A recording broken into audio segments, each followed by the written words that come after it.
What is up, YouTube? It's me, the Artisan MC, and you have now embarked on the hero's journey.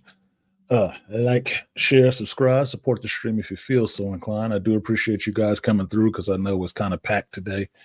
I've got AM is live right now. Dr. Tiasan is coming on in about 50 minutes, so the audience is going to be really chopped and screwed today. So I'm gonna get this in and say what I have to say and go on with my life from here on. So, if you plan to donate, I am looking for 15 supporters to this content, this stream.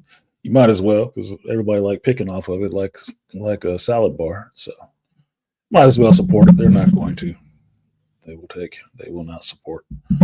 So, with that, moving on. Got three things to talk about today, and it makes it a bit interesting for me to talk about it because I can think about the people on the other side of it, right? So first is obviously this acolyte, this last episode of the acolyte, which is kind of funny. So funny, in fact, I have a short video of a recap on this episode. The next one is The Boys, episode 6. I think I'm done with watching The Boys because Leslie Headland might have said out of her mouth that the Acolyte was the gayest show in Star Wars.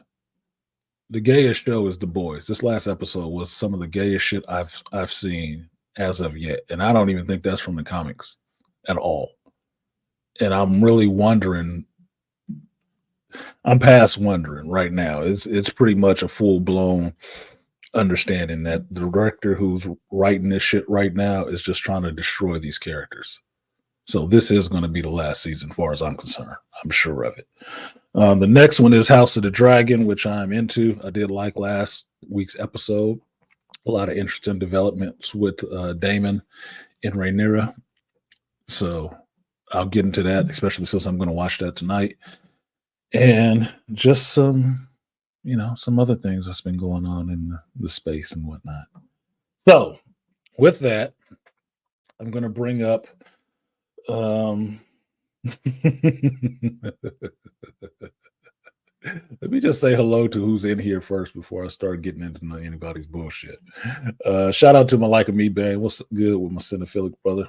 He said, peace to Artisan and the Geek Elite family. This is it. Shout out to Aquateki, the number one wrench, saying Geek Elite assemble. Appreciate that, Aquateki. Yes, it is time for the assemblage. Church of Geekdom is open. Let's see, UYP Studio saying, what's good, Artisan? Peace to your studio. What's good with you, man? Over there on the East Coasty.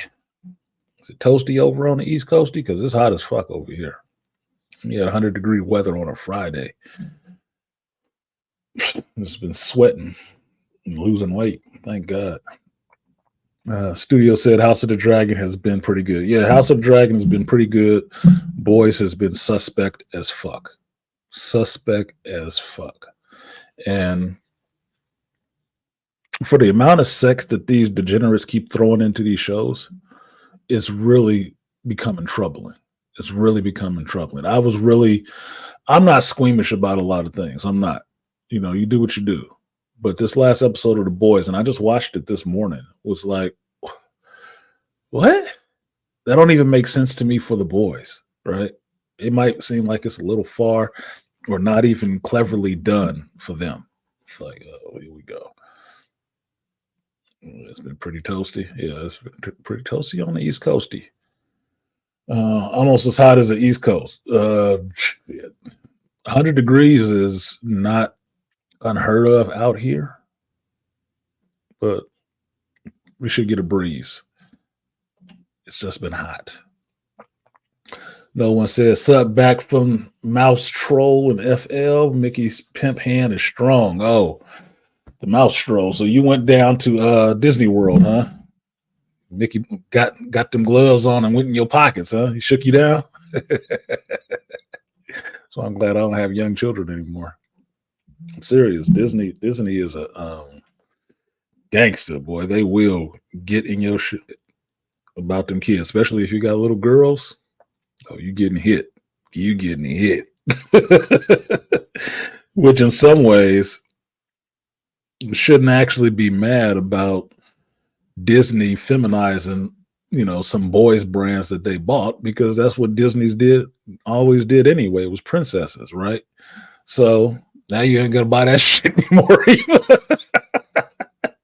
The dreaded pink aisle will never see you unless you got a daughter.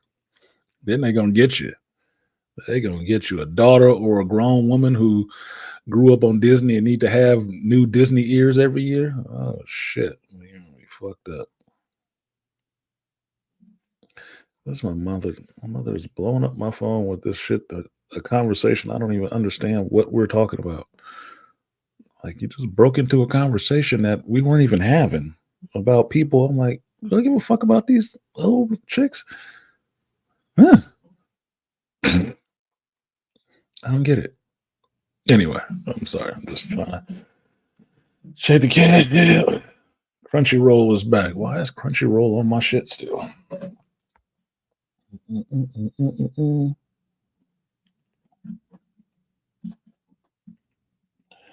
All right, let me get this down and then we will get started real quick.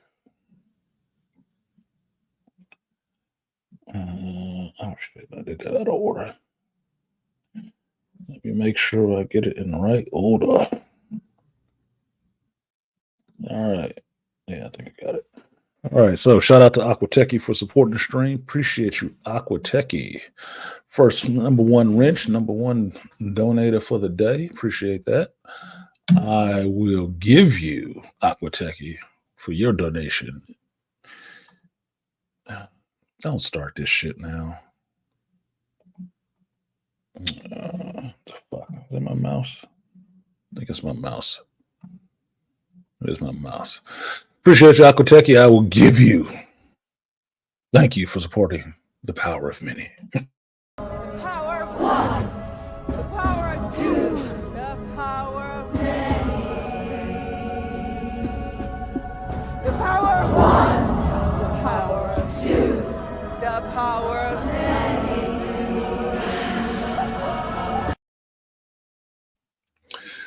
Appreciate you, Aquatechy. Next one goes out to King Parrish. Appreciate you, Parrish. He said,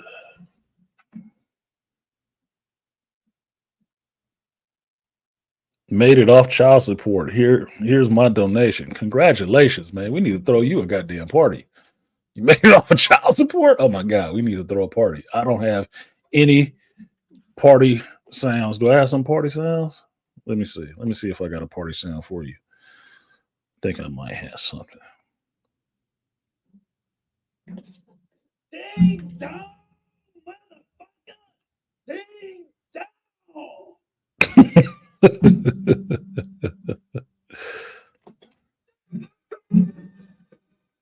What's the matter with you? There is no tomorrow. There is no tomorrow. There is no tomorrow. Congratulations, man. That is an undertaking. That's like paying off, a big car note, paying off a house or some shit like that. In my case, that's what it was. My son was a house. He was a house. Amount of money I paid for his ass. So congratulations on that. Frame that shit like it's the first dollar you ever made.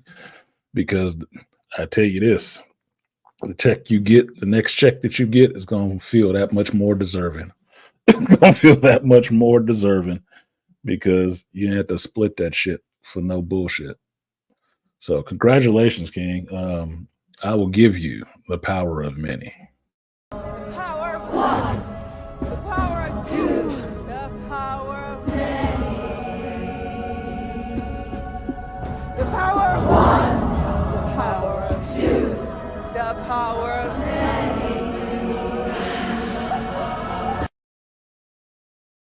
And just for all of you who don't have children to understand, when you see fathers that didn't show up together with the kid and the mom crying at a graduation, that's why the fuck they cry.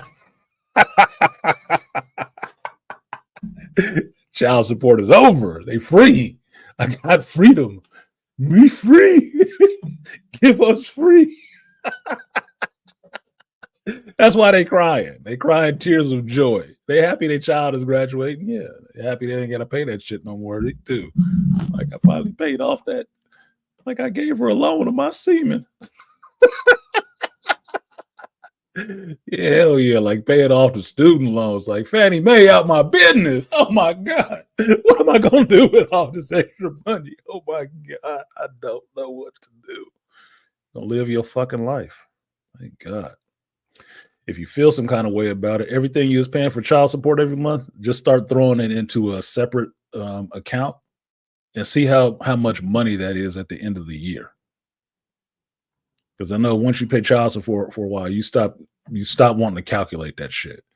But if you do it for a year and look at that shit, like, yeah, that's a lot of goddamn money. What did I get for it? Somebody talking shit? You know what? I'm gonna fuck out of here. I'm taking $150 of this money and getting my passport and I'm gonna fuck out of here. I'll see y'all next month. I'm serious. Serious. Everything is relative, man. It's relative to how you think about it. Yeah, he just got out the phantom zone. He got to land the plane. He out there holding pattern. He got to get his whole check. Till the government come for the rest of it, but you got to get his whole check. King says she was trying to coach my daughter into going to college to keep the payments going. Luckily, my daughter doesn't listen to me or take after me, so she takes after her mom and refuse higher education. Hell, that's her choice. That's her choice. That shit is a racket nowadays, and I don't feel any kind of ways bad about telling men to either number one, if you're a heterosexual dude, you're gonna be fucking chicks. We all know that. It's a given. Heterosexual chicks is gonna be trying to get fucked. We all know that. It's not that big of a deal. Okay, that's just biology. But the number one thing any young man needs to do, I'm not telling you not to have sex, but I'm telling you to protect yourself and protect your seed. You carry that seed of life. There is not a woman walking around here that spontaneously produced a fucking child. But they want to act like that's what it was. It's not. So, protect your seed. For real. Wrap it, double wrap it. I don't care if it's hot, passionate, and you just, no. No deposits. No deposits, you don't have to worry about no returns. Plain and simple. So do that religiously, like your life depends on it, because it does. Other thing is, if you're not doing that part, you don't have to worry about the child support and stuff. You don't. But if by chance you get some chick pregnant, number two, take your ass to court and get custody of your child right off the bat. Fight for it right off the bat. So you head her off at the pass of trying to claim child support on you, like she needs your help. She needs some money out of your pocket to take care of this child. If she need money out your pocket to take care of that child, then she don't need to have the fucking child. Because I guarantee you, you would take the child and not ask her for a dime. So go to court, spend the money, get your goddamn kid, get custody of your child. And if you have to, you try it the other way first, with just getting custody of your child, sweeten the pot by getting custody by offering her a stipend of money every month so you can keep your child in your home with you. And I bet you she'll fucking take it. I bet you she'll take it. This is about knowing the chicks that you're fucking with, but I bet you she'll take it. Because that's all the fuck she want anyway. You can give her money like you pay a prostitute. You pay the money to go the fuck away. So pay her monthly. Give her $500 a month. I bet she fuck off. Now, the third thing, if you end up in a situation where you cannot get your child, you cannot get full custody of your child to be in your home with your funding and stuff like that to take care of her. This probably should have been step 2 instead of step 3. You go and file child support on yourself.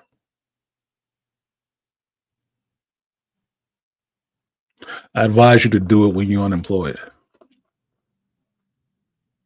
You file on yourself so you can close that case when it's time. You open the door, you can close it. You don't want somebody else opening that door on you. You open it so you can close it. So when it hits 18 years plus 1, that shit is done. Done and said. And while you're paying that money, you don't give her shit extra. Nothing. You give her just the child support. And that's it. Because you're not required to do anything else but that. That's what that is. These are the tough rules that men understand that have gone through this shit and play by nowadays, and tell other younger men to play by nowadays, that piss women off. You know why?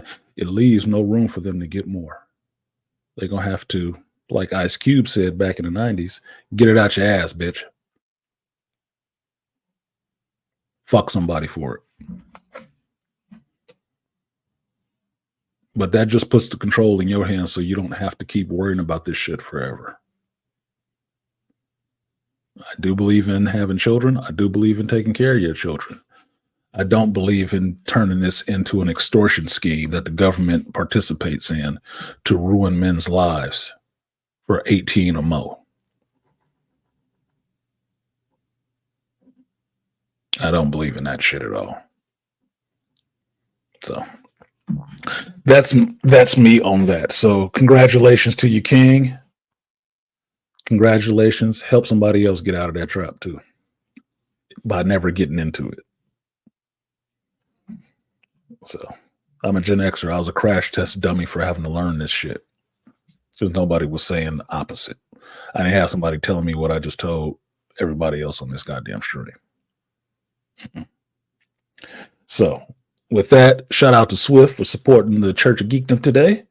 Appreciate you, Swift. I will give you, fuck it, the power of many. Appreciate you, Swift. Power of 1. The power of 2. The power of many. The power of 1. The power of 2. The power of many.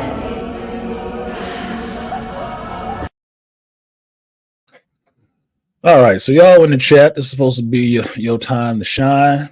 And yes, Aquatech, you pay her to go away. Pay her to go away. Or you pay her to stay away. And don't think it won't happen. It sounds counterintuitive. Trust me. There is somebody close to me in my life who did just that for his trifling baby mama. He paid her to stay the fuck away. And she took it. Because she didn't really want to be no mother. She just wanted to get paid for fucking. So he paid her for fucking one time.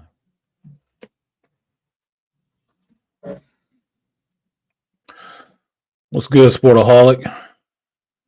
It was good, artisan. You know, it's the usual. It's Sunday in the city. Or not in the city, but in the Bay. It's nice. Had to take a good ferry ride yesterday. Nice seas, nice Latinas out. I was being a good dude when I should have been an asshole. But it is what it is.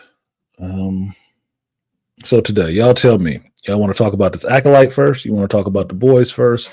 Or you want to talk about House of the Dragon or some other shit that's percolating in y'all's consciousness today? What's simmering in your soul? Let me know real quick. I'll give you like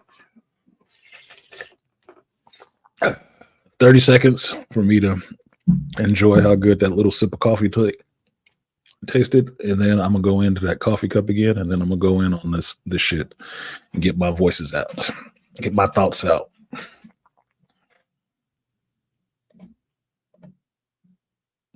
That's so damn bad. As the only purpose could only be for comedy. Thank you for sticking with that, which I could not. I salute you.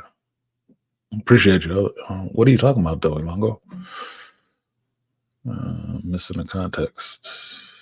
I didn't see you come in. What's up, Longo? And shout out to Rainfire. You came in. Salute to everybody but those first. Yeah.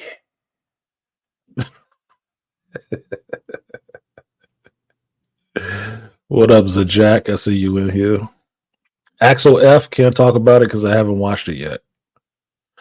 I've heard good things about it. I have not seen it yet. My fucking Alongo Savage said Supercell. I have not watched that yet, but me and Black Bane were talking about it yesterday. We were talking about it over text. He was telling me, yeah, I should check it out. And he was giving me his brief synopsis of it and what he liked about it. And we were going back and forth on how it was like Heroes, I Am Number 4, and some other comic book shit. We had an actual good conversation that spun out of talking about Supercell. But I haven't watched it yet. It's on my Netflix list, though, because it's short and I can get to it. I may get to it today if I don't go out to see Quiet Place Day 1. That's the plan for today. Said House of the Dragon. What up, Andre? I'm just tripping off of this. Andre 420, but we call you the Maple Leaf, and that ain't no Maple Leaf. If you put 420 behind your name, you from Canada, that ain't a Maple Leaf, man. That's some purple, some Yerple purple, whatever the fuck you want to call it. Funny as hell. King Paris said, I'm going to cancel my Amazon Prime membership so I don't accidentally press The Boys again. The Boys on whole is not a bad show. It's actually a really good show. This season is shit. I don't know what the hell is responsible for this season. They got a different writer, dude. And the writer does not like this stuff. I don't know what the hell is going on. Shout out to the Dead Set. What's good, Dead Set?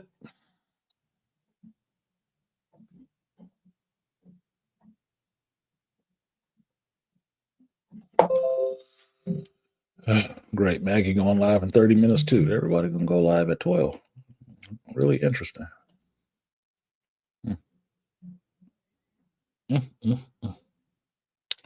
Shout out, Dead Set. You know what I will give you.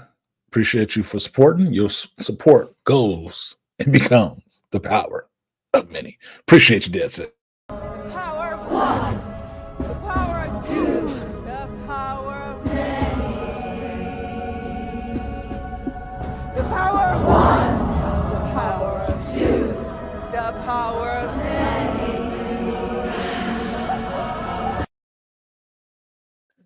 Scissor gang. I can't say it really quick like that. It fucks up my tongue. I gotta get my lingual skills back. Kind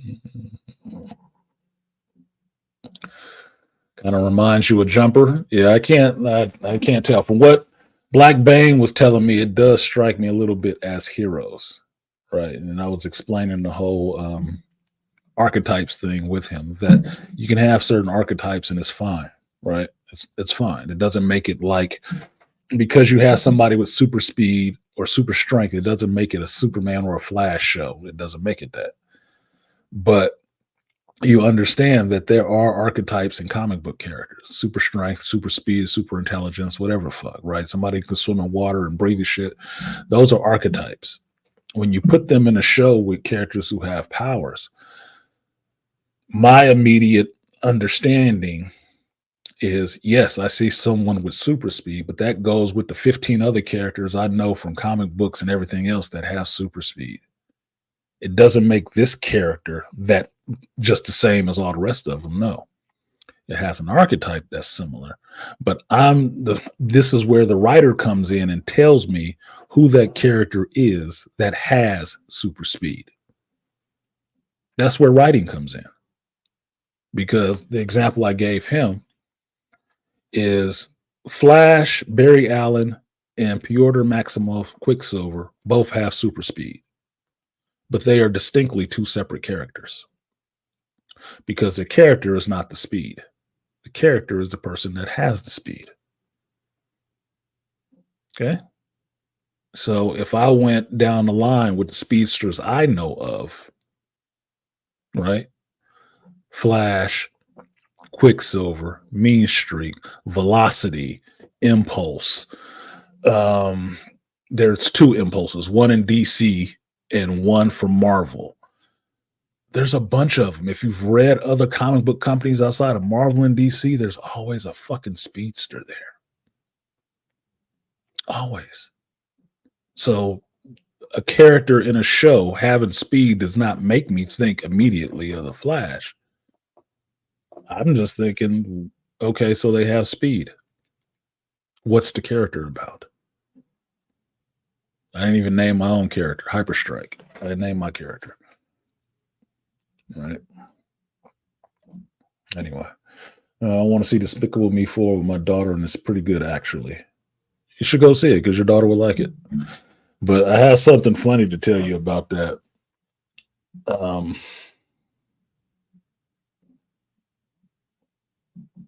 And shout out to the Sportaholic for supporting the stream. Appreciate you.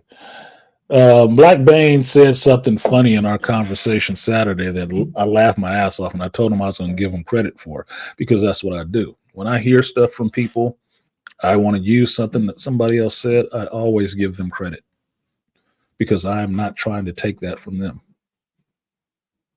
I always give them credit because I want them to get the shine for their brilliance because I didn't think it up. So there's no way I should spit it out my mouth without giving them credit to tell you, no, I got this from this person. That shows that I listen and respect people. So what Black Bane said is we're having this conversation about the Acolyte and him having arguments with people on Facebook about this comic and how this show actually does suck and it's not actually good. And one of the things he said was that these people were all Clone Wars babies. And I'm like, you're actually right. You're right. They are Clone Wars babies. And it gave me a little bit of an epiphany for understanding the difference between the Star Wars fans who like the Acolyte and the ones who hate the Acolyte. He's saying the ones who like it are Clone Wars babies. That they are this group of fans who were totally devoted to the prequels because the prequels was the first Star Wars movies they ever saw.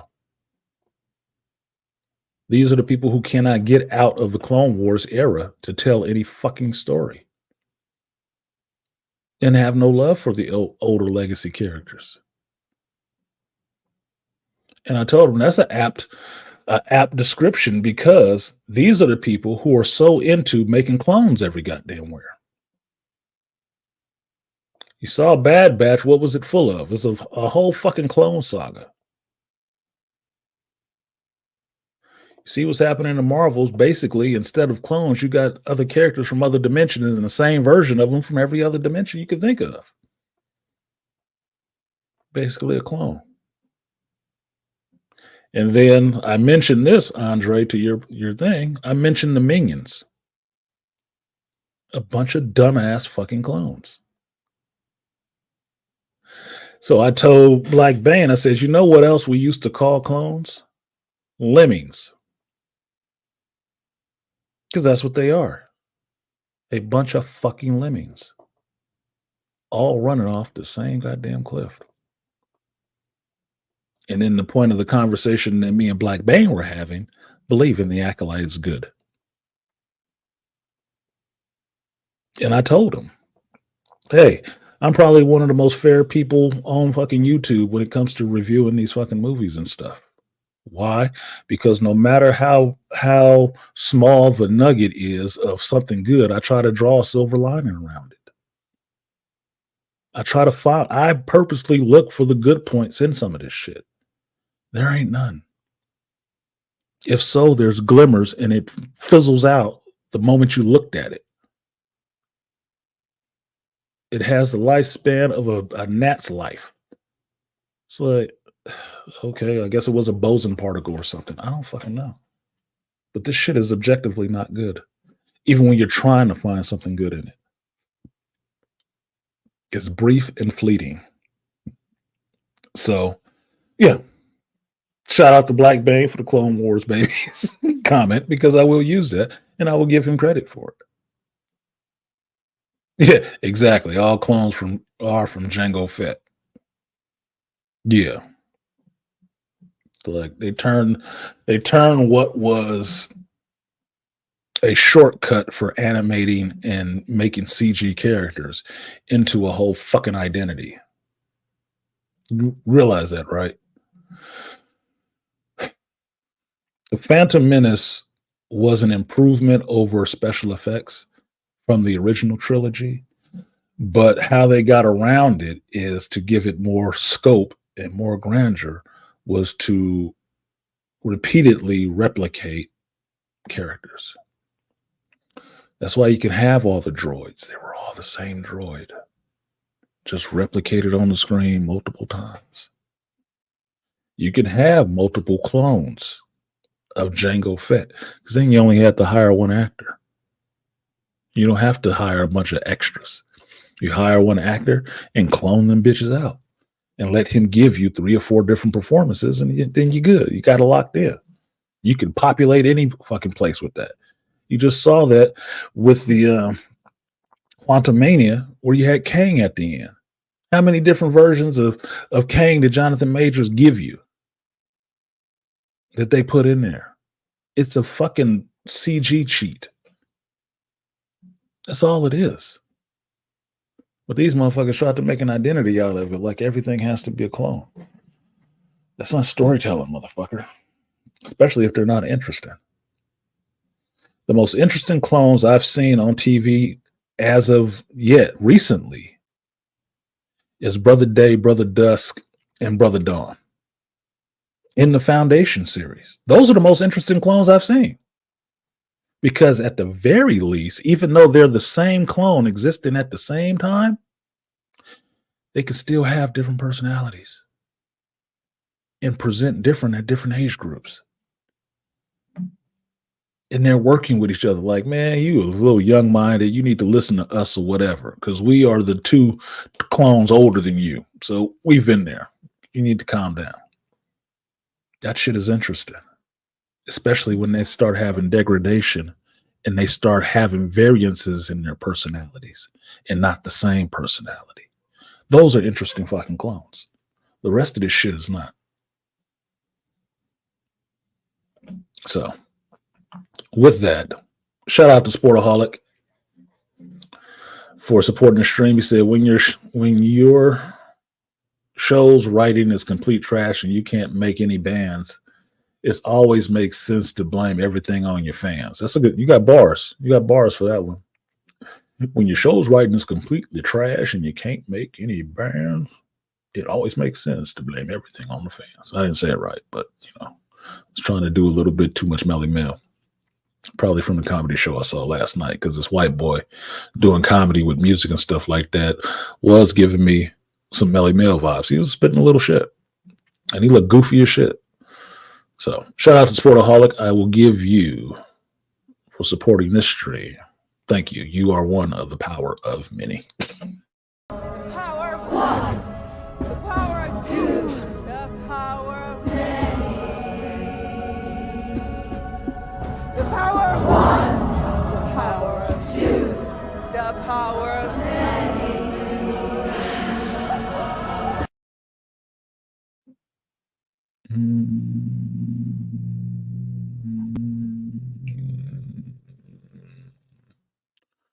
Said he's seen it already. I don't know what that's about. Took the kids to see Inside Out 2. It was good. I heard Inside Out 2 was good too. I just haven't went to the movies in the last couple weeks because I've been more tied up with work. Because I'm back in the on-call rotation, and I covered a couple of people's days because he got his hand hurt. So it threw off my scheduling of what I was doing. But getting back to my schedule and not scheduling time for anybody else to be doing shit, because wasting my goddamn time. And I don't like doing that. I don't like having my time wasted either.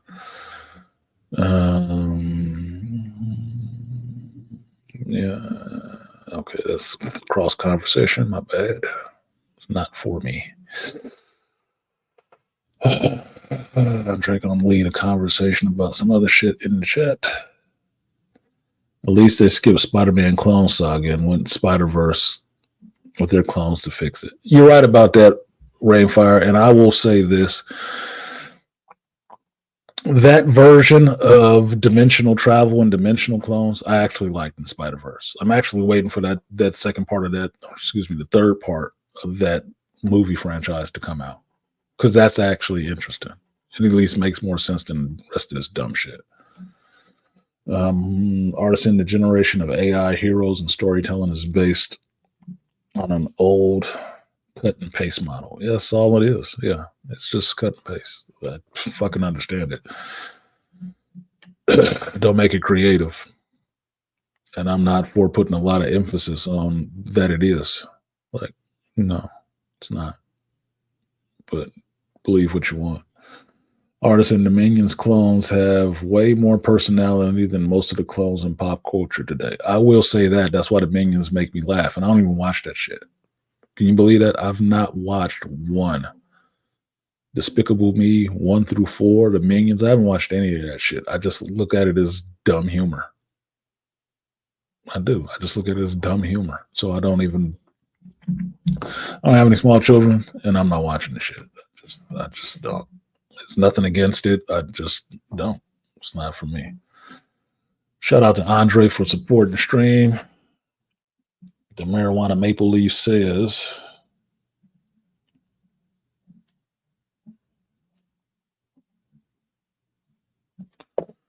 what are your thoughts on Sabretooth and Deadpool? Appreciate you, Andre. I will give you a 3B salute.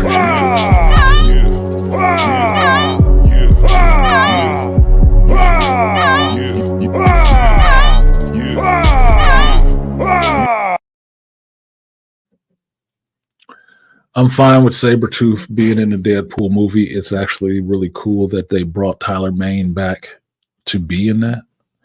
So it should be fun. It should be really fun. I'm really looking forward to seeing Deadpool and Wolverine just to see what Ryan was fighting so hard for in that movie, to see what it was. Because I respect the stance that the writers, and Hugh Jackman took against Disney and Bob Iger to keep a lot of the DEI stuff from coming in. I'm still curious about what did come in and how good the movie will be. But if he can make the movie the way he wants to, then it should be about as good as the last two were. And then I would wash my hands of Deadpool, because after that, it's going to be some bullshit. It's going to be some Feige Iger bullshit. It is. I really do.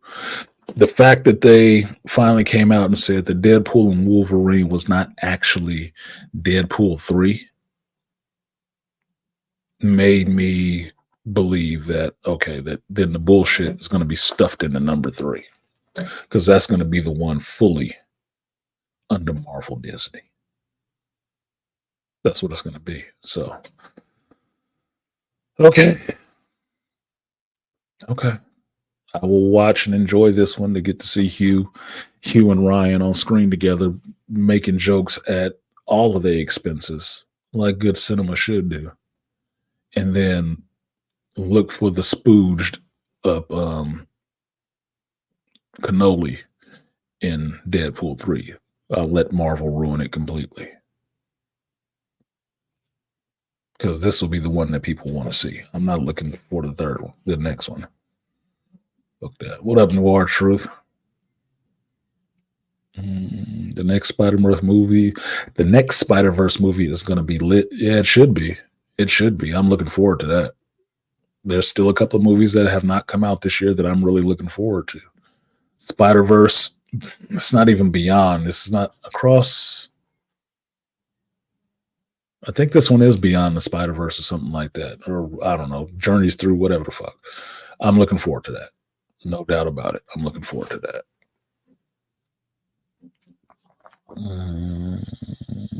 Deadpool and Wolverine is A Quiet Before the Storm. Deadpool and Wolverine, in a sense, is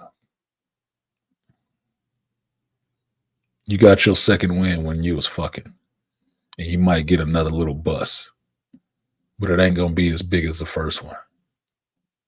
But you're gonna get that next orgasm out, and that's gonna be it. Because they ain't got shit on the horizon but ass cheeks. So I'm not overly hyped for anything that's coming afterwards. Not. And I don't know what they doing to my boy Anthony Mackie with this Captain America 4 bullshit, but however bad that movie is, I'm not blaming Anthony Mackie at all. I'm not. I would still go. I'm still going to see it. That's what I do. But I'm not blaming Anthony Mackie for the shit. No way in hell. I see they put Giancarlo Esposito in it, and he's supposed to be G.W. Briggs. Okay, that's cool. That's a cool lead-in for X-Men and Cable and shit like that. But I'm blaming him for the shit either. They're gonna cut you a check. Fuck it. Been watching Giancarlo Esposito for a long time, since way back when. Harley Davidson and Marvel, man, Do the Right Thing, whole bunch of other shit that he was low key in and wasn't getting his props as an actor. So don't think I just got on the hype train because he was in some shit with a white dude. So I don't have a problem with him catching his check. They want to pay him for that shit, let him pay him. Took him long enough. So I'm not mad at him for that shit either. No. So if the movie sucks, the movie sucks. It's not going to be the actor's fault because they ain't the ones. They're not doing. It's funny how this works, right? They're not doing what these female actresses are doing, which is coming out there and slagging the fans and saying it's their fault. It's the fans' fault that this product is shitty. We ain't made none of this. We just watching it. And don't get mad at me because I know when somebody throwing shit in my face.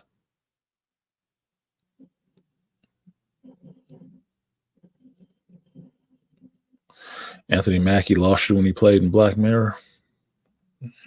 That's a personal choice. I didn't even see what he did in Black Mirror, and I don't give a shit because they are actors. I mean, I didn't hate.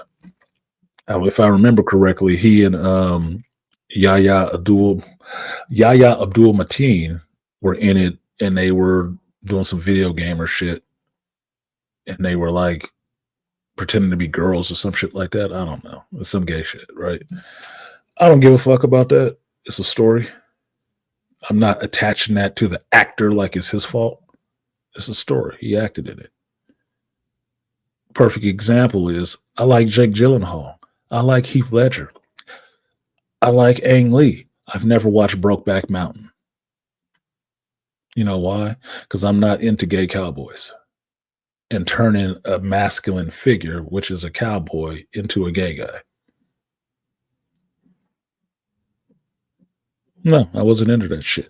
But I didn't put any hate on Heath Ledger or Jake Gyllenhaal. Neither one of them. I still have movies that I enjoy with them in it. But I didn't give them any hate for that shit. It's a job. Somebody wrote that piece of shit. They just happen to be the ones who took it. We did an LGBT episode. What do you mean? Lightsabers, guns, bullets, and tits? What? Lightsabers, guns, butts, and tits. Is that what you mean? Somebody sent me that today on Instagram. I think it was Black Bane sent it to me on Instagram. It's some white dude doing that. And he was asking him what LGBT was. And he said, I was like, what? Liquor, gun, boobs, and tits? Yeah, I love that. Holy shit. Yeah, it made me fucking laugh. Yeah, I want to support Captain Falcon or whatever they're calling him. Yeah, I call him Captain Falcon too. I think it's a little bit more fun. Excuse me, even though Captain Falcon is somebody from F-Zero in Nintendo. That's a little bit more than calling him the Black Captain America.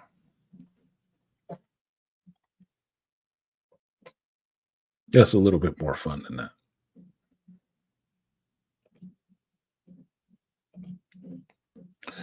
What do you think about LND, Tony Stark, and his daughter in the next movie? Everyone thought they were just going to use an alternate reality Iron Man. I haven't heard that rumor, but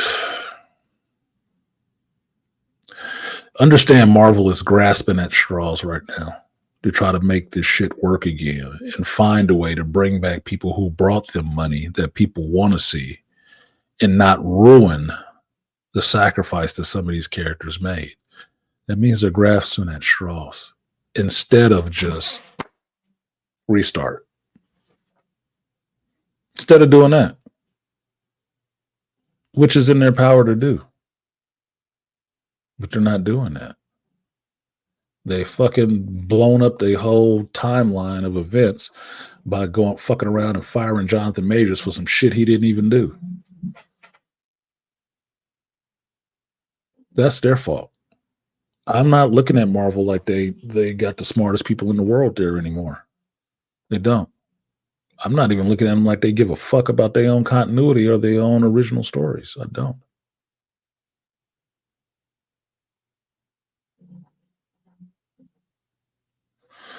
So my apathy is at a high pitch right now where I'm looking at them like, man, do what the fuck you gonna do. Just hurry up and finish burning it the rest of the way down. I don't want to watch this shit forever. So if they want to bring Tony Stark back as a life model decoy, you fucked that up royally enough in Agents of S.H.I.E.L.D. I'm good. I don't need that. I don't need you to bring an LMD back so you can try to soft pedal his daughter in there as Iron Man. Because you know that Riri Williams shit is not flying. That's not flying. But you still want to get a girl in there in an Iron Man suit. Do whatever the fuck you gonna do, man. Call it whatever.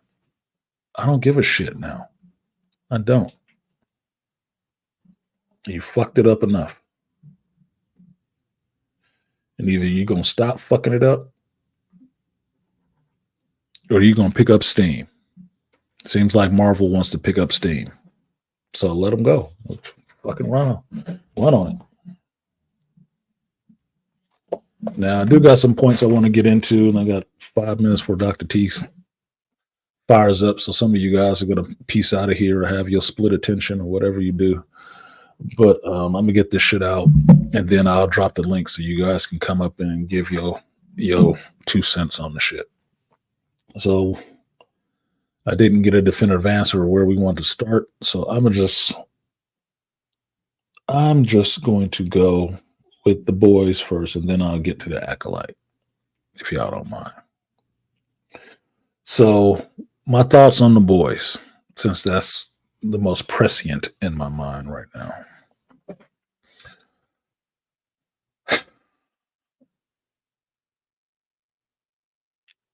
I don't think that I could have seen on any other show other than The Boys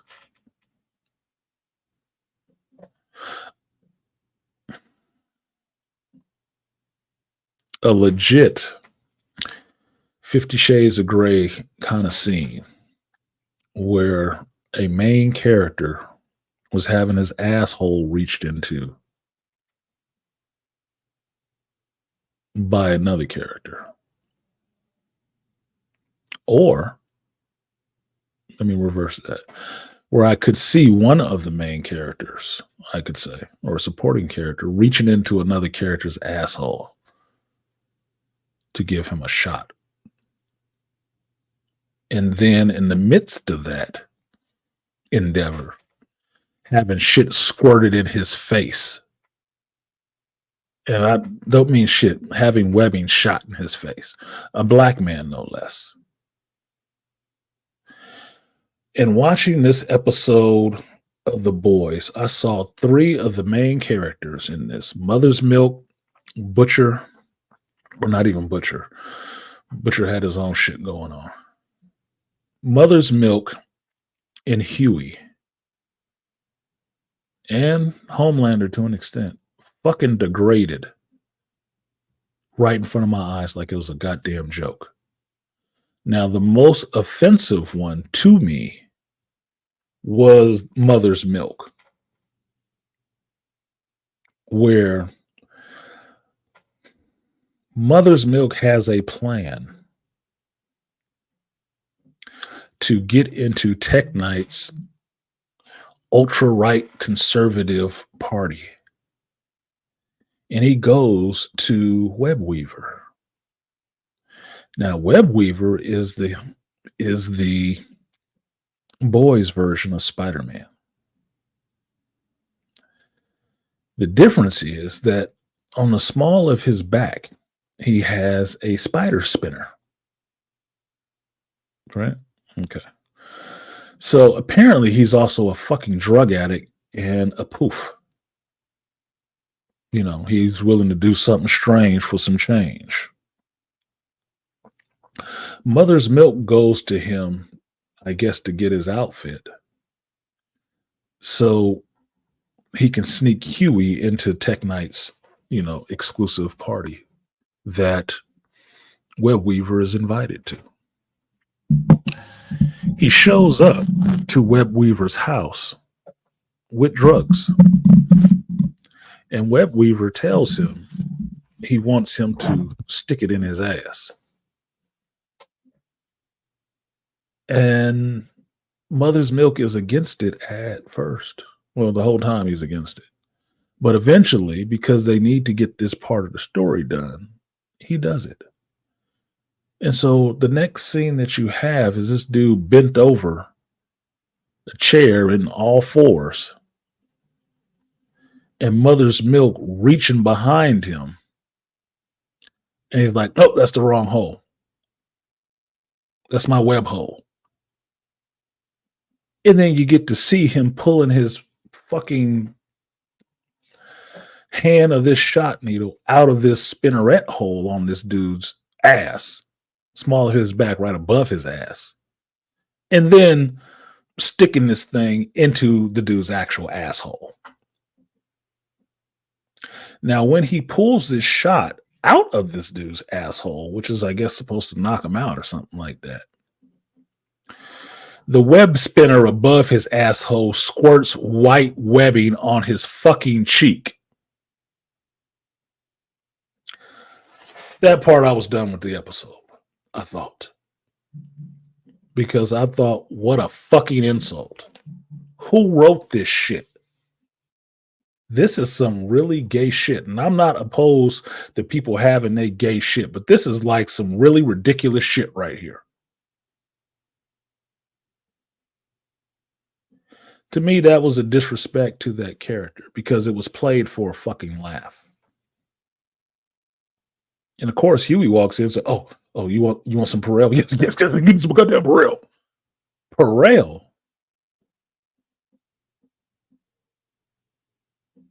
Are you fucking kidding me? With this white cho-looking shit coming down his cheek? What the fuck is this? I mean, really, what the fuck is this? But wait, it gets worse.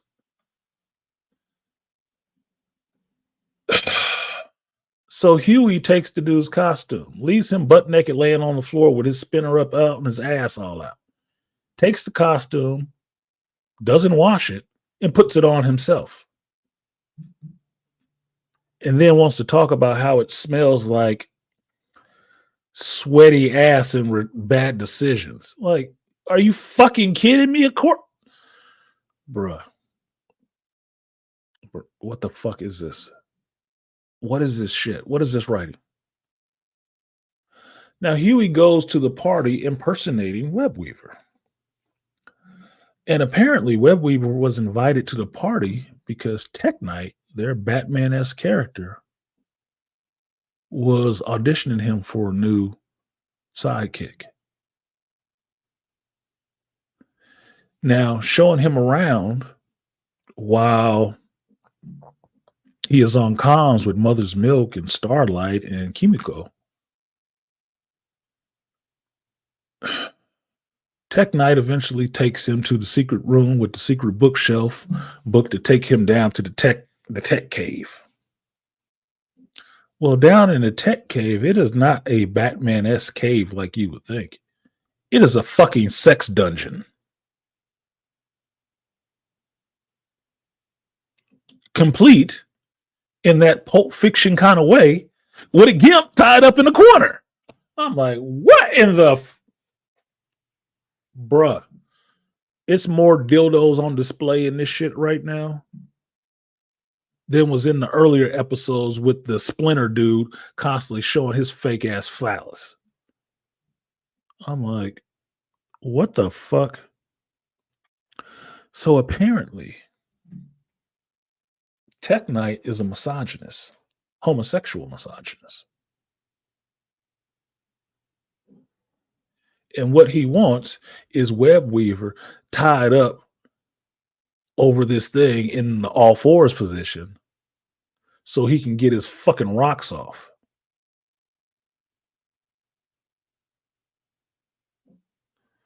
Now, the addition to this scene is Ashley, because Ashley was invited to this party because her and her Tech Knight were close. And Ashley comes down there, has a little interaction with Tech Knight, and it turns out Ashley learned to be this so-called Dom from Tech Knight because they used to get it on. So she goes and changes into her Dominatrix gear, while Tech Knight and his black butler,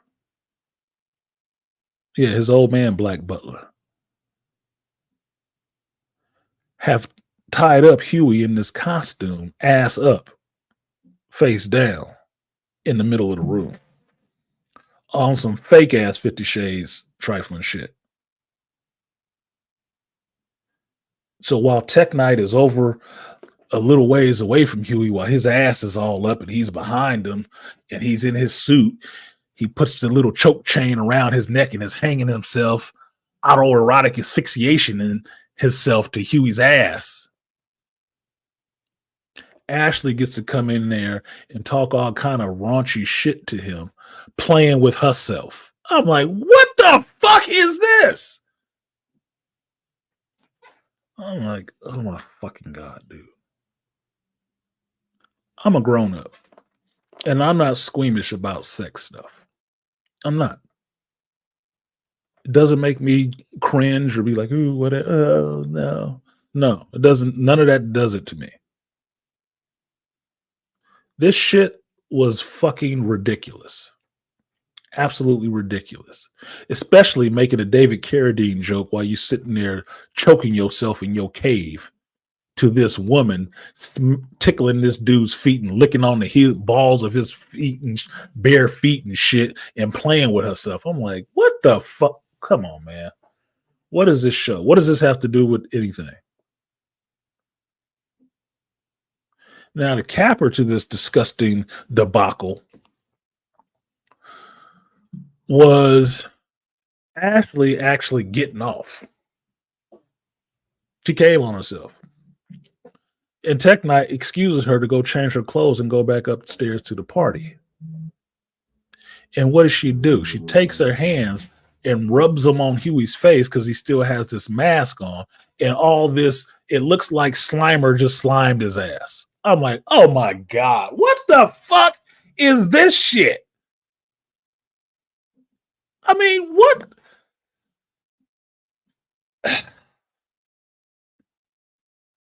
Now, mind you,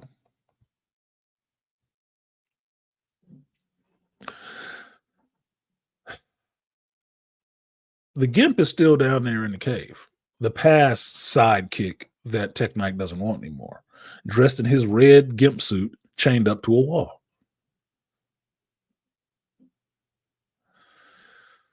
Starlight, Kimiko, and Mother's Milk kind of get concerned about Huey.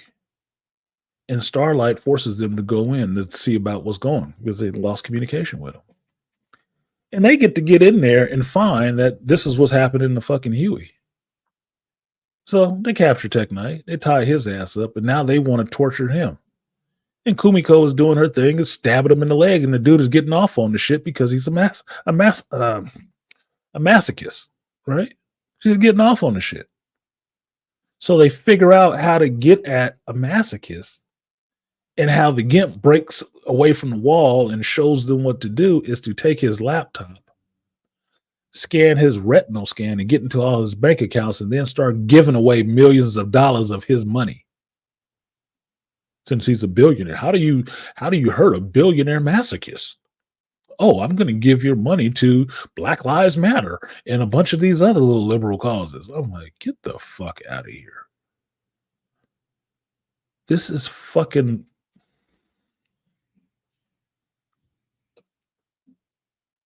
bad sophomoric. The whole episode was all about dudes having shit in their ass. And the height of scariness in the scene was supposed to be. Because if you watched Gen V, you understand that Tech Knight has, I believe it was a brain tumor or something like that, but he has a dysfunction where he just likes to hump holes. So what he plans to do to Huey when he finds out that Huey is not Web Weaver and that he was down there pretending to be Web Weaver, that he's going to cut holes in Huey's stomach and abdomen and shit like that, and he's going to fuck them holes. What?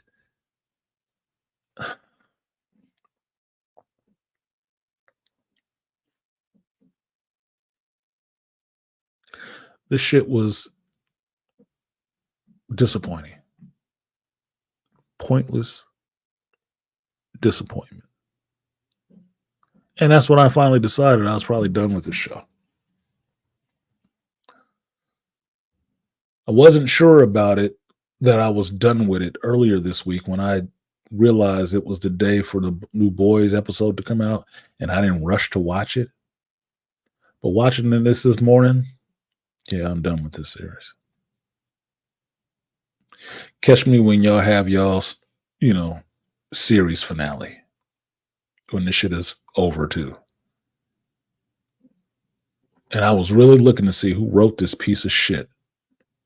And I didn't pause on the name. But it seemed like it might have been a chick. I believe it was a chick who directed it. Just desecration of characters. The other bullshit in it was the fact that apparently Butcher is fucking crazy. Butcher is seeing things, and Kessler is not Butcher. It's not a real person. It's something Butcher is seeing. Because at a point, Butcher is seeing Becca's little image in his head, and the Kessler character yells at her. And that's when Butcher realized that he's fucking crazy. He's having Tyler Durden moments the whole time, sitting there talking to himself. So a rip off of Fight Club. I'm like, I hate being right about shit that's not fun. Gaius Maximus EP. No shit. Too triv. And that's where we were. That was your episode of The Boys. Outside of the fact that all these people got together and they're supposed to be all just conservatives who got together to try to are going to try to overthrow the government. I'll just say this. Best believe if there was going to be a government overthrow, it wouldn't just be one party doing it. They would support each other across the aisle to do it. Make no mistake about that. Especially if it's about power.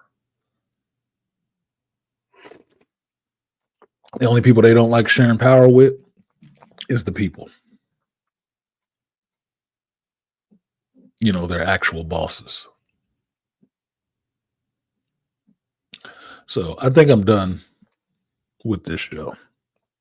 In which I don't feel bad not having done episodic reviews of it. I don't feel bad about that shit at all.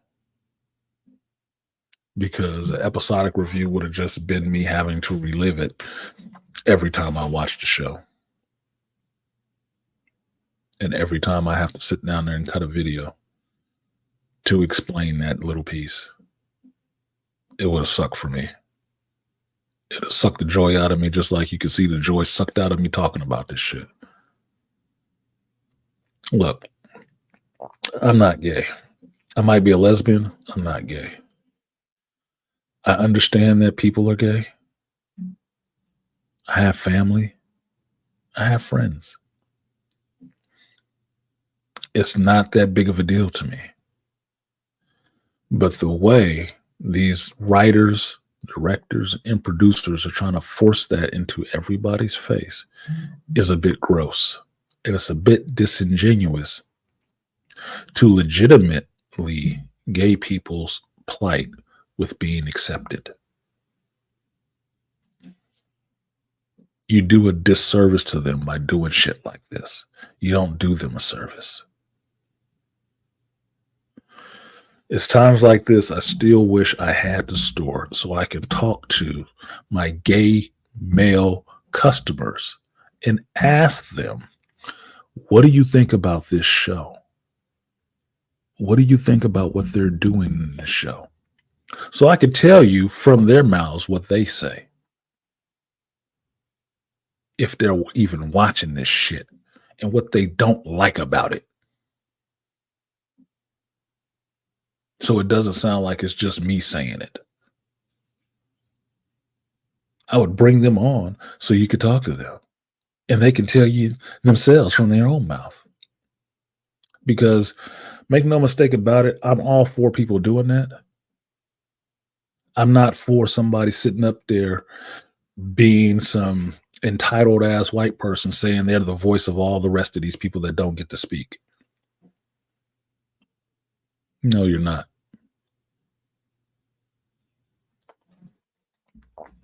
You're an opportunist. Trying to use this group for your own purposes because maybe you've given up on black men. You still got black women in the bag. The other group you're trying to use right now is the gay or the alphabet community. And that's some bullshit. What up, Herb? You don't have to apologize for being late. It's good. You know who I'm talking about, Herb. You know because you worked in the shop.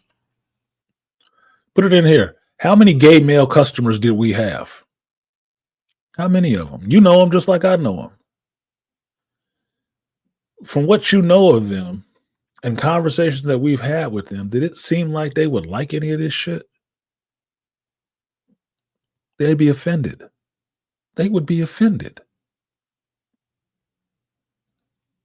And they're coupled. They would be offended. And they white. Fucking hell, dude. I can't be offended for them, but I am.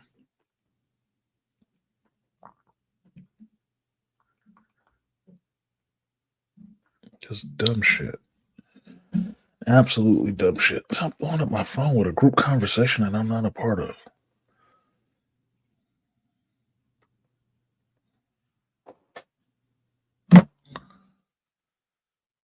Look at her. Facts. Yeah, I assume you saw the last episode of The Boys, Herb. That's why I'm saying that. And I don't want to say their names on here, but you know the customers I'm thinking of. They would not be feeling this shit. Even a young one, I don't think would be feeling this. Yeah, he is about as gay as the sun is bright. No, I don't think he'd be feeling this shit at all. Just from conversations with him about how media positions themselves and use that community like that. I don't think they'd be feeling that shit at all.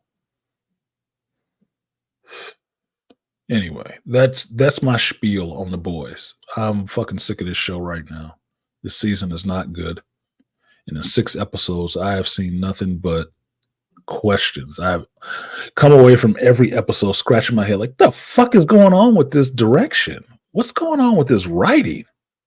Holy shit. They are quickly approaching acolyte levels. And that's the thing. They're lucky that the acolyte is out and sucking so goddamn bad.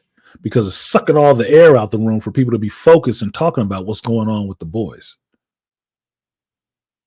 Because right now, your attention span in the geek realm is pulled in two separate directions. You're either focused on how laughably terrible this show, The Acolyte, is, and the fervor going on around that, or you are basking yourself in the waters of Lake Minna, House of the Dragon, trying to get blessed and just take that in and get your sustenance from that. This boy shit is falling in the middle. It's on. Nobody's talking about it. Nobody's talking about it. You're pulled between those two polar opposites.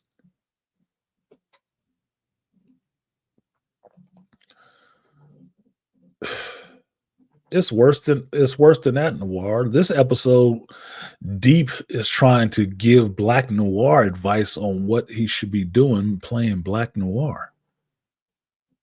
And I'm like, y'all wasn't buddies. What the fuck are you talking about?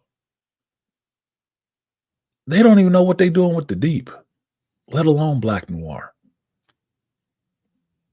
Whatever the fuck, dude. Whatever the fuck. But they did take his mask off in this episode to show that he is a black dude and that he can fly. So when they ever get to the point of Homelander being killed by Black Noir, you'll know it was a black dude.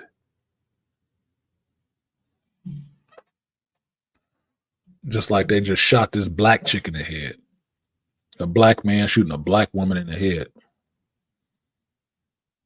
Oh, it's supposed to be great television, huh?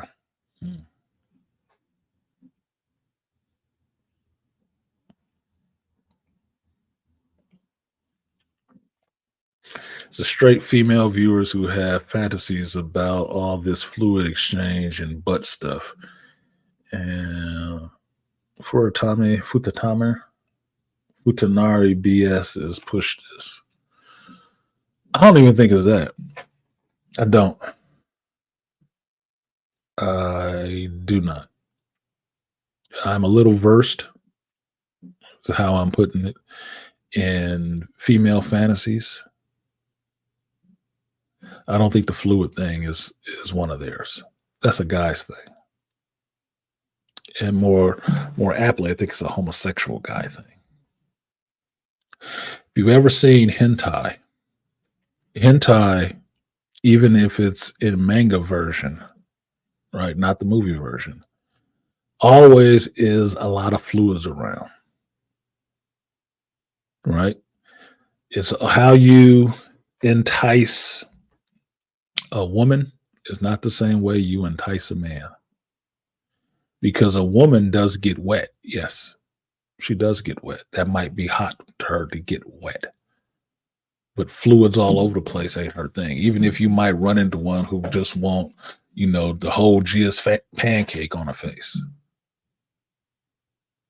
That is not every woman, and that is not a regular thing, because women are always preoccupied with fucking germs and shit. Fluid discharges and shooting on people's face is a guy thing.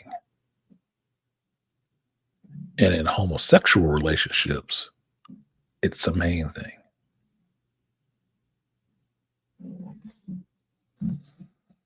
Because that's all you got.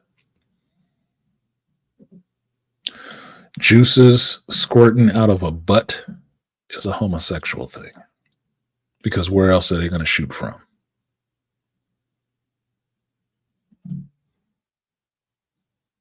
Your ass produces no lube.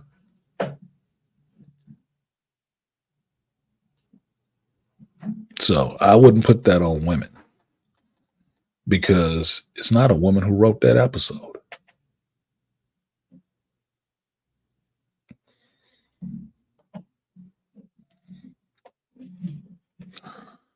Yes, the inmates are running the asylum right now is what it seems like. And that's why they can't help but put all the depraved sex stuff in there. That's why. It's funny to me, as so-called progressive as these people want to believe that they are, and open mind and all the rest of that. The extent of their creativity only leads to sexual stuff and what kind of depravity they can throw into sexual interactions. How they can debase a character or a show with sexuality.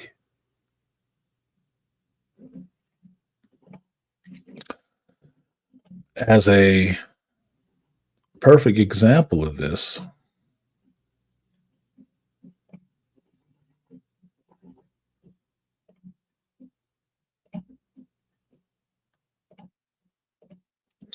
I will make this transition and share with you my brief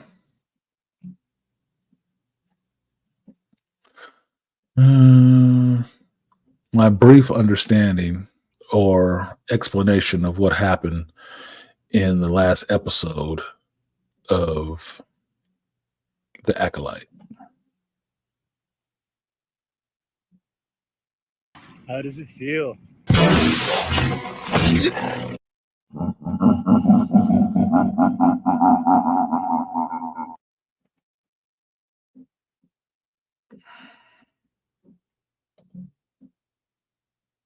Of course I did. Because I'm creative. See who copies that shit.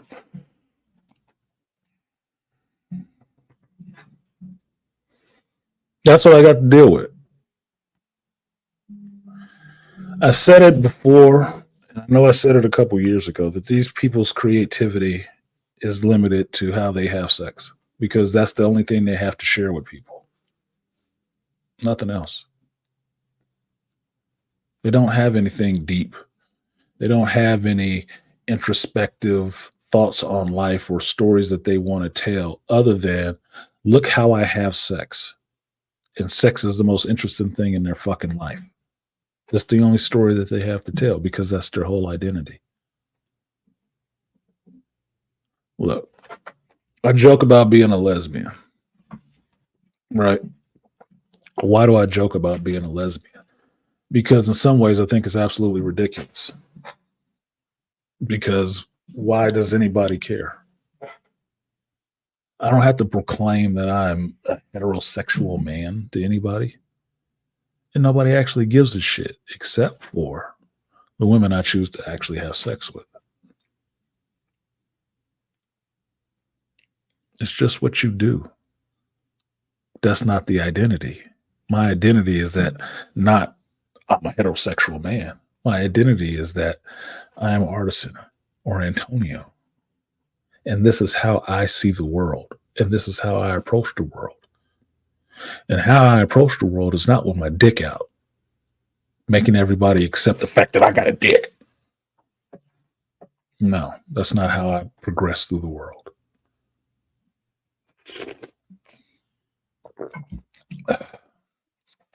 What up, Dr. Anwar? You don't fuck with my discourse? Yeah, you got to wait for that meme to come out. I haven't finished that one yet. I'll make some money off of that one. That's not my identity. So I feel bad in a sense for some people that, yes, you discovered that you have feelings outside of the norm in the world. And this is your life that you've chosen to live. But the ones that come behind you don't have any life other than that. They don't have anything that they do. They don't have any creative ventures, anything that they build. Everything is about just how I choose to have sex.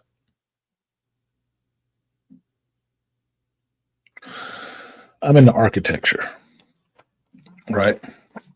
And unless the designer made every building look like a goddamn penis, I wouldn't think them doing those great works of engineering or architecture in life had anything to do with their sexuality. Because it's a non sequitur. Your creative energies in life, what you produce and put out into the world, I don't think is based on that.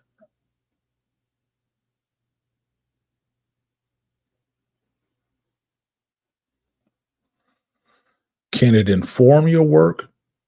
Yeah, it can. But that's not your whole identity, because your identity as a person is who you are, what you do, what you think, what you believe, and what you put out into the world and what you leave behind. And this goofy ass chick just introduced sex in the Star Wars in a way that is so fucking cheesy. It's not Star Wars growing up, because you can't say those two things at the same time. You can't say you don't understand why people get so upset over this show when it's something made for kids, and then do scenes like that I guess are going to be seen by kids. Then what the fuck are you doing? See, this episode gets into what's actually happening with this show, which is very on the nose description of the episode: teach and corrupt. Because that's what they're doing. Not to the characters in the show, to the people watching the shit. To corrupt what George created. And to teach or re-educate you on what they think it should be.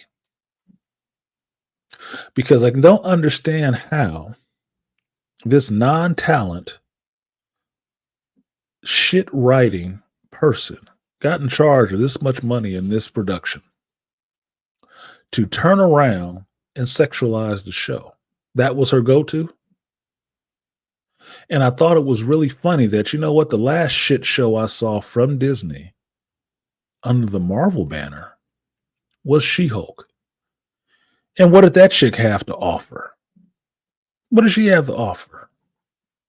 Nothing but She-Hulk sexuality. You know, her being obsessed with if Captain America was a virgin or not. Like it fucking mattered.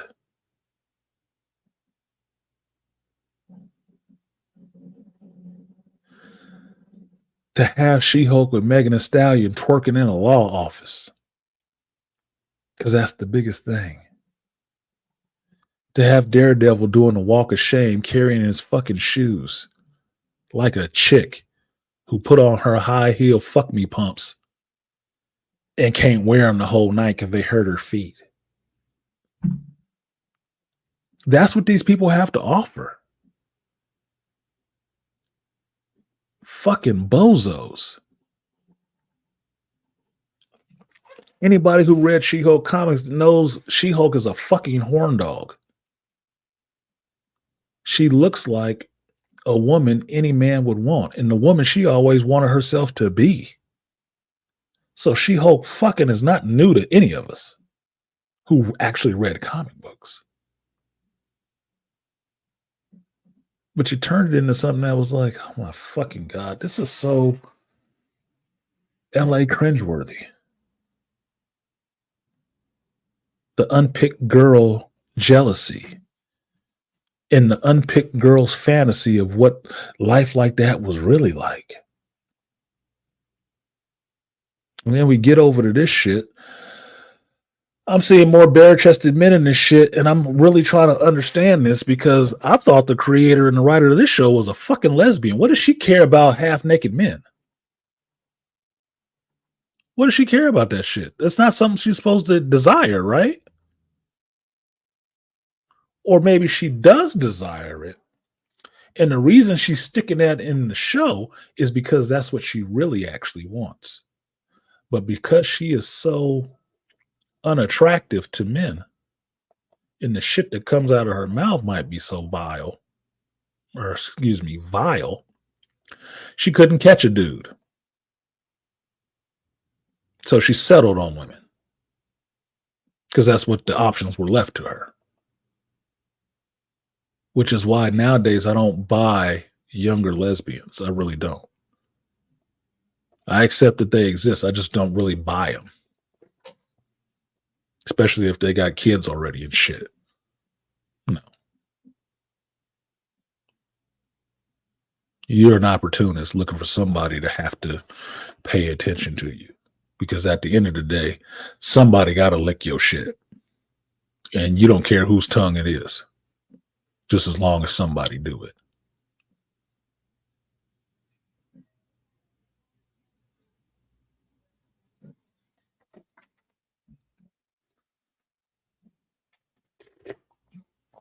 Yeah. Aquateki subliminal much, projecting much. You cast these two dudes in this show. The guy playing Yord and the guy playing Kamir. Right? The only two dudes that look halfway decent in the whole show. And both of them, you had them getting fucking naked. One was halfway, one was fully. Thought you was a lesbian. Why is that of any interest to you?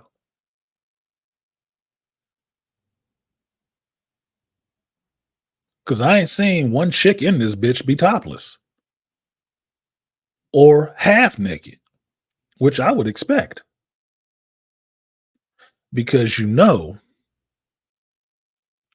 if it was a guy who wanted to introduce this kind of shit into Star Wars, chicks would be fucking naked. You know why? Because guys are interested in naked chicks, especially if they're heterosexual.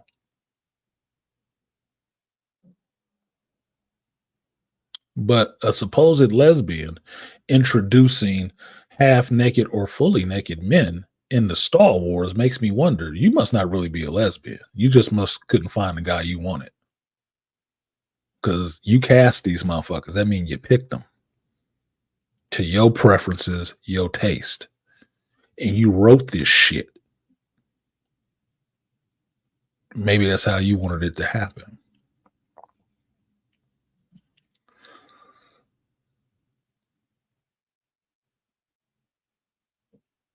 No, Dr. Anwar, you did not tune in when I mentioned that because I didn't mention that's somebody else's talking point, and I would not use that. I didn't mention nothing about that.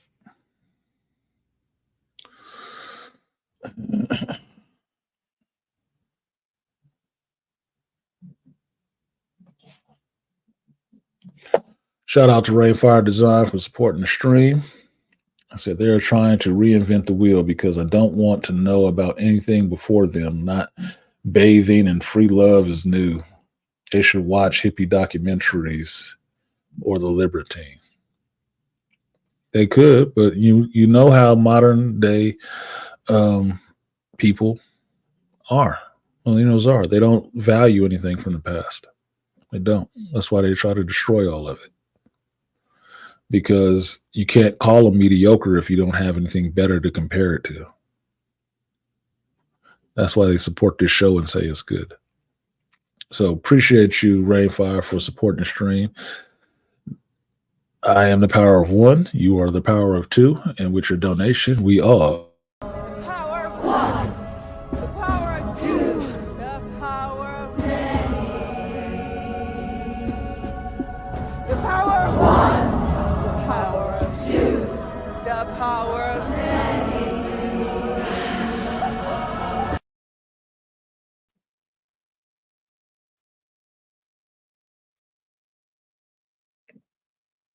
Yeah, that was erotic, wasn't it? Shout out to the Twilight getting ate by the Rancor.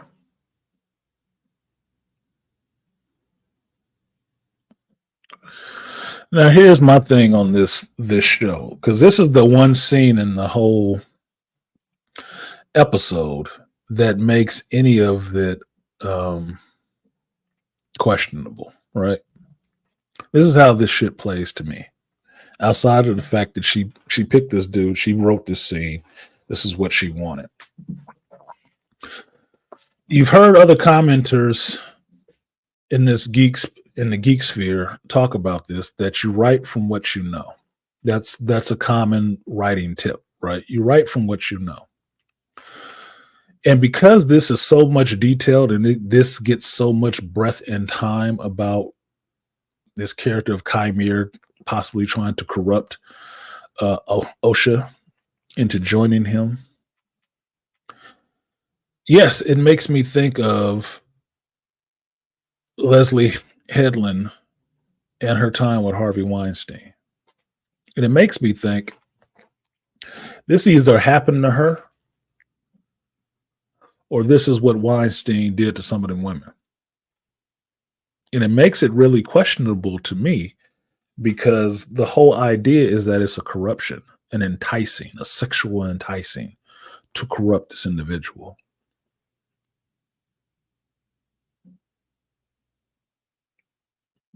That shit gives me pause.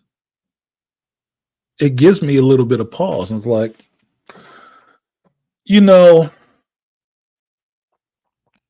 Epstein, tragically hung himself in police custody. And then his girlfriend was brought up on some charges, and I believe she got off or something like that. I don't think she went to jail for anything. Why the fuck is she not being questioned by the police? Why the fuck is Hedlund not being questioned by the police into her knowledge of what Weinstein was doing? Why is she not as radioactive as Amber Heard for the shit she was possibly a party to?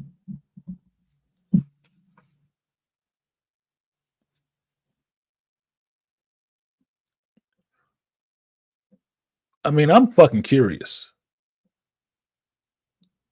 Because the more I see of what this chick has written, the more I keep thinking she was more involved in that shit with Weinstein than just being his goddamn assistant. Because I haven't looked into it much. I didn't care about that shit, really.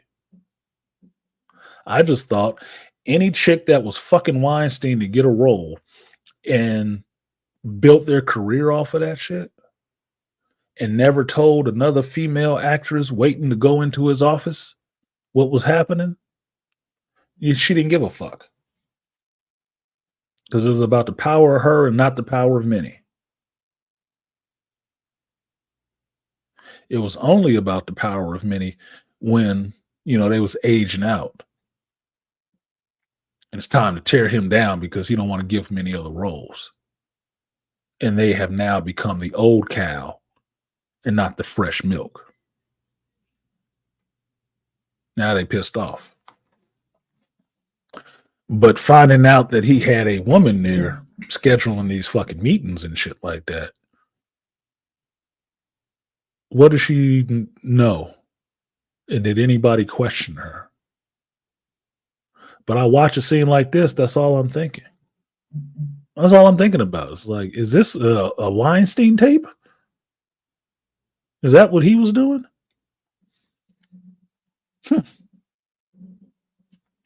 Interesting. Did that happen to you?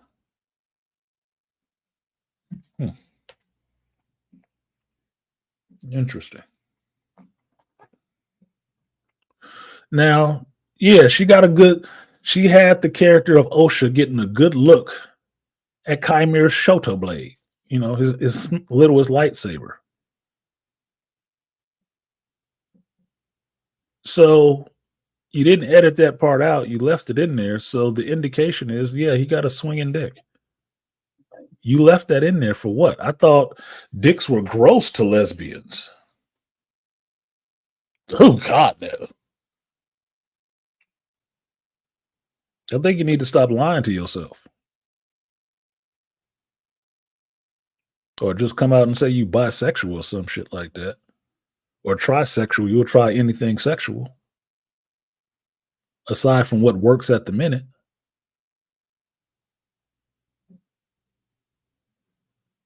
His Shoto, yeah. Aquateki, his other lightsaber. Yeah, his Shoto. He had a short blade out. She had the other one.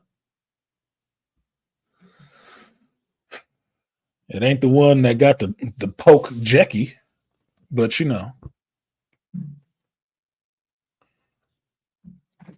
they can run it back.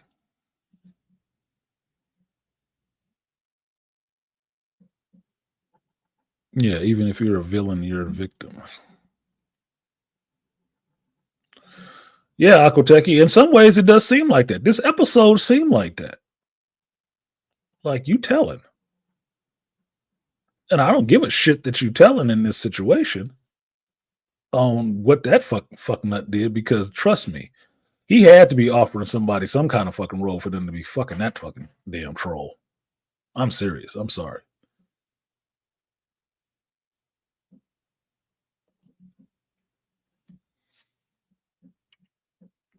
But you can't tell me you didn't know shit. Sitting outside his office, arranged a meeting, or cleaning up afterwards. You can't tell me you didn't know nothing. No fucking way.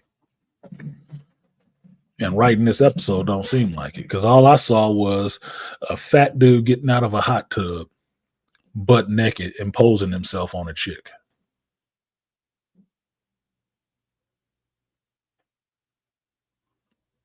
Well, you want to have a good career, don't you? Well, I'm a guy that can make things happen for you. I can open some doors or I can close all of them. You decide what you're going to do.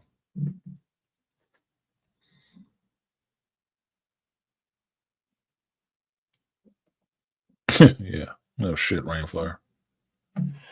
So,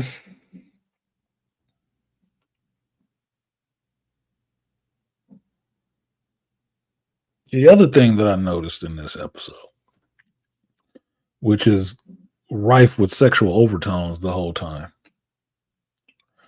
is the phallic symbol of the lightsaber whip held by Leslie Headland's wife.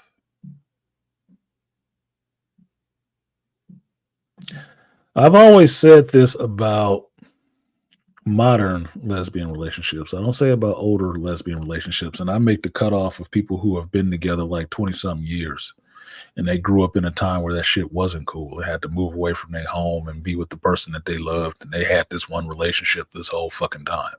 You know, these older 50, 60-year-old gay people, you know, the real ones. These 30-plus ones, I don't buy them. I don't really buy them. I accept it because I live in reality. I don't really buy them. They're opportunists. You don't have the same struggle. Don't act like you do. I'm black today. I do not have the same struggle as a black person that came over in the Middle Passage. It's not the same struggle. I still have a struggle, but it's not the same one. I understand that.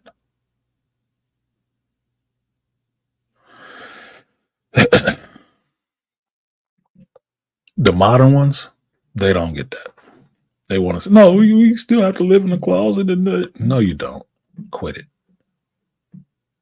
Fucking the country shuts down and wears rainbow flags for a whole month for you. Nothing can be done without your approval. They can't make a decent show without getting your input.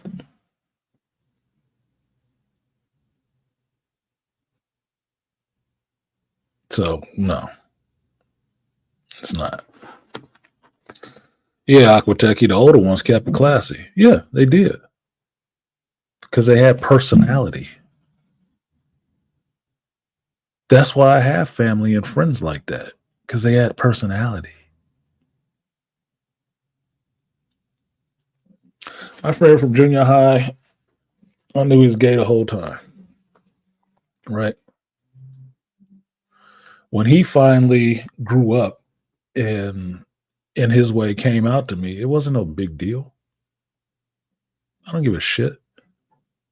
Still cool with his ass. He been the same way forever. Do I have to see him mouthing down or sucking off some guy to believe it? No. Just like I don't have to see my friends fucking a chick to know they into chicks. No. You do what you do. Ain't my damn business that way. But if you want to tell me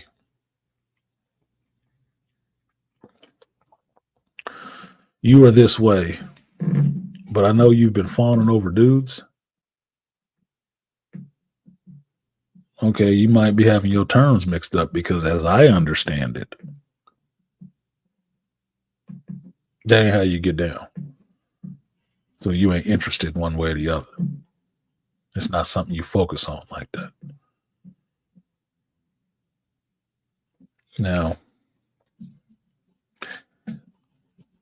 the point that I was trying to make is that no matter the relationship, it's always funny that one of the reasons I don't buy the modern ones is that they're always still trying to be men. So to me, it reads more as jealousy. Floyd was white, phallic envy, right? Because no matter what, somebody's going to have that double-ended dildo. And when I watched this episode and I saw her pull out that light whip, that's exactly what the fuck it looked like when it came out. That's exactly what it looked like to me. I was like, oh, Jesus Christ.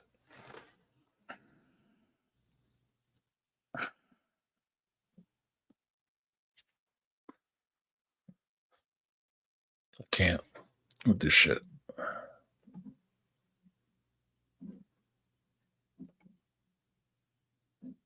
Yeah, pretty much the whole episode. The whole episode is just about,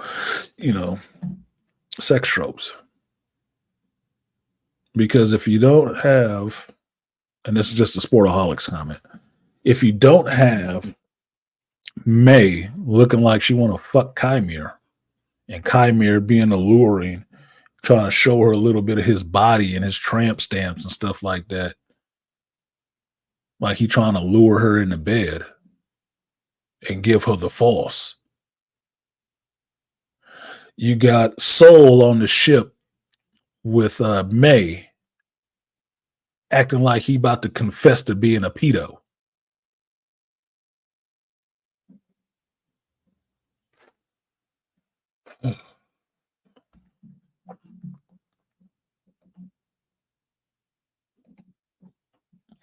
A female police officer in Tennessee was having orgies and sex with half the station, sued the precinct, and she was groomed and won. All the men just got fired. Exactly. You know why? You saw all the ones that got fired, right? Black dudes. Black dudes in positions of authority, sergeants and shit. I followed a little bit of that case. That was some bullshit. That little goofy little bobblehead bitch. Still married, too. Still married. To that goofy white boy. With money. The city paid her for that shit. I can't get a job or whatever. You was fucking them dudes. And it was probably your husband and ratted it all out. Or it was one of them dudes in the office, maybe the Latino dude, who was mad you wasn't fucking him and told him that his dick was smaller than the black guys. Didn't like that shit. That fucking case is fucking ridiculous, dude. The fact that she won money for that shit is like, well, you the hoe. You got paid for your services, huh? Okay. Moving on.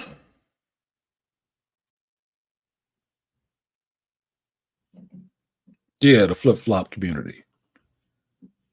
Well, I'm gay 1 minute, I got kids the next, but now I'm gay again.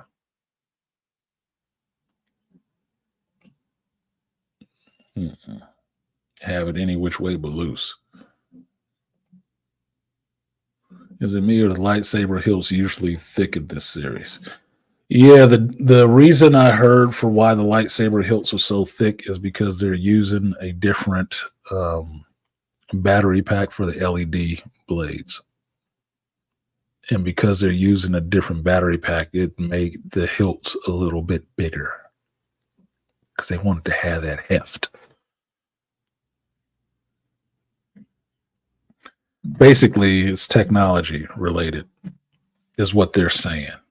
But I think they just wanted something bigger in their hand that looked like a bigger cock.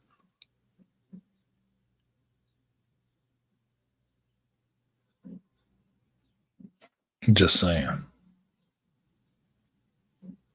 No, you're not crazy. It is big as shit. It is big as shit. They wanted that strapping long dong. Which is why that light whip looks so fucking ridiculous. When I saw that shit come out, you know what I thought of? Jay and Silent Bob Strikes Back. Why? Because in Jay and Silent Bob Strikes Back, they went to Hollywood to stop a Blunt Man and Chronic movie from being made. And when they got there on the set, they see the characters from the Blunt Man and Chronic comic book in live action. And the character of Cockknocker was Mark Hamill. And Cockknocker had a big ass hand with a vibrator in it. And his lightsaber shit looked like the Schwartz.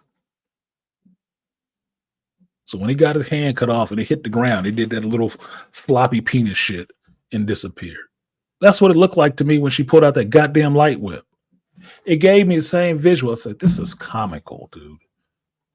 This is some fucking comical shit. Oh my fucking God. I couldn't believe it.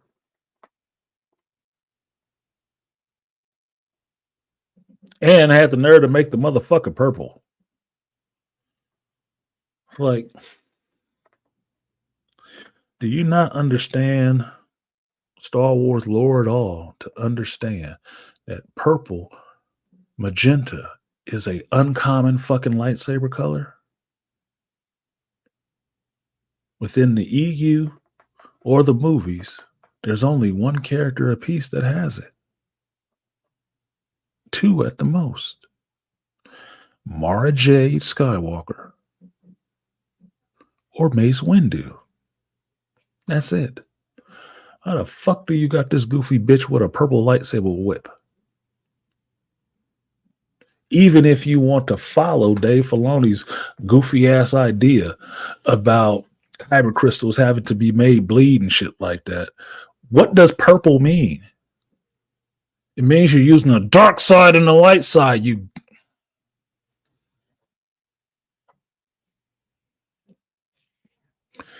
It's a tale.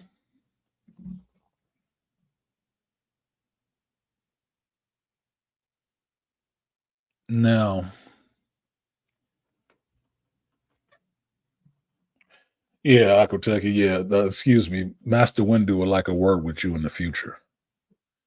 Doing that makes it seem like Mace took the idea from her. You get that, right? Everything has to be corrupted. That's corrupting who Mace Windu was. The only Jedi in 6 goddamn movies who ever had a purple lightsaber is now totally diminished because Leslie Headland gave her wife a double dong. Totally corrupted. You know, artists, and some of the Cobras use lightsaber whips in the episode of G.I. Joe back in the day. Yeah, but this ain't fucking G.I. Joe. They use whips. This ain't G.I. Joe. And a lightsaber whip is a specific tool. And only one character that I know of used one. Since that goes back to Legends in the extended universe, there's only one character to use one because she made it. Because, you know, people who use the Force and shit like that make their weapons designed for how they fight. And for that next goofy bastard who like copying shit, Lumia's whip was more than 1 strand. It was 3. And I showed that to Black Bane when we were talking about it and reminded him that I gave him the book with Lumia in it. And it talks about her whip and what it's made out of.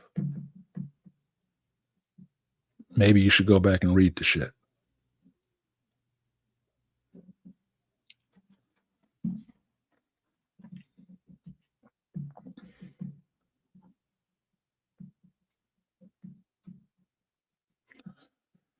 Beyond that, my thinking on this shit is how ridiculous this episode was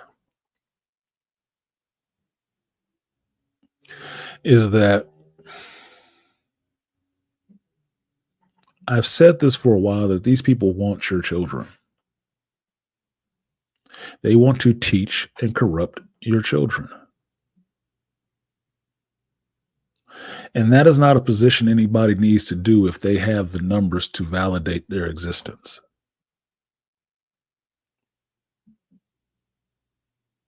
Ki-Adi-Mundi was able to be married and have multiple wives in the Star Wars because his race was dying off. It was too small. He had to help repopulate his species, right?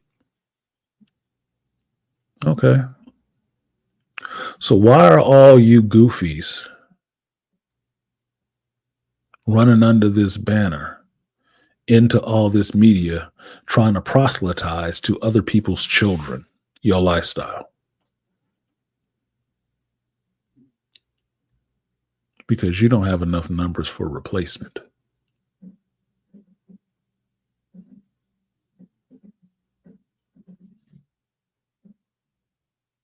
You cannot simultaneously do shit like that in this show, in this franchise, and then try to deflect at the same time when people give you valid criticism of why this show sucks in direction, in writing, in acting, in adherence to lore. Why on so many levels this show sucks, and then try to deflect from it by saying, well, it's a show for kids. I would not be putting this in front of my children. And if you think only kids are watching this shit, why are you putting this in there? Are you trying to get at somebody's kid? You have some dark desires that you have not been able to express?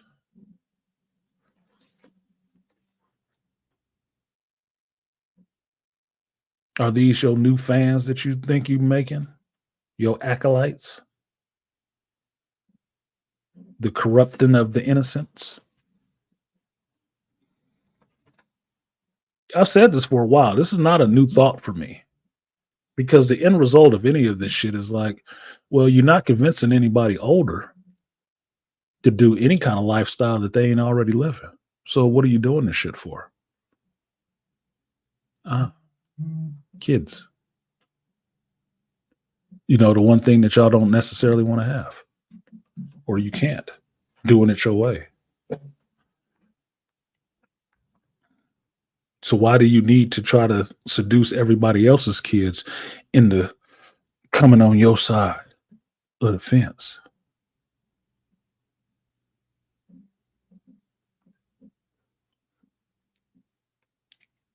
Why did you have to make a story about a coven of witches, all women, and them needing to create within the force or with the thread a couple of female children, and then be the only children there, and then have what looks like a marriage ceremony for the two of those girls to ascend to being on the menu and being at the same level as the rest of the women in the coven, even though you know that technically they mamas was lovers. Osha has two moms. May has two moms.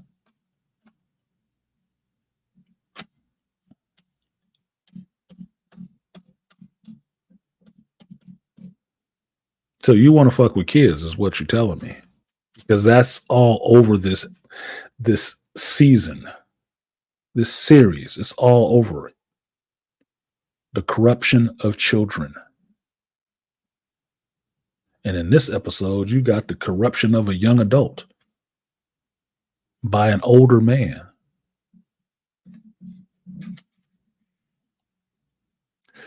I said this before, I'll say it again. Leslie needed to wait and spend her time on a short couch for some long sessions before getting to write some kind of shit like this for people that will be consumed by what they say is children.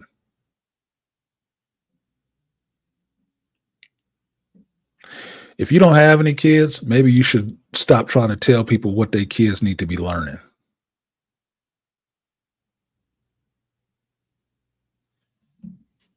Do that shit with your own kid. Ruin your child the way you want it ruined and the way you want it to see the world. But it's not your job to proselytize everybody else's child with your lifestyle.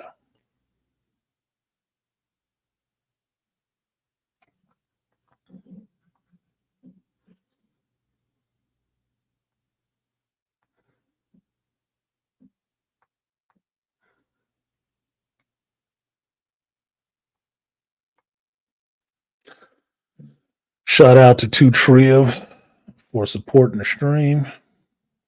God damn it, every time.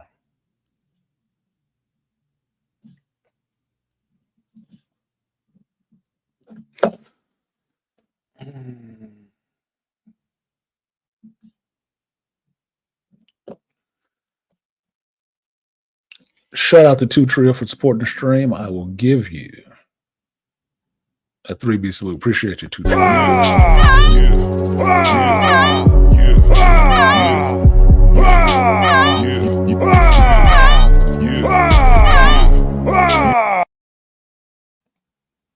didn't believe I left that sitting up on the screen for so long. I might have to cut that whole part out or blur it or some shit. One more time for those who didn't see it.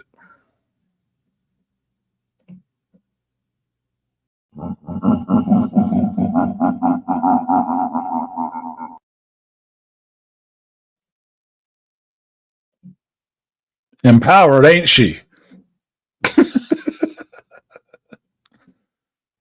Empowered as fuck, right? Stupid shit. What did my like to say? Artisan. So Filoni made kyber crystals have a menstruation cycle, so that's why they bleed. Get the fuck out of here. I told you one of the problems I have with Filoni is that he introduced in the Clone Wars show a lot of canon breaking shit. And if you go back and look, I bet you that was after George was not really involved with the show as much anymore. I bet you that's when it happened. I never liked that idea. Why? Because it throws away the whole idea of the hyperspace wars, from back in the old Republic era. Throws away story elements where Jedi are going to these planets with these crystals on it. I like the idea of this being a resource to be mined, that it was something they used to make the Death Star, that it's a resource. It's not something I got to imbue it with my force, and if I'm evil, it'll turn red. That's...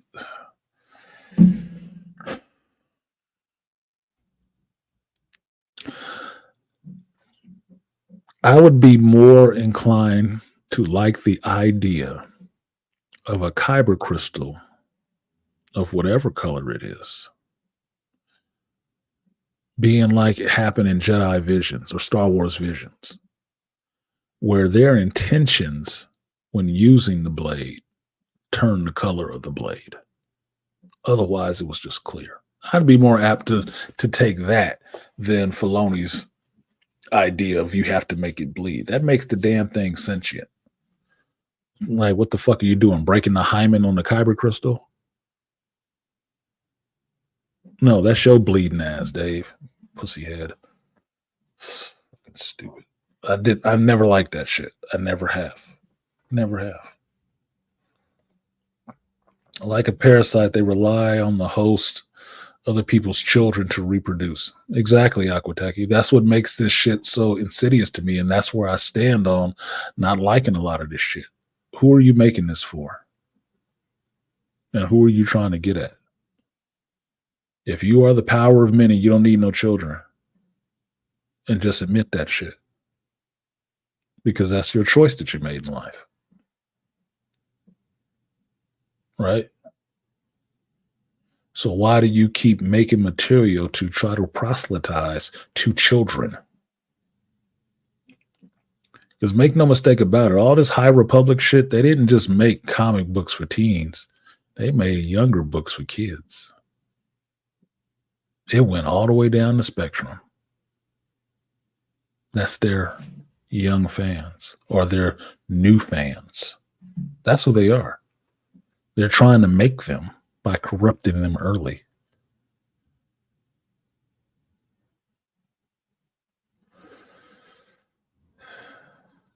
Some of y'all that still have young children in school, you understand what that shit is, because they try to strip the parents' rights away from them to teach their children what they want to, and embolden the school's rights to teach your children what they want them to know. Like how to use condoms. Younger and younger ages that don't even understand what the fuck sex is. I guess they want that for some older person that's going to be, diddling them.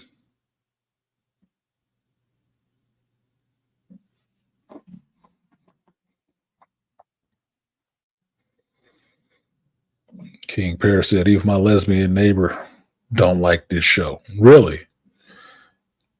Hey, I forgot what city you in, Parrish, but you can be the geek on the streets in that location and let me know exactly what the fuck they don't like about the show and ask them about all this sexuality stuff. Let them know, like, this show is supposedly made for people like you. The woman who did it is reportedly a lesbian. Her wife is even in the show. So they're making this for you. They don't have your posts? They don't have the LGBT posts? They must be far from the source then, huh? I'd really like to know.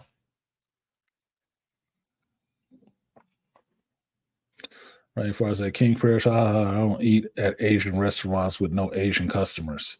I wouldn't watch a word-leaning show, an L-word-leaning show that lesbians won't watch. Yeah, exactly. Look, I can have Taco Bell. I can have Mexican food, but there ain't no Mexicans in there. That tells me that shit is not that damn good. Asian food, Thai food, nobody else's culture's food. If they not there eating it, I probably don't want it. It's probably some milquetoast, bland ass, made for white folks ass shit. That's what that means. You ain't getting the spices. It's just going to be sweet. Because Americans like our sugars. It ain't going to have no soul. The place I go to get my Mexican food is full of fucking Mexicans. Salvadorans, whatever. Latino speakings is full of Latinos. And when I walk in there, they look at me like, the fuck you doing here? I'm here to eat the same shit y'all eating. And maybe I can order some of it in Espanol. So they understand I know what the fuck I'm ordering. Same thing with Asian food.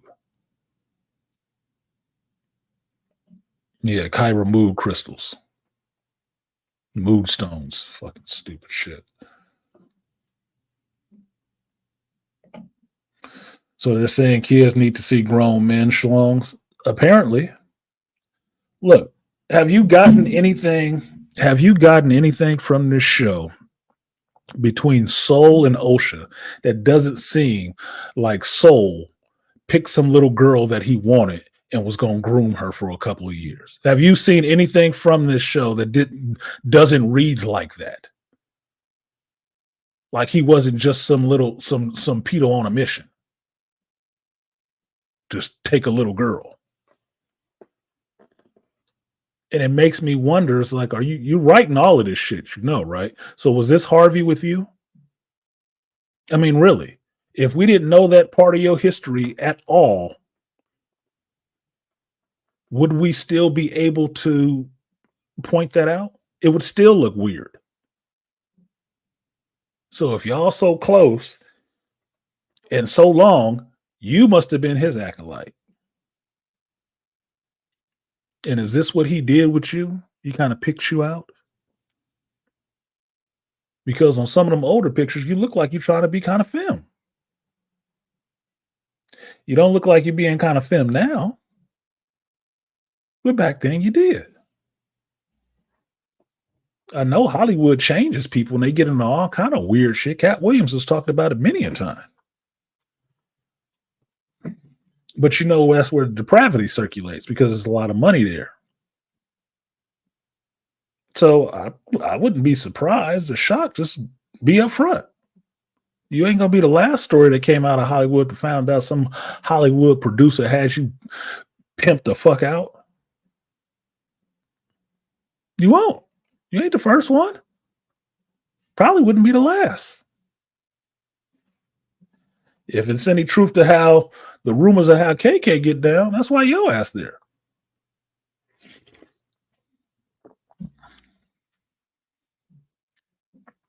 So Kyber, so Malika says, so Artisan in a nutshell, the Acolyte's agenda is to promote the LGBT, incest, feminist, DEI, and pedophilia under the disguise of promoting a modern Star Wars saga. Yes, I would agree with that.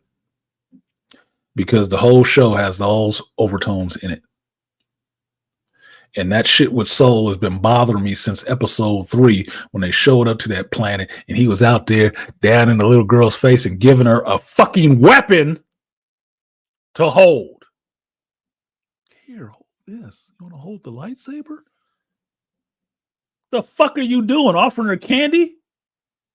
Come have a ride in my little white ship? Are you fucking kidding me? Dude, what happened to the panel van? Oh my God. That's been rubbing me the wrong way since episode 3. It's like, this sounds like some pedo shit. The fuck is they doing in this show? And a woman wrote this. Allegedly. What up, Donnie Mac? MDM in the building. Aquateki, haven't you heard about baby in a bag and baby in a corner? They can grow a baby in the comfort of their living room now. No, fuck them, Rainfire. That's for me. The boiling bag baby, that's me. That was me and BGS having a conversation about the artificial wombs. I just want my boiling bag baby. Add jizz and let it cook like a crock pot. And I'll wait. I'll produce my own little clone in my house. And I'll be fine with that because it'll be from me with no middle person. And then I can raise it the way the fuck I want to. Without no conversation. No discourse. Be done with it. But see, I can do that. Because by God's blessings, I am a male. They ain't. They still gonna need some semen. That's why I'm all for controlling, maintaining, and holding on to your seed. Fine, let them do what they want to. They don't have to have your seed. You ain't got to give it to them. That is your most valuable resource, other than your time.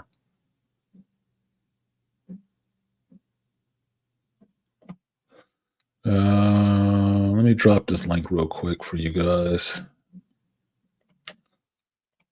I got 2 hours. Yeah, I talk for 2 hours. So fucking what? It's my show. I usually have a lot to say, and I don't talk about it every day. I don't talk to you guys every day. Put it that way.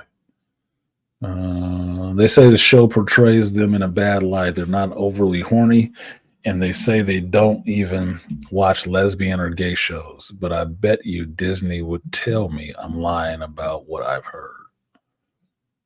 Okay, you're saying about your neighbors your neighbors say that the show portrays them in a bad light. I would agree. I'm not gay or lesbian. Well, I am a lesbian, but I'm not, following the lesbian faith. They are not overly horny. True. I couldn't see what would be in it for a lesbian chick. Really, I can't. Where's your titillation coming from? Where? Just chicks being empowered, that gets you off? Bullshit. They're not overly horny, and they say they don't even watch lesbian or gay shows.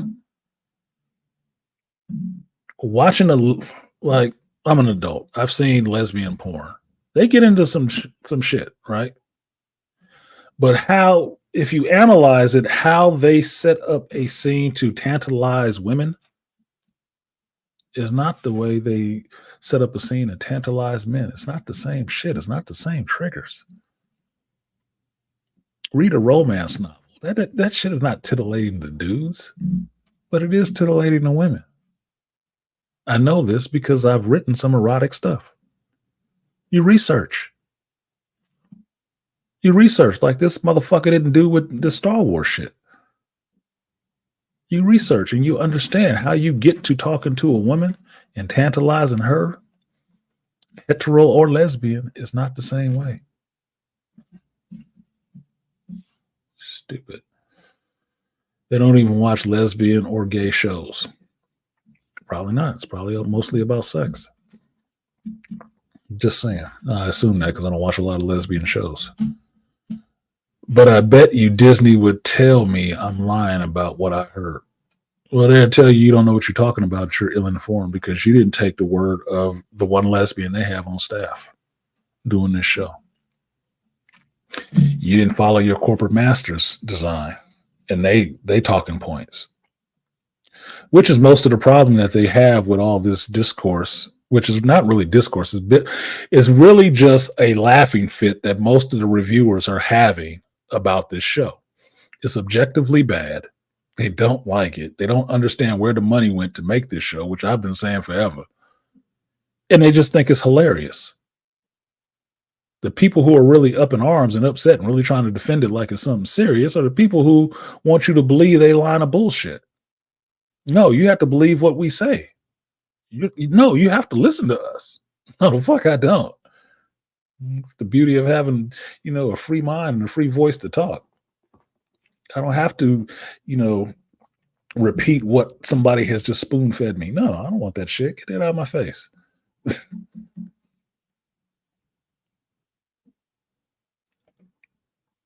Yeah, I've heard that too, Aquateki. They might want to hurry up. I mean, get it right, but hurry up. And you don't need to worry about it. I just need the womb. I got the genetic material already. I produce it. And that factory never shuts down.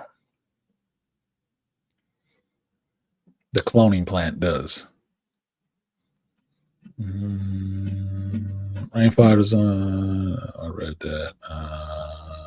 We revisited the flashback from a different POV in episode 7. Same writer and director. It's episode 3. Brace yourself. Are you throwing out spoilers, Donnie Mac? No, I don't do spoilers, homie. But that's the assumption of what's going to happen in the next 2 episodes, because you have to find out who killed who in this shit, or how they got killed. Whatever. The perspective shift recap is obviously going to come. It's only 2 episodes left of this shit, thank God. So where else is it going to come in? Hey, prophetic. It's just common sense. If you'd have said that shit back at episode 1, then I'd be looking at you. Man, somebody needs to dissect the sex ed episode of South Park. The boys are getting rashes from wearing condoms 24/7, and the kids started a Mad Max gender war because they didn't understand sex. I need to watch that episode. I haven't watched that episode of South Park. I'd have to watch that. Somebody got the link for that episode of South Park. Throw it in the chat so I can go back and watch it, or a number on the episode so I can find it. I want to watch that just so I can have a laugh. Link is in the chat if you want to come up here and spit your piece on this. Aquateki, is that a select? It is for a select rich few that they can charge out the ass literally. They are not going to want everyone growing babies while willy-nilly. And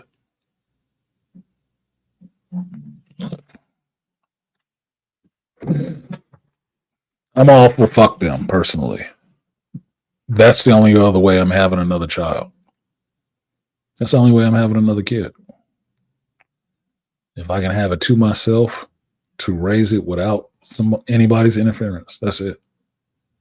I've had to make way too many concessions on the two kids that I got. I don't like that shit. I don't. And it's not that I am a total fucking ogre and a control freak. It's not that at all. I just want to make sure my views are completely rolled into the next seed that I would part with. Depends on the cost effectiveness and maturity of the technology. Countries may prefer growing their own citizens over importing them from other countries. They would. It'd be cheaper. And you could probably ensure that you're getting the results that you want. No spoilers at all. Just seeing the writers and directors listed for each episode online. Gotcha, Donnie Mac. Take it back.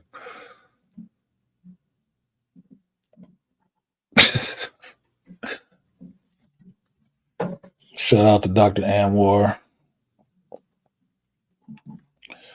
for supporting the stream. He said a donation for Master Tobin and his life-ending guilt.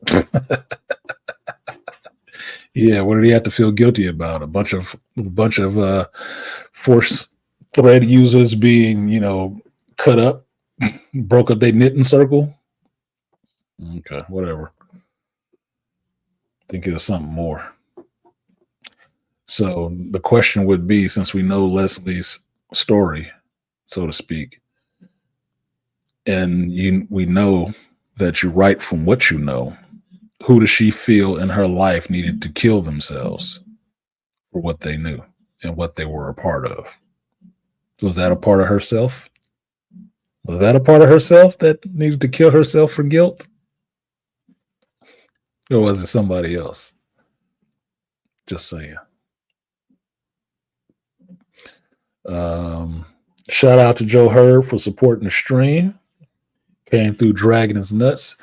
And since Joe Herb came through dragging his nuts, I will give you, sir, the power of many. Appreciate you, Joe Herb. The power of one. The power of two. The power of many. The power of one. The power of two. The power of many.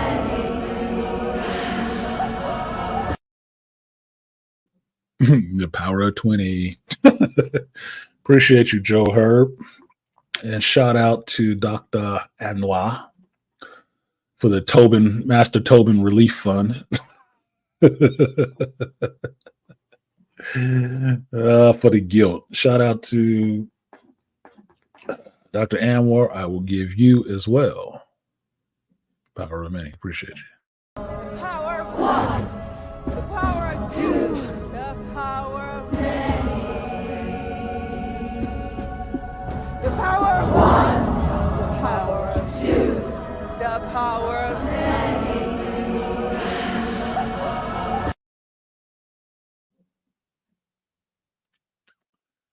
I have something I want to show you guys.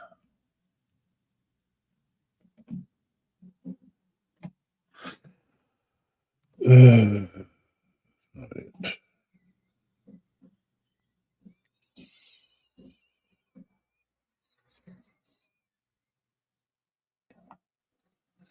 That's not it.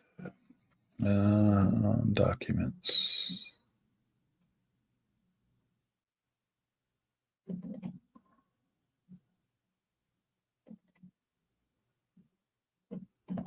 Four point oh. There we go. I found it, I think.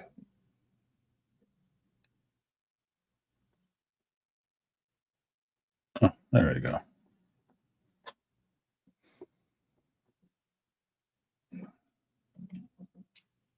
Yeah, I did find it. Let's see. Okay. All right. If we get to it.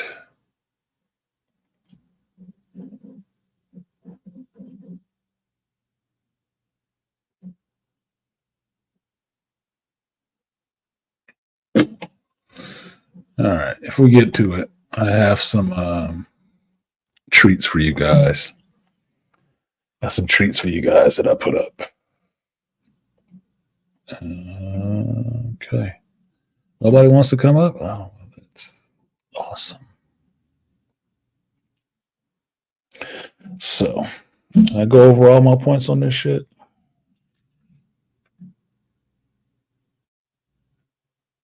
No, we got somebody in there. What up, Deset? Nice. I was just logging on when you said nobody wants to come up. Yeah, I was. I can't. Look, this is TV, not radio. Yes. Dead air is no good. No, it is not. Dead air is no good, but I will keep it moving. Hey, look, I'm glad you're talking about because I quit Acolyte. So last You episode, quit. fuck it. I ain't Like, watching. like an old school relationship back in the 80s. I'm like, I quit her. I What quit happened? this shit. I quit her. You quit But what? you know what? Because I know you was. I don't know if you got to the House of the Dragon or the other stuff. I got to The Boys. I haven't talked about House of the Dragon yet because I Okay. want to get off The Boys and the Acolyte because I'm about to quit The Boys. I am. Oh, really? I'm not doing. Look, I'm not doing episodic reviews of that shit, so I can stop watching that shit anytime. Okay. Look, the show pissed me off bad enough. It'll be sitting like the Bad Batch. I still ain't watched 2 season finales of that shit because it was pissing me off so much. Like, fuck you. Yeah, I quit The Boys for about 3 weeks, and I came back to it. Did So- you come back on this episode? I haven't watched the last one yet. Oh, Nope. I've been enjoying House of the Dragon, and I just finished Supercell last night. okay. Yeah, I gotta check out Supercell because me and Black Bane were talking about it yesterday, and he was giving me the pitch on it. And it sounds good. I want to watch it. It has to do with some black folks, so I'm gonna check it out just so I can, not keep up with the culture, but I want to talk about it with him again. But I've been hearing good things about it, so I do want to watch it. And it's funny how it works with me and him. I had already saw the little thing on Netflix for Supercell. Read it, like, oh, that's interesting. I put it on my list. I'll get to it because I got some other shit to watch. And then the fucking next day, he's like, man, have you seen Supercell? Like, God damn it, dude. Bro, you watching my watch list? Like, God damn, I just put it on there. No, I ain't watching it yet. He said, yeah, I was watching it this morning before the gym. It's good. I went to the gym, came back, and I went, like, man, I ain't got that kind of time. I'm on my way somewhere else. Yeah, I wasn't even going to watch it because the habit that comes with black movies. I cannot stand that shit. Yeah. It's just like High chance of it being bad. It's like watching all black porn. Like, this shit is gonna be garbage. yeah. I mean, don't even get me started with them niggas talking in all black porn. It's like they gave y'all lines. They give you So- lines and you can't read them for shit. Like, dude, just Yeah. fucking shut up. Like, Yeah. But the Supercell though, I'm not going to talk about it because I'm not going to spoil it. Mhm. However, I do like how they made the powers manifest because only black folks can have this power. Plain shit, as it was simple. like- Yes. Opposite of Wheel of Time. Man. Yeah. Huh. I think it was a clever premise on how they get their powers. Okay. And the thing that really made me interested is that, it was a rapper who was pushing Rap Man, he directed it, he produced it, and of course, he got the money from Netflix to do this shit. I'm just like, man, this brother coming up. Who wrote it? Rap Man, that was his movie. Rap Man? I mean, Rap Man, he's a British rapper. Oh, okay. Yeah, Still, I think he's an African guy. He's Look, got one of African last name. I'm not disappointed or surprised by that shit. If the lead singer of My Chemical Romance can give you the Umbrella Academy, Mm-hmm. right? Why the fuck can't a rapper give you another show? Exactly. They're creative people. They're in a creative mind space. What the fuck? I'm fine with that shit. Me personally, I don't give a shit where the idea comes from. If this is a good idea and somebody is willing to pay you money like this goofy bitch to produce it, then do it. They might as well because there's shit out here like the Acolyte. Like, you can't do no worse. You can't do no worse, motherfucker. Like, ugh. I just like seeing black geekdom represented. I do. globally. Yeah, I like seeing Black geekdom represented, and I like seeing Black creativity in science fiction or anything like that represented. That's more interesting to me. I think that's what my mother was sending me this thread on. It was about this damn exhibit, Afrofuturism. Oh, not Afrofuturism again. Yeah. I think that's what she sent me. She sent me some link for some shit. You know, if they could take the strong doses of gay crap out of Afrofuturism,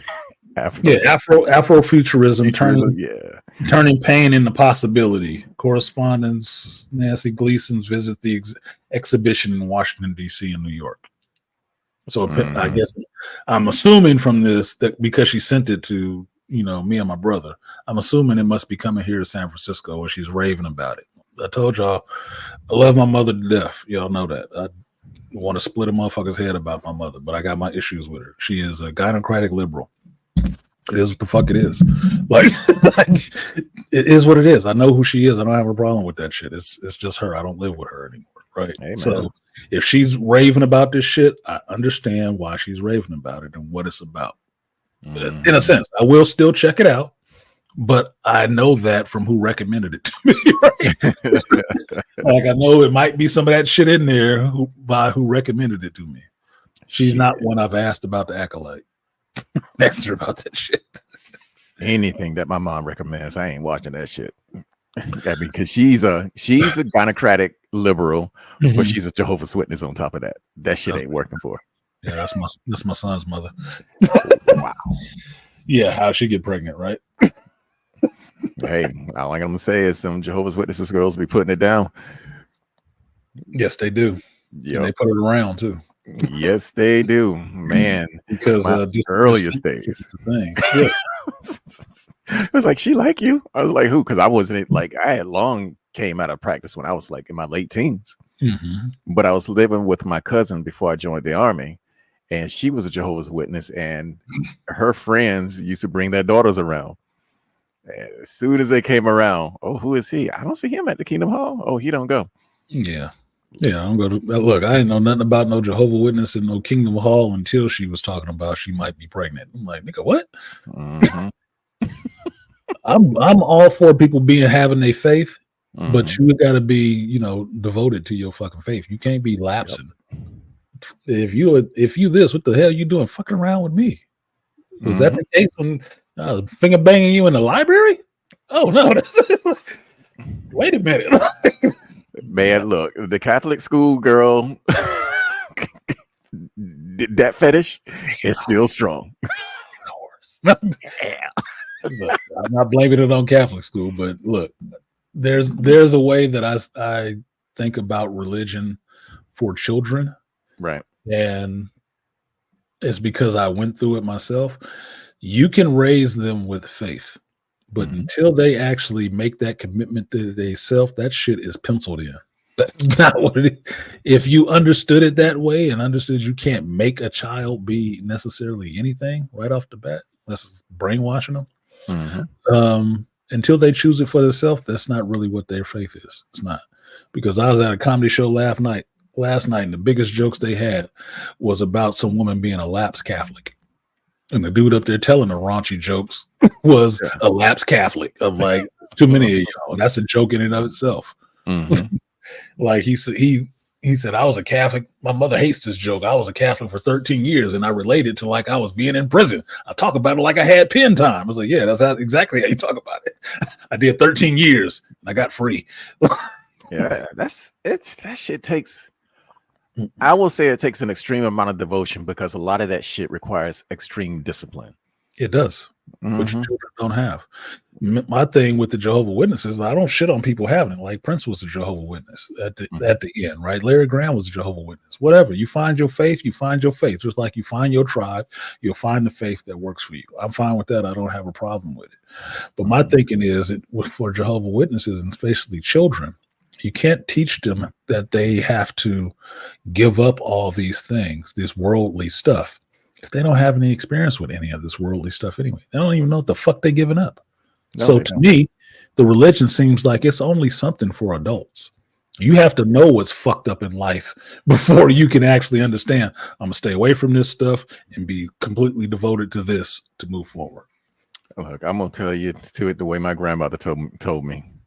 She said that the only reason why old folks get religious is because they get too old to bush. Meaning, meaning that the men don't want you, you can't walk your ass up and down the street anymore, so you find religion to compensate. Yep, trying to My get on that grandmother good was on bus the now. real shit. What's that Cosby joke? You say that is not the same person I grew up with. You're looking at an old person trying to get into heaven now. Exactly. You raised hell your whole life, and now you want to get on the good bus, huh? All right, I see you. I see you. Wear your ticket. Yeah, man. Well, I understand how the philosophy works, and it does work. If you look at it as a philosophy and not, because I ain't gonna give up the goddamn shellfish. Fuck that. Some of that stuff don't even make no sense to me. That's why I've studied religions, right, and the different religions, and some of them have some merit that I could see working for certain people. That's why I don't begrudge people how they live their life and what religions they fucking practice, because some things might work better for you. It might work better for some people not to do certain things. It might, but it's not a one size fits all, man. You got to find your own path through that faith shit. You really do. And I can agree with raising a child with some kind of morals. And if it's faith-based, it's faith-based. I can agree with that. But to a point, you have to understand that this kid is going to have to decide that shit for themselves. That's so true. Better if you let them experience a lot of different religions instead of just locking them into one and thinking that's what the hell they're going to be when they get to that age of personal discovery and wanting to be themselves, figuring out who the hell they are. I mean, even what is it? The Amish have a thing called Rumspringa, right? Yes, right. They do. Why do they have that? So they can get out and be out here in this world and understand what this shit is. And if you understand what that is and it's not for you, then you can come back and be good. Exactly. But if you don't, all you're going to do is make the faith look bad, because you're going to walk away from it as soon as you hit that age of having your own personal independence. You're going to walk away from it and you're going to badmouth it the whole fucking time. Don't the Mormons have something like that? Yeah, you do more of a disservice that way to the religion than anything else. So that's just me. That's just my own view on religion and kids raising with religion. Look, there's a lot of dudes in my city where I come from, Richmond, who have got baby mamas, and most of them baby mamas is Jehovah's Witnesses. And the one thing I know that they love is the kids. That's true. They love taking some kids. So my thinking is that's how they bloat their numbers. I'm just saying, it's another way to do it, because they're all about taking them kids. And there's a lot of stuff, just like with a lot of other religions, that happen just like in this goddamn show. Yeah, they're facing a big problem now in their organization because the young people don't want to be part of it anymore. They are walking away in droves, and they're trying to get that recruitment up. And basically, they've relaxed a lot of their rules. Like, a recent rule that just changed is, for the longest time, men couldn't wear beards. Stupid shit. Only last year, the Watchtower Society decided that the men can wear beards as long as they're groomed. And now, damn near every man, because everybody got part of that organization got beards now. Yeah, because they y'all listen. Well, we can kind of sketch these rules in, because we want y'all to be here. My thing of that is they have the hardest time with having males in that shit, because it seems to me it's more a religion that kind of gets ran by women. It's to their benefit in some senses, right? Because most of the guys, and it's just for me in my experience with it out here in California, right? The dudes that are really in it, they some handpeck just mules. That's a big problem. Yeah. Long as they get their seat in the house where they can sit up and watch TV and be bloated and fat and all the rest of that shit, they good. But the women run that shit. And they talk to them crazy. That is the problem with my mom and her husband, because he won't divorce her. They're both Jehovah's Witnesses. And here's the interesting thing about that organization. it's top heavy with men by design because the Bible states that men, the Right. whole thing. But when you look at the type of men who are running that shit, I was like, look, I'd rather have some hardcore fundamentalist Muslims up there running this shit instead of you handpicked motherfuckers because y'all Yeah. got this shit right. Yeah. And that's what it is. Like, I've got into it with my son's mother for years, right? Because she divulged her witnessness after she got pregnant, right? So we've had this battle going on for a long time with raising my child and stuff like that, or raising our child, right? So it was tough because my mother believed in, she didn't like the fact that her mother decided her faith for her when she was young. And her mother had her baptized as a Catholic. My mother didn't want that shit. She didn't like the nuns whooping her ass and shit like that. That wasn't her way, right? So when she had her children, one of the things she did is, through her journey to find her fucking faith, she took us with us to every one of these damn churches. So I've got that Catholicism belief. I got that Christianity belief. I got that Muslim mosque beliefs because this is where she was going to try to find her path in that shit. What I learned from all of that stuff is there are some commonalities between all of these fucking faiths. Pick the ones that work for you and live to that. So it's the funniest thing. You'll see me pray at a table before I eat like I'm Catholic, but I will practice some Christian beliefs. It's weird as shit. But if I had to choose something, I probably would choose Buddhism or some shit like that, because it's more about being in line with yourself and like, I don't need the temple. I don't need to donate to you. I just need to be good with my higher creator. And, that's it. It's all on the wheel. However I live my life, it's going to be how this shit turns out later on. It's like, do I get to get in? No, but you get to go back as a worm, nigga. Fuck, man. I'm trying to get up this ladder. Yeah, ain't going to be a big worm. Yeah. It's going to be a worm. Like, you live through your dick. Well, this is what we got for you. That's what you're supposed to do. I mean, I ain't saying you're supposed to live through your dick, but right. It's the commonalities that I found between all of these faiths, the ones that I knew about anyway, right, it's always the same thing. Do not let this bitch pull you down. Exactly. Don't let this woman pull you down. Do not let sex be your whole meaning of existence, and put something out into the world more positive. Try to help other people. That's it. Try to help other people. Be decent to folks. If they decent to you, awesome. If they're not decent to you, we got this flaming sword over here for you. That's just what it is, motherfucker. That's just what it is. It's pretty fucking simple. We overcomplicate the shit. The idea of the benevolent Christian is like, no, that's not how that shit works. Nowhere in there, Old or New Testament, does it talk about benevolent Christian. It's like, no, if somebody's messing around, no, don't go over there and mess with them. Turning the other cheek. That whole thing was about like, your brother and he's mad at you and he slaps you across the cheek, you turn your other cheek because there's something greater there to be gained instead of y'all just constantly fighting each other. But if somebody's coming after you and yours, you pull out that sword and you lay them down. Look, I joked with one of my coworkers, my past coworker. She's a pretty girl. Oh damn, she's a pretty girl. I wish she was like into me. I'd have loved getting her ass, right? But she was a little pretty Latina girl, right? And she was having her struggles with relationships and whatnot. She said some shit about being an angel. She was kind of devout, right? She's a whole lesbian right now, right? See how that shit worked. But she said, oh, no, I don't do them rough stuff like that. I'm an angel. And I told her simply, I said, because I think she's Christian or Catholic, right? And I said, Satan was an angel too, right? He was the first one. He was the first one. And so were his demons. Yeah, so were his demons. So I don't want to hear that shit. you ain't telling me shit that you an angel. You ain't no fucking angel. Satan was an angel too. And he was the first one and the most beautiful one. So I don't want to hear that shit. Don't be acting like you spit some little dumb shit and I've never read the Bible before, motherfucker. Like, come on, man. Look, I think about these kind of things. She didn't have a response for that. She just laughed. He's like, I can't with you. I said, no, you can't. Starting. Yeah, I was on some rainforest. I have called 40 years at HBCU. It's called your black man trials. What you talking about?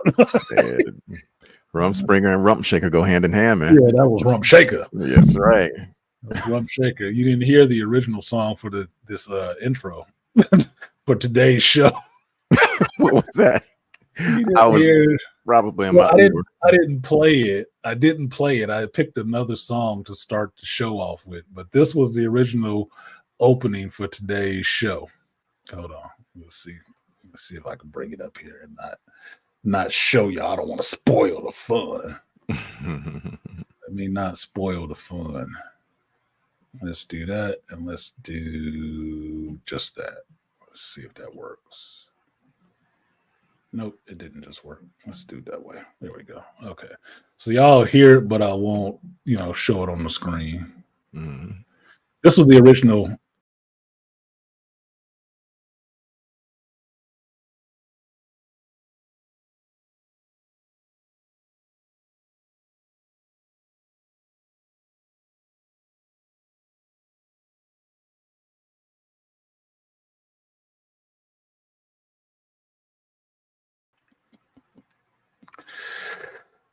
I don't know if y'all heard that, but yeah, it was gonna be Summer Bunnies by R. Kelly. I knew it. It was nothing but summer bunnies out. Everybody with their cutoff shorts is 190 some degrees. Mm-hmm. They got legs out, they got sandals on, toes done, legs nice. I'm like, oh my God, I love summertime. Man, who are you telling? That's my favorite time of the year. No shit. And I think it was some football. And not American football, but football, soccer shit going on in the city yesterday. It was Latinas, big booties, and everything all over the goddamn place. I'm like, God damn, I should have came for this.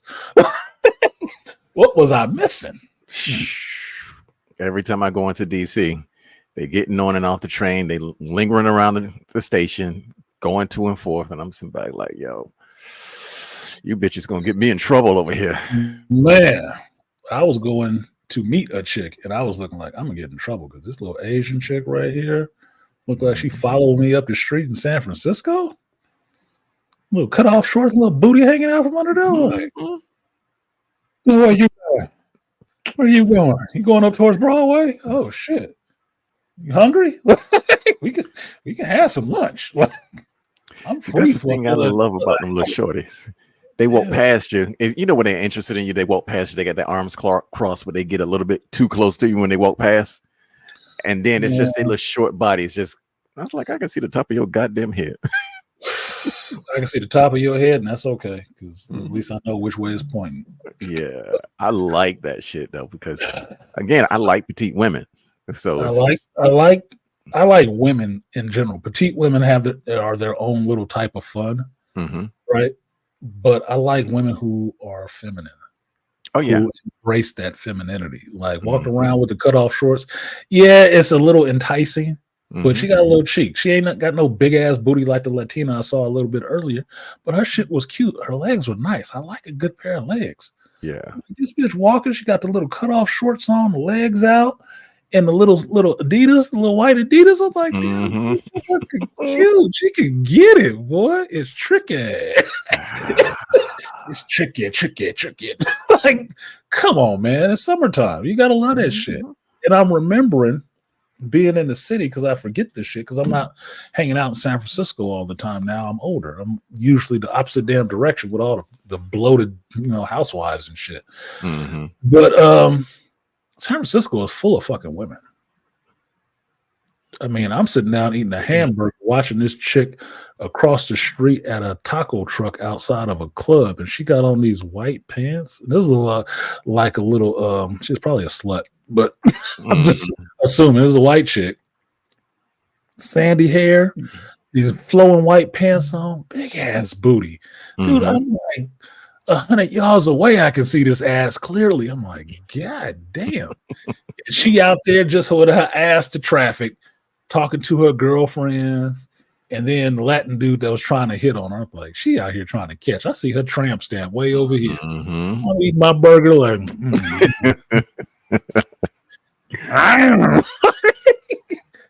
It was a bunch of beautiful looking women out. It was a bunch of beautiful looking women out, and I love that shit. Look, I like people watching. And people I like watching usually end up being females. So, I don't give a shit about the dude. I think he was looking back across the street like, this nigga looking. I'm like, who worried about me and get a goddamn number or something, nigga? The fuck? Drink your drink? Holla. or keep it moving. Like she got two friends standing there. They both look like they single. I don't see no wedding rings from across the street. Mhm. Shoot You your better- shot and get toned down or Yeah, whatever. shoot it. Yeah. Shoot, man. You right there at the goal. What you doing? Oh my That goodness. I cannot resist a nice woman in a sundress, and this is like sundress time. It's just look, is women. so It moves me. I don't care if it's down to Moves her me. ankles or if it's all the way up at her goddamn coochie. A sundress, just Shorts, Mhm. sundress, Mhm. tennis skirts, Yes, bodysuits. Like nigga, brother. you can get all of my damn attention. I'm sorry. Mhm. You I'm can't a, have no money no more, but you can get some attention. I'm a proud lesbian. Look, Aquatech even saying sundresses for the win. Yes, I sir. remember when I decided I like sundresses on women.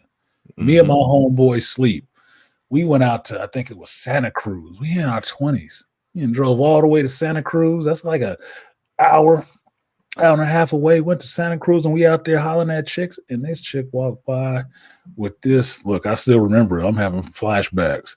It's like rainbow colored fucking body or sundress. And it's just shining. You see the sunlight going through that shit and see the shit with the ass and the legs and shit. I'm like, oh, nigga, I love sundresses. I love my favorite season is summertime. My favorite season is summertime, and I love sundresses and tennis skirts. And every chick that I talked to that day, they either had a sundress or a tennis skirt on. But I love that shit because I like legs. Just is what it is, man. It just is what it is. But look. So I say I don't hate women at all. I probably love them too much. Hey man, we're genetically driven, so it is what it is. Yep. I'm proud of that. I ain't pushing it in everybody's goddamn face, but I do have a taste. I do have a flavor. And my flavor is like, even though my first wife was tall, she was 5'8". I mean, I don't cut them out, but my favorite flavor is short and petite. Period. You're short and petite. I've decided on my size. As short as I would go is like 5'4". Ex-wife was like 5'3" and 3/4. So when I'm sitting down in the hamburger shop eating my burger before I went to this comedy show, who strolled in there? Like 4 Latinas, all 5'4", 5'5", off shorts, big asses. I'm like, oh my God. And they speak in Spanish. Like, I love languages too and accents. Sure. Where the fuck did they come from? I spoke to Art just yesterday, and every time I talk to Art, it's like, yeah, man, I gotta practice my Portuguese. We'll talk for like 2 hours, and I ain't said one word of Portuguese. One word of Portuguese. You ain't practicing shit. What is it? This shit. I was like, man, I know I'm just gonna have to go down there and get back into it. Yeah, that's how you got to do it. My thinking is you just have to immerse. You'll pick it up a lot quicker if you immerse than just like I'm on this Duolingo shit. My daughter is on it. My daughter, my mother, my son, some other people are on that shit. I ain't opened that shit up since I put it on my phone. Really? I haven't. It's not how I spend my time. Put it that way, because when I wake up, like my mother was telling me, yeah, I do it just 15 minutes a day. Yeah, but I get y'all alerts every day. You and my daughter be killing that shit. My daughter got 3 years of some other language, and she moved on to her third language. I'm like, yeah, fuck this little girl. I maxed Duolingo out in a month because it was just that easy. Oh, okay. Yeah, I learned the old-fashioned way. Number one, because I started out in Spanish, and then when I was in course, but then when I decided to go down to Brazil, that was back in around 2011 was the first time I went. I started learning Portuguese, and I was like, okay, I can get into this because I found it to be easier than Spanish. So I was like, okay, cool. So when I went down there and I started to get my feet wet, granted, I met a chick down there. It took me a few days to bring my ear in, but after that, because I had already traveled around the world, so I was used to accents. And, so it was just like not my first language. Yeah, you already got the ear for it. So, and that's why I think immersion would work better, because you pick it up from interacting, and you're Mhm. using it more often. Right. Oh yeah, and you got the body language to go with it. That's the You got the main body thing. language to go with it, so Yeah. you can get that implied meaning from what they're saying from the Mhm. conversation, and then you start understanding the words more often because you'll hear certain things over and over again. It's not like just listening to it off a tape. Like, say this. No, okay, what is it in relation to? You Yep. know, No I understand context. how my brain works. I need some fucking context. Okay, why is this even relevant? Do I Mhm. need to know where the bathroom is, or can I just say, where's the baño? And like, oh, over there. Right. Something that's more conversational that makes sense, especially when you get into understanding that people in other languages use slang too. Boy, You do might they. come off sounding like the most proper fuck that ever stepped on their shoulders. It's like, we don't even talk like that here. Who are you? Like, I had a friend from Portugal go through that. He's a professor, was a professor here at the University of Maryland. They were from Portugal, and he got a teaching gig in Sao Paulo. Mhm. And he said when he first got there, they couldn't understand a word that he was saying. I was like, "Yeah, y'all supposed to Like speak that. Portuguese." Yeah, It's like, like that. Like, this Oh, motherfucker. yeah. I mean, I liken it to being here in California. Y'all hear my little California colloquialism coming out of my language and stuff like that. Somebody showed up here speaking the Queen's English, I would be looking at them strange. Like, Mhm. I don't talk like that. Where are you from? No, I'm from California. No, you're not. No, you're not, bro. Like, nah, bro. Like, that's hella fake. Like, you on the wrong shit, right? Nah. The same thing talking to those guys the brothers down in Brixton when I was in England. Mhm. They use a lot of slang. I mean, they just like us up here. They got their own ways of saying shit. Yeah, they got their own methods. Mhm. That's why I explained it to somebody before. It's like, you don't understand that there's different versions of Spanish. Mhm. Well, you don't talk the same way as somebody from New York. No, you And don't. somebody from New York don't talk the same way as somebody from the South.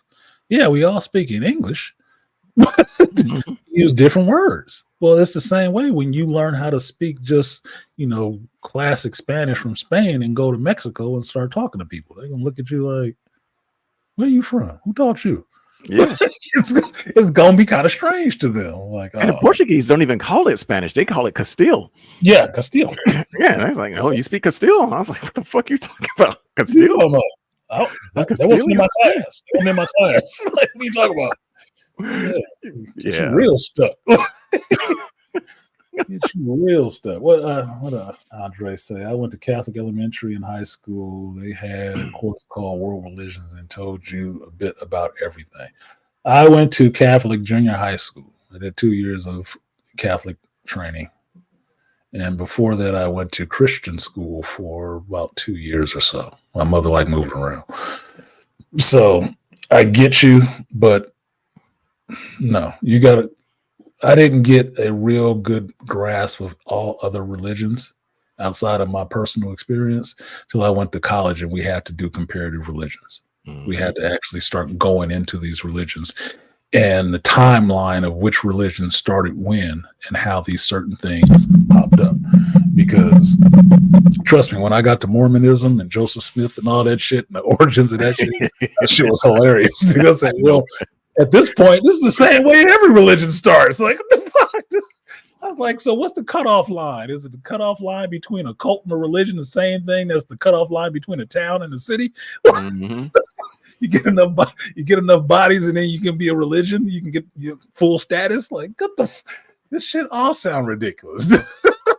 Like, just believe the fuck you want to. Whatever, man. Go back to tribal. Start kicking up dirt and praying to the sun. Okay, do what you do. Do what you do, man. It's all organizing principles at the end of the day. It's like, okay, we got to move them in some kind of direction. Right, look, I'm all for a way to control the masses. So exactly, that's usually all it is.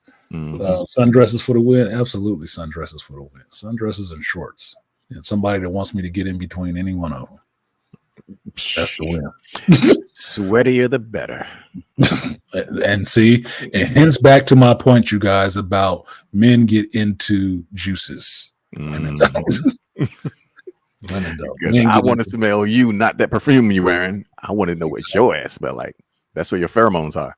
Yeah, I called that the first time I did that. I called that that's what the fountain of youth. That's where the fountain of youth is. The fountain of youth is between the chick's legs, the juices. When I first got my deep dive into the juices when I wasn't smelling my sisters who repulsed me. But your sisters should repulse you. Yeah. Because you go in the bathroom after them, it's like, what the fuck do they piss smell so bad? Yeah, because it's supposed to repulse you. You're not supposed to be attracted to that. But when it was my one of my earliest sexual experiences, and I went down on a chick for the first time, and I was like, man, that's what this shit smelled like. This shit smelled kind of good. That was me finger banging a chick for the first time and understanding the difference between their smells when they're aroused and shit like that. It's like, oh yes, sir. I know that scent now. I know that scent now. Now I know when she primed. Yes, sir. Like, yeah, she's feeling me. I smell your pheromones right now. But also working out in the gym. That's the reason why I stayed in the gym for so long. Also working out in the gym, understanding how women, my buddy taught me this shit, understanding how women will use pheromones, and you can smell their pheromones a lot clearer in the gym. They'll use that shit. Because I was bitching one time we was in the gym because I would do, like I do my warm up on the treadmill, right? Or a bicycle, right? I'm warming up for like 15 minutes or so. And then when I finish, I do my cool down on a bicycle or treadmill. And I was doing that shit, and this chick kept coming in front of me and getting on a treadmill in front of me. And she got this wind blowing. She was like, why is this bitch doing this? But I really smell it. And I told him what was happening. I said, man, she was scenting you. I'm like, what? She letting you smell her pheromones. She was interested. I said, man, I ain't in the gym to be trying to fuck these chicks. I'm trying to work out to lose this weight and keep my strength up. No, she want to fuck though. It's like, okay. And then I start paying attention to that shit. And there was always some chick coming over there trying to scent me, get me in her slipstream so I can smell her. That's what that shit is. It's part of the arousal thing. Yep, so once I related it to that, it's like, yeah, okay, that's the understanding. That's why being a sensualist like I am, if you get into smelling and licking and touching on chicks and stuff like that, they get off on that shit. That's the shit they get off on. That's the reason why they get 20 minutes of foreplay. That's why they need that. Half hour will warm you up. Yeah. Get them off twice and like, okay, now it's my turn. Like, oh my God, wait, I'm tired. No, bitch. Gotcha. Yeah, chick. Right here. Not yet. This little European shorty out here used to do that to me, but it was on a squat rack. And we had this fan on the squat because everybody knows when you're doing squats, you get real hot. And she would bring her little ass right there on a squat rack, right beside me on the next one. And as soon as she go down, waft. I'm like, I think this bitch can smell this shit too. He's sitting this way, he's like potpourri, like yeah. We started talking to each other though. Yeah, but I won't interested in stepping out on my second wife. Yeah, we'll see. It's always signals. They don't give a shit about that necessarily. So I told women a couple of times that women are the most, to me, from my experience, women are the most ones that don't care about relationships. That shit. They want you, they want you. They don't give a fuck about that other chick. They don't give a damn. They just don't want to be the other chick. Yep, that's it. They concerned is about the positioning, not the fact that the shit happened. What up, JT? You talking about sundresses and juices? Yeah, I was in the city yesterday. I was feeling kind of envious of you because this little Asian, I think she was Chinese. That little Chinese chick that was following me up the damn street, dude. She had my nose open for a minute. And like I said, I was going to meet a chick, so I was trying to be a decent dude. I should have been an asshole. Like I told y'all earlier, I should have just been a whole fucking asshole and called it a day because I passed up on at least chicks I could have been on something with that was showing those signals. And I'm like, yeah, I'll pass on it today. Shouldn't have passed on shit. Fuck that. Fuck that nigga. What did Malika say? Artisan, exactly. May the juices be with you. May the force flow. Look, I just don't want the power of many juices, okay? No. Yeah. That's too much. No, but if you can make a chick juice, it's a good thing. As long as she wash her ass, because a juicy. As long as she wash her ass, absolutely. As long as she know how to wash and squash, as Martin Lawrence was saying, that'll make that shit work better. And this is geek stuff too, you guys, because I'm a grown man, so I geek out on a a lot of different topics. I can geek out on women too, and liking women. It's just what the fuck it is. You got to see your kids today? Oh yeah. Okay. When I sent you this super chat, I was at the center. Okay, cool. No bullshit today. Yeah, she didn't show up with my daughter, so I just saw my son. Same old bullshit, you know. And it's like, playing, boy. That's okay. I got another hearing in October over this same shit, so you just keep chipping away at it, like you said. Which is your ass to court every single time you do some bullshit. Let's run it back then. Or run it back again, because we making paper on this one. Look, man, my case is about the size of a goddamn Bible. The judge pulled the shit out. He's like, "This is quite the case." Well, like, yeah, you started this shit too, motherfucker. Oh shit. Well, chapter and verse, motherfucker. Read it. Today's sermon is, "Bitch didn't show up with my daughter. She holding out on some of them kids. I'm here to meet both my children, not one at a time." That's it. Both of them need help. My son was. The good thing is, like, because my son had a bad temper tantrum, which I spoke about last week. Mm-hmm. Like I said, when he's in my presence, he don't do that shit. I tell him no all day. He'll say, "Why?" I'm like, "Because I told your ass to." Look, nigga, what the fuck are you talking about? Why? Yeah. Why? Look, man. Certain questions you don't need to ask. You know why. And then, you know, if he starts to act up a little bit, it's just redirection. It's like, look, man, come over here and do this or whatever. Yeah. But I just don't like, you know, having the overlords watching me while I'm trying to deal with myself. I can agree with that, because my thing, especially with black male fathers, I don't like the micromanaging. That's I do not like the micromanaging. That shit seems so ridiculous to me, because the same person who was letting you hit it raw and everything else would be the same motherfucker trying to micromanage you about you not doing the fatherhood or the parenting right. Like, how the fuck would you know? You ain't been a male, you ain't been a father, and you was the same person that was being irresponsible 10 minutes ago. You didn't come into this situation knowing any more than I did. Yeah, so let him pursue his interests. Yeah, so the micromanaging is fucking pointless. Stay out my fucking way and let me do what I need to do. You know, Neil deGrasse Tyson had said something very interesting. Well, not interesting. He was right about children, because, you know, he's got his own children. He said the thing that we tell our children is wrong when they're sitting there and they're experimenting, which is what they're supposed to do. The first thing we do is we come over there and tell them to stop doing it. Yeah. I told my son's mother that about him when he saw her cleaning up the house, which was rare, right? And he tried to grab the vacuum. He had to be like 3 or 4 or some shit like that, right? And he grabbed the vacuum and was trying to help her clean up the house. And she made him stop and sit down. And she told me about that shit. And I said, "Why'd you stop him?" I said, "So you want to wait 10 years or so to when he won't clean his room and bitch at him about not knowing how to clean up and shit like that. But he's trying to help you and do it now, but you won't let him. That's when you want him to do it. That's how you get to that point where you don't have to have that conversation about clean your fucking room." Exactly. He wants to help you right now. You better let him do that shit. And then you don't have to bitch later on about it. That's stupid. He's following the example. That's all he's doing. Exactly. It's imitation. He's imitating what you're doing, and he wants to help you because you his mama. Let him do that shit. What's the bad part? He cleaning up? Oh, he can't be in the kitchen because he'll get burned. Not if you teach him how not to get burned.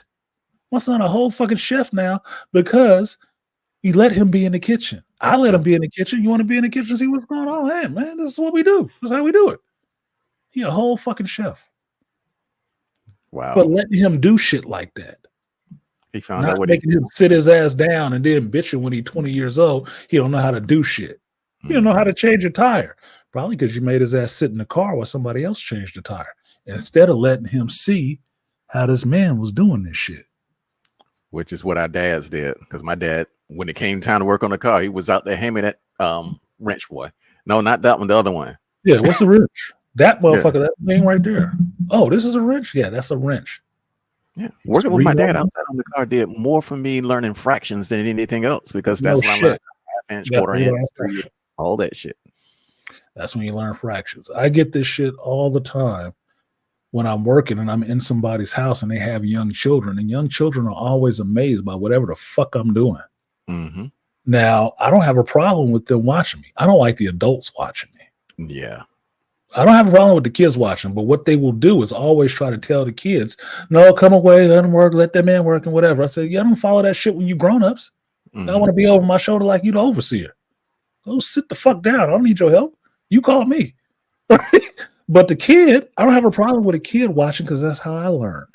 And I always have to tell them that shit. So I don't have a problem with them watching. That's how I learned how to do this shit.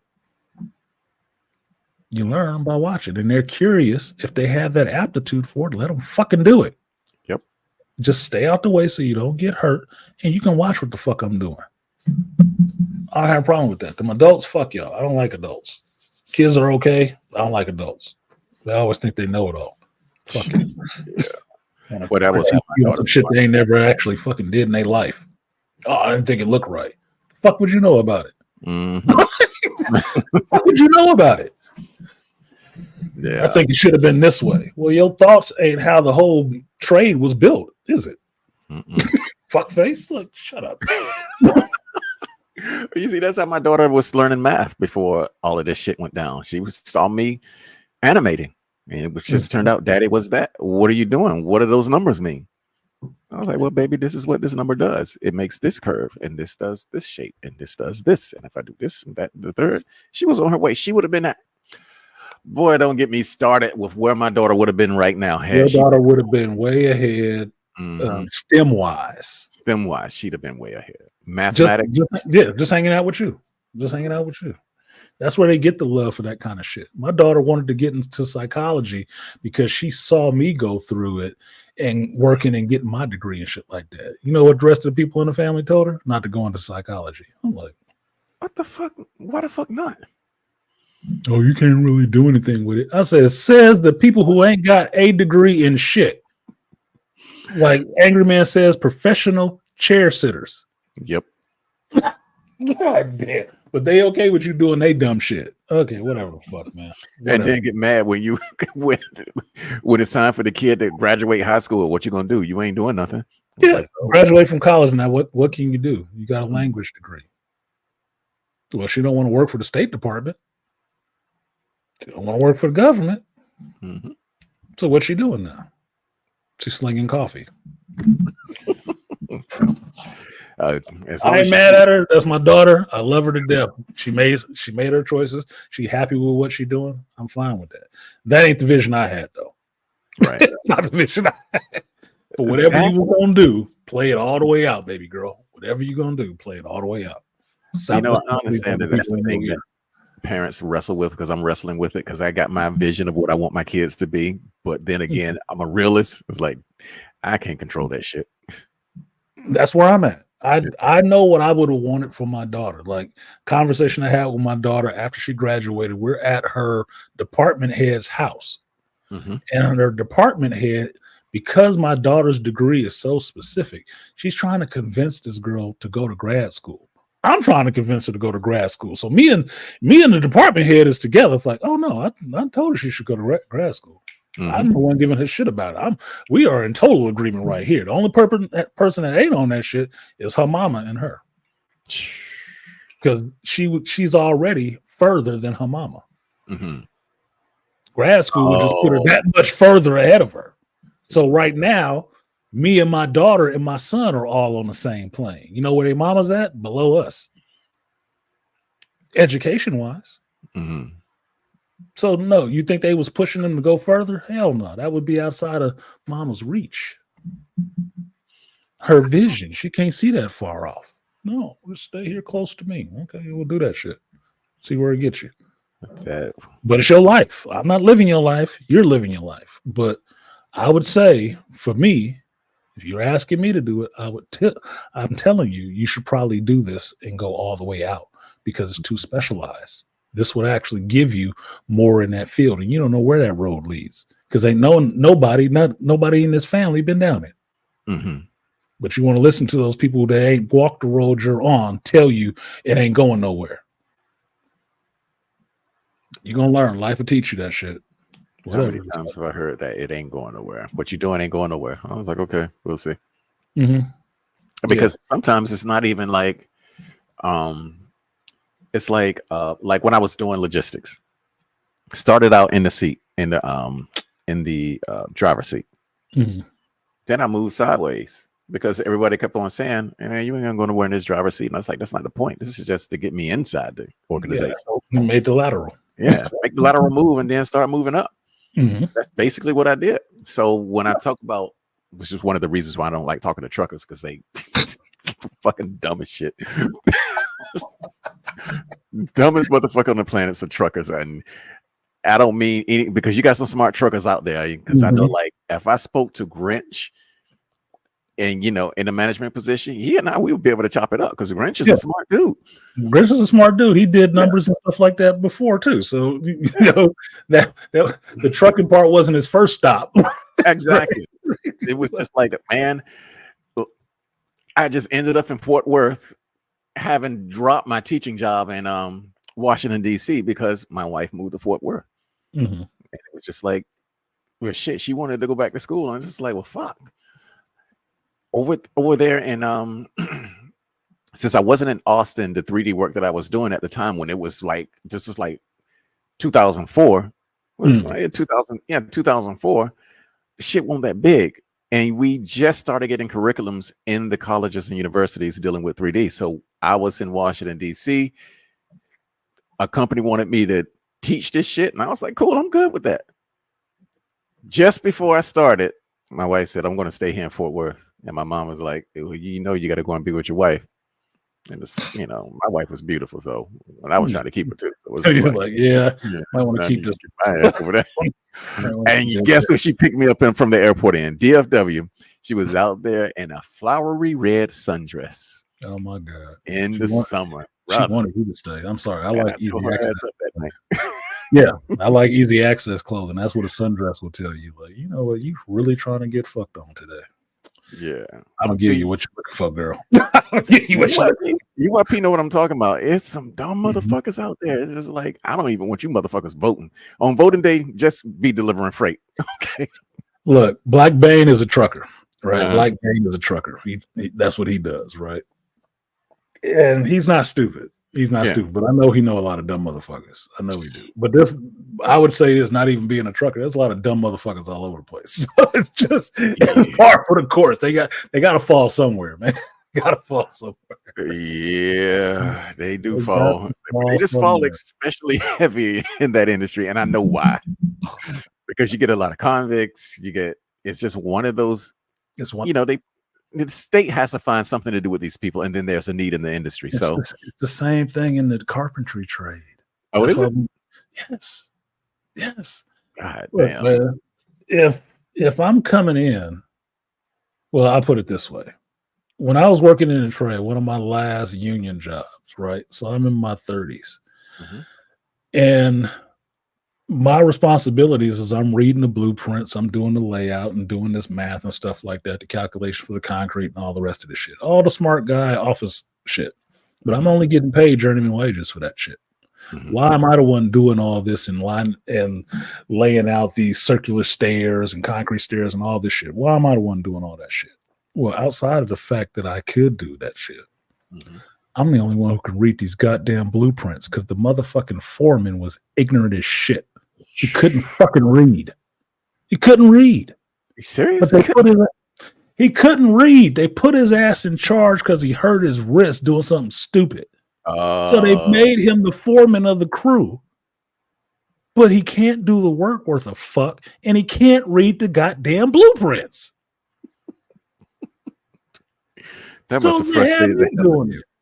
And this was the job site that was full of Latinos. I was the only black dude there. In a company that hired all their family. That was a company that went under too. Because of their waste. The motherfucker couldn't read the blueprints. They ripped it should have been called Do It 3 Times Construction. There's no way that you can exist doing it 3 times. And even if you had to do it twice. 3 times was the low number from the one dude that they had that did do the layout. He couldn't read the fucking plans and do the fucking math. And it's basic math. We would build shit one day. This was in the summer in Napa. Look it up on an almanac and see how hot it gets in Napa. 100 and something goddamn degrees, no shade, building all day. Dudes damn near passing out under the deck that we're building to come back the next morning and rip all that shit out because the motherfucker laid it out wrong. Wow. Wanted to beat his ass. Wanted to beat his ass. Can't read. It's a lot of dumb motherfuckers in construction. That's why construction, especially carpenters, get that rap that they're all fucking dumbasses. Monkeys out there with hammers. Because a lot of these motherfuckers ain't up to snuff just to be a regular functioning person. See, I didn't even know that about the construction trade.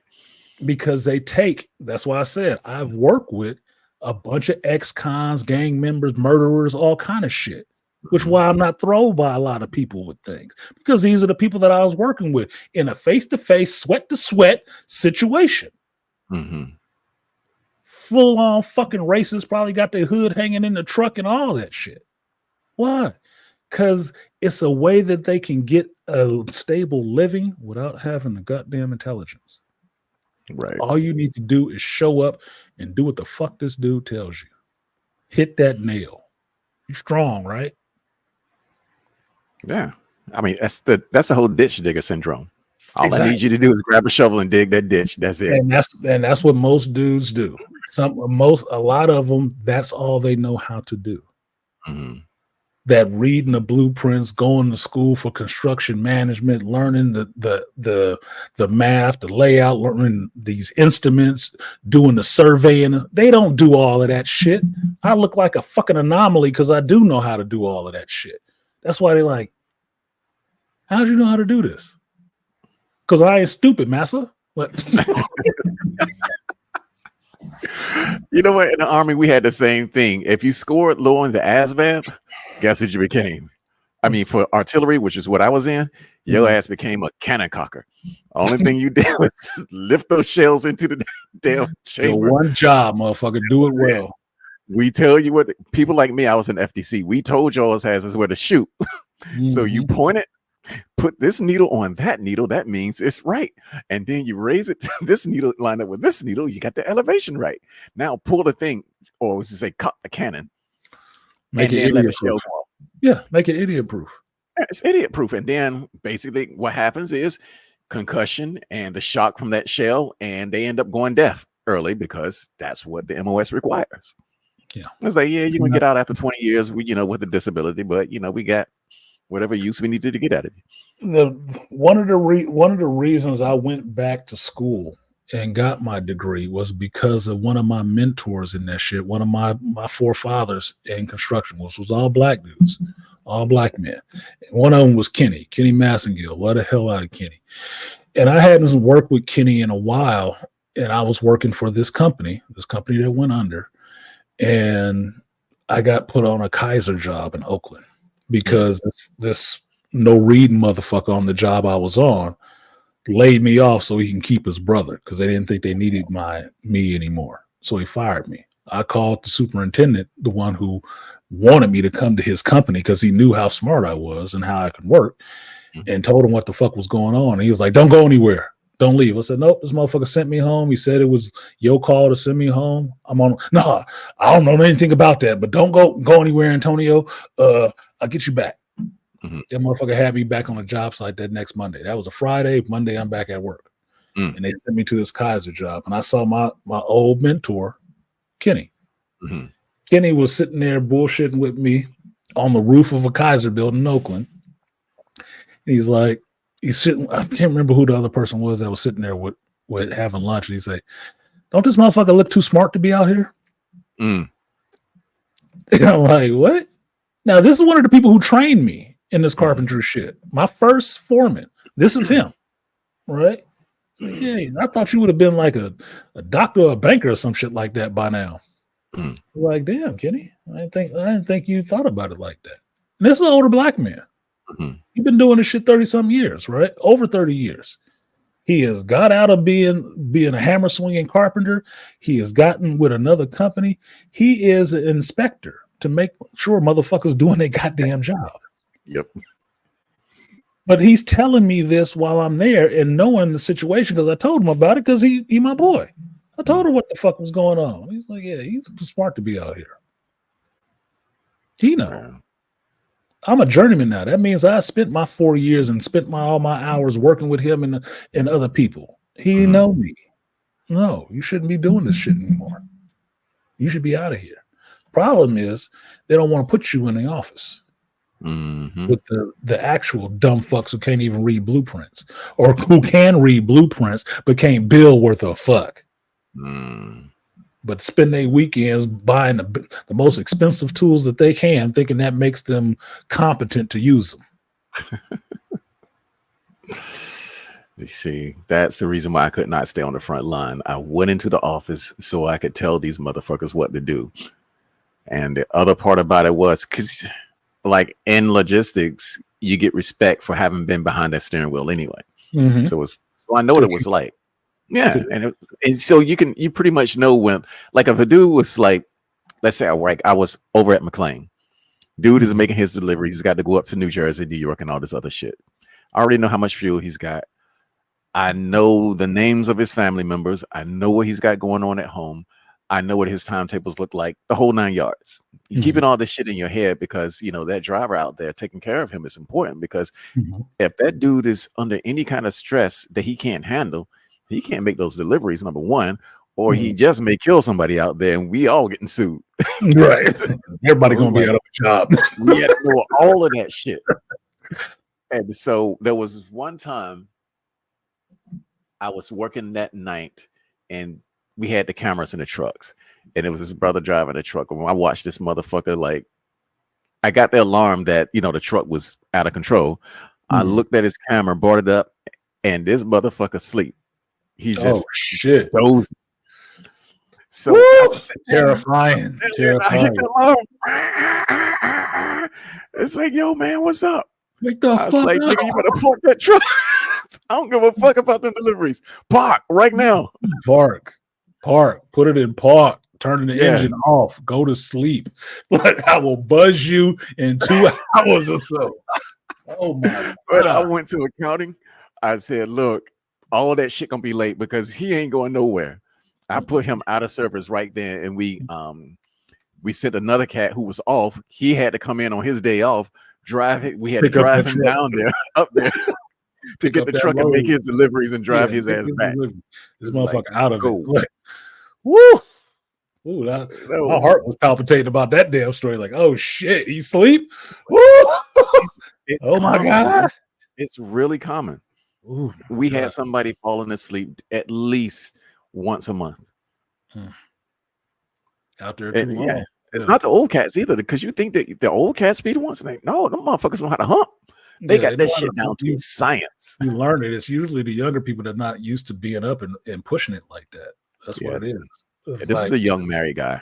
You know, little kids, the whole 9 yards. Yeah, he ain't getting enough sleep anyway. You got young kids. Look, I was at a residence house this week, and they got a baby in the house, a newborn. I was like, yeah, I know y'all ain't sleeping. Like, let me fix this shit so y'all can go back to sleep. He said, oh no, do you got to work upstairs because, you know, the baby's sleeping and we having a hard time? I said, man, I fucking know. I'm being quiet in here. I'm walking like I'm on cotton balls on my feet. What I'm doing ain't gonna make no noise. I'm gonna get in here and get the fuck out of here so you can go back to sleep, man. Just hold it down for a second. I'll fix this door and get the hell out of here so you can sleep, because I know you ain't sleeping. I already know. Don't worry about it. I have sympathy. Okay, I have sympathy. I am empathetic to your plight. Let me get y'all back to sleep as quick as fucking possible. Anybody who's dealing with a newborn has been in the trenches, because you know every goddamn 2 to 3 hours that little bit you're not sleeping right for 2 years. Exactly. I'm just telling you, you're not sleeping right for 2 years. You're not until you get that little motherfucker. And I don't say this because I hate kids, but that's what it is at that point when you waking up at 3 a.m. and you ain't been to sleep and you got to go to work. It's a little motherfucker at that point. Okay. Yep. It's gonna ruin your whole day because you're gonna be trying to hold back, snapping off on somebody else because you ain't had enough sleep and ain't rested. It's a torture session. Okay. That little motherfucker ain't sleeping right until you get him on your schedule. Mhm. Once you get him on your schedule, you can be all right for a little bit. But that first 2 years, he ain't sleeping right. You're not sleeping right, whatever. I didn't sleep right with my son. I couldn't sleep because I was so worried about SIDS, and I rolled over and crushed this little motherfucker. I was like, what's going on? Is that nigga breathing? Is he breathing? Where's the mirror? Okay. Oh, shit. Woo! Okay, he just had a bad dream. Oh my God. I wasn't sleeping deeply. I wasn't sleeping soundly, motherfucker. I'm alerted. Like I'm on high alert. I'm sleeping like I'm in a war zone. Waiting. Is it? Yeah, it was like that with my second child. My first child, my wife was a stay-at-home mom. So she took care of all of that shit. In fact, I had a big enough house when I was in Texas that I just gave them the spare bedroom. And when it was like on my work nights, I slept in the bed by myself, and she slept in one of the spare bedrooms with the child. And it was like I got my sleep. But for my son who was born premature, no, he was not getting no sleep. I was not getting sleep at all. You were not getting sleep at all. Yeah, my son, it was just me and him, no crib, so he was in my bed with me. But I had a big ass queen size bed anyway. It didn't fucking matter, right? I just didn't want to roll over and crush his little ass. And the thing about it is, they need that body heat. That's so they that body heat. Be near you. They gotta be near you. Right? My daughter, look, I tried to with my wife. I tried to keep that little heifer in her crib, but she kept getting out, and my wife is her first child, so she wants to keep it close. So I was of the duality of, I know I need my space, but I want the wife to have her time with her first child. Right? I know she's going to need that shit. So that little motherfucker was in between the both of us, and I had never been kicked in the balls in the back so many times in my life without punching somebody back. I didn't let my daughter sleep with us like that. That shit lasted for a while, and that's why I say my daughter is an XYZ sleeper. When I meet her boyfriend and they talking about they moving in together, I look at that motherfucker like, you getting over. I feel sorry for you because she wild. You really better sleep with a helmet on. That should be. Kids like that. I mean, he is a fatty fucking sleeper, dude. My daughter she would end up on those nights that she did sleep in between me and my wife.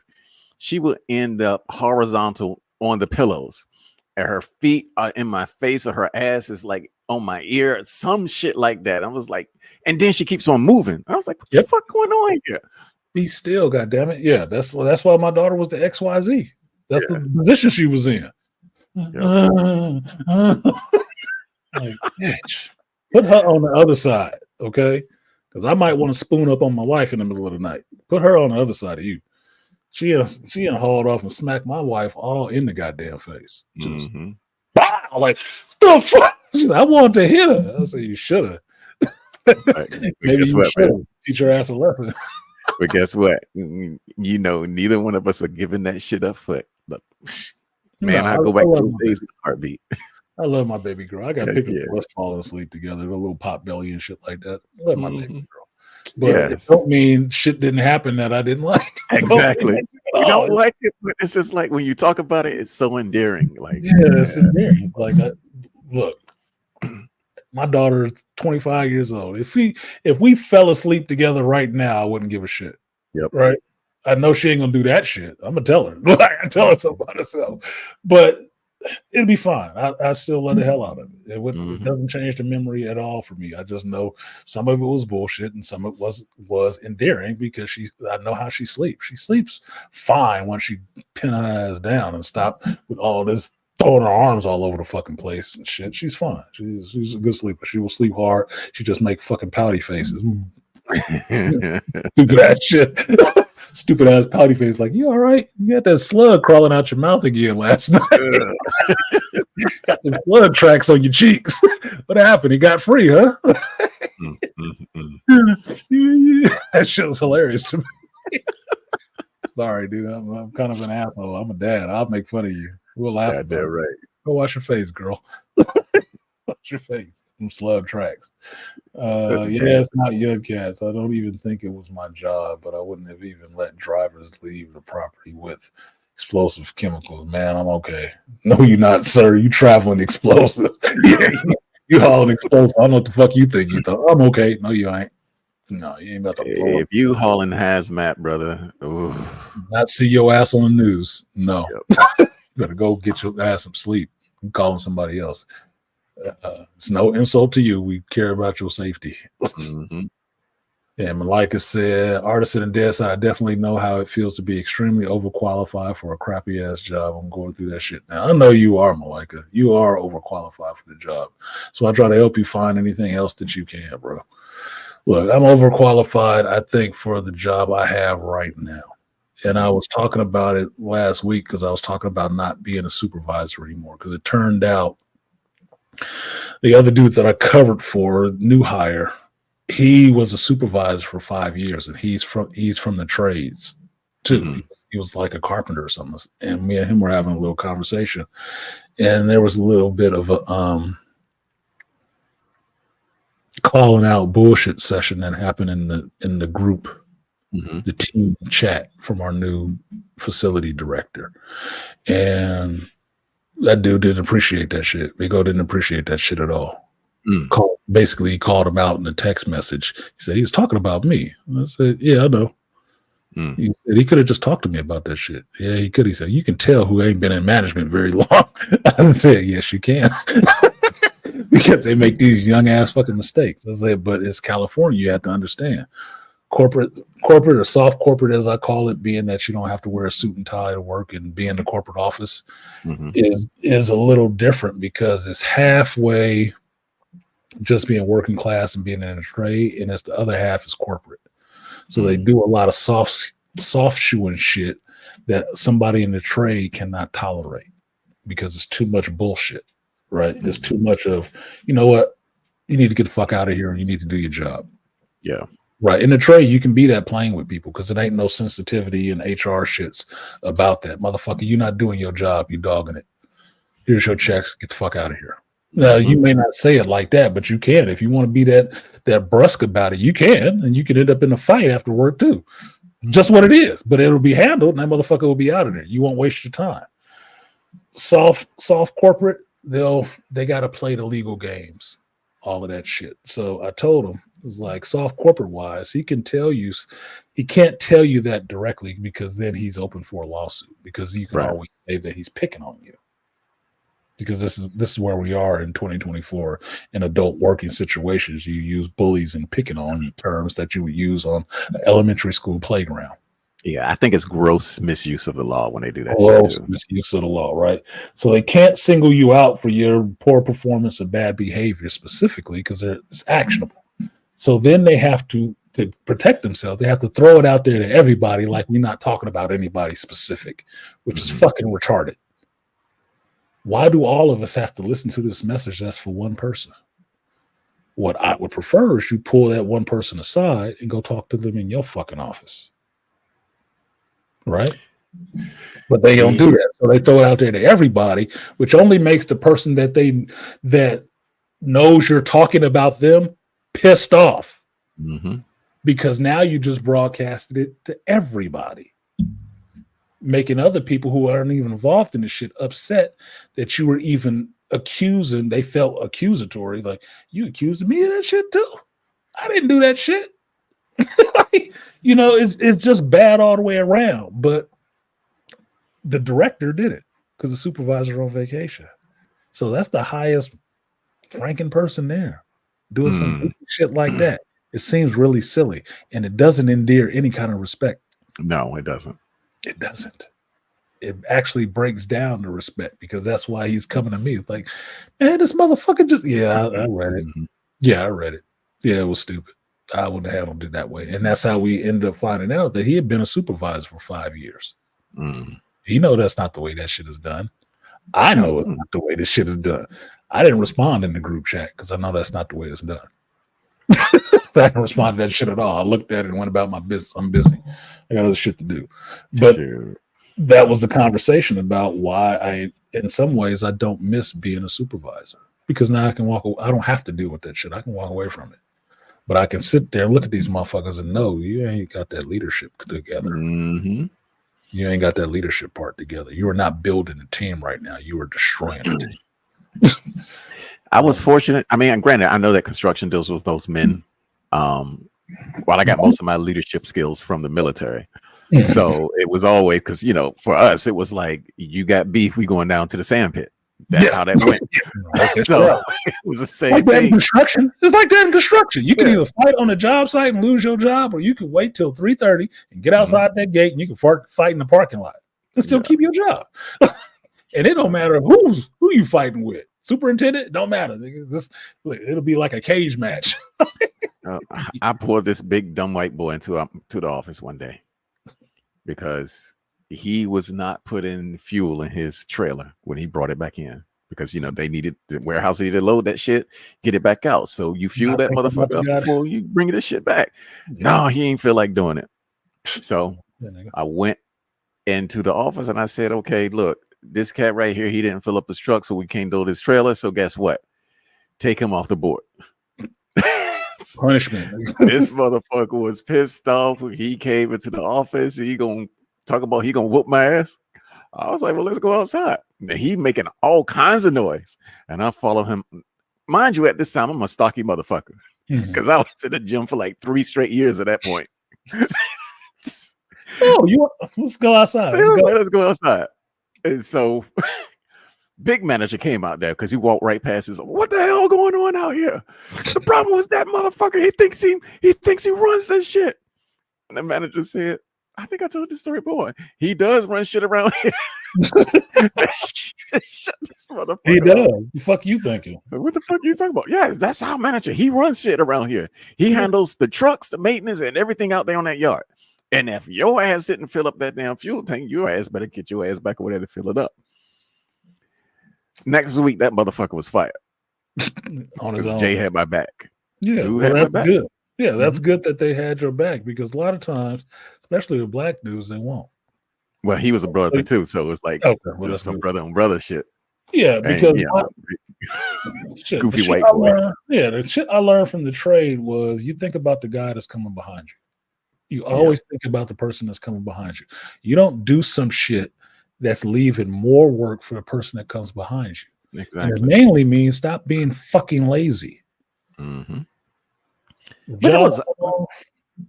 job I'm on right now, that's all that happens. Lazy shit. That's what pisses me off. That's what they think. Oh, you got an attitude. I don't have an attitude. I just don't like cleaning up after people, and I don't like people doing lazy work. It's not how I work. It's irritating to me when I see it. So I will look to find out. They don't like answering them questions like, who was here before me? It was so-and-so. You ain't got to be afraid of that shit. What, y'all ain't seen me go off yet. I don't know what y'all scared of. Like, it's smart, but you ain't seen me go off yet. You ain't seen me go off on anybody yet. All you heard me do is have a heated conversation with one motherfucker who liked trying to act like a bully around that bitch and understood I wasn't playing that shit. That's all you've heard. You ain't heard me swing on nobody. You ain't heard me cuss anybody out. I used regular words and told him what it was. And everybody got shook, was walking out of there like daddy was about to pull off his belt and start whooping people. They was all, oh shit, this nigga tripping. This nigga. Man, you had the fear of God in him? Apparently. And all I was doing was talking to one motherfucker who did some grimy ass shit and telling him, leave me out of your bullshit. I'm not for that shit. Go play with them other motherfuckers. I'm not here for that. And that's all it was, in front of my supervisor. So it's not like I said anything completely out of line. No, but you're going to be playing this bullshit. I'm not here for that. I'm not playing this bullshit with you. I work with way too many other fucking people to be thinking your goofy ass is intimidating. No, that's not what it is with me. I come here to do my work and get the fuck out of here, make my money and move the fuck on. I don't need the goofy shit. Man, high school was too long ago. That's the reason why I need like my workers. I needed them to take ownership. That's the one thing I loved about those old cats. They took ownership of everything that they was doing. You're not gonna fuck with my truck. You're not gonna fuck with my trailer. I want this, and this. I was like, yeah, man, you can have it, because I know when you get your ass out there on that road, you're gonna get this shit done. You're gonna handle your business. They call it what I've got it called for me is that my one for in your terms, it would be a dispatcher, but my one SEC, she has to tell him that shit. No, I know he's really passionate about his work. Goddamn right, because I take pride in what I do. Yep. I'm not just here because I knew somebody. I'm not just here because this is something to keep me from getting into some bullshit. And I'm not here because I'm a dumbass. Yeah. I take pride in what I'm doing, and it didn't matter. I'm following the samurai code. It wouldn't matter if I was dumping garbage, motherfucker. I would be trying to dump that garbage to where I innovate and speed it up and do it better than anybody else that ever did it. It wouldn't matter. I'd bring the same work ethic to dumping garbage, to picking up trash that I do to everything else. Straight up samurai code. I will perfect what I'm doing, period. So if that intimidates you, motherfuckers, you need to think about what you're intimidated by. You're intimidated by somebody who wants to do work, to do their damn job well. So what are you doing then if you're not doing that? Fucking around. Yeah, there is some generational shit that go with that because Gen Xers, we had to do that shit because they were still like when we started working in our teenage years, man, that manager could damn near go upside our head. Yes. It's like what? You say all kind of shit. That's probably why I laugh at shit like Gordon Ramsay, right? Yeah. I laugh at shit like Gordon Ramsay because that's not uncommon to me, and it's entertaining to me to watch people crumbling under that shit. It's like you're probably fucking up. That's why. He wouldn't actually be yelling at you if he wasn't fucking up and doing some dumb shit. It's very simple. It's like, what's the rule to not get your ass whooped in daddy house? Do what the fuck you supposed to be doing. Exactly. Then you never have to feel daddy's belt, right? But if you fuck it up, you can feel that strap, nigga. Remember the old saying, and it was a straight saying, don't fuck this up. Don't fuck this up. That's all you got to do. Don't fuck your shot. Don't fuck this up. Yeah. Because every job you did was your shot. So, and it was always, what have you done for me lately? Yeah. And always of the mind state that I can start at the bottom. Just give me a shot. I don't have to start at the top. I can start at the bottom. I'll make it to the top. Yeah. Cream always rise to the top. I will always make it up there. Always. Because I know my work ethic. I know me. And it's not that I'm cocky or any shit like that. No, I'm not a cocky dude like that. I'm competitive, but I'm not cocky. But I know my work ethic. I know how I work. I know what I bring to the table and what I take from it. What I take from it is my money and my pay. What I will not allow anybody to influence that in a negative way is my money. No. Right. I do way too much. I bring way too much to the table for you to try to start short stopping me on some bullshit. No, bro. Do your job. If I'm doing my job, do your job. That's all I need you to do. You don't need to help me. I moved 5 fucking refrigerators on Friday by myself. Wow. Like, you want any help? Why would I get help from you motherfuckers? None of y'all can do this shit like me. Solo. I told him before, I said, some of the shit we do here, if you were on a construction site doing that shit, needing 2 or 3 people to do this one thing, you'd all got fired. Because it's about what you can do, which adds to the team. If your one ass can't do none of this, and it takes 2 of you to do it, you're wasting our fucking money. Yeah, you might as well hire women there. Might as well. Like Charles told that story about the female cop that always needed backup. What the fuck you out here for? 5'1" with a pistol and a bulletproof vest, and you still need backup? 5'1" with a pistol. What's your little? And you don't need to be out here. You probably should find something else. Maybe you need to be the dispatch or the meter maid or something like that. You don't need to be out here, on the patrol, on the beat, trying to take down the dude with PCP and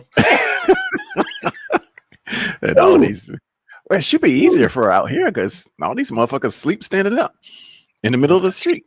Yeah, I heard about y'all zombie nation. Yeah. Look, but that's usually what he see. Like the reason I use that 5'1" thing because I went to sheriff's department shit, right? I was going for not training, but applying for a sheriff's department job, and that's what was out there. 5'1", 100 and something pound, real Asian chick, to be a sheriff's officer in a male prison. Wow. What are you waiting to be a fucking dick cushion? What the fuck is going on here, dude? 5-1. Yes, it's a good job, but can you fucking do it? And how low do they have to lower the standards for you to do it? Well, send me to that prison. Is she Asian? She 5'4"? Yeah, she Asian. My homeboy who told me about that job, who works there as a sheriff, was the one who told me he got his knee messed up because his partner on the floor, I think this was a black woman too, was there working in it, and a fight broke out. Mm-hmm. She ran. Oh my gosh. She ran and left his ass. It's all recorded. He was telling me about that. They watched the recording. She ran. And he was in there in that room, that ward room with them inmates, and had to lay them all down. Wow. Just him. He twisted his knee, trying to get one of the motherfuckers off him. So he was messed up in his knee for a while. Mm-hmm. But she ran. I'm like, then she don't need to fucking be there. Mm-mm. And that's why I always joke with him about saying, motherfucker, what the hell do you want me there for? So I can have these kind of goddamn stories? Look, man, I don't need no triple murder on my life. No. No. You're dealing with prisoners. You're dealing with some of the most emotional men in the country. And these is regulars. This is just jail. Yeah. This is just county jail. Frequent flyers. No. This bitch don't need to be there. No. If she ran, that would have been her last day. She would have been running to catch her check.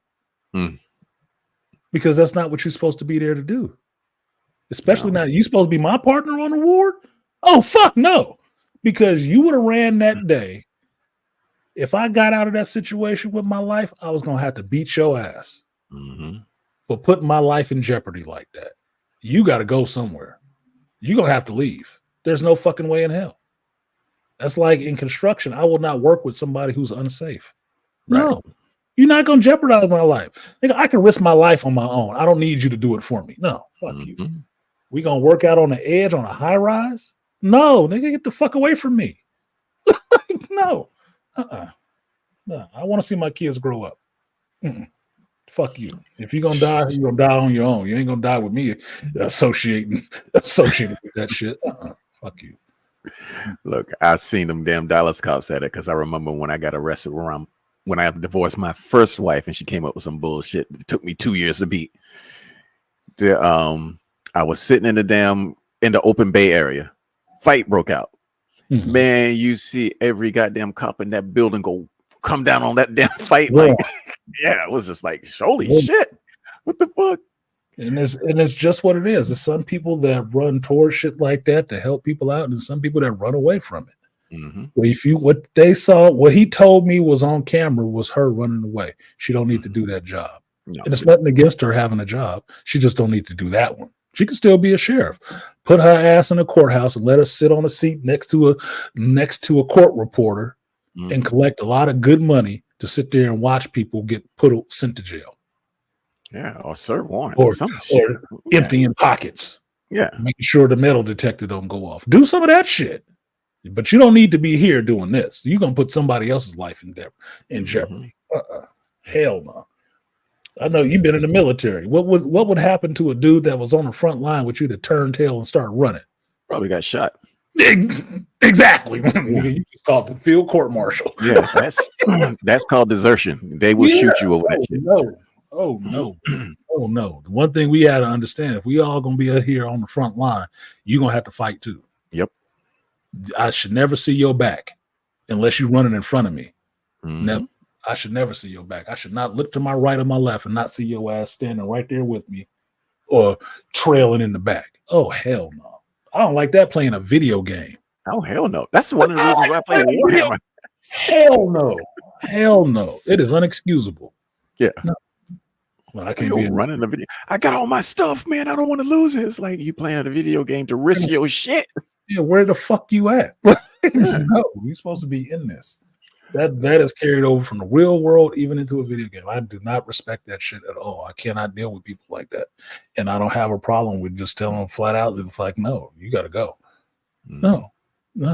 So, yeah, that team players, man, that's where it's at. Yeah. So I can do my individual shit and make my individual accomplishments, but I also like contributing to the team, and I will contribute to the team. But the team got to contribute to you too. That's plain and simply what it is. We got to be working together on this shit, not against each other. And if you're not working with me, then you are working against me, because I'm going to be going in this direction to get this shit done. And if you're not trying to get this shit done and not trying to get it done right and to standards, then I don't need to be working with you. Then that's all that means. We can be here together, but we ain't on the same team, obviously. Yeah, we had, especially when I was in, like, if somebody was pulling CQ and they had to relieve the CQ, or somebody was pulling guard duty and your relief didn't show up, man, we were fighting about that shit. Nigga, you know I want to go to sleep. Yeah, that shit is serious. Yeah, we got pissed. That shit is serious, dude. Like, shit like that shows that you have no respect for what it is that you're doing. You have no respect for yourself. You don't have no respect for me. Right. My family, none of that other shit. That's what that shit means. Like, the crap that I was doing Friday, the reason I had to move so many goddamn refrigerators, and it's basically some of the same refrigerators more than one time, is because the people who did their job before me didn't care enough to do it correctly. Hate it. And then the people who gave me this shit to do at the end of the day didn't care enough to put somebody there with me to help me. Wow. So everybody else left and went on and started their weekend. And I was the lone motherfucker still there moving goddamn refrigerators. Now, mind you, it was something simple, being that the refrigerator in the residence was going out. It's not a common model that we have because somebody was being fucking lazy and ordered this other one that we don't usually carry. Because that control board is bad and we don't have replacements for that shit, it's going to take some time to get that part. We give them a loaner. I move a loaner over there for them so they will still have refrigeration. The woman, the wife, is a new mother. They have a newborn. She got breast milk she's pumping. It was in the refrigerator. That shit can probably go bad, right? I give them the loaner refrigerator that somebody has marked as a loaner, and that motherfucker doesn't work because the person who marked it as a fucking loaner didn't actually test it. So now, hours later, they realize this shit is not working. It's not actually getting cold. It needs to be replaced. Even though there's other workers there, other techs there that are sitting around in their fucking trucks under the AC, they don't give it to them to go replace. They give it back to me. The dependable one. It's my work order. Fine. I don't want people touching my shit. I don't want people touching my work orders. Right? So, what's good, Malika? So I go, they give it to me to do, but they don't give it to me until 4:30. We leave at 5. Oh, hell. To go replace that shit. So basically what I have to do is that I thought up, and the resident helped me with this. Their next door neighbor had moved out recently. Their refrigerator work. So I have to go and take the working refrigerator out of one residence and move it into the new residence and take their old refrigerator out and put it in the other one and label it so people know when they come to do the comm process on that house, this refrigerator doesn't work and the part is on order. So this one resident can have what they need because 2 other people fell down on a fucking job and didn't want to do it correctly. I'm the next guy in. I'm having to do all this extra shit for 2 other people's lazy ass choices. Sound like me. Oh, and the one giving it to me before it's time to go and everybody else pieced out. So there's no one to actually help if I needed it or not. I said, these are the stories. These are the situations. I was thinking about this while I'm doing it. These are the situations that have people getting hurt at work and suing y'all asses. All of a sudden, like, oh my God, I broke my leg. because I was there moving this shit after a long, hot day by myself and they didn't give me anybody. You guys open yourself up to a whole lot of lawsuits from doing dumb shit like that. Like, fuck him.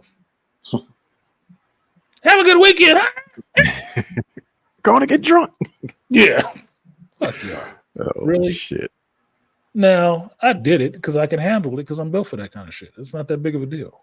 Mm-hmm. Right? But it's infuriating to understand the mindset that goes into it.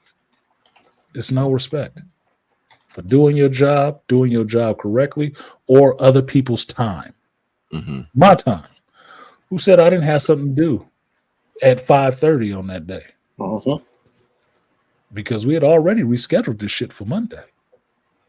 But if it was an emergency, why did you wait until 30 minutes before I'm supposed to leave to do it? You got it at 3 something.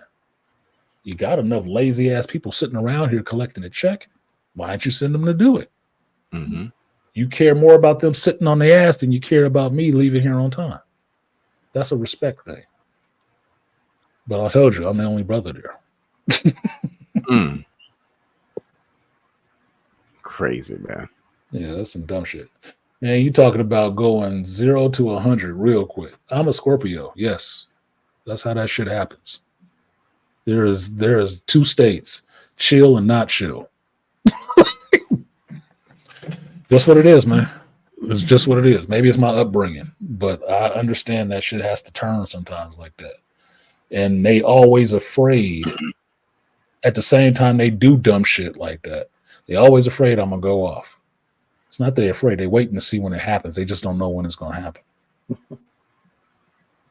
Because that's what they're trying to do. They're trying to see if they can find that point that you go to fuck off. And use it against you. Exactly. Shout out to the Malika B. Bay joining the panel. I'll tell Malika my HR complaint got dismissed too. Oh, it did? Okay, that's what's Yeah, up. that shit was. And I found out because the HR director came in and I talked to him. And this is the same dude that was there when I got hired, right? That I interviewed with. And I asked him about that shit. It's like, man, it's been a while. I haven't heard anything back from that. He said, oh man, that was closed a while ago. What? He said, yeah, I closed that a while ago. They didn't tell you? No, they didn't fucking tell me. If they told me, I wouldn't be asking you right now. So it's been months of that shit. That shit has been closed for months. Nobody mentioned a damn thing. But they're comfortable with me laboring under that delusion. I said, that's the kind of shit that people get sued for. That's duress. That's pain and suffering. Yes, sir. Right? You got somebody sitting there worried about their fucking job and you didn't close that shit a while ago and ain't said shit. Still thinking I'm under some kind of investigation. That shit been over?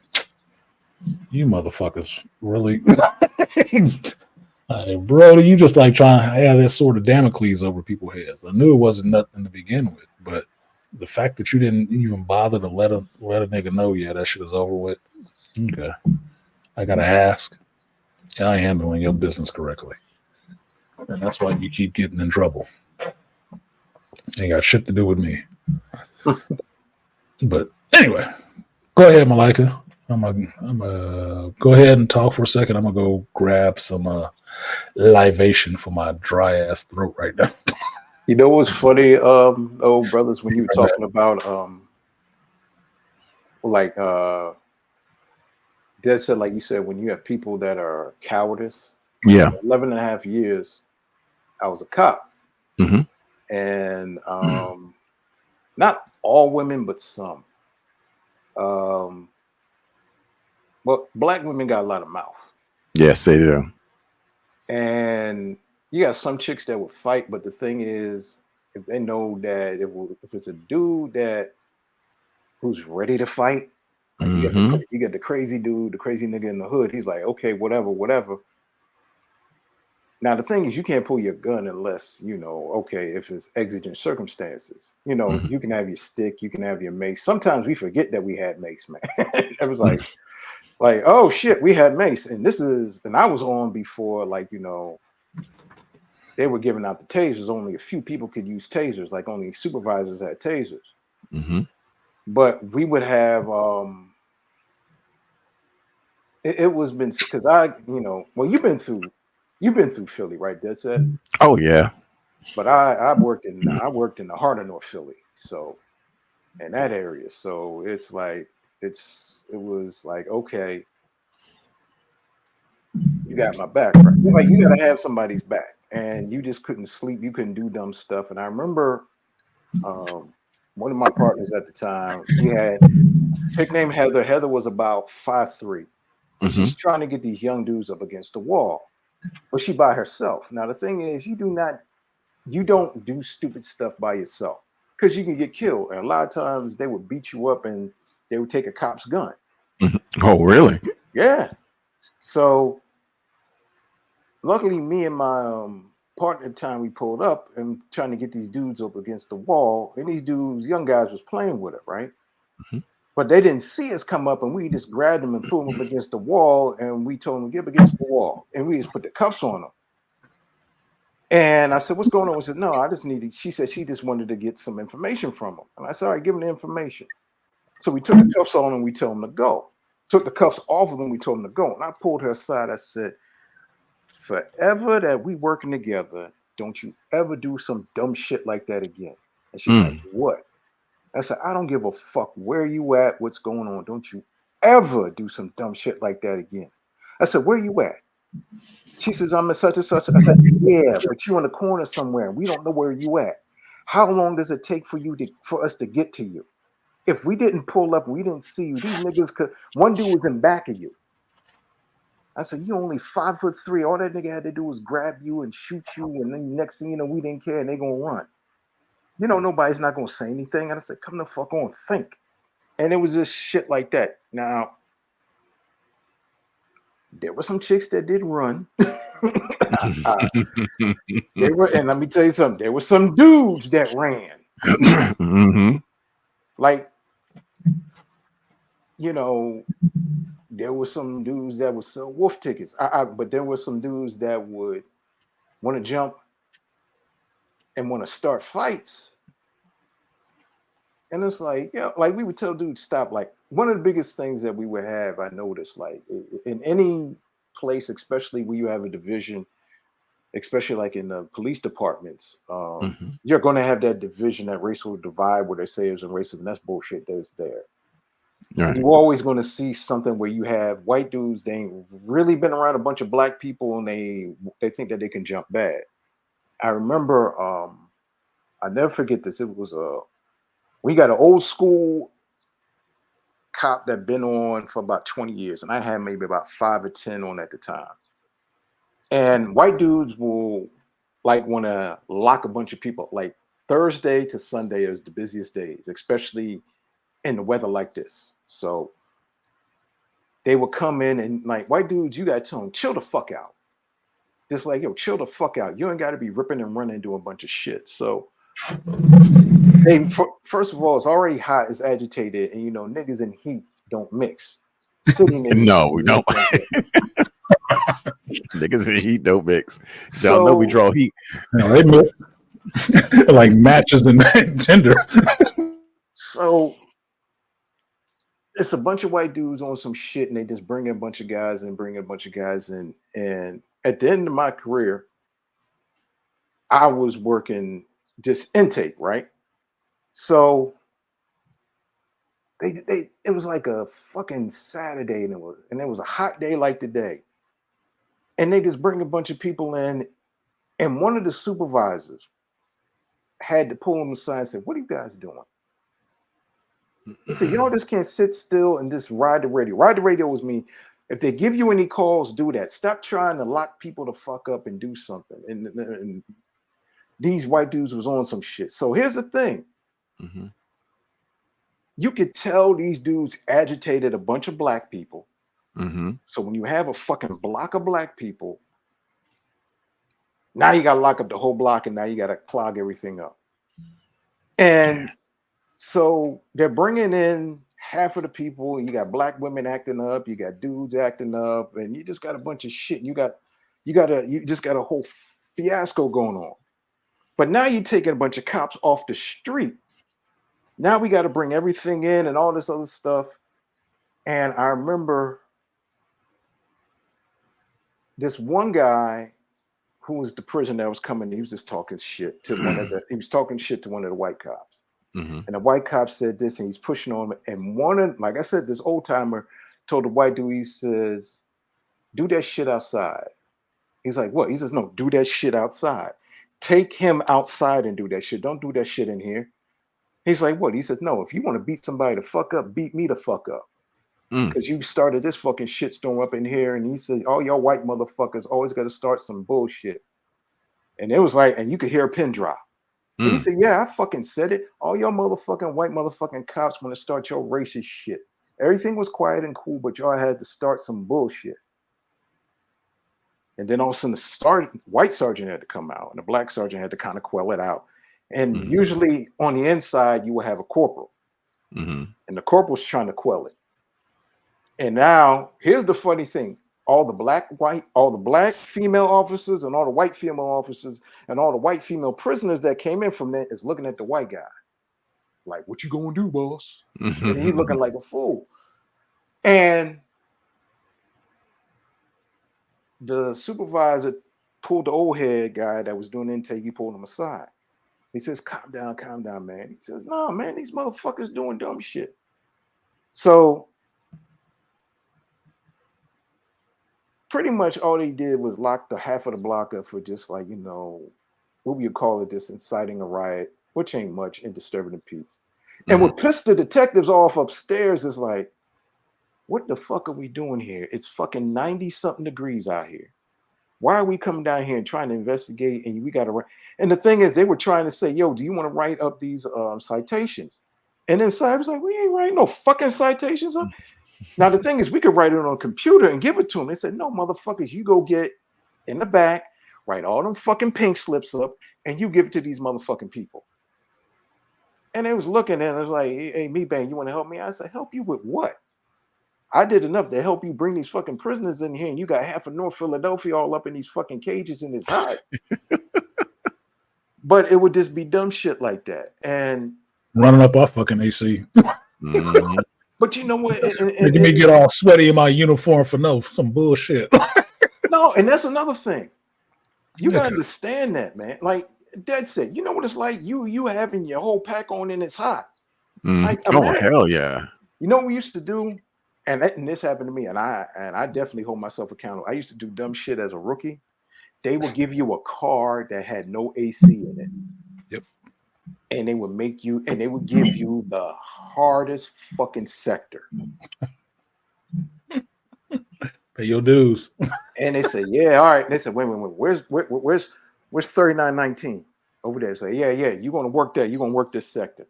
And it's the hottest day. They make you do that, or at worst, they make you fucking walk a beat.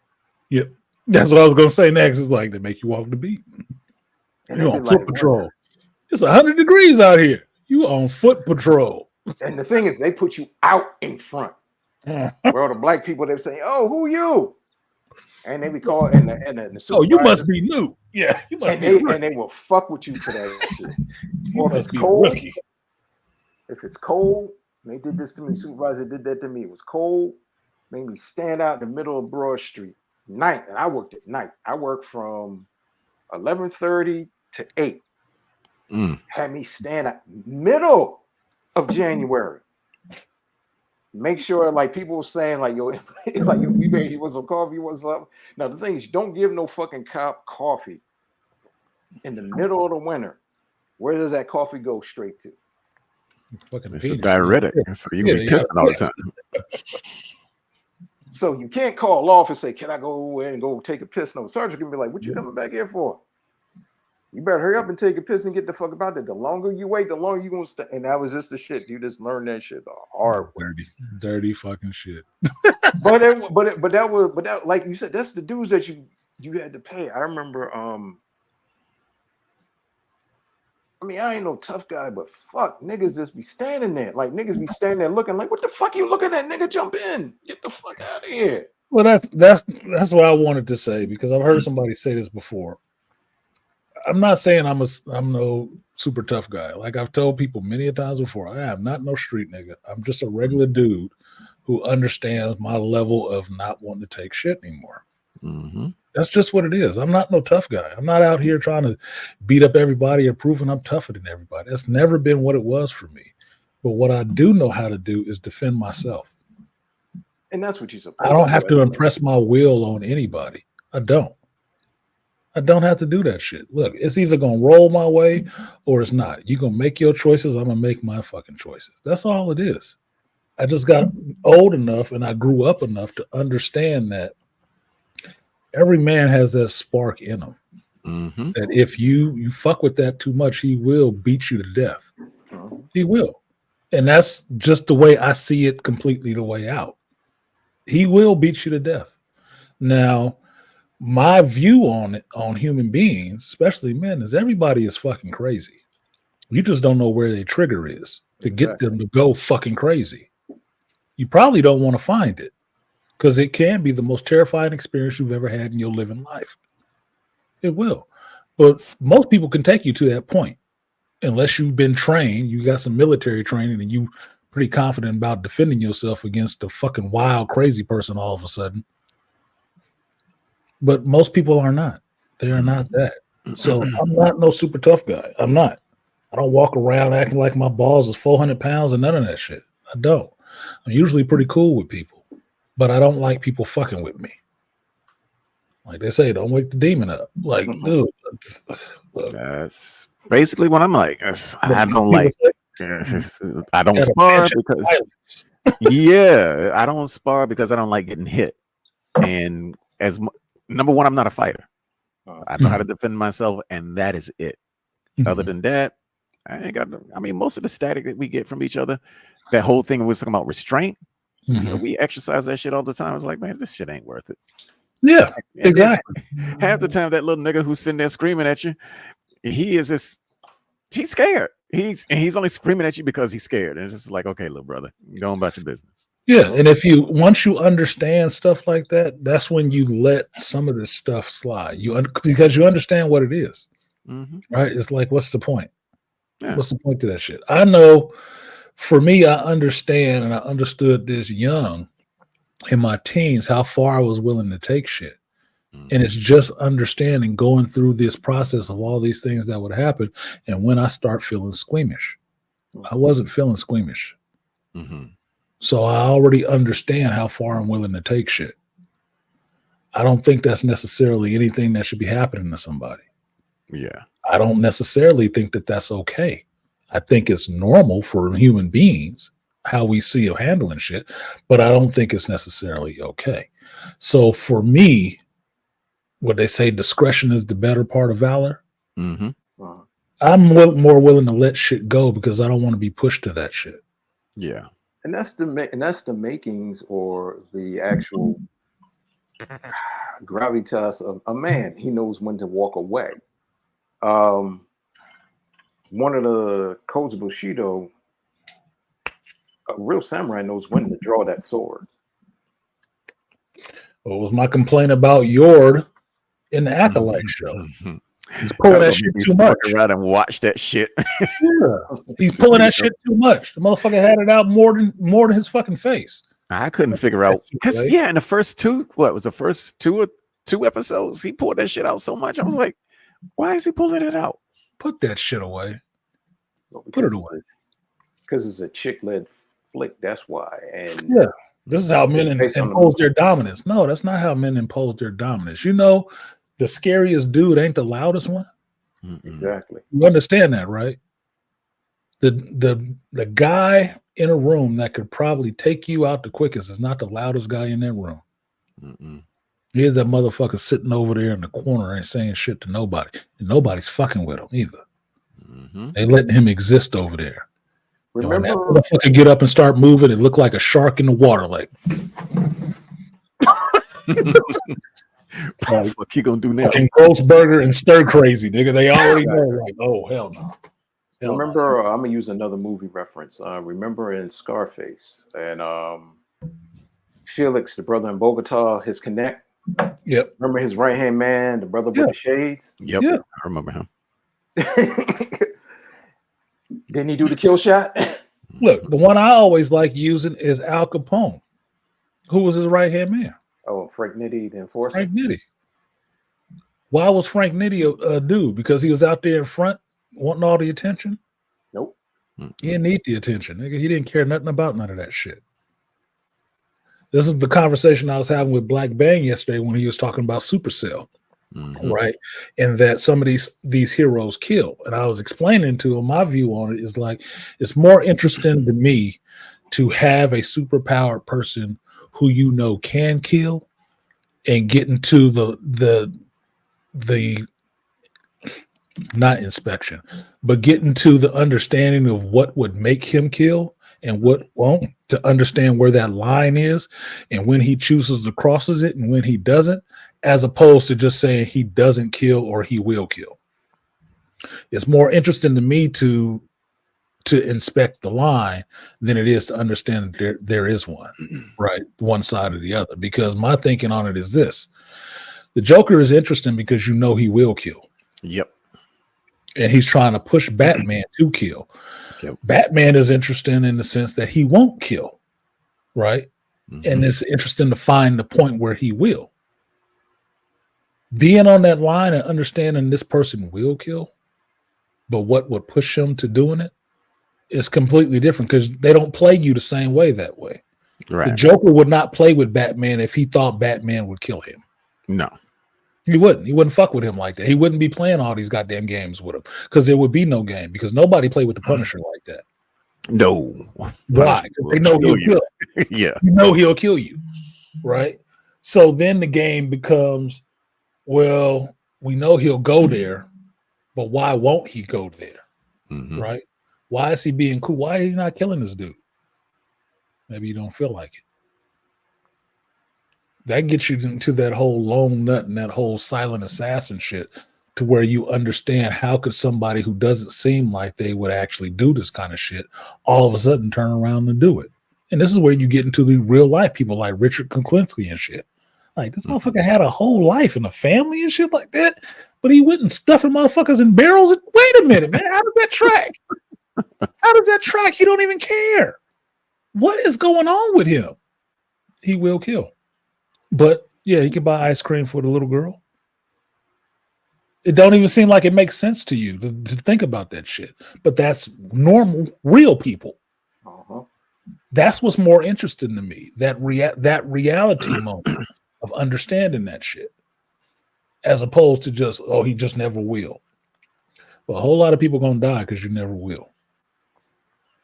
Plain and simple. A whole lot of people gonna die because you never will. So yeah. You can read Batman sometimes, but you understand that he won't kill. So a lot of people gonna suffer because of that shit. Because he won't do the one thing like Red Hood always suggests. You should kill the Joker. You should kill his ass or let me kill him. Because he already killed me once. I owe him one, right? No, we don't kill. Seems like a losing proposition, homie.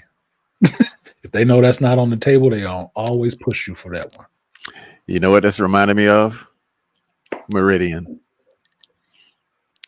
Yep. Because that bitch would not kill to save her life. In fact, she'd be saving motherfuckers. And she wouldn't kill, but Uncle Elin, what was his name? Ian? Uncle Ian would. No, he'd get busy. Uncle didn't give a fuck. You in the way. You a problem. I'm gonna take care of this shit. Meridian? No, she wouldn't. No, she wouldn't kill. She wouldn't do it. She's trying to do everything but that. It's like, okay, well, that's the dichotomy. Like, bitch, you understand you at war, right? Yeah, exactly. You understand you're at war, right? Okay. That's a way to fight it. It ain't a way to win it, but it's a way to fight it. Good luck with that. This ain't a place for pacifists. Come on, baby. No. I don't think like we were talking about I was reading this Facebook post, and they were talking about lab grown meat and how it's not as healthy as they were making it out. I got a joke for that when you finish. Dude, you know I had to do it because I wrote back on that damn post. I was like, wait a minute. Why the fuck are we growing meat in the lab when it grows just fine outside the lab? Come on, man. Well, look, I don't know if you heard earlier, Dad said, but I was talking about the conversation with Black Bane and how he coined the phrase these Clone Wars babies when talking about the Star Wars shit, right? Mhm. He's talking about this generation who grew up on the prequel trilogies, that their Star Wars was the prequel trilogies, and that's why they so stuck on these fucking clones and shit. And I made the joke initially when he said that. I should have said that makes perfect sense, dude. These are the kids that was raised on eating clone meat. And that's why they so fucked up. Like they was eating Dot's cousins and shit like that. So, and all I was thinking about was that Cat Williams joke. You don't feed no baby no clone meat and grow a fucking horn out of him. That's why they get into all this clone shit. I'm like, I see hear that shit. That's a problem, dude. I think of Invasion of the Body Snatchers and shit. That's not a good thing. These motherfuckers, no, we need more shows with more clones in it. What the fuck you don't? What the fuck? You the same people saluting AI. Didn't you watch Terminator? I mean, I don't even know what they don't understand because yes, the clones were better than the damn droids, but clones were problematic too. Very problematic. And here's the funny thing: the clones were already pre-programmed. Yeah, they were just flesh droids, pretty much. But my thing is, they were flesh droids. But think about execute Order 66. You're already programmed with something in you. Okay. My thing is, you eating that clone meat. What is that? What's the Order 66 in that clone meat that's inside you? That you eat? Shit! Everything you eat is a part of you, right? Yeah, exactly. Okay, so you just took it in and it altered your DNA, your genetic structure in some kind of way because you ate that clone meat. Congratulations. It's just like you already know what happens when you ingest actual living, matter. What happens when you ingest this, cut and paste matter. Because I cut and paste genetically engineered shit. Yeah. Yeah, that might be fun. Soylent Green is people. I mean, that is true. What was the name of that movie? What was that movie? You're probably thinking of the same one I'm thinking of, Mark. Malika. Sorry to bother you. No, not that one. The one with Captain America. He was doing the one with the bullet train after Snowpiercer. When they found out I knew that was a blatant bite off of Soylent Green when the power bars were a bunch of roaches and shit. Yeah, they protein bars was fucking mealworms and roaches ground up together. And purple bricks. And Chris Evans was like, "Don't tell him. Just let him be happy." It was Yep, they was eating some Wonka bars. Yeah, and it ain't got no golden ticket. They ain't got no golden ticket, motherfucker. You just riding and eating this maggot pie, reconstituted into something else, so you can't even recognize it anymore. Wondering why your urine is brown and your shit is purple. Yeah, you don't feel right all the time. I don't get no energy from this like I used to get from actual meat. Yeah, you know why? Get no energy in it. But there's a reason why you go crazy. Look, I mean, because it's always the moral argument. This is going to stop abuse to animals, and I always ask the question. I was like, okay, how does a fucking lion get its meat? Exactly. Look, it's killing this motherfucker. That's what it's doing. I'm sorry. I don't. You can say that animals living in some kind of conditions at a slaughterhouse would be in some ways inhumane. I'm like, well, they're about to be killed. So does that actually matter? Exactly. But I don't see that as being necessarily inhumane because they're not human. No. And I'm not saying they're lesser life forms, but they are lower life forms. Oh, if it was a dinosaur here right now, he'd eat all of them and nobody would be able to say shit because it would be inhumane to deprive that dinosaur of eating. Exactly. So I don't know why y'all trying to buck the natural order, but to me, this is one of those symptoms of a decadent time and a more safe time where people can worry about shit like this because they have nothing else to focus on. Yep. You know what? Go ahead. I got to quote the late great Kevin Samuels when we talk about this first world problem. Exactly. That's exactly what it's called. First world It's a first world problems. You problem. worried about the plight of cows at a slaughterhouse. Yeah. And all I want is my goddamn steak. So Exactly. that cow got to die. I don't give a fuck what his life is like. Just make sure the meat is good. Look, That's it. I couldn't see myself being like just solely a vegetarian for one reason. I'm a fucking omnivore. Mm-hmm. I'm the part of the human species who has evolved to eat everything on this goddamn planet, and it's all there to be eaten. Mm-hmm. When I think of just being a vegetarian, I think of that Jurassic Park movie where that they had that white T-Rex or whatever they recreated, Mm-hmm. and he went out there on the island and killed all the leaf eaters. Yep. That's what I thought of. It's like you were feed animals, motherfucker. Like, what are you thinking? Yeah, Oh my God, why is he eating? Yeah, my hamster is one of my hamsters I had. They were vegetarians too. You know what happened? The motherfuckers died just like everything else on this planet. Mm-hmm. Yep. I don't know what the hell you thinking that you giving up your one advantage over everything else on this planet to want to be down there with them. You will be eaten by something else that don't give a fuck about that argument you're making. That doesn't make any sense to me. I've never understood that in the sense that it doesn't make any sense for survival. You've evolved to the point to eat everything on this planet, so your species has the best chance of surviving. Yes, you can eat just grass. It's probably not as good for you as mixing it with some protein.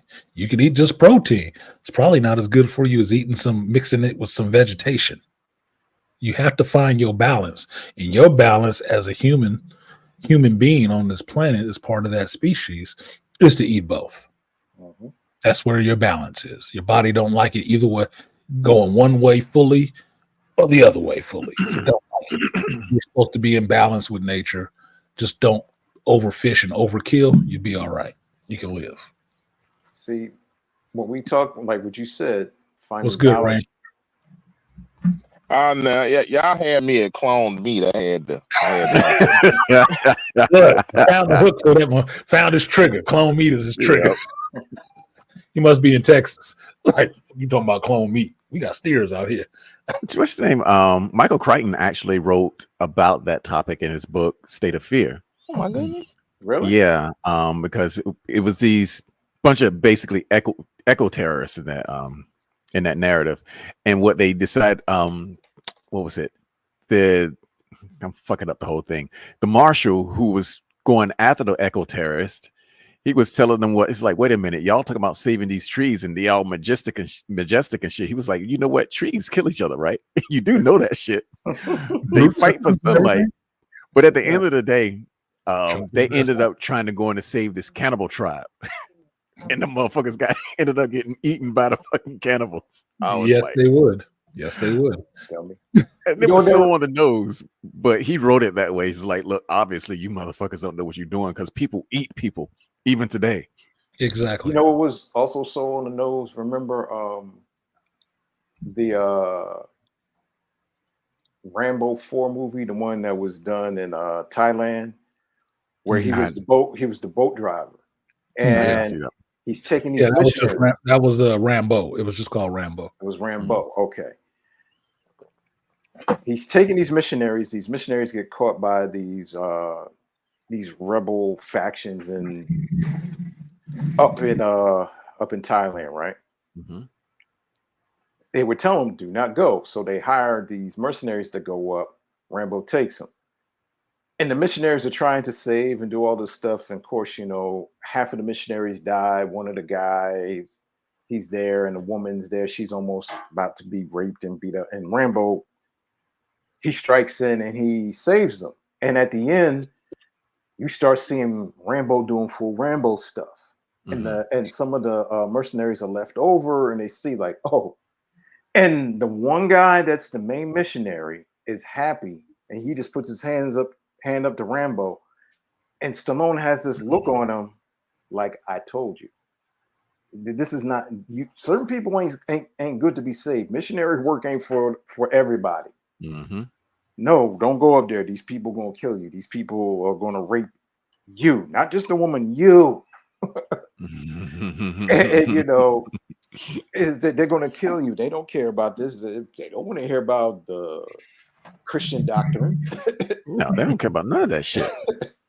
It was just so funny because the guy was just the missionary guy. He was just so like, oh my God, like looking at how the way the craziness of the war, but then he sees John Rambo being John Rambo. Mm-hmm. He thought he was just this quiet boat dude, but then he sees him flip and he's like, oh shit. Oh damn. And you hear that war cry that Rambo would have, and he got behind a big old 50 caliber gun behind in the truck. And the thing is, it was so crazy that they would shoot. He was just shooting everybody, and the hot lead was following on his. And he's just going and it stopped. And the missionary guy just put his hand up like thank you, and like Rambo was just holding his arm because the power was so there, and the blood and the sweat, and he's got that look. I told you. like I told you. No, you should have. Yep. Nobody believes in violence until violence is necessary. Exactly. Then they ask, "Oh, thank you for being you. You were toxic a minute ago, but now you're my hero." Fuck you. Exactly. What did Caesar say? If you want peace, prepare for war. Yep. Straight up. No shit. I thought I don't believe in that shit. Like, no, violence is necessary at some points. And you need to have people who are trained and being able to do that kind of violence. You do. You need to find something to do with them when you don't need that violence at the time. But a lot of this bullshit that happens is because you free enough to do that. Yeah. Mm-hmm. True. That's what it is. Also, you're protected. You're protected enough. Because, trust me, let's take it to Mad Max. Why was Blaster talking the most shit? Protected. Because he was sitting on top of he was sitting on top of Master. Why was Master talking the most shit? Because he was sitting on top of Blaster's shoulders. Exactly. Yeah. That's why. Otherwise, he wouldn't have been saying a goddamn thing. Mm-hmm. Because he know he can get touched and fucked up. But that's like asking, like, how do you tell a person who has lots of power to be moral with that power? I don't think the moral conversation works on somebody with a lot of power, because my assumption is they had to eschew some of their morals to get that power. Exactly. Yeah. I've had that conversation with my mother about Elon Musk and how Tesla works or some shit, and they should have a better moral obligation and shit like that. And I'm like, Mama, no, the fuck he don't. I say, you can't tell me right now, if I created a widget that everybody in this country or this world wanted to buy, and I became a massive billionaire overnight from that shit, that I have any responsibility to act any morally than I was beforehand when I was broke. No, I don't have a greater responsibility than the next person standing next to me just because I made more money than them. Fuck you. No, that doesn't even make any sense. I can do something with my money, but if I'm only required to pay this, I'm paying just that. Yep. If there's a way for me to pay less than that, I'll pay less than that too. Why? Because I'm employing more people than the motherfucker standing next to me. Look, with great power comes great opportunity. Great opportunity. Goddamn right it does. Good one. That was dead set, y'all. Y'all got to credit that dead set if you use it. Great crowd power comes great opportunity. Let it roll, baby. Let it roll. I mean, shit, one shot in life, give me that power. I'm gonna be the biggest asshole you ever seen. Yeah, that's why I don't think people. Remember what Robert Harris said? He said, "Yo, Robin, when you make that money and you go out to Hollywood, are you going to change? You got damn right I'm going to change. First thing I'm going to change is my phone number." Look, I don't think anybody who's made it to that kind of level, billionaire status like that, I don't think they need to be nice. No, I don't. I'm not upset if they're not nice and cuddly. Fuck you. There's a lot of nice and cuddly people who ain't never made shit, who've never progressed in any way that helped the rest of the humankind. Mm-hmm. Never. But they nice and cuddly. They real cute. They make cookies and all that shit. They ain't doing nothing for nobody else on a grander scale. And That doesn't happen from those people because they're not pushing to do anything like that. But it does happen from assholes. It does happen from people who believe in themselves more than they believe in their fellow man and want to do something a little bit further than their fellow man do. Oh, I just kick back and have a beer, man. Fuck you. I'm gonna get to this work. I'm gonna get to what I'm working on. I really have an idea that might work. Nah, man, that's stupid. Just kick back with us. Nah, I want to make the Star Wars shit. That's why I say that the CEO don't give a fuck about who's in the mailroom. He could care less. He don't know his name. Don't care. He only care about. He don't have to. Yeah, he doesn't have to. Do you think Oprah knows who works in her mailroom? Hell no. Do you think she bought him a car? Nope. No, and she don't have to. She's the fucking CEO. She got bigger concerns than who works in the goddamn mailroom. Nor do I think the person that works in the mailroom needs to be making what the CEO is making. Exactly. No, he needs to be making less than whatever the CEO is making. That was an argument we had. Like, but it should it be 100 times? Who said there was a cap on how many times it should be? And that's the problem. What the fuck are you talking about? That's where the losers fall. Well, should be 100 times. Why are you worried about the cap? Yeah, why you should be worried about the grind. Well, how much does one person need? Who are you to say what somebody else needs? Why are you worried about what another motherfucker needs or what a motherfucker makes? If I create something, I got a clip too. I can play you guys. Well, I already played it earlier in the stream, but you'll get it. If I make something that everybody in the world is using, who are you who are using my products to tell me how much my cap should be? Exactly. Who are you to tell me how much of enough money is enough for me when I'm making something the whole world uses? Exactly. Shut the fuck up. I don't care about your concerns. Well, I think you should be doing something else with the money. Who gives a fuck what you think? Yeah, I ain't married to you. I'm not married to you, and I don't employ you. You ain't even a shareholder. You ain't even providing me money to do any of these other ventures I'm doing. Go fuck yourself. I have no time to listen to you. Exactly. No, that's ridiculous talk. That's ridiculous. Because I know goddamn well the person saying that shit, if you gave them all the power in the world today, they wouldn't give a fuck about you in the next 15 minutes. Trading that place. Same argument you making. Remember when Angry Man say he would call that's broken knees? You're talking broken knees? Yeah. Broken knees. Yeah. Yeah. He said only a broke person will talk like that. He says, oh, somebody asking you should be, sound like a broke person, a poor person that ain't got no money, a person that ain't got no drive and ambition. Yeah, no shit. We had that conversation and she was really trying to get me to say that this man was evil and everything else. I'm like, I'm not saying that about that goofy ass man. That man was in a whole comedy show I was at. Hanging out with Dave Chappelle, making jokes about he rich, bitch, and everybody got upset. Like, was he lying? Because you know why? Is he richer than everybody else in that fucking stadium? Exactly. Because he's telling. I thought it was hilarious. Because he's telling the truth. truth. I thought it was hilarious. I ain't mad at him for that shit. If I could spend 10 minutes in a room with him, and I did at that auditorium, I just wasn't alone with him. Couldn't ask him no questions.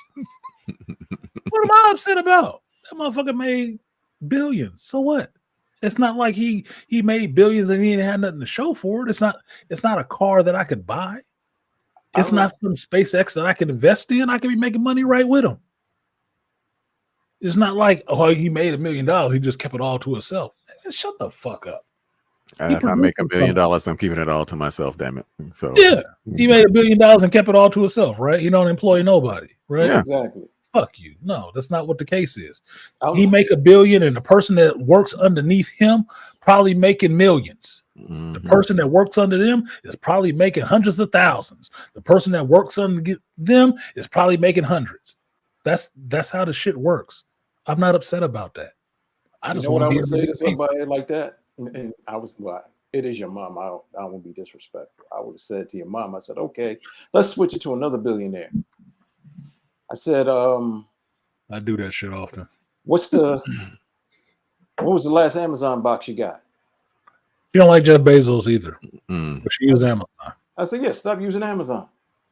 I told her I'm not looking at billionaires like that as the biggest evil in the whole world. And we need to go and tell them how much money is enough for them and how much they need for themselves. It's like they're not taking it out of a fucking pool that everybody got a slice of. That's not how that shit works. That's not how money works. It's not a pie that everybody get a ladle and they get dip into it and pull some out for themselves. No, because before that actually happened, before there was an Amazon, there were still rich people. They found another avenue to make their money, to sell products to people, to the mass of other masses of people, other than the 5 people they knew. And it made them, from what those people paid, turn them into billionaires. Yep. They have a product that they sell that made them rich. I'm not mad at them for that shit. I'm inspired by it. Exactly. Dad said my point exactly. It's inspiring to me. It means as long as I can create something that everybody will take to and pay me for it, then I can be a billionaire too. Or I can be somewhat rich for me. Because rich for me ain't like I need to be making hundreds of millions of dollars, motherfucker. Look, 10 grand would make me fucking happy as shit. And that ain't nothing to none of these motherfuckers. Nothing to nobody, really. 10 grand, I could do a couple of things. I know a couple of things I'd do, and I'd be set because I'm trying to be comfortable. I'm not trying to be the richest nigga on the block. Yeah, I'd see. I'm just trying to be the nigga that can just get up and say, you know what, I'm going to end this stream, and I'm off to the Maldives. I'll see y'all next week. That's it. That's exactly what I want to be. I want to live out my hedonistic desires off somewhere in some dark corner and just leave me the fuck alone. Exactly. I want to live stream to you from a tropical shoal on my fucking phone and be like, yeah, y'all, I'm here. I'm out in the Maldives. It's going to be a short stream today because I got to get back in this water, man. But I Like, still where got the fuck ass. is you? I'm in the Maldives, man. Where is that? Look it up on a globe, motherfucker. What am I, a travel agent? We're going to talk about this geek shit and I'm going to get back to what I was doing. Exactly. Fucking on some sundress wearing, nice legs having chick. Like, I got some things to get into. Y'all have a good week. I'll see you next time. Peace. But don't give me no fuck you money because I'll be like, all right, broke nation. Be like an asshole, like a motherfucker. I get fuck you money. I'm gonna try to be Howard Hughes in this bitch. I've told y'all as the dude I am right now that I always wanted to be Buckaroo Banzai. Oh, really? Let's believe I had fuck you money. I'd be that shit for real. I would be that shit for real because I would get into every field I've ever been interested in. And I would get out with John. I would get credentialed in that motherfucker like you wouldn't believe. Because I will spend the time. I will do the learning. I will do the work. Trust. So I could sit down and have conversation with Neil deGrasse Tyson, and we could just talk about the astrophysics of big booty chicks. That's what I'm thinking The about. physics of how an ass works when a woman walks and how nice it looks. We can talk about some shit like that intellectually, you know. Yeah. Is there a jello factor there, Neil? And then we can talk about some serious shit like, dude, how do we get off this planet? So when these two universes collide, when we collide with what is it, the Antares galaxy, how can we survive that shit so we can come back and see what's left? Figure it out for me. What do you need to figure this shit out for me? I'm serious. That's the kind of shit I would do with fuck you money. Yeah, I mean, but that's Katy Perry did. She got an interview with Neil deGrasse Tyson. Katy Perry of all people. Boy, she was the dumbest. Yeah, and like you say, she might be the dumbest bitch singing right now, if she's still singing. Like, what is she famous for? Being British and showing kind of her tits and married and kissing a girl. And I liked it. And some dumb shit. Yeah, some dumb shit. This is the people that get to fucking hell, dude. This world is fucked up. These are the people that get time. These are the people that get time with these motherfuckers. Why? Because she got girl with tits. So what do you expect? Yeah. So is anybody claiming about what she's doing with her money? What's her moral obligation? Who does Katy Perry employ besides her people around her, her little team? Who's she making rich? What is she putting out there for everybody else outside of she kissed a girl and she liked it? Well, so did I. So what? So what? Nobody made me rich from it. Yeah. I mean, she kiss girls all the time. I was like, okay, what's up? Shit. I usually don't have to pay. I used to pay for that shit. You kissed me. I thought we had a relationship. Dude, it's just a fucking kiss. What are you talking about? How old are you? I had saw this interview. A guy was interviewing Tommy Hilfiger, and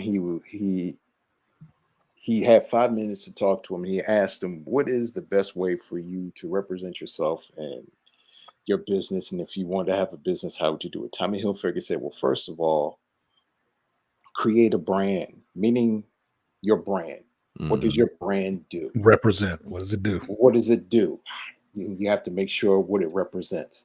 Also, he says, get a name for your brand, which people know. And he started naming brands. He said Nike, Amazon, Target. He said and also some quotable, notable brands that you already know that are brands. He said U.S. Navy, U.S. Post Office, Dallas Cowboys. He says the United States presidency, all those are brands. Yep. But you know them. He also said Star Wars. He said, "Yep, was a brand. Was a brand with a good reputation." That creates something that the public wants, but they don't know that they want. And the interviewer looked at him kind of perplexed, and he said this one phrase. He said, "The internet." And the guy said, "Wow." He said 20 years ago, 30 years ago, we didn't know what the internet was. Now it's a part of our lives. Indispensable part of our lives. He said, now it's everything. He says you cannot do anything without the internet being connected to it. You cannot think without having the internet being connected. We wouldn't be talking. The four of us wouldn't be talking now. And you wouldn't have. A lot of people don't know shit without the internet. Exactly. That's one of my biggest issues. Yeah, that's one of my issues. Like, these motherfuckers don't know anything. Because AI is just gonna make the shit worse. Yeah. Now they don't even have to write. Exactly. And Trust, I see you in here. I put this up there for you. I'm about to finish this. There today. she is. I'm about to finish this today with your long-legged ass. So I'm finishing that today. I do like the Blanco for mixing. I do like the Blanco for mixing. I like the Reposado just to drink it straight, but I do like the Blanco for mixing. So this is Arnold Palmer with a little Terramana Blanco in it, which tastes damn good to me. It might not be your taste, but I'm loving this shit. So I'm finishing this bottle today. And no, I didn't drink that whole fucking thing in one sitting, y'all. I'm not an alcoholic, okay? This has been many weeks I've been dipping into this. He's not an alcoholic. He's a drunk, y'all. Alcoholics got to go. I'm not even a drunk, motherfucker. I'm just like, I like to relax. I like my neck muscles up here, my traps and shit like that being loose and free. I like having that happy disposition that make me like, well, fuck these people. That's okay. I'm not going to go in there and hurt nobody tomorrow. I like smiling easily. Allegedly. Whatever. I'm telling you, I have dark thoughts. Hey, now, it's not bad at all. A little pineapple and mint.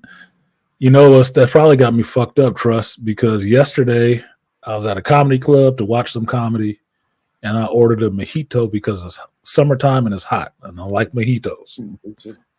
That must have been the oldest lemon leaf mint leaf they ever drank. That shit had no mint flavor whatsoever, and I didn't taste any rum in that shit. I tasted ice and whatever they mixed it with. I was pissed off. I was like, this is the dumbest fucking drink. This is the weakest fucking drink I've had. This don't taste like no mojito. It's all no-hito. This is not good. It was a clone mojito. Yeah. Wilted meat. Yeah, the wilted mint. That mint had no flavor in it. I tasted no mint in that drink. A lot of leaf in my shit, no mint taste. I'm like, this is bullshit. I'm upset. $17? Fuck you. Told the woman, please don't give me a clone mojito again. Yeah, the clone mojito. What I got. That clone mint mojito was bullshit. I'm disappointed. I wasn't disappointed in comedy. It was different. I didn't know any of the dudes that was there, but the drink was bullshit. The drink was bullshit. I was disappointed in the drink. I wasn't disappointed in comedy. It was kind of interesting, but the drink was disappointing as fuck. No shit. So that's why I'm drinking this right now, because apparently my body said I felt cheated. I could have had a V8, motherfucker. Something other than this. So we're gonna get this shit right. Shit, I need to walk to the grocery store because I ain't got shit to drink and I'm fiending something cold. It is fucking Sunday. Who the fuck It is Sunday. You gotta salute on Sunday. You gotta have a little salute on Sunday just so you can get back to these doing this dumb shit. And this is just for all us working people, us regular blue collar working people, because rich people don't have to worry about that shit. They're gonna drink tomorrow anyway. Yeah, that's the reason why I hate talking to my stepfather. Just retired last week. Oh, congratulations to him, man. Yeah, 45 years in the federal government. Damn, he got his E-rating boy is up there. Yeah, and guess what? His mother, and his father retired from the federal government. Damn, so he can work for the post office now. be a whole postmaster and not really have to do shit. Yeah, he's in his 70s. He's just like, man, I don't know what I'm gonna do about your mama. And I was like, well, what's she doing now, man? Oh, she mad at the world again. I was like, what else is new, bro? Yeah, what else is new? She's been that way for 45 years, pops. Yeah, it's like she's been that way for. I was like, look, dude. Either you're gonna do one or two things. You're gonna put up with the shit, or you're just gonna divorce her. So I don't care which one you do. I ain't got shit to do with it. Well, this is why retired men usually end up going back to work within a year, because they spent all that time dealing with their wives in intervals, like 8 to 12 hour break, and then coming back to deal with them. They don't deal with them well being in the house with them 24 hours. They don't. No, especially that 45 years, you are a working man. You know that. That's what you do know. That's what you're used to. That's your pattern. Within a year, you figure out that they go back to work because they don't like being at home. It doesn't work. And it's not so much just them. It's the women that don't like them being there all the time. Yeah, and that's the thing. She keeps on saying she wants them there all the time. When I'm saying, but like, do what? No, she wants them there. She does want them there, but just to serve her. Yeah, I mean, what's the one thing you know? What's the one thing you know dead set about women? If they complaining about this from men, what do they not want? They want your ass there the whole time. As soon as you're there the whole time, she don't want you there the whole time. As soon as you're not there the whole time, she wants you there the whole time. Shut the fuck up, dude. I told y'all I figured this shit out watching fucking Cheaters with Joey Greco. Like, as soon as this bitch start talking about he always at work, I'm like, I know what her issue is gonna be. He not there enough. That's why she fucking around. He ain't there enough. I said, if that motherfucker, and then the next chick come on, boyfriend was there all the time. He didn't work enough. Like, fucking shut the fuck up. Y'all so full of shit. Like, it's always what you're not doing. It's never what you're doing. It's always what you're not doing. Because if I'm there, I'm taking over that motherfucker. Yeah, because that's what it's gonna be. Yep. Look, if he home all the time, he got some standards and some things he want her to do. He don't want to do that shit. No, she's used to having her free time. No, you there? You gonna try to impose some shit? Now I gotta do shit on my free time? Oh, fuck that! I didn't retire. You gotta go back to work. Yeah, it's like, wait a minute, ain't you gonna take out that trash? I was like, you been here all day. You do it. I remember my one of my labor foremen I work with out at the airport, Don. Don was a white dude. Don did like 40-something years as a laborer. Wow. Right? And this was in early 2000s. So I can't remember how old he was at that time, but you imagine this. He had done 40-something years as a laborer up through the 90s, the 80s, and the fucking 70s. This motherfucker had hands like andouille sausage. Wow. Big ass fucking fingers and shit like that. Smoked cigarettes back to back, all that shit, right? Scruffy old white dude, right? He retired. That motherfucker was back to work at another job within a year. Why? That's what he did. I said, oh, your wife didn't like your ass being at home that much, did she? Figured out you didn't know her, right? He had spent too much time devoted to work. He didn't know how to be at home with her. And she wasn't interested in his ass being at home with her all the time. Fucked up what she had going on. he had to get his ass back to work after retiring. You see, I told him when I saw him, I said, "You just gonna have to drop dead at work, huh? Because you can't get no peace. You can't be at home now. You don't know that woman. Yeah, you know her between the hours of 5 o'clock and 5 a.m. You don't know her any other time between there. It's not what you did. You didn't develop a relationship that way. Like, so it's a relationship of like, yeah, I'm used to you not being here. So why don't you find something to do for 8 hours and then come back?"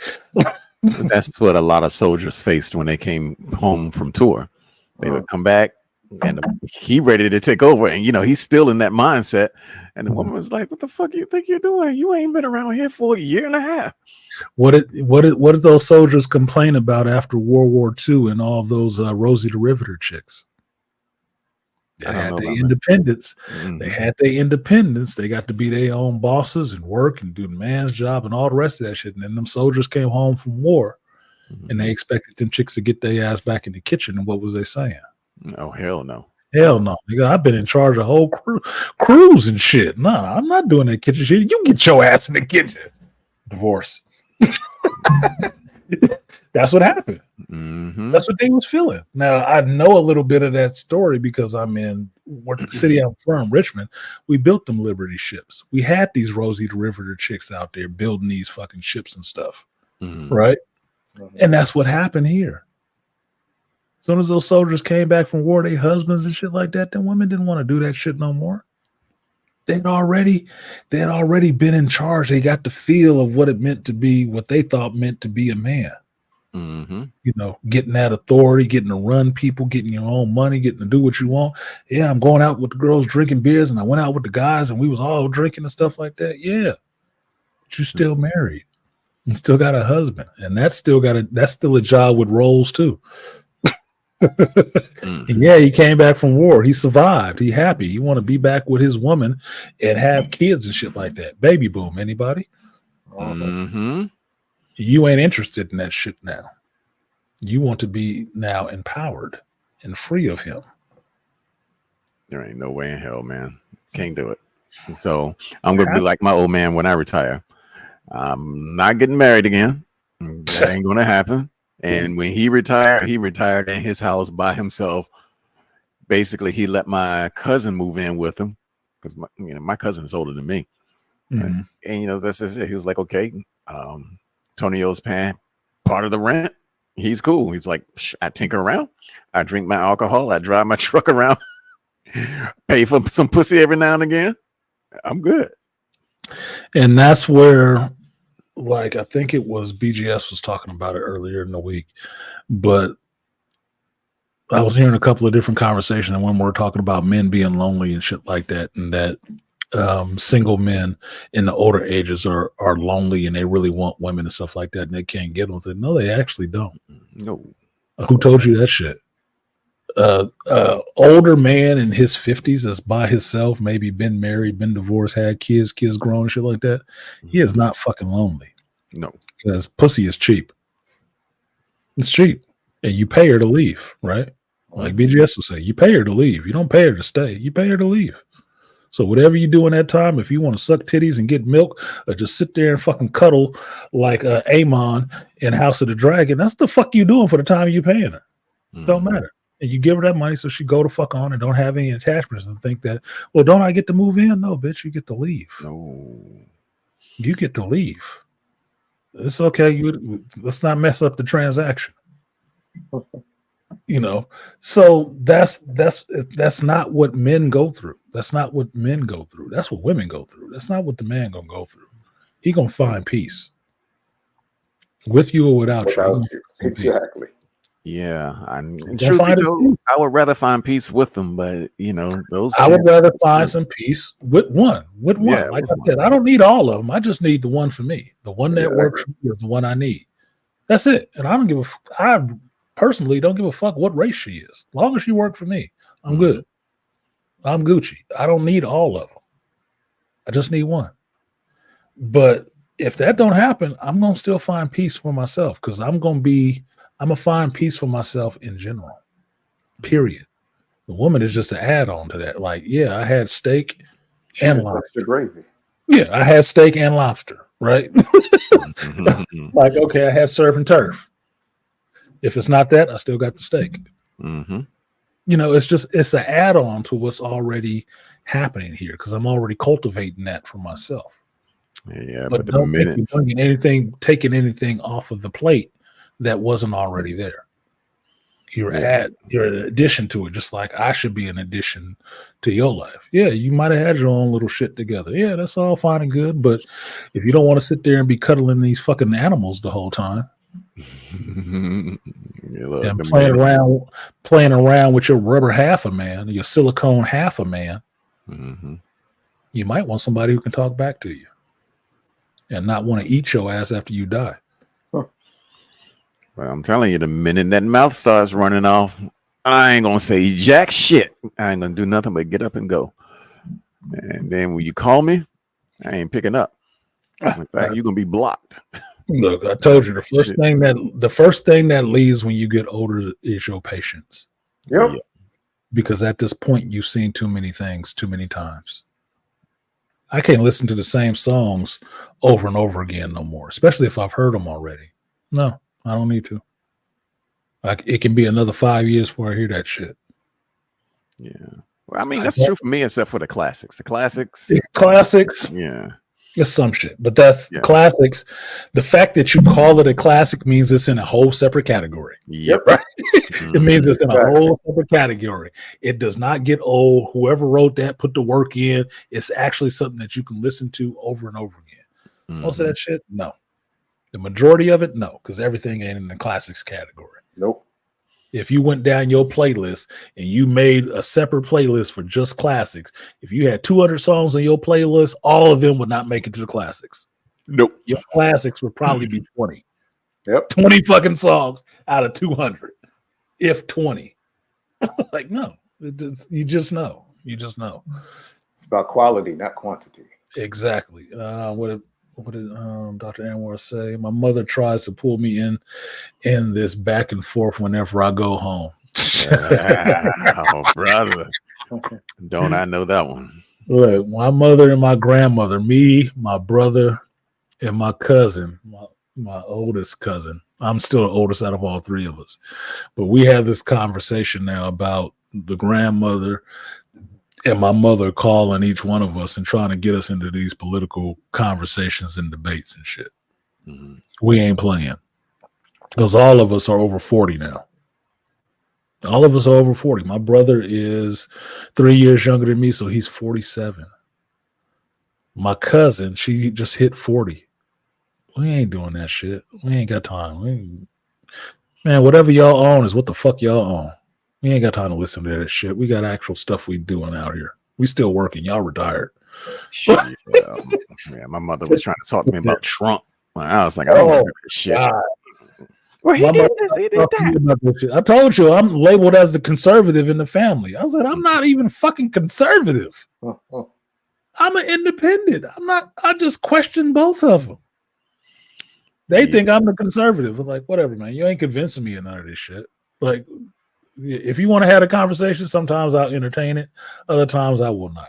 I'm not interested in having this conversation. I don't want to hear Trump every time you want to talk about something. This motherfucker, I don't give a fuck. Why do you care? It's a puppet show, and I'm too grown for puppets.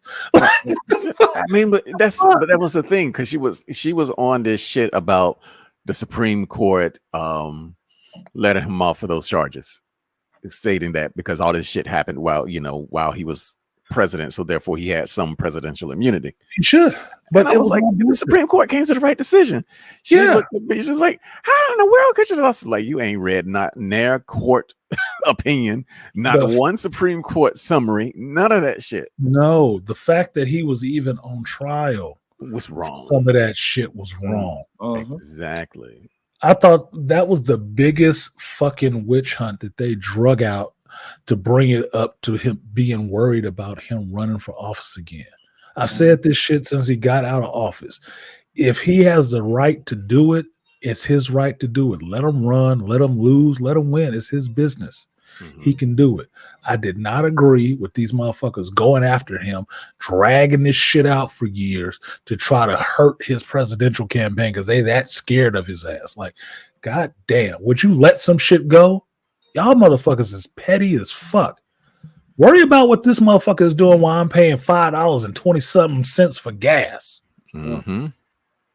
Don't we have enough bombs to drop on these motherfuckers or something? Like, get the fuck out of here.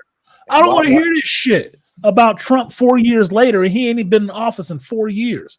But I got this fucking geriatric drone standing up there, probably eating clone meat, stumbling through his own goddamn words and acting like he ain't did enough shady shit in the past.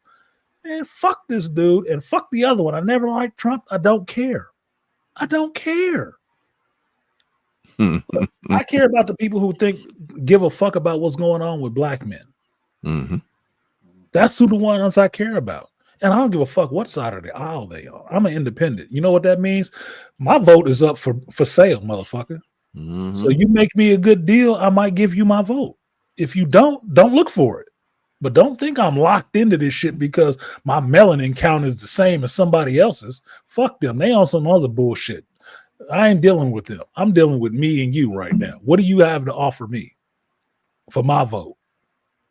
If you're not talking to me, you ain't getting my fucking vote. And I will sit there and write in my granddaughter's name. Like, yep, you should be president because you got about as much chance as these dumb fucks sitting up here. You probably do better because you actually living in this world today and dealing with problems that are happening today.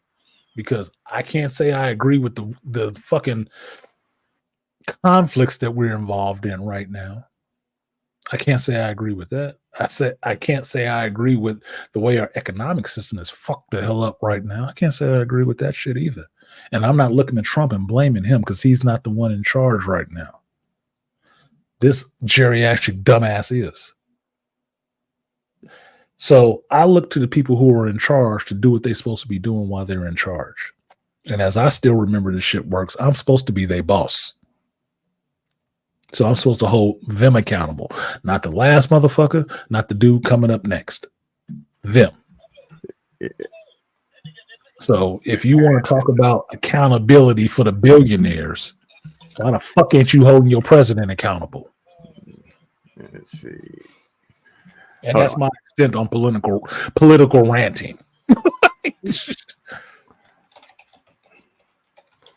We have to save democracy. Look, Dr. Anwar got some bars in here. He came back through. Men and women need each other. I agree with that. We do. We're two halves of the same coin. It's better if we work together. It's better if we flip together than flipping separately. Yeah, and they do have Trump on the brain. We can't look, our conversations, me, my cousin, our conversations with the grandmother and my mother are limited to how long it can go before they start talking about shitting on Trump. And neither one of us are conservative or Republican. Neither one of us. We just know that is their stumbling block.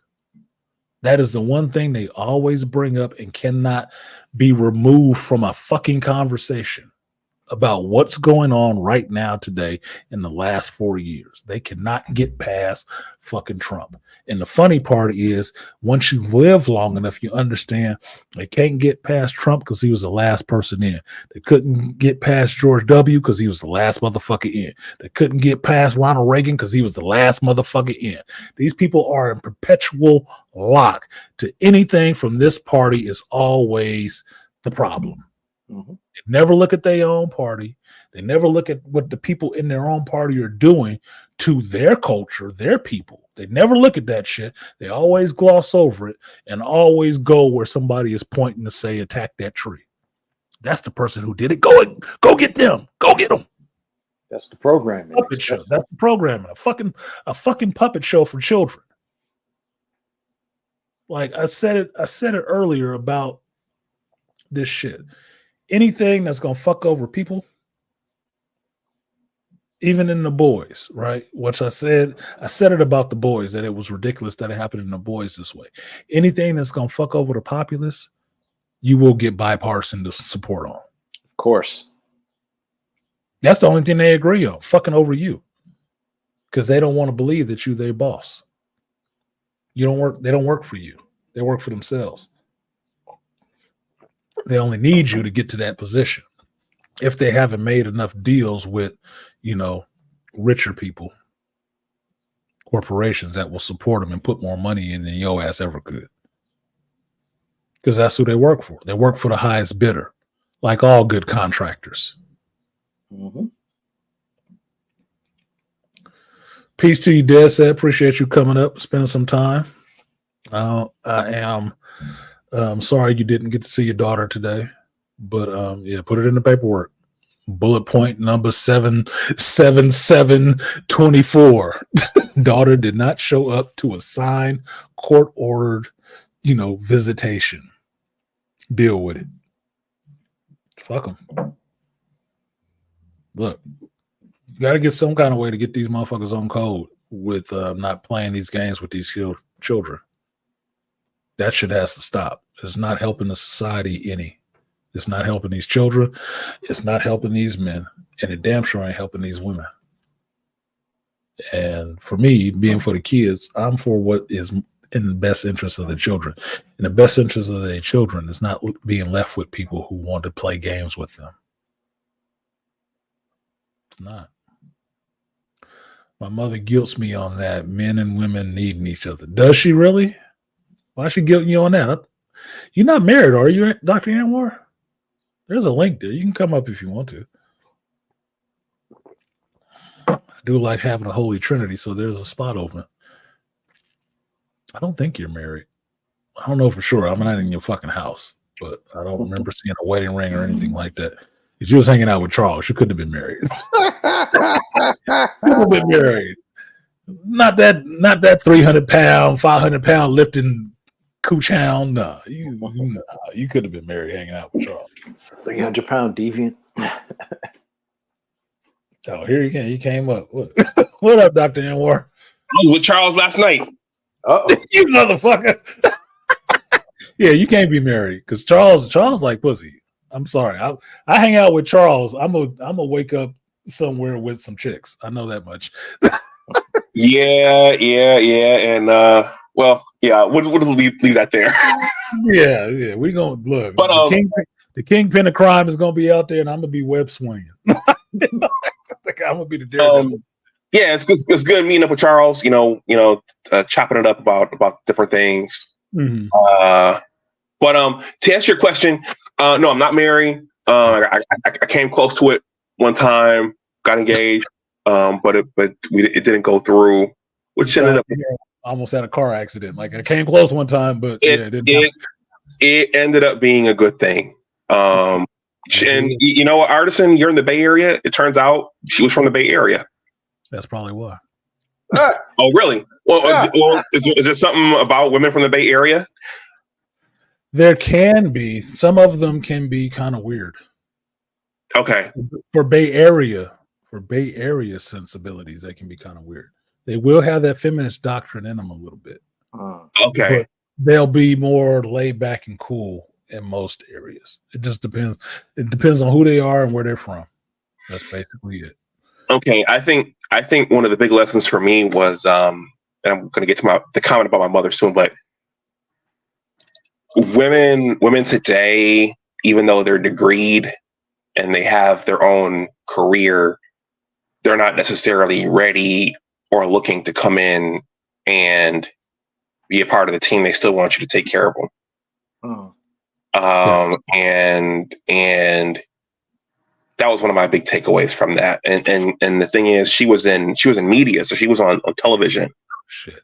And so you think, the assumption, you can't believe everything you see on TV. The assumption is, when you're watching someone on the news, that they're made up, they're reading from a script, they're covering a story, they're speaking with a certain cadence and a certain tone, and they look like they're all together, but off camera they could be a complete airhead, dizzy as fuck. Yeah, completely crazy, completely immature, and I didn't understand. There's just a lot of things I didn't understand. I didn't I didn't think we needed to spend an exorbitant amount of money on getting married. You know, she wanted to have an engagement party, and she had been watching Say Yes to the Dress, so she wanted to fly her mother, who she didn't get along with, out from California. Artisans laughing, from California to New York to go dress shopping. And dude, my head started to spin. I was like, why do you need to do that? I mean, why? Like, I mean, I get it. She wanted a bonding moment with her mom. No, she didn't. No, she didn't. No. Let me just say this. Let me say this, Malika, to him. Dr. Anwar, you follow music a little bit, right? I'm guessing you. You know who Andre 3000 is, right? You know who Andre 3000 is, right? Yes, sir. Okay. When did Andre 3000 change? Was it after Erica? Mm-hmm. Where's Erica from? Is she from the Bay Area? No, Texas. Texas. Okay. She's from the Bay Area. You know how I know Erica from the Bay Area? How? Because I know somebody who used to fuck her. Okay. She's from the Bay Area.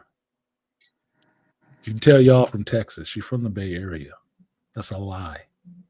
So why I like Erykah Badu for some music, she a hustler from the Bay Area. She sold y'all a dream. Okay. A dream. She got with that dude and fucked his head up. Okay. Andre 3000 ain't been the same Andre since Erica. Why? Because he got one of these dizzy chicks from the Bay.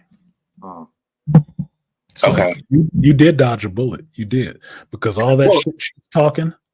Yeah. That's a chick that thinks she hooked the white whale. Okay.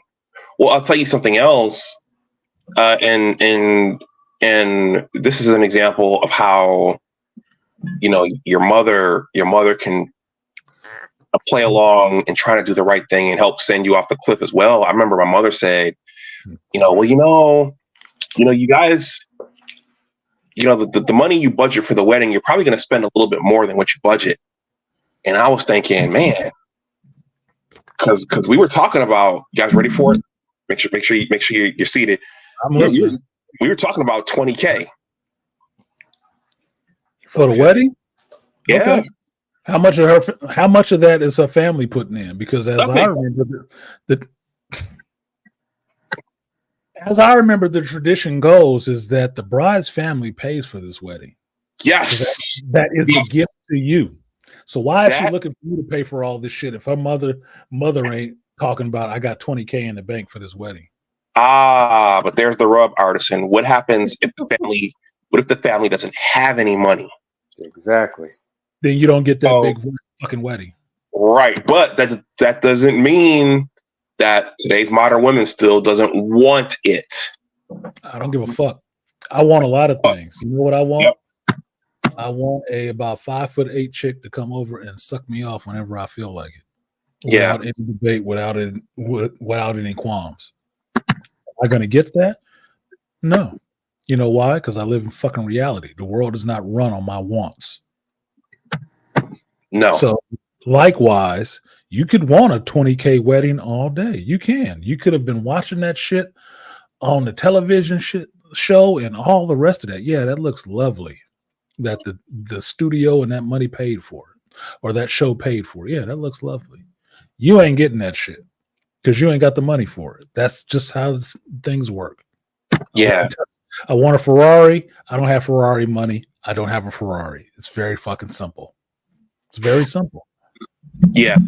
So a lot of what has come out. I'm going to do a retrospective tomorrow night about the Lonely Men panel thing. But a lot of what was talked about online, it came out in that when I met her, she was in her mid 30s. You know, standard spiel. Well, I haven't given much attention to a relationship, but I'm ready for a relationship now. Still working her way up in her career, but just didn't have any. I don't know, man. It's just Well, you said dizzy, so she was very, very dizzy. That's a nice way of saying it, dizzy. Well, I call it dizzy just because there's a lot of chicks out here that get into a lot of pie in the sky shit. That's why you have your Wiccans, your crystal worshipers, your interpretive dance, you're twisting off to, transic music and shit like that stuff. You get a lot of weird stuff out here. Chicks can get into a lot of different stuff, but they still, in some senses, want men. They want a dude to be with them. And the weirdest chick can have a dude. The weirdest chick can have a dude. What comes off, though, is if they work themselves up into some positions where they have some, I don't know, let's just say affluence, and they can attract a man from outside of California and stuff like that. They believe they come off as being somewhat exotic and somewhat, different enough that they can warrant all the rest of this stuff. No, she don't. She probably just a regular fucking hood chick that start getting into incense and some other shit. Mm-hmm. That's it. And they still got them ridiculous hood fucking ways. So when you start meeting the family and shit like that, that's what you pay attention to. Yep. What their mind state is. Because I can tell you, if they're from the Bay, they're about hustling. They're about getting their money. Mm-hmm. They're getting their fucking money. And if they name the city that they're from, you can find out how much they're about getting their goddamn money. You from the Bay Area, you about getting your money by any means. Somebody gonna pay for your lifestyle. It's gonna be funded.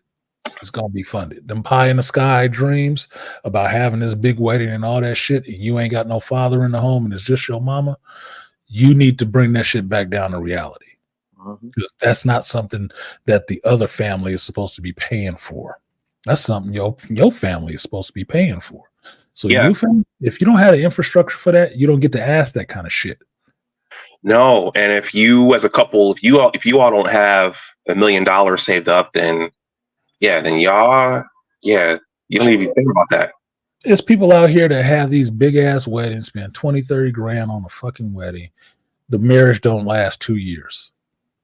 That's right. Well, you know what? I wrote a blog post around 2017, around 2018, because to my mom's credit, she was the one who told me that the bride's family is supposed to take care of all that. Mm-hmm. And so that was always in the back of my mind, like, why do we got to pay for all this, and why we got to do all this? And I remember she asked me, she said, well, can't your father, your uncle, can they kick something in? Can they? And it's like, I don't want to ask them for money for this. Why do I need to? I'm supposed to be making myself independent at this point. Why do I have to go to them to ask them for this?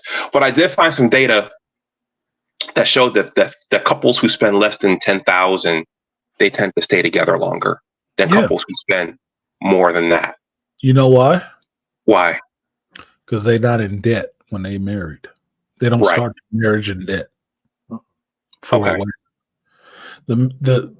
me, I kind of follow Ice-T's idea. And Ice-T, back when I read his book, he was a 1%er or something like that, or 2%er, whatever they call it, right? And the idea was that the money, the marriage, the wedding ceremony is not that damn important. It's not important. The important part is the commitment. If you can't get the commitment out of the person, it doesn't matter how much you spent on the damn wedding, because the wedding part is just for show. It's like giving her flowers on Valentine's Day in an office full of women and nobody else got flowers. That's all that shit is. It's just a way for them to boost their ego on how much better they are than every other fucking woman that's out there. That's not the point of the wedding. The point of the wedding is to bring these two families together in the bond that you have between each other. Now, if you had been together for like 3 or 4 years and you spent $20K on a wedding, that would make some goddamn sense. Maybe I give a caveat for that. Maybe that would make sense. Y'all an established couple, okay? You could splurge a little bit on this shit. Wouldn't be a big deal. In the door? No. Fuck no. Why? What is that money going towards? It's not paying for your commitment to this relationship. It's not paying for the fact that all your family get to come out and see you get married, and if the shit don't work 2 years later, you off trying to marry another motherfucker. They don't pay for none of that shit. it's not guaranteeing you a goddamn thing. And for me, I always want something for my money. I always want something for my money. What I pay, I want to get out of it something, because I'm not paying for it if I'm not getting something out of it. If I spend $20K on a fucking wedding, what am I getting? The wedding isn't even for the guy. It's for the chick. Yeah. Your job in the wedding is to do one of two things. And I've been married, so I can speak on this. To stand on your spot and say your line when the director looks at you, and say it with conviction. That's it. And then you go off on your honeymoon, and maybe she fuck you. Old fashioned wise. Nowadays, probably been fucking before then. So, but go off on your honeymoon and try not to have an argument. That's it. But all that is it's a lock-in ceremony to say, I got him locked in. Because the shit that don't usually happen after the wedding and the honeymoon nowadays is the baby. They like putting that shit off for a while, especially if they career women. That's right. That's right. That was, Artisan, that was one of the things. Bruh, we had that conversation. Honey, we need to start saving for the kids' college funds. Well, we'll have all our entire lives to save for that. We haven't taken a vacation yet. We haven't done this. We haven't done that. And it's like, you deal with a modern woman. Like, no. Look, I can chump up $20K for this wedding, but we can't start saving for our children till later. No. Well, that should be the first thing. Because you know why? That $20K is for her. It's all about her. It's focusing on her.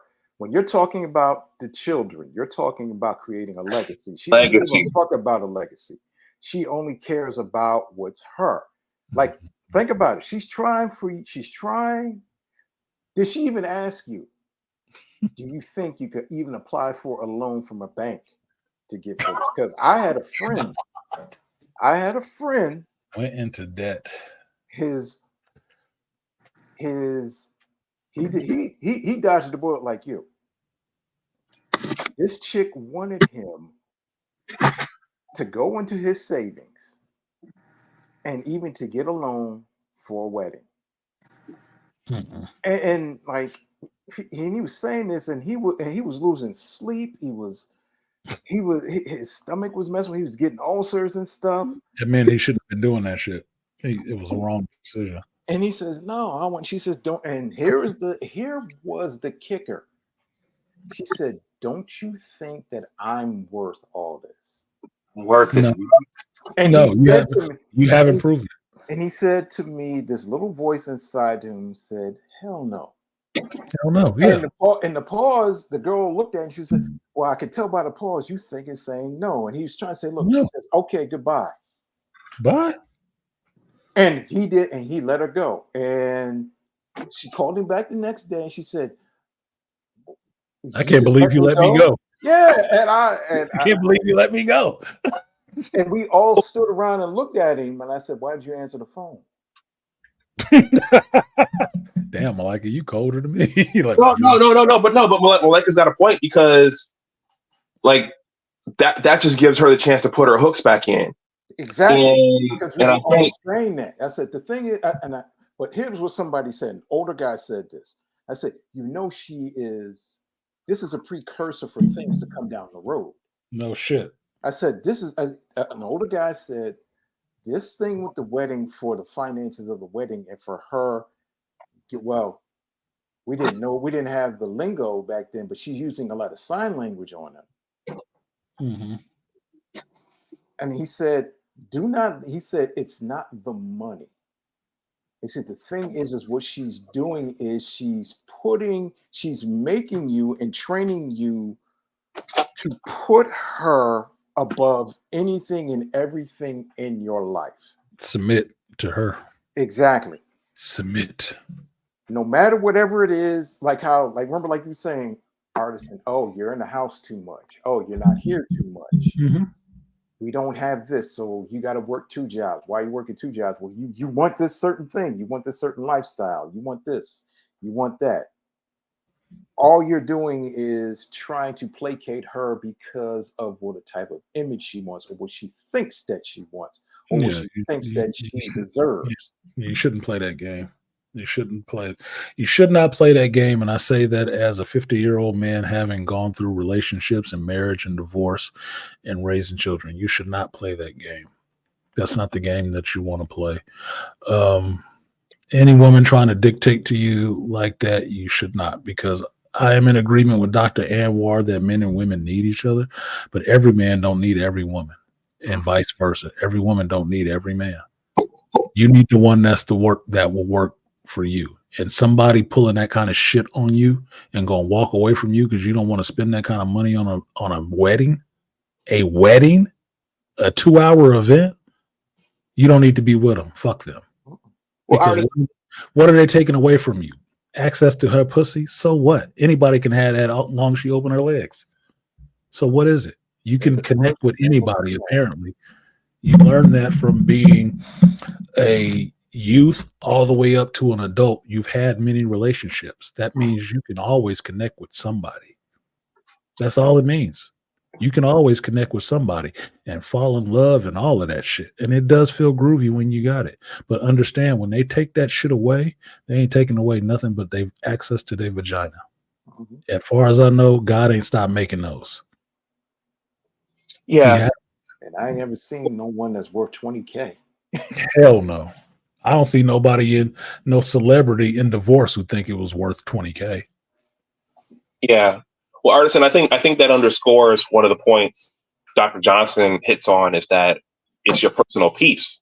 So exactly. So I'm going to see my mother this weekend. She's probably going to pull me into this. I had that conversation again.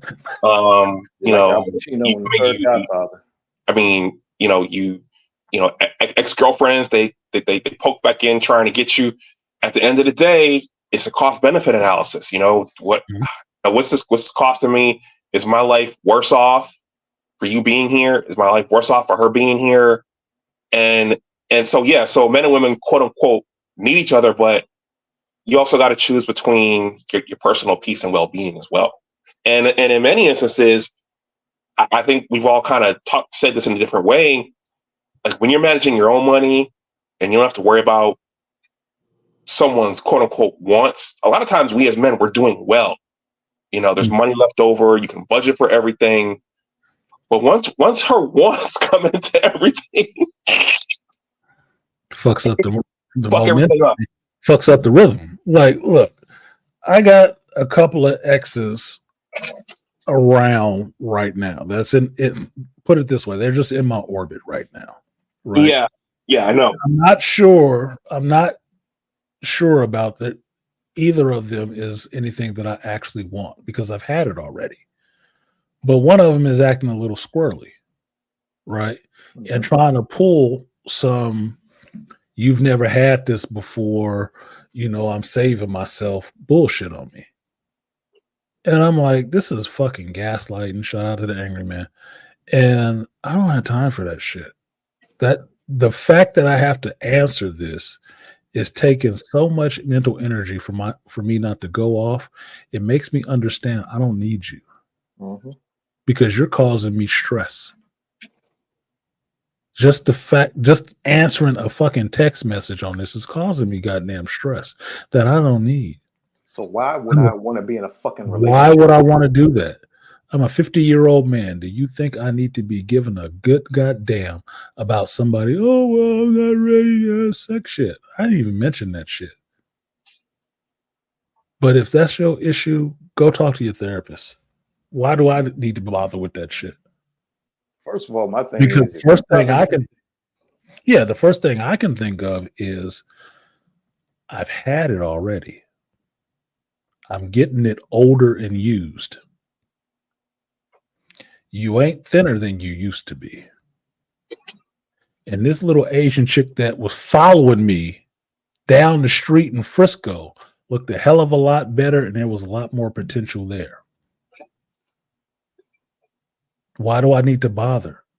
They ain't stopped making women.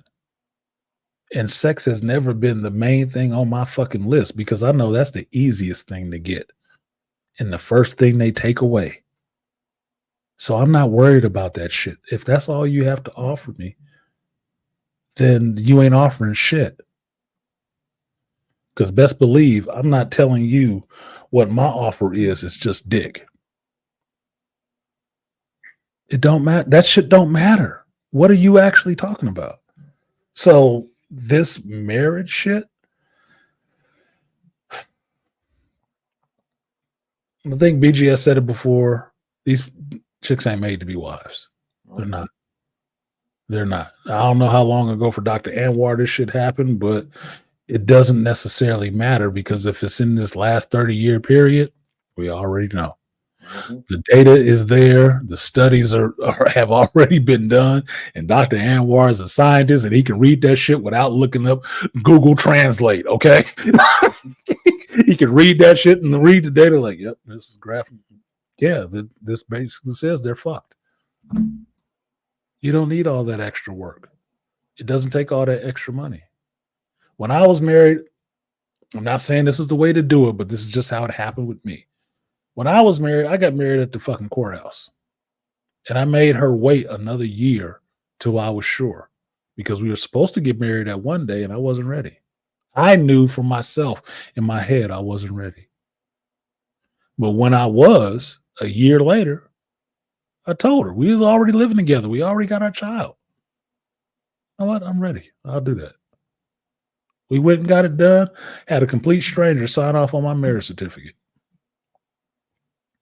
But what I told her, what I felt bad about was not because I felt bad about it. It's because I felt like I took something from her father, my father-in-law at that time. And I felt like he deserved something because he was her adopted father. He never got to give her away. I thought that was important because I have a daughter.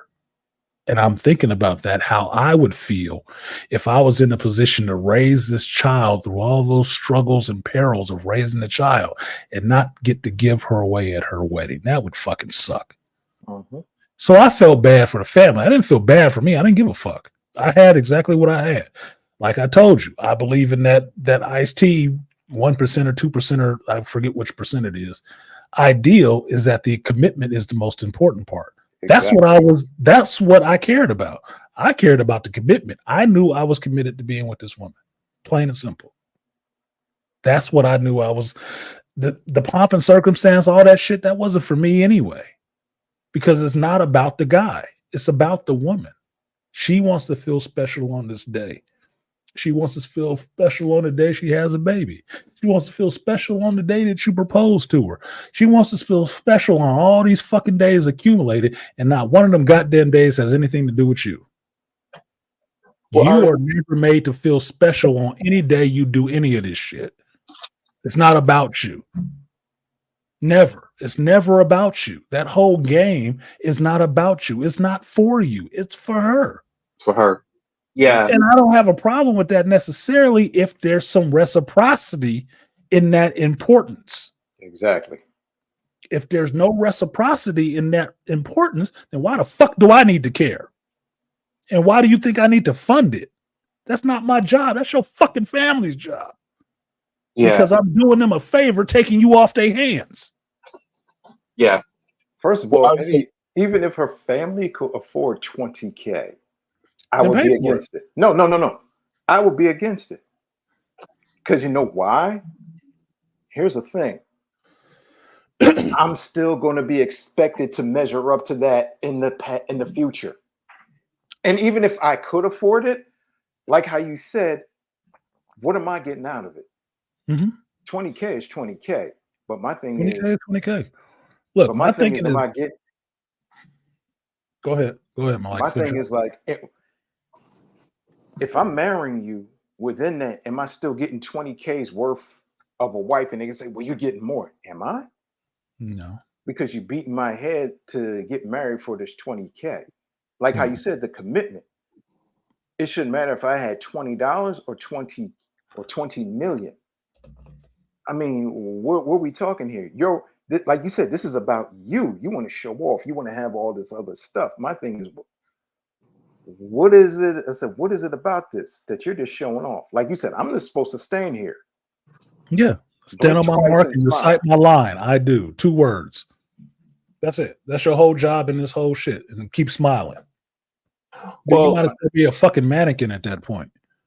Yeah. So, gentlemen, last thing I'll contribute here is it goes back to the male loneliness panel where they kept emphasizing to men, give more than you get, and then what BGS said about wives. This is like, I mean, we're kind of living in a clown show where it's all about like that's like the team you ads. You know, it's like what the woman wants. What she wants to, you know, buying stuff, getting this stuff is going to make her feel good somehow about herself.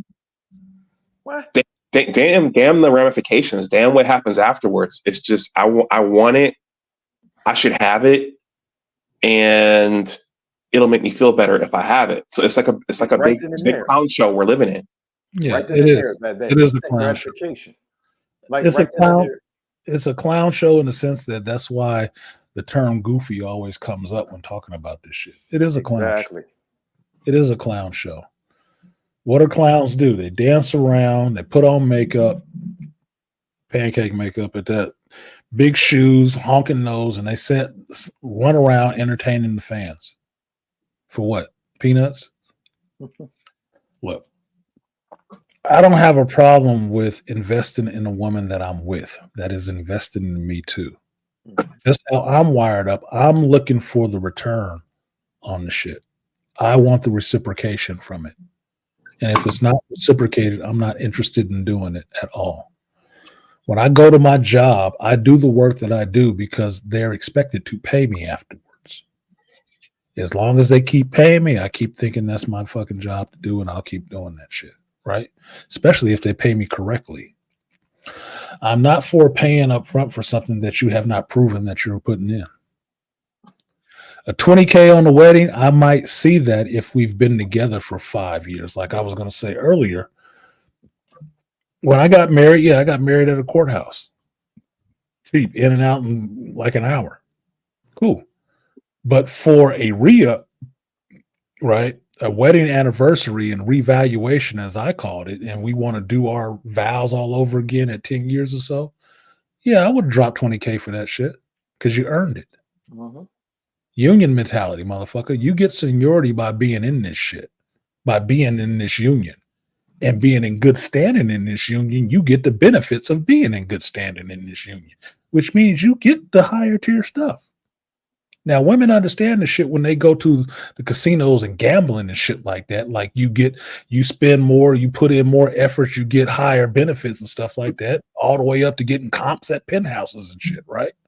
Yeah. You get what you put into this motherfucker. In the door? No. In the door, you're going to get some regular, normal people shit. You want a big wedding? Last 10 years. Last 10 years, past the 7-year itch when you're trying to get out of your marriage. Mm-hmm. Last past that. And then we can see about that $20K, $30K wedding with the big cake. You can do your revaluing yourself. Revaluing your relationship, because as I understand it, the whole marriage is supposed to be the outgrowth of the relationship. Mm-hmm. It's supposed to be the culmination of your commitment to this relationship. If you ain't really been there 2-3 years, you don't need a marriage. You don't need no big wedding. You can get a wedding to get married, but you don't need no big one. You need something simple. So it ain't putting a burden on each one of you, because most marriages, especially first-time marriages, break up for what reason? Money. You know what? Primarily the fucking wedding. Yeah. And you know what, Artisan, that's the other sick thing about it is I don't know if men do this, but I know that women spend a lot of time looking around at each other. And if they see that, okay, well, she's got this, she's got that, I want this, I want that. And it's kind of like, dude, she comes from a rich family. I mean, her parents have left her an inheritance. That's one of the things I kind of piece together is that some of the other women that she worked with, they were from white families and they had inheritances and they, you know, they, but it's like she didn't come from that. So it's like, how can you expect to have those things if your parents don't have that? If my parents don't have that, okay, Because I'm not going to get anything till my parents die. you know what it is, I'm not hoping for that. You And know, you ain't looking for it. Yeah, you're not looking for it either. You know what it is, Doc? You know what it is, Doc? BGS What's that, talked about it a long time. The myth of white womanhood. They're trying to be like Miss Thing. Okay. The myth Right. of white womanhood. You see, the thing is, they may have gotten the same education, may have been working in the same circles, and may even have acquired some of the same accoutrements. But you gotta understand, she's not Mrs. White Man. She wants to be Mrs. White Man, but Mrs. White Man has had generations and understands what it is to be Mrs. White Man. She knows that, okay, she got married when she got out of college, or when she was in college, they was planning.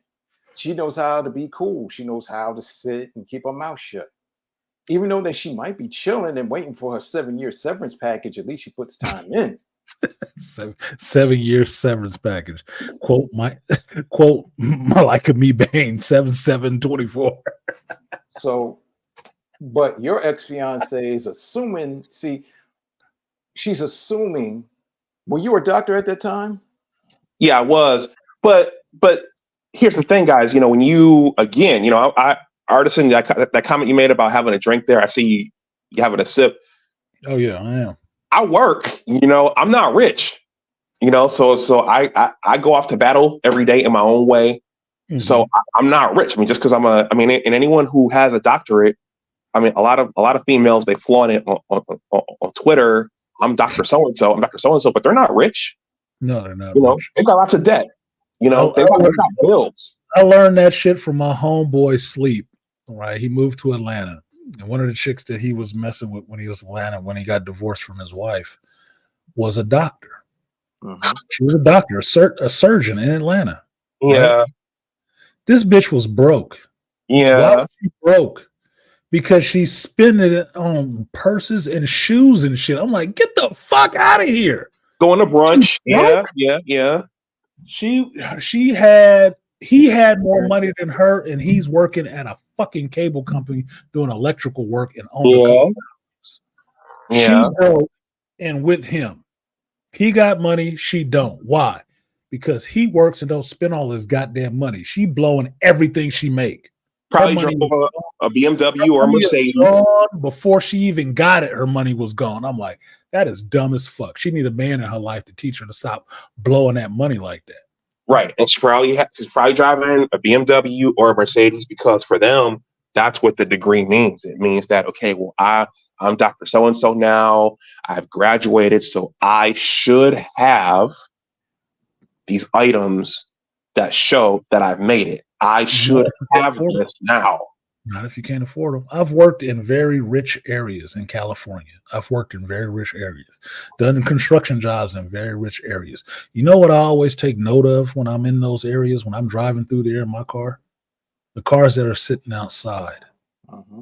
It's not always a bunch of BMWs and shit. Sometimes it's a bunch of goddamn Honda Civics, Teslas, Prius, a fucking pickup truck, some simple shit.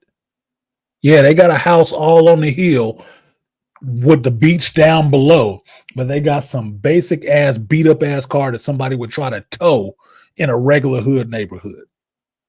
They don't.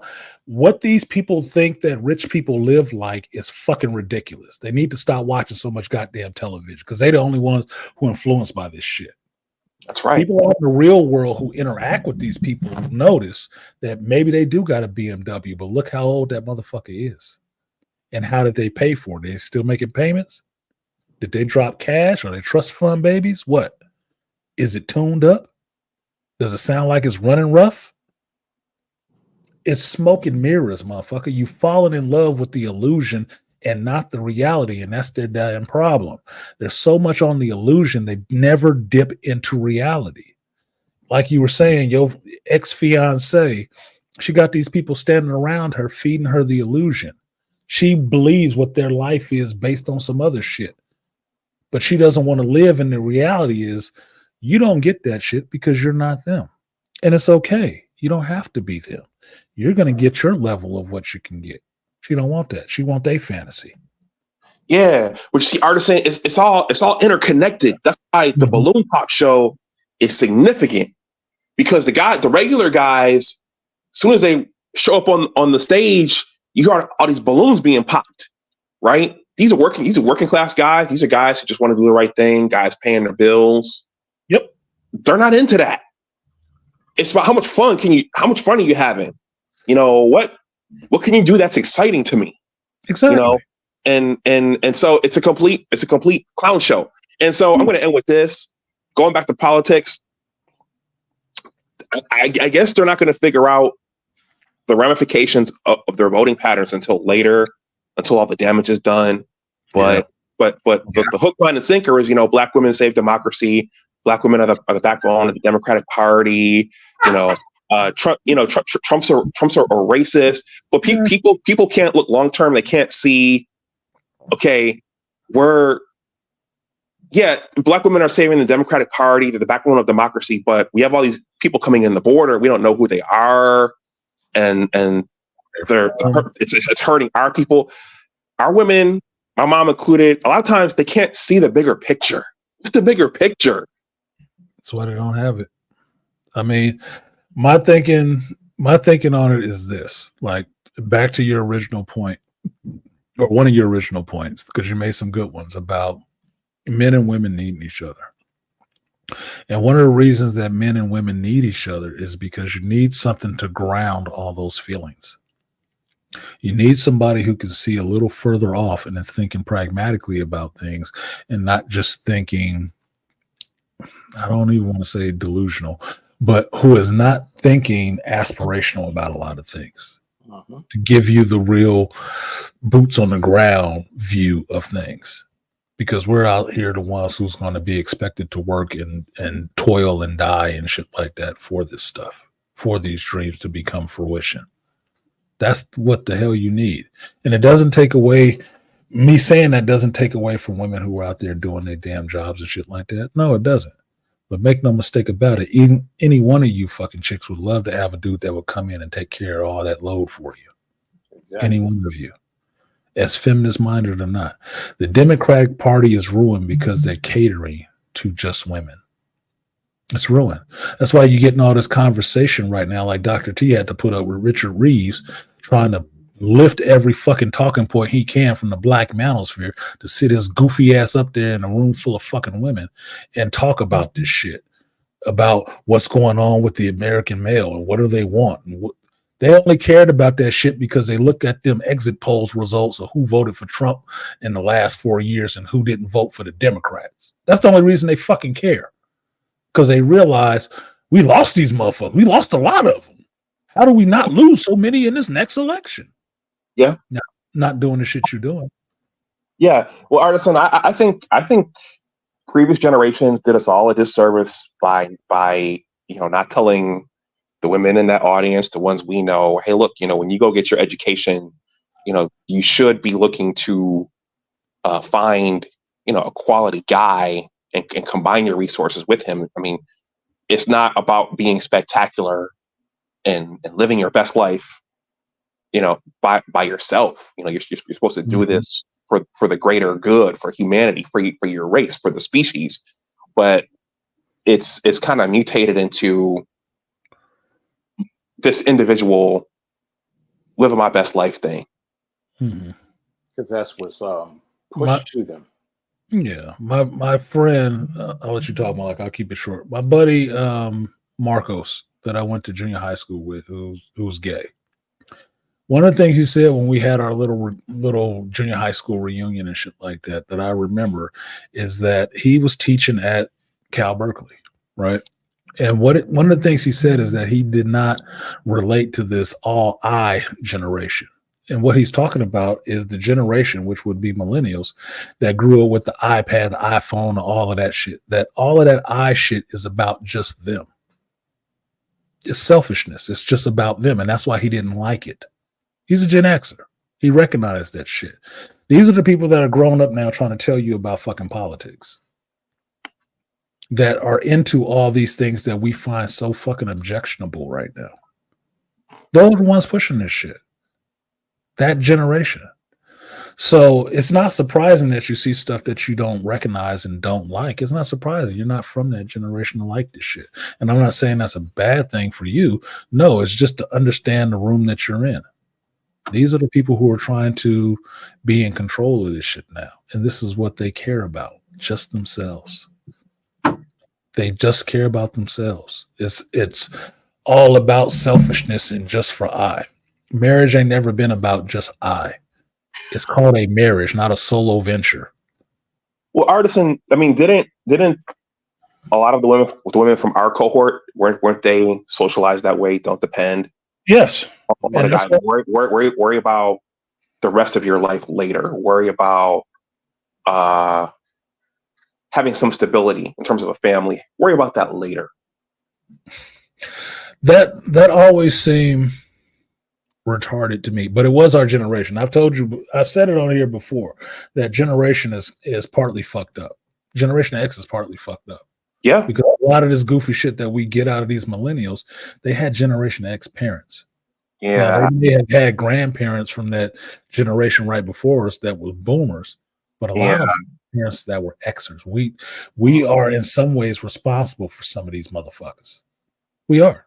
Yep. That everybody gets a trophy generation. That didn't come in with the boomers. That came in with the Xers. Yep. We made them kids. Every kid deserves to be special, and it's an overcorrection for what was done badly and with our generation. That's all it is. It's overcorrection. You swung that pendulum too far to the other side, where you're overly permissible of everything and don't hold the line on enough things. You know, I think some of the blood is on the boomers' hands too, because my first girlfriend, and it's funny, we had a conversation. Toya was there on the Roger Report. Mm-hmm. I told him about my first girlfriend. Roger. I like Roger. And I said she was a pro-black feminist, and they were telling me, Dr. Dunbar, no, you can't have a pro-black feminist because by nature a feminist can't be pro-black. Right. But we were 17, 18, and she was talking about, you know, why do I got to take my husband's name? Can my husband take my name? Why do I have to cook? My husband can cook. This 17, 18. My husband can do that stuff. Why I got to do that stuff?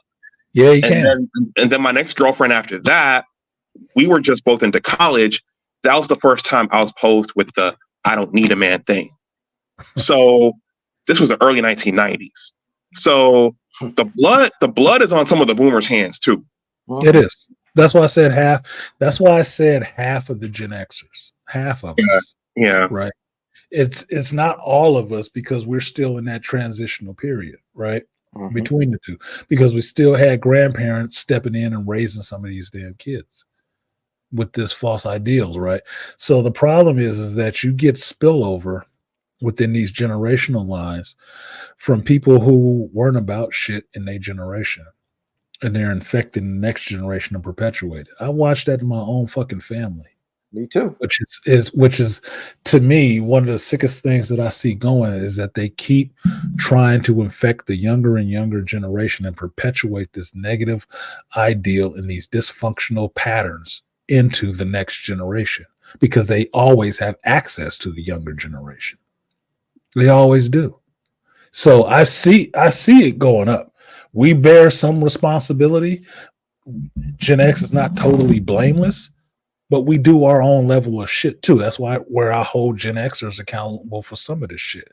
Because your mama being out in the club twerking next to her daughter to fuck the same dude is a Gen X thing. You realize that, right? That's a Gen Xer thing. Because some Gen X women never wanted to grow up. Never. And their daughter just became conversation or a competition for the same dick. Exactly. That's dysfunctional as fuck to me, because at some point we understood that we had to grow out of that shit and leave. But part of the Gen X makeup is to hold to whatever it is that you fucking like and not let anybody move you off your square.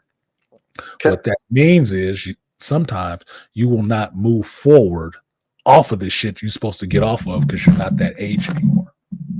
Can I give you guys another non-marriage story in bullet dodging? I know a guy. He was a cop, right? We worked together, and the woman he was dating, when they were going through all the ramifications of marriage, and they were talking to the pastor that was going to preside over the wedding. And he says, well, it's going to be Mr. and Mrs. such and such. And the woman said, hold up. No, it's going to be, I'm still going to be Miss such and such, such and such. And he looked, he's like, well, what do you mean? She says, I'm going to still keep my last name. He's like, whoa, hold up. Then the pastor said, well, maybe I need to let you guys talk about this. And he's like, yeah, you need to let me talk. And the woman's like, well, what do we need to talk about? He says, no, whoa. You're going to have my last name. She says, no, I'm not. I'm going to keep my name, but I'm going to hyphen and still have that. He's like, no. And she's like, no, I want to keep my name. He said, why you can't have my full name? He said, because I'm a woman. That's when you start hearing all that feminist stuff. And he said, Pastor, I'll talk to you later. Thank you. I'll see you later. Right then and there, she was having an argument. He says, no, you said what you wanted. She was arguing, and she was trying. And he said to me and a few other guys, she was trying to argue me and trying to kind of guilt me to accept that. And she said, if you don't love me, and he says, no, I love you, but I don't love you enough for you to put a hyphen between your last name and my last name. And he was like, no. And people were like going, and he said his mom, her friends, his sister was trying to guilt him into marrying her. And he was like, what the hell? Yeah, but look at who's the ones trying to guilt him into marrying. And that's what he said. Female. He said that's what he realized how the way women work. And he was like, man, he says that was just an eye-opening. And I'm glad the pastor said that, because he was like, I didn't want to have people at the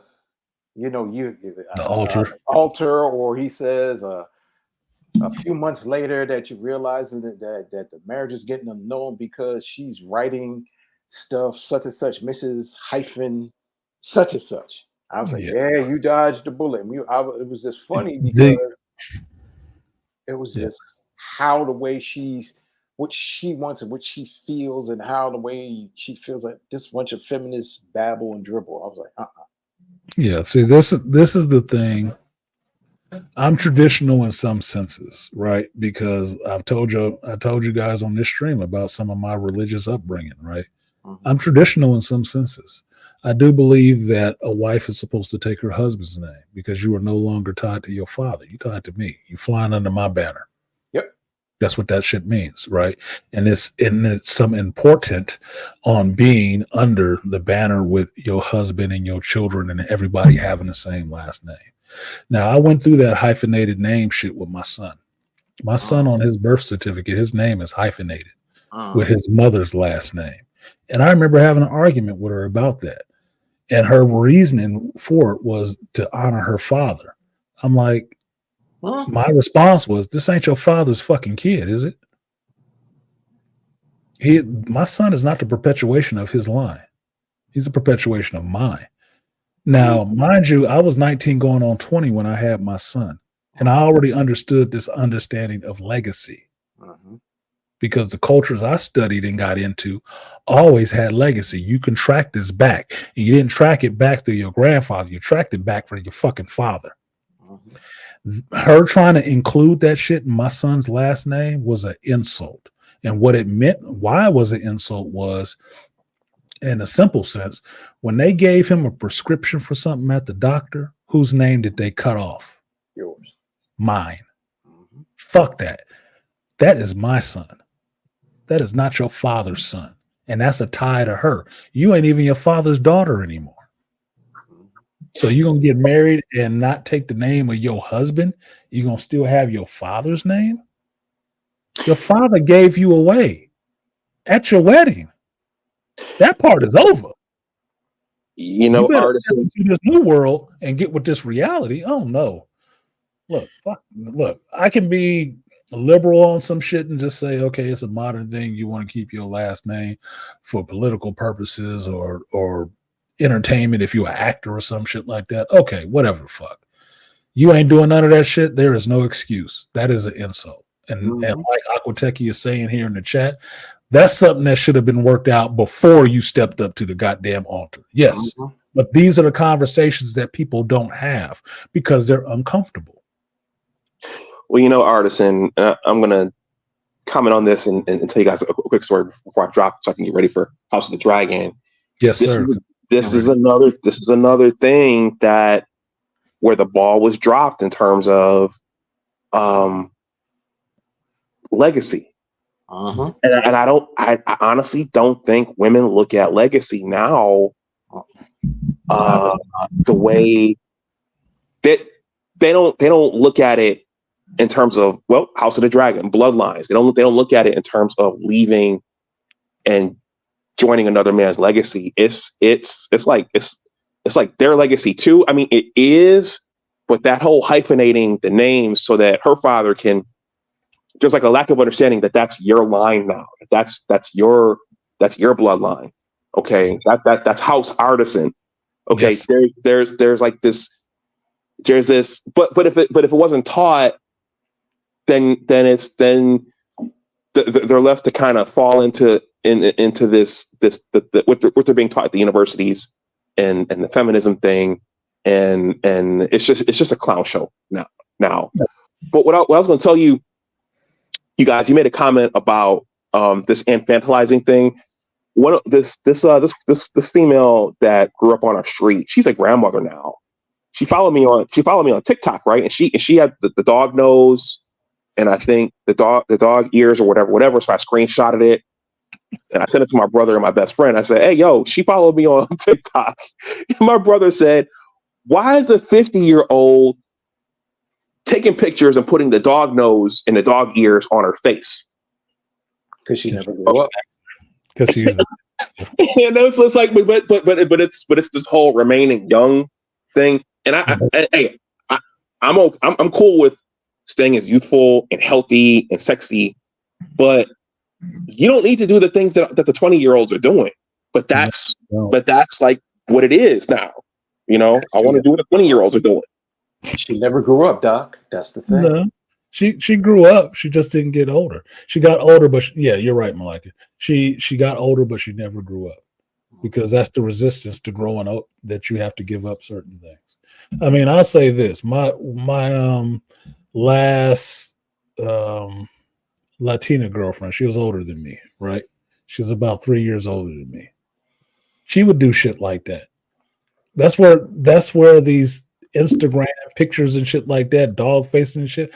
I never liked that shit. She was all into it. I'm like, I don't get this. What is that about?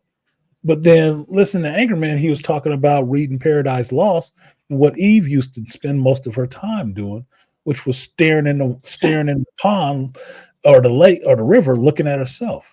I said, and he was saying that's what this shit is. Mm-hmm. These Instagram and these filters, that's all that shit is. Her staring at her fucking self.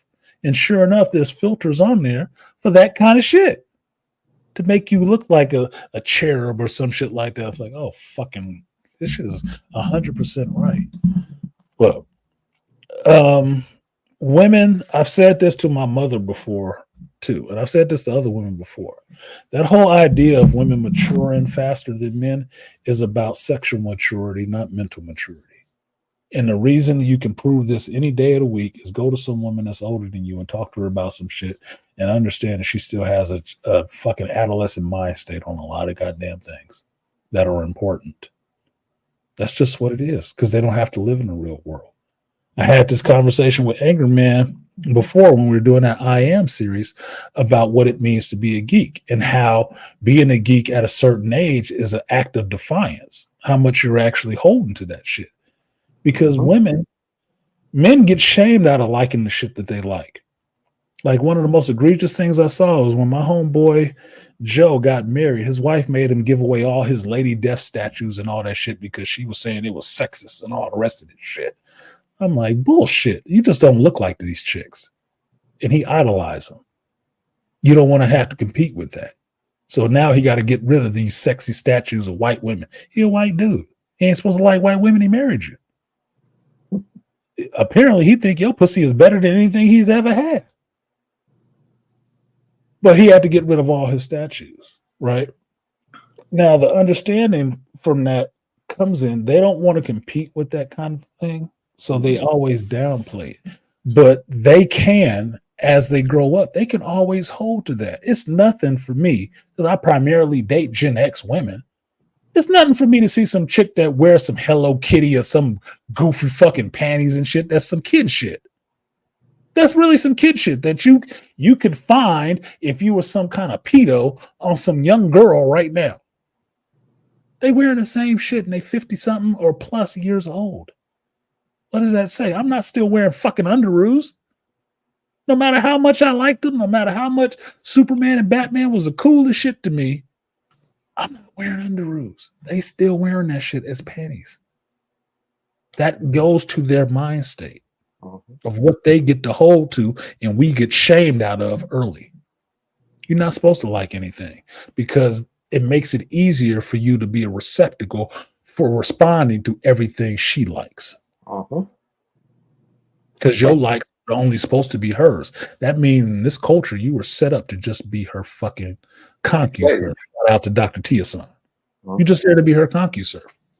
Show up and look pretty and be handsome and work out and have your muscles and stuff like that so she can look good and better than the rest of the girls in her group.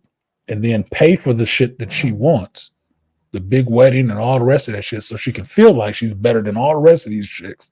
So she can leave you later on because she don't feel like you living up to that. She don't feel as good as she thinks she should. Or she's bored. She thinks she deserves. That's what it was. She thinks she deserves. I deserve better than this. Why? What have you proven to be better than this? Nothing. Because sex ain't a metric.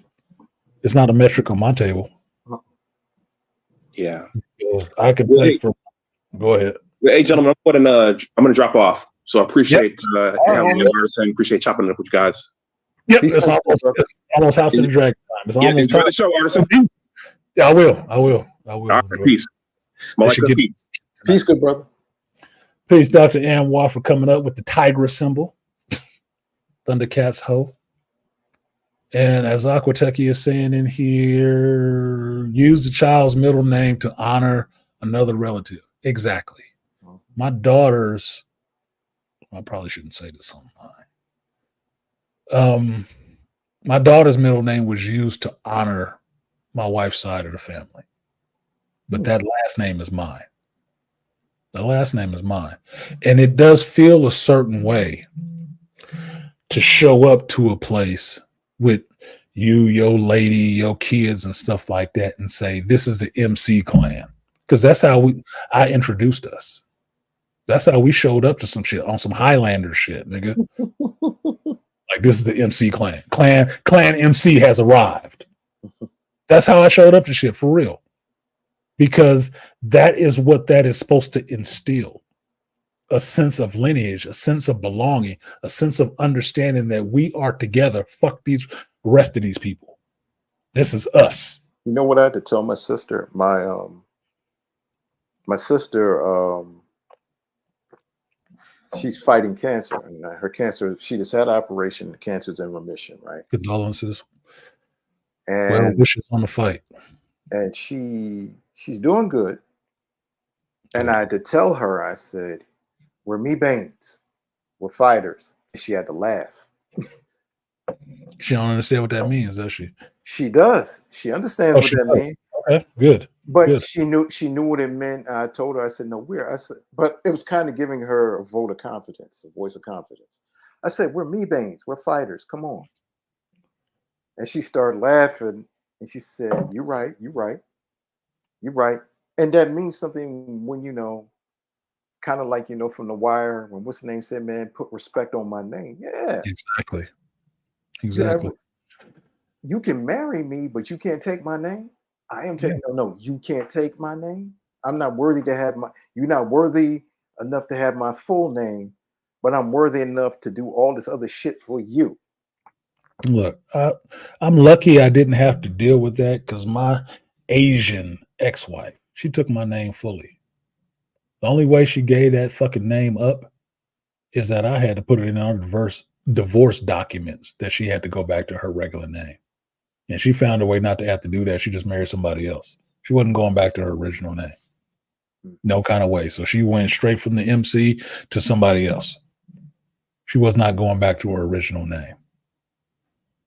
That means something. When we were talking earlier about branding, what does it mean to be Star Wars? What does it mean to be Nike? What does it mean to be, President of the United States? It's all branding. Your last name is branding.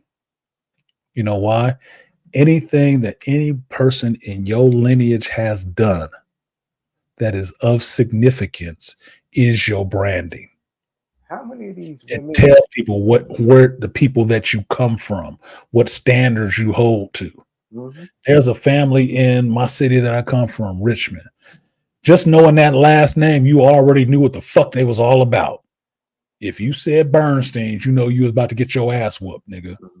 And it would be a bunch of them out there repping that B, kicking your ass. You already knew you didn't fuck with them. Plain and simple. They wasn't rich, none of that shit. They was just from a family of people who would kick your fucking ass.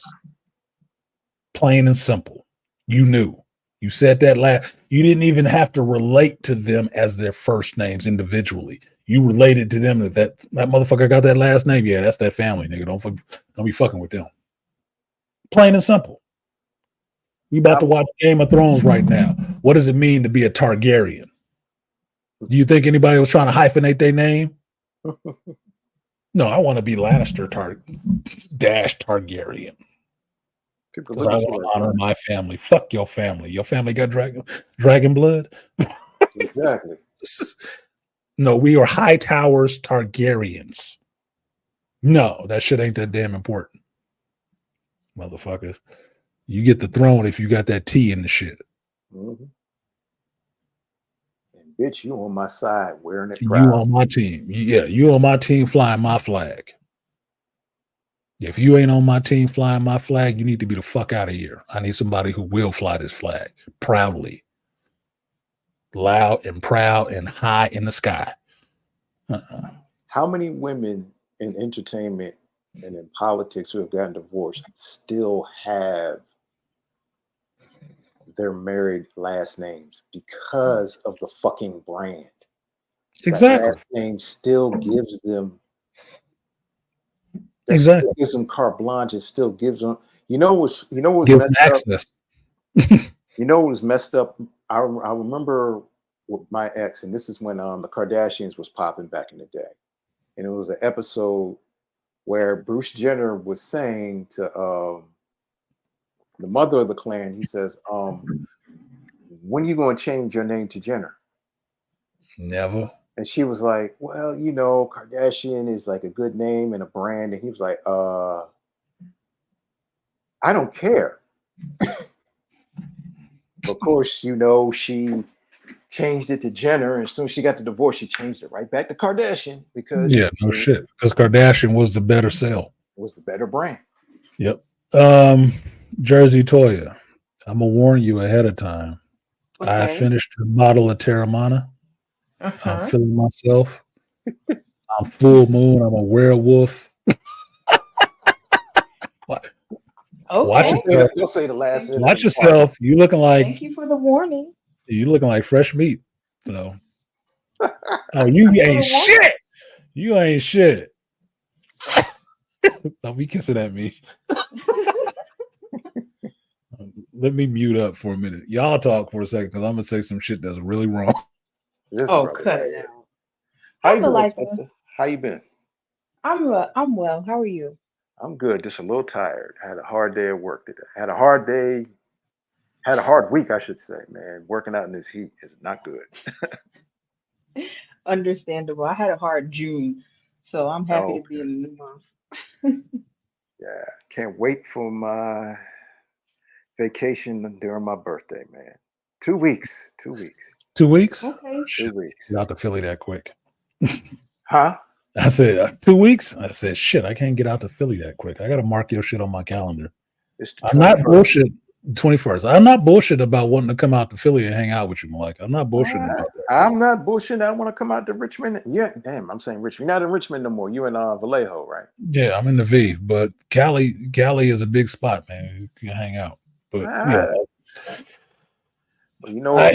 We gotta come down there and act the fool down in Texas with Toya, though. Nah, she moved. Toya ran. Toya's not in Texas anymore. Yeah, Toya ran. She fucking ran.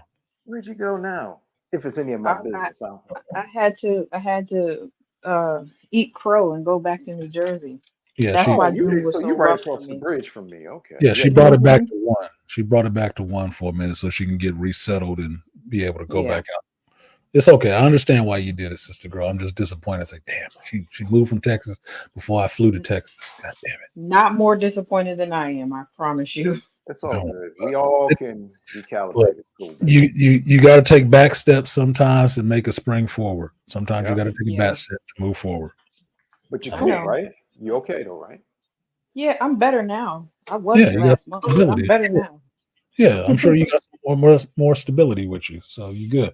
And you got people around you, which is helpful. That's the tough part of moving somewhere for a relationship. If the shit don't work, you there and me being stubborn and being like, I'm gonna stay anyway because I'm me and I know I can make it work. I'm gonna make Texas work for me. Smart. Okay, you gotta try it. You gotta try it. It's okay. It's okay. So you back in Jersey. That's okay. Here we are. Stop putting your fucking picture up here, motherfucker. What? Well, I do like women. Put the picture back up one more time. One more again. I'm messing with her. I've told you I've been drinking. I just like the lips. That's all. I just love the lips, though. I had a little bit. Toya's sexy as fuck to me. Mr. Z was already talking about it too when he saw the same picture I did. Was talking about her damn lips, and I'm like, I didn't say shit in the chat when Mr. Z was talking about that. No makeup on and no retwist, you guys. I look rough right now. We like I was crying earlier. Exactly, Malika. What I heard was you like it, right? What you talking to two geek guys, right? And two most non-effective guys, and we just love you the way you are. We love a woman the way she is. And I don't give a fuck about none of that shit. Yeah, I'm like, I don't like makeup. I don't like makeup anyway. I don't like makeup anyway. And if you was my man, I say you better take that. If I put my hand on your face and it came and I pulled my hand away and it was full of shit, I would not even want to touch you. Yeah. Well, see, I don't even wear that much makeup when I do wear it. But we don't need to talk about my past, but I've dealt with shit like that. That's not I had a few chicks mess up my pillowcases, man, with a bunch of makeup, and that was just pissing me off. Yes. Yeah, it only takes one time to do that before you're like, okay, I'm never doing that again because I've done that before. Yeah. And I'll say this for you motherfuckers who's listening on the replay. I'm not simping for Toya. Toya has always been very attractive to me. Toya is very attractive to me. I know her a little bit. It's not even just fucking the hell out of Toya. Okay. I was gonna say it's more that you know me. It's more that I know her a little bit. That what I know about her is attractive. Exactly. Sex is inconsequential. That's like I said. I'm a lesbian. A woman that's sweet to me can get the sex part. That doesn't even matter. That's the base. Okay, that's the base level. You know what the attractive thing is? Like, damn, she had a good conversation. Exactly. You're hitting it right on the head. Here's the thing. Have sex with me and use a word that I don't even know. It's just like superstitions. Give me some long 5-syllable fucking word. Like, oh my God, that's my word. That's my safe word. Slow, baby. Just say it slow. Say it slow. Oh my God, enunciate that shit. Oh my God. But the thing is, that's for us because she's a geek like us and she's just natural and normal. That's what is more attractive. And here's the thing. Fucking Leo. We can be ourselves. You know what I mean? First of all, she came onto your stream, which was I missed her. She ain't been here in a while too. I missed her. I was upset. One of the same period. Thought we had. She was coming over to your stream. Period. Nigga, you a little tipsy. I am a little tipsy. But I warned her ahead of time. Like, look, this is why I I'm don't trying to drink all get where the time. you're at. I just made Look, watermelon smoothies. I'm at my friend's house for the holiday weekend. I'll be yeah, getting yeah, back tomorrow. So yeah, I yeah, just yeah. got I just got Peach. finished. Woo! All right. See, And I ain't got to go to work tomorrow, man. see. Okay. I was thinking about this shit. What I you saw put your in it, fucking baby? Instagram. She was out there getting ready to party, nigga, and I was jealous, Yes. Malika. I saw them pictures. I was like, these lucky niggas, boy. These motherfuckers over on the East Coast. She had them You don't lemons even out. know what's coming down on you, man. Oh yeah, it's summertime. She That's have what's going Peter on over Stone in here. her Like face like she was at a baseball game. Yeah, Like, he's got to put. I've had He's a got to put me in fantastic week. Artisan's favorite type of dress on, and we'd be cool. I know she had one. She probably got a Oh couple of them. yeah. But that's her thing. Not I'm not gonna turn the stream in. Let's all kiss Toya's ass at the same time. But Thank Toya you. is what I've seen of Toya, and I do a long view of people. I don't immediately get fucking super tight with folks. I don't. I take a long view of people. What I've seen of Toya, she is legit who the fuck she is. She is genuinely who she is. She loves her femininity. She don't have a problem with men. She don't have a problem with smart, geeky men, which is cool, which is fucking cool. And she a sister. I don't find many sisters that get really into me like that. Like she show up here sometimes and come on the fucking panel. Like that's weird. How many black chicks you seen do that shit? That's weird as I fuck to love it me, here. but it's sexy. So beyond that, she's not ugly looking. She's attractive. She has some humility about herself. All of these things make her more attractive. It's not just because she has a pair of boobs and an ass. No, every woman has that, far as I know, bigger or Brandy's smaller. got that too. She barely has an ass. Yeah, fucking Lizzo got those too. I'm not interested in her ass at all. Only thing that interests me about Lizzo is that she can play a fucking flute. I'm like, oh my god, really? Why don't you lead with that? God damn, dude, that's actual talent. Not just dropping your big ass booty. Like, what the fuck? Show them the skid marks on the insides of your thighs. Yeah, and Toya has a cool vibe and intelligence. Yeah, I like the fact that Toya is a fucking words Nazi. Words Nazi. Because she'll correct you, but she's polite about it. Yeah. She's not douchious about it. It's like, well, you said that wrong. That's not the right usage of that word, artisan. Like, you know what? What the three of us, we always said, what is a test when you're getting to know someone? And we've all, well, you and I, we've done it, artisan, but Toya has chimed in. When we just talk about a book or a movie, but when we just start talking about it in what we thought about it, you know, me and you will even be, when we're not on the stream, on the phone, we'll talk about something and we'll give our views on it. But then if it's the three of us and Toya will chime in and she'll say something, and we'll ask, well, Toya, what do you think? Like you said, when we were talking about 9.5 weeks in the book, 9.5 weeks, you said, I want to get it from a female's perspective. Exactly. You just said you just didn't want to get it from any female's perspective. You wanted Toya to come in and say, I would like you to read the book and check out the movie, and I want your perspective on it, because she has a very mature, realistic, and honest perspective where we can talk as men, she can talk as a woman, but also we can all respect each other's perspectives, and it's not just about somebody trying to get their own perspective in. Well, my perspective is right. And it's just a very mature thing, and it's like you get something insightful from everyone. Right. Well, my main thing with that is that I never get the impression from Toya that she is trying to tell me what she thinks I want to hear. Yep. And that's what I look for in women. That's what's attractive to me about women. I'm not looking for what I want to hear. I can self-talk myself into a fucking oblivion. Okay.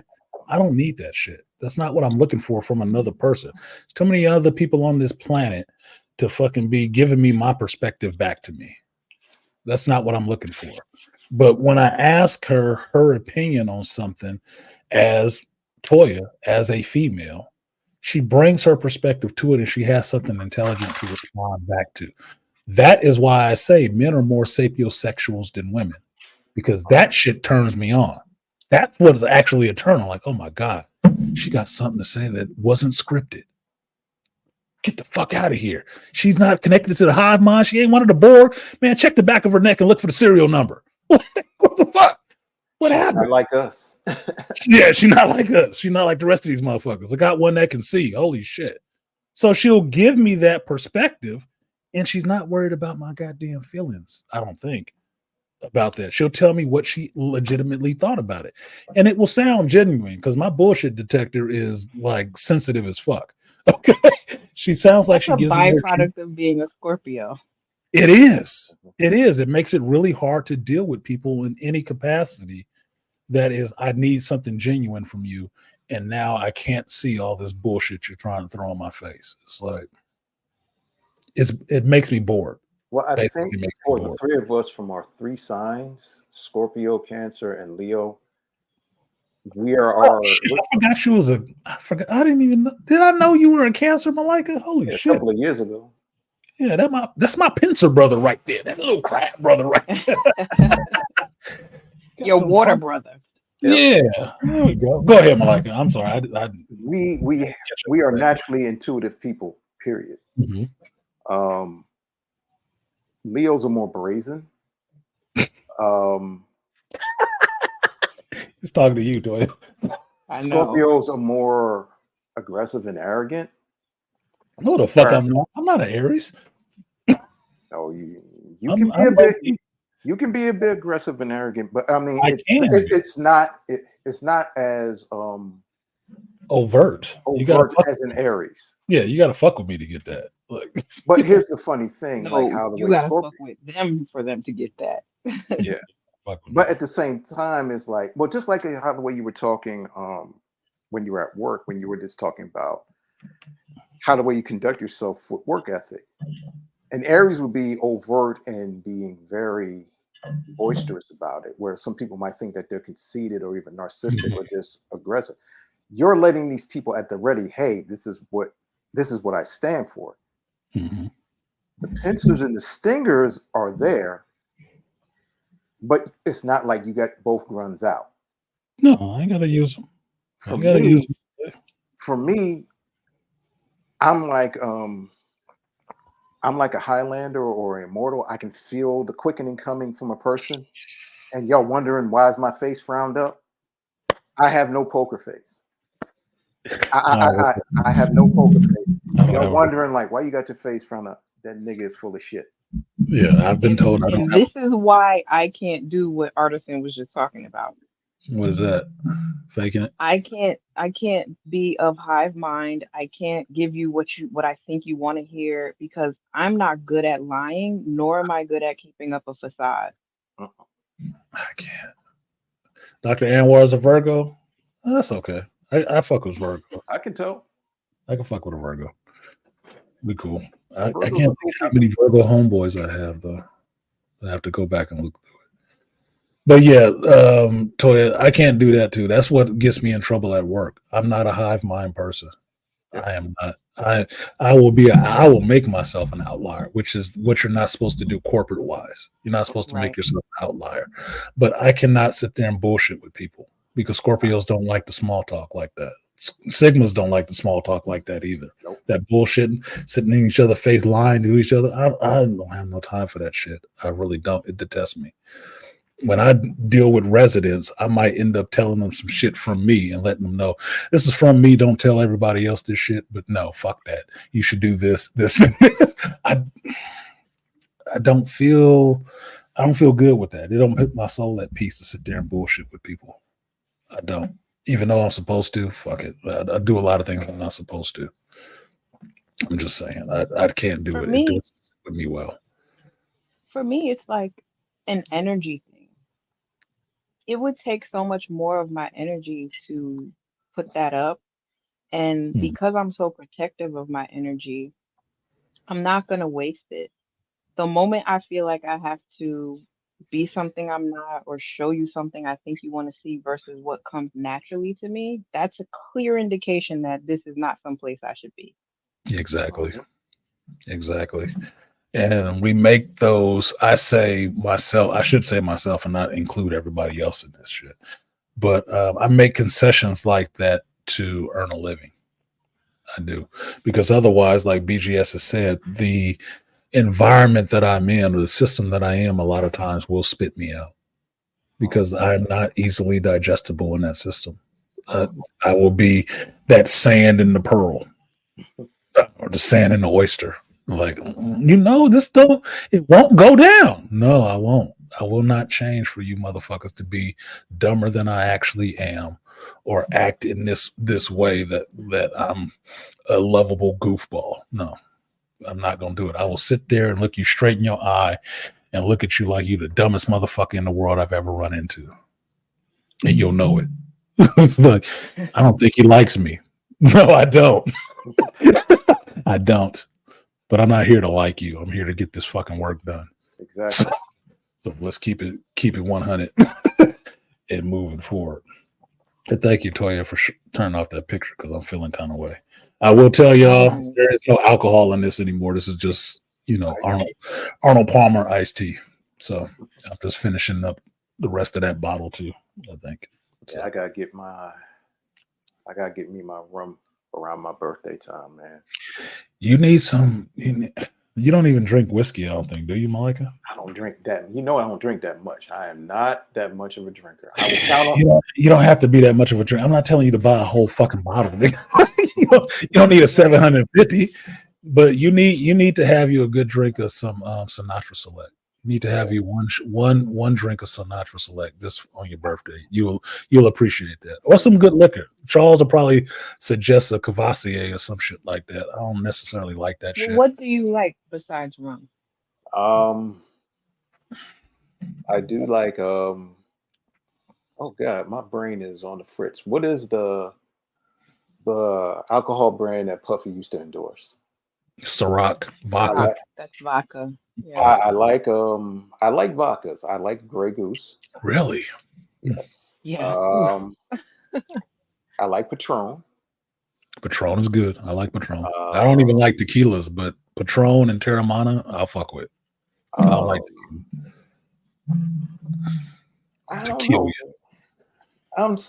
Y'all, I'm such a square because I don't drink that much. I'll tell you, my family will tell you this. My brothers and sisters, like, they're so sweet and they're so kind. My baby sisters, he said, Malika is the smart brother. I said, no, I'm your nerdy square brother. And they all start laughing. I said, it's true. My older brother, when you see him, muscle bound dude, dreads, martial artist, him and his wife smoke. The rest of my other family members, they smoke. I don't smoke. Like, my brother asked the same question. What do you drink? And two drinks, I'm cool. I'm tipsy. He was like, oh yeah, you a lightweight. I said, I never said I wasn't. I said, I am the square peg in the family. And he started laughing. I am. Well, you just saw me get tipsy off of drinking a little bit of a bottle of fucking tequila. How much of a square does that make me? Because that's how I like drinking my alcohol now. After I got out of my teens and 20s of needing, pints and shit like that to actually feel a buzz, and understood that was probably a problem. No, I don't. I keep my alcohol tolerance low because I don't want to have to drink a lot to feel what I want to feel. That's the whole point of it. Another drink, Toya. I like mojitos. Artisan brought them up. I do like mojitos. I love mojitos, and thanks for bringing up that shitty one I just had last night. That was a clone mojito, brother. Yeah, it was a clone mojito. That was a clone mint mojito. Yeah. Well, if I ever have the opportunity to meet you, brothers, I will happily make you a drink. I have my bartender's license, but I'm also really good at making them. I can't have you feed me no fucking drinks because I get horny when I drink. Artisan? That don't sound like none of my business, Artisan. She can feed me drinks and she can feed me food. This is a woman that knows how to make drinks, and this is a woman that knows how to cook. She can feed me. I'll be good. But the alcohol, I'm gonna get randy. I'm gonna get pretty much how I'm looking right now. Like, what's up with them lips? Like, and I'm not talking about nothing sexual. Like, I just want to kiss them. Like, let me feel. I just wish more guys would think about how many times I've heard that before they say things like that. You know, it's standard because think about it this way: guys think what they think, Mhm. right? Yeah. There's Yeah. certain parts on a woman that are actually really attractive to men. Even Mr. Z was Right. telling you that your lips was fucking attractive. Mr. Z got a whole woman with lips. Okay, Yes.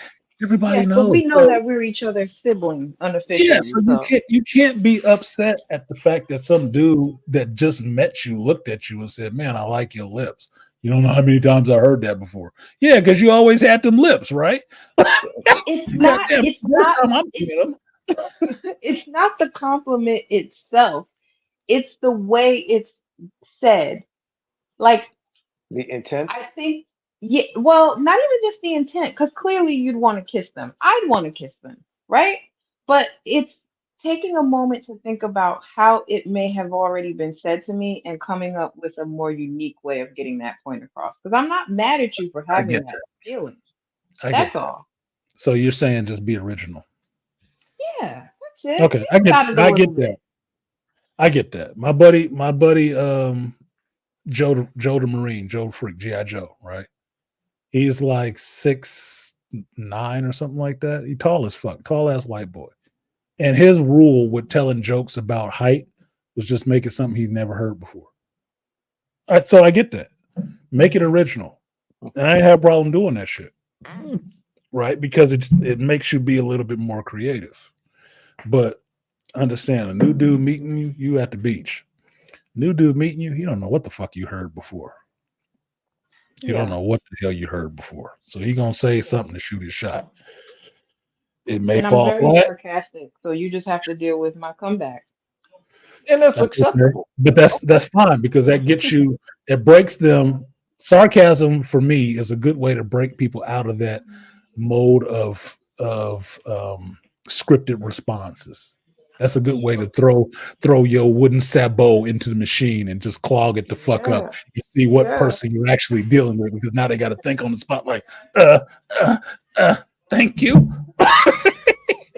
Thank you. That's all you got for that? God damn. That's not a good one. But okay, now we're into a conversation. Now you're having a conversation with the person and not the program. Right. So now you're getting a real interaction and not that scripted shit like I've heard this before. He thinks my lips are this. This motherfucker probably just thinking about me sucking his dick. Okay, let me give him this response. Artisan knows a couple things. That's all I'm I know a saying. couple of things. I Artisan don't know know a everything. couple I know things. a couple of things. And the But that's thing what is, it is. and you know what the check marks is to say to her? I would say to her in her head, yes, yes, yes, and yes. No, my thing would be is just to speak specifically to Toya, just to mess with her a little bit. Has anybody ever told you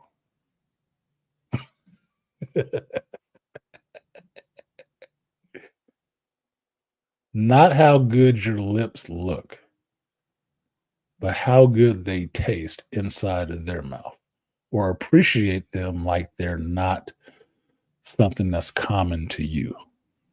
Like one of my favorite scenes from a movie is from Do the Right Thing when it's hot and he got the ice cubes, right? Everybody was thinking about he was rubbing the ice cubes on the nipples of Rosie Perez, right? Yeah, I've done that. It's been done. I was a teenager before. It's not that big of a deal. What really was interesting to me was rubbing them on the lips There you go. because somebody showing that kind of attention to a woman's lips outside of just what you can put through them is completely different for the woman. Because at that point, it's not about you, it's about the woman. Can you enjoy that part? Because that's why I say I'm a sensualist. I get into the sensual aspects of it, not just the fucking. The fucking can be over in 2 minutes. Can I So take it to another level from another movie with the ice? go Where ahead. Spike took it from? Our flick. And I've Nine and done a half this. weeks. Nine When and a he half weeks. blindfolded her, Mm-hmm. he rubbed the ice on her lips, he rubbed it on her nipples, but he Done it. rubbed it on the panty line, Mm-hmm. which stimulated her even more.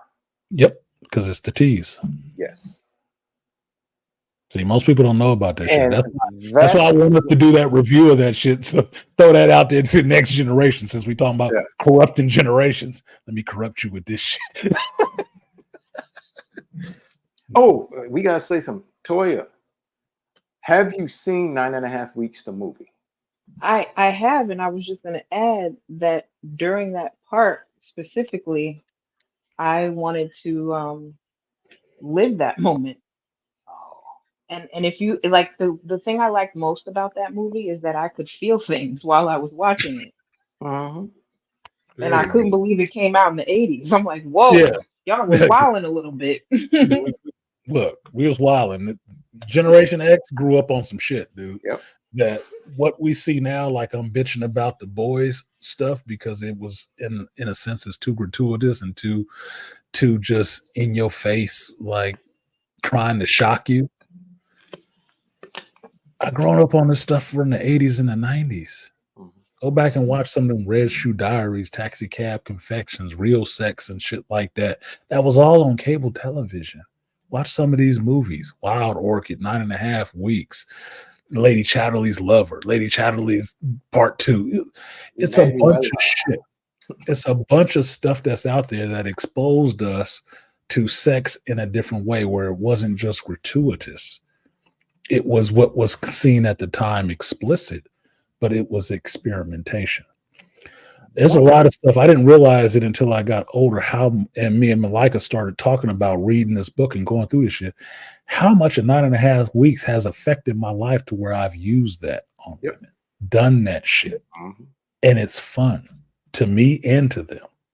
It's been entertaining. It's part of my makeup.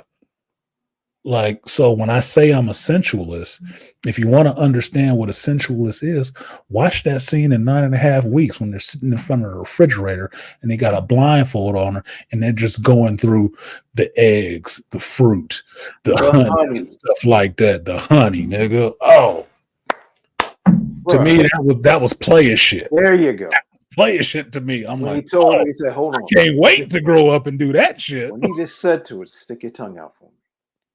Stick your tongue out. And then start pouring all that honey and rubbing. I was like, Toya, I was feeling some things too. I was like, damn.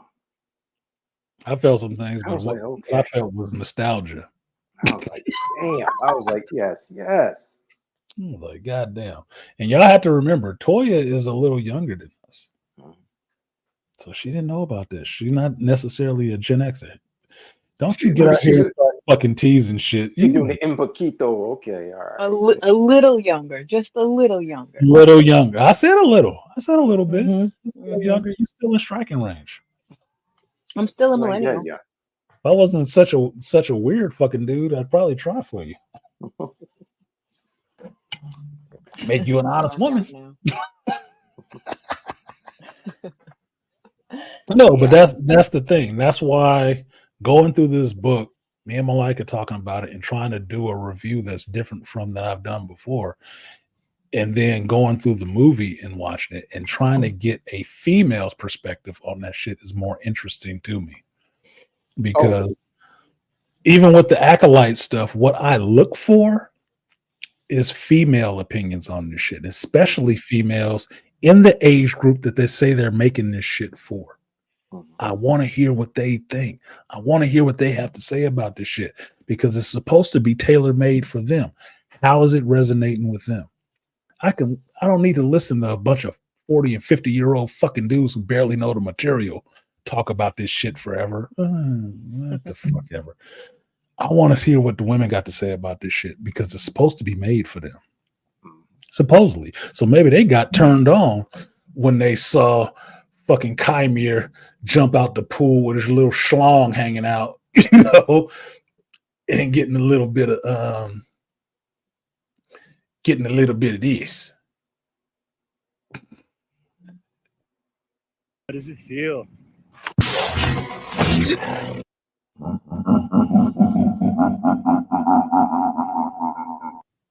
Okay, I was not expecting that sound. She wanted that shit. Oh my god. Did she? She wanted that shit. She was so conflicted. Yeah, she wasn't conflicted. She looked down. Her eyes said what she wanted. Like, bro, I want your shoto. Let me feel the force. I'll be your acolyte. I said, is that how it works when you're non-binary? I don't think she was worried about that I don't think she particular was. title when she saw that dude, man. No. What was your motivation for this scene? I was thinking about fucking that dude. Yeah, Really? there you go. No, she was non-binary. You see, she was backing up when he was walking to her. Yeah, because she was trying to get a better look at it. Like, wait a minute, Asian boy, that don't look like a chopstick down there. Exactly. How would you know what other guys have said already? Yeah, I wouldn't know. I wouldn't know, studio. I don't. You have to assume anything that you come up with first, you probably already heard. So you have to be a little bit more clever or creative. That's usually it. I'm usually funny, so that usually works. It's not what you say, it's how you say it. It's both of those. But I also think it's those Scorpio eyes. Come on, don't downplay those, because sometimes you don't even have to say anything, and I already know that without having met you. What eyes are you talking about? What are Mhm. you talking about? Mhm. My eyes, I don't have a poker face, so my eyes usually, kind Say of. exactly what you're thinking. No, they don't. I don't think they do. I personally don't think they do. But apparently, I've heard that they do it. Not from anybody I was interested in sexually. It was my daughter and Maybe my y'all need to be on the stream alone. Let me exit the stage right. It's okay. No, Malika, you can it's attest to the times that he's been on here and I ain't speaking looking at that passionately nigga's about eyes. something. No. Hear me out. Hear me out. When he gets in his bag and he's upset about something. What color is Artisan's eyes? I don't know. I don't look at that nigga in his eye. I'm messing with you, Toya. Go ahead. I know. But when he starts doing that thing with his head back and forth, you know exactly what I'm talking about too. When he's fired up about something and he starts doing this, when he's talking and them eyes start going, yeah, you know what those eyes are saying without him even saying the words. But he is actually giving us words to go along with it.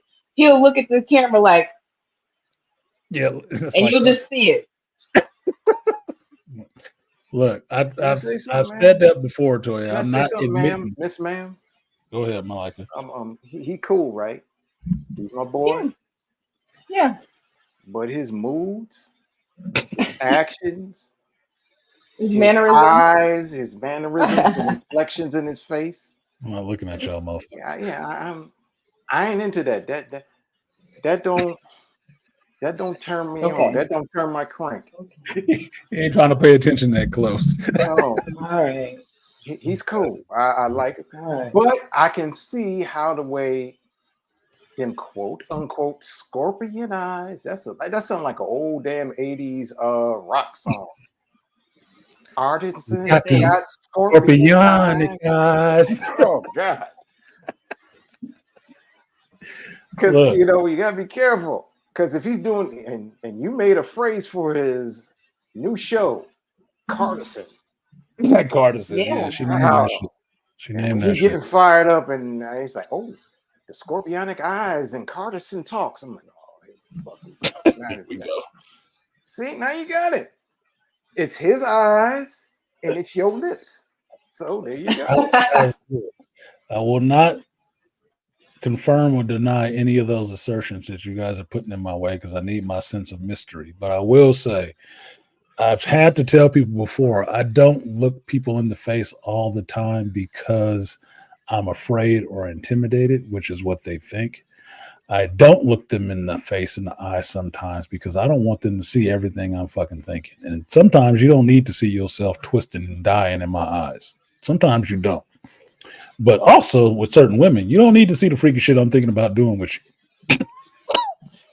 Just saying, sometimes you don't need to see that shit because it might be there. It might be just be like.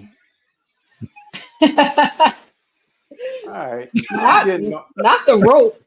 Not the rope. You thinking of the rope? Who said anything about rope? Licorice will work. I thought I saw rope. Like, why the fuck am I here on this live with the two of y'all? Y'all need to be alone. Oh, you came up here and brought this out of me, man. It's not your fault. My bad. I ain't saying it's my fault. Y'all need to talk this talk. Look at she smiling. I'm a third wheel. I'm too far away. My dick Sorry. ain't that damn long. I can't. There ain't nothing I can do to Toya way over there on the East Coast. It's not. I'm sorry. Well, It's just not. I'm just a drive way over the bridge, over the river, and through the woods to Toya's house. I will go. Yeah, right. She closer to you than me, motherfucker. Like, what the hell? Y'all can have a drink and send me a picture. Like, hey, I ain't sending you shit. I'll be like, this motherfucker. Like, That's right. Like I said, no evidence. no evidence. Like, no evidence. Yeah, no. I'll be not thinking about your ass. I hope not. I'll be thinking about her ass and the other things too. Here you go. Her lips, her hips. It is an expression of appreciation, not just an act. The eyes are the gateway to the soul. Yes, the eyes are the gateway to the soul. I had a line in one of the raps I wrote when I used to rap all the time. And the line went, look into my eyes and see the darkness of my soul. As you listen to me rhyme, I'll draw you deep into my fold. That's but the also, line. you know what you got to realize? Toya's intuitive just like us too. So she is. She's something else. She's something else for me. I mean, I'm in California, so I'm a weird geek dude, black geek dude. Like we've talked about this in the Gen X group about how that shit was received in our group. I don't meet a lot of black chicks that's really into my ass like that. Right. And I'm not saying Toya is really into me. I don't know that for sure. Y'all don't know that shit. Right. But she's cool enough that she will have conversations with me like I talk to anybody else and not be thrown off by anything I say. I called her attractive. She didn't get thrown away. Like, no, nigga, I ain't into you. Go on somewhere, boy. She didn't say none of that shit. She just took that shit and smiled. I'm like, that's also high praise from a Scorpio. So, and I love it is Scorpio. High praise. I don't give false praises out. I don't give false pats on the back. Nothing that I try to do is fucking false. If I give you praise, you deserve. I felt you deserve that shit. That is praise from me. That I meant that shit. It's not, idle chatter shit. Oh, you my homeboy. No, I actually feel that way towards you. That's what that shit is for me. So, Toya gets a lot of high marks in my book. I mean, if she lived closer, I'm serious. I would have tried to lock her ass down. Made her my slave. See, I've been in the wrong place this whole time. All right, Mr. Gray. That's your business. Excuse me, Mr. Gray. Are you going to give her a contract? And you guys talk over it? Gray is one of my favorite colors. I changed my outfit to gray at work. I ordered everything gray for a reason. Oh, to let you guys know, I saw 50 Shades of Grey. Did you? I need to see the other two movies. It wasn't bad. 50 Shades of Grey wasn't bad. If you have time, go through the book. Okay. I was going to say, it pales in comparison to the books. Yeah, if you have time, go through the book. The books are quick. I still got I'm still reading the 9.5. 9.5. If you can, Toya, please, I want you to come in on this with us. Okay. If you can, on Amazon, they have the paperback for like $9.99, 9.5 weeks. A memoir. It's called 9.5 Weeks, a memoir and a life of what that's the title of it. Because it's a quick read. The page is only maybe 180, 200. I just haven't finished it because of work. But that's why I haven't finished it yet. I started before your ass. But it's very interesting because the book is way deeper and darker. And I like deeper, darker books. Told you. Yeah. But this one is very cool. Because she's very descriptive. And sometimes but also you have to realize that it's taking place in early to mid 80s. Yeah, so late 70s, early 80s. Yeah, that's right. Late 70s, early 80s, because she's talking about Dan Rather late night on TV, and I had to go, damn, this is way back. Dan Rather, holy shit. She's talking about getting the Sunday New York Times and going through it. I said, damn, this is way back. Yep. It's a memoir, which made it more interesting to me than just a story that somebody created. It's actually her life, what she wrote down from dealing with this man. So this is two real people in the real world at a point in time. And if you get the book, definitely read the foreword by the editor, because she gives a good setup for the world and what was going on with women at that point before, when you get into this story about she's having her own job, she's having her own money and stuff like that, and what she is getting into. That hasn't really changed in all these years. You still get women doing that shit. That's why I said what I said about having these career women who want all this shit. But if they could find a man that would take all that shit off their hands, they would jump at it. They wouldn't turn it away. They would, because they don't want all that shit. They still want the other shit. There has to be rope, though. There is rope involved in the story. There is rope. There's a whole lot of other shit involved in this story. Rope, handcuffs, mustaches, men's clothing. Yep. There's a bunch of stuff involved in that shit. They got into some different shit. And I'm not shaming it at all. It's like, look, my whole view on this shit, you get into what you get into when you in a couple. You get in what you get into, dude. That's part of the fun of the shit. If you're not experimenting in some kind of ways, then you ain't living your full life. You gotta figure out what you can do with certain people. And they get up to some shit. Some shit I might find objectionable, but that's their life, not mine. Like, I don't know if I go that far, nigga. You a hell of a dude. She must really be down. You must really got some money on deck for that to not go the bad way. But I'm black, so my experience will be completely different. But otherwise, shit is entertaining in some senses. Not just titillating. It's actually entertaining as a psychological study, as a story. And I can see why they made this shit into a movie, to try to put this out there, to let women have that exhale of talking about these things. So it'd be a good thing. A little history about that movie. It came out in '86, but it was made in '84. Paramount shelved it for 2 years because they didn't know how to put it out. They were like, because now. Wait a goddamn minute. She got her fucking thighs up. That's my kneecap. I know it's your kneecap, but that means whatever, man. Go ahead, Malika. Go ahead, Malika. I'm gonna get up and walk around. This fool get distracted quick. Look, the mosquitoes have been tearing me up. Because you're sweet, that's why. Yeah, it's got something sweet to chew on, right? Like that dock meat. We got them dock meat mosquitoes over. I'm just trying to self-soothe, okay, you guys? Okay. Now you got me distracted. I don't have any like calamine lotion or anything. I'm struggling over here. Look at the camera and not look at the screen over here. This leg up. Go ahead, Mike. I'm listening to you. Nigga, what the fuck was this? Is that better?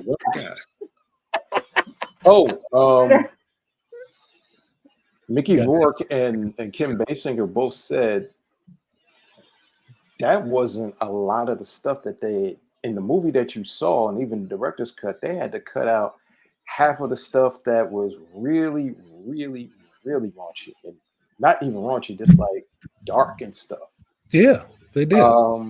That's what I was. Some of the scenes where you see Kim Basinger crying, she was really crying because Adrian Lane, the director, was doing stuff to her because he wanted to bring out the parts of her that he wanted her to cry. Like he would do stuff to her, like make her wait on the set for like hours, and she would just be sitting there on the set. Nobody would be there, and she would be frustrated. And he would say, "Okay, we're gonna do the sex scene right now, right here." And she's like, "What?" Yep. And she would just get mad. And he was like, "Okay, Kim, take off your shirt. I want." He said, "Mickey, I want." And it would be, she would just have this look of like frustration of like, "What, you just want to jump into it?" No, I just want you to act like you like it. What do you mean act like I like it? You heard what I said, act like I like, but he wanted that reaction out of her. Mm-hmm. He was playing John Gray. He was doing that John Gray shit. He was trying to get that reaction out of her to get the control. Get the and real. She said to this day that is one of her that is her best acting role that she has had in her career. Yeah, it got a real response out of her, which was similar to the actual character. That's what he was doing.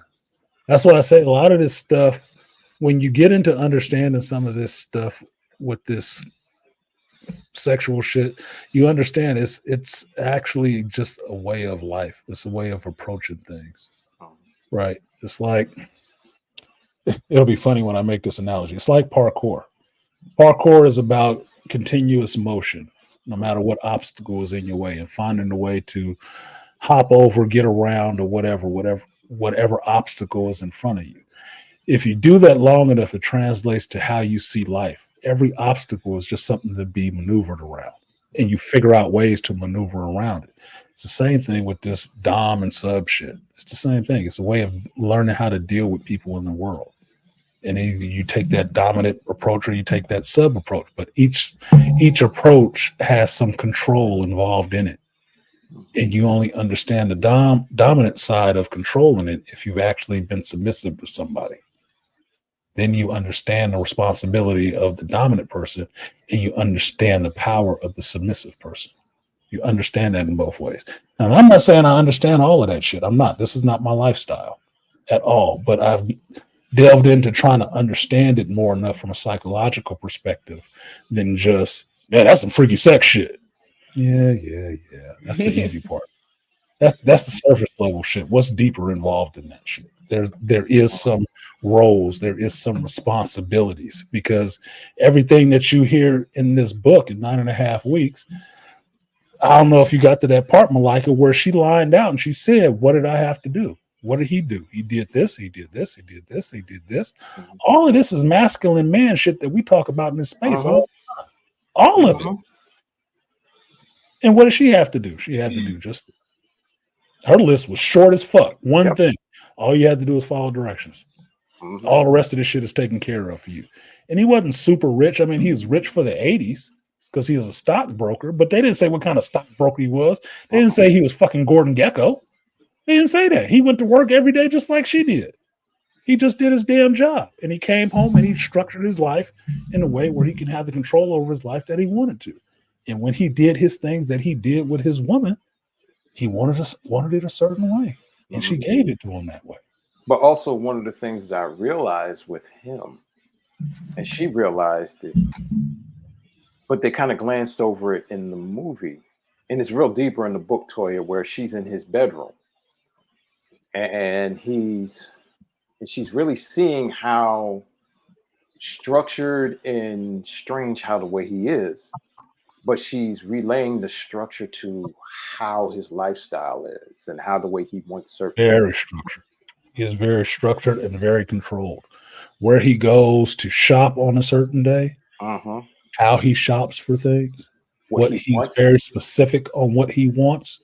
And he does not compromise on what he wants with people. He's willing to pay what it costs to get what he wants, but he will get what he wants.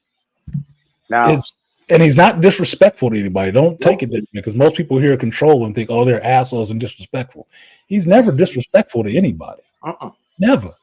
He's always polite to people, but he does get what he wants. That's what makes it better. He pays for. Exactly. He does get what he pays for. He's very direct on it. It's never any equivocation about that shit. Like, what does he want? I want this. Remember the scene in the movie, Toya, where they go to Macy's and they go to the bed section? Bed shop. And he tells her to get on the bed. Well, in the book, he tells her to get on the bed while people are walking around. But he says this, he does the same thing in the movie. He asks the woman, do you mind if my lady friend sits on the bed? And they're like, no. But she's laughing because he's looking at her in a very alluring way. And it's a very sexual way. Very wanting, he's into her. But he wants to get this bed. And he's kind of showing off, but she says, wait a minute. He has a king-size, beautiful bed at his house already. And they're going through just like, well, what do you want? Do you want ticking? Do you want this? What type of sheets? And he says, what sheets do you recommend? Asking the woman. He's not a gay guy and knows all this shit about beds. Thread count. But what he's telling her, but also he's saying to Elizabeth, he's saying, what are the best sheets you want? And the saleswoman is saying this, this, and this. And he says, okay, fine. He says, well, when you would like this? He says, well, when can you get it to me? He says, well, we could get it to you. He says, could you get it here by Friday? And the saleswoman says, well, it's going to take a certain amount of time. He says, doesn't matter. And he says, and Elizabeth is like, oh, and the salesperson is like, oh, and it's like, she was Elizabeth was in the book. She was turned on, not sexually. She was turned on by his assertiveness and knowing what he wanted. But then she realized that's how the way he was and how regimented he was. Yeah, because what did he tell her in there while she was in there with everybody? You mind if my lady friend gets on the bed? Yeah, she didn't mind, and he had her, get on the bed, spread your legs. And he wants to see what she looked like on the bed, flat out. Mm-hmm. It's turning on for her, for Elizabeth. It's shocking the lady that's selling them the fucking bed, but there's no equivocation about what he's buying the bed for. He's buying this bed because he want to fuck this chick on it. He want to see what she look like first. If she like it, he love it. Box this shit up and send it to my house. Have it there by Friday, because that's when we meeting up again to do these damn things. Like, because that's player shit. That's in my generation. That's just player shit. I'm sorry. That ain't weird. And we all want to see that. As women, we all want to see you be assertive. We all want to see you know what you want. And I'll speak for myself. I'm happy to carry out what it is you'd like to see me do. But if you can't, if you're struggling with saying it to me, what can I do with that? And that's what I've learned from women is, like, even my handicap homeboy who didn't have the use of his legs and had a fine chick, a white boy with a fucking Marine cut. Anyway, the hoodest of hood chicks too. Like, ridiculous. Bring him extra women. Like, the fuck? The guy ain't even got the use of his legs. Don't matter. Be bold.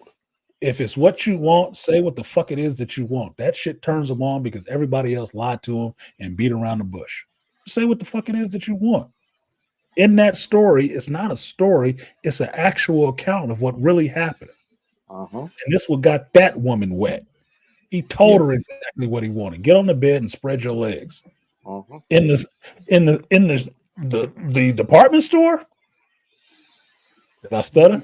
And here's the funny thing. She says she's noticing families, kids and fathers looking at them on the bed. She said at first she was nervous, but then when she was just listening to him, focused on him, not them. Everybody did do it, but she said she noticed one father standing, looking, looking at both of them. He was intrigued. I said, okay. Yeah, that would have been me in the store. I'd been like, yeah, go ahead. Nah, do what you're doing. What the fuck going on over here? Yeah. Everybody knew. You gave me 9 in 2 months. Yeah, go ahead. Nah, you good. Yeah, he got the juice. That's a big bed. How much does that bed cost that he buying? Because I need that shit. Honey, I need you to get up on there like that. I'm doing that shit. No, God damn it. One of my favorite scenes, when he tells her, he gets her like the man business suit, and in the book, she asks him, says, do you care if I like this? And he says, no. It's in the book. I was like, oh, but she says, he just said no.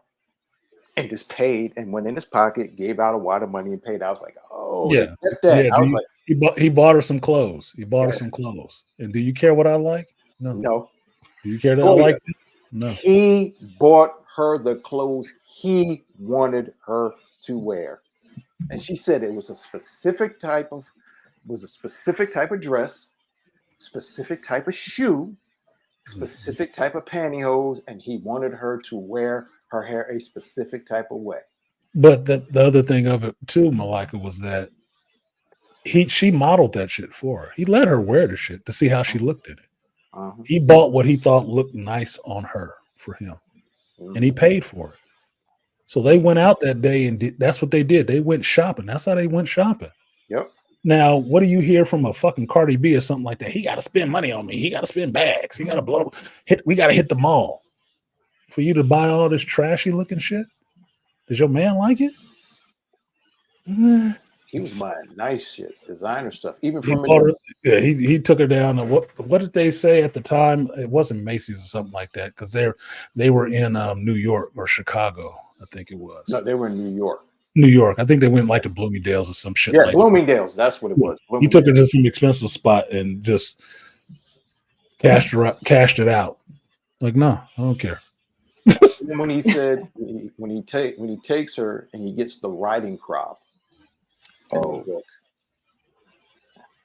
like he's standing there and like how the way in the movie he's doing all this with the whipping. When he hits her on the thigh, in the book, there was an old man and I think there was his son working there, and they looked, and she's rubbing her leg, and they see that it's red, and he kind of looks and smirks, and he says, "Yes, we'll get this one." Yeah, that gets into this different shit. And that started getting in, and she was wanting, but when she started going down the list of well, she said, because every week he had a woman that would come and clean the house, right? And he started talking about the riding crop before he had to go off camp. But it's okay. It's okay. But remember, he said blush in private. She wanted to know how did he hide the stirrups, the handcuffs, all the other stuff, like in the closet, like that they would do. And I was like, oh, okay. Yeah, he didn't hide that shit. He put it away. He's rich. He just put it away. He's organized as fuck. Yeah, that's the thing. That most people think that this is. I think this is where modern women get fucked up, is that they want that dominant position, but they don't understand the dominant position comes with a lot of responsibility and a lot of control. This character, John Gray, in this book that y'all should probably read if you're interested in what we're fucking talking about outside of the titillation part of it, is that he's very controlled. He is very controlled and very organized about how he handles his fucking business in everything. You could say that sounds like some OCD or some controlling aspect, but understand what men and women bring to each other. Women bring a little bit of chaos. Men bring a little bit of order. Mm-hmm. And that's the delicious dichotomy of having relationships, is balancing that shit out, because it don't work if they both chaotic. That's why you see lesbian relationships break up and make up and switch up so often. Same thing on the other side. It has to balance each other out. If it doesn't balance each other out, you're just going to have one or the other. It's just what it is. I mean, I know gay dudes who could make it work for a little while, but they would end up in fucking fist fights when they have an argument, because it's still just two men. It don't matter who bending over and taking it what day of the week. They would have bloody fucking fist fights because they just dudes, because they still masculine dudes, and they'll still get it in like, motherfucker, what did you say, bitch? Fuck you talking about? And Yeah, you would have to call the police. That's one reason why I can't be lesbian.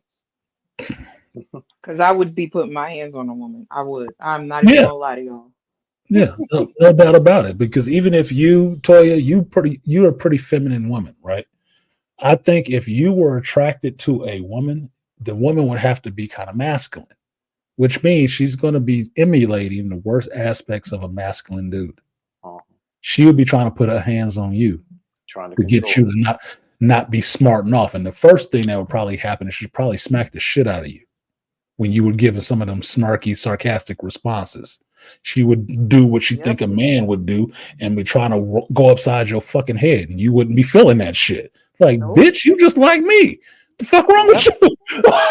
It would be a fucking problem. Y'all would be in their problem. Yep. Yeah, we would. You from the Jers?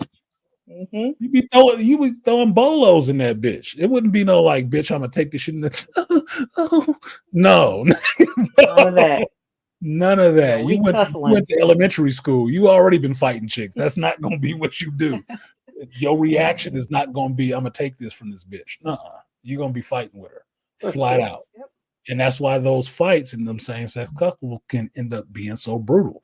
That's the part they don't never put out there. But having lesbian friends who work in that field doing social work for that shit, that's how you hear about shit like that.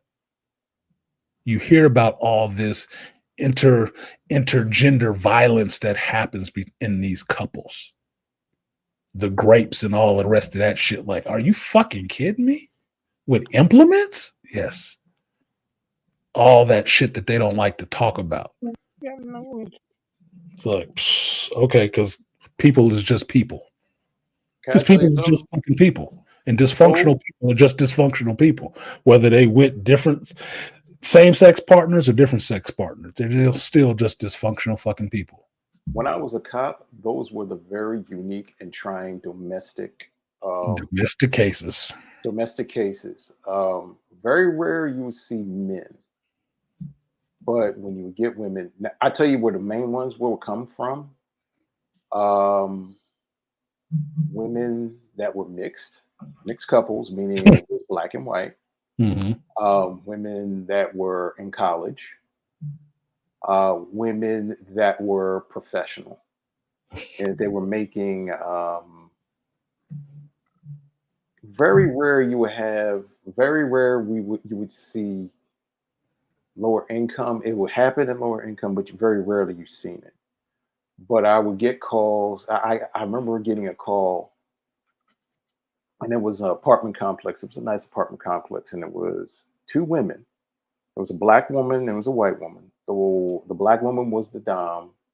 She was a little masculine, but very attractive. Kind of remind you of Beverly Johnson, the Beverly Johnson in her heyday, the model. And her girlfriend or lover was remind you of Meg Ryan, but now see Meg Ryan in the 80s. Okay. Young Meg. You could see that the female in her eyes, she was very scared. She was traumatized. You could tell she was going through certain things. The woman, the other woman, the black woman, you could tell she was trying to show the bravado. She wasn't being butch, but you could tell that she was the dominant masculine one. And she, because they had money and work, she was trying to push her authority because she had the money and whatever. And we're like, look, okay. Luckily we had it was three officers. It was two guys and a female, and one of the females stepped up, and we noticed, and she talked to the girl, and we noticed that she had a bruise on her. And she said, "Oh, that's wonder where that bruise come from." And she's covering it up. And we looked at the chick's eyes, and she kind of looked at her lover, like, "Don't you dare say a word." And I stood in between them. And I said to the friend, I said, "Is there something that you got to say?" And she had to turn her head. I said, "No, is there something you got to say?" Because I said, this is the 21st century now. Talk to me now. I said, this is the 21st century. Because I said, domestic situations go for both. Heterosexual, homosexual, and bisexual couples too. So can we talk to her? And we tell her, and of course she didn't want to do nothing. But we give her the information where she could go get a restraining order. But when the bruise was there, that was proof pudding that I said, we can lock you up right now. And the white chick was like, no, don't do it. Please, no, we don't do this. Everything's fine. I said, no, you sure? I said, because I see a bruise. I said, we can lock. I said, if you don't want to do nothing, I said, we can lock both of you up. Yeah, that's a mandated report right there. Yeah. Just seeing the bruise is like, I got to report this. Yeah. Sorry. You ain't got to say shit. I can make my own. I can write the report myself. Thank you. And we're like, okay.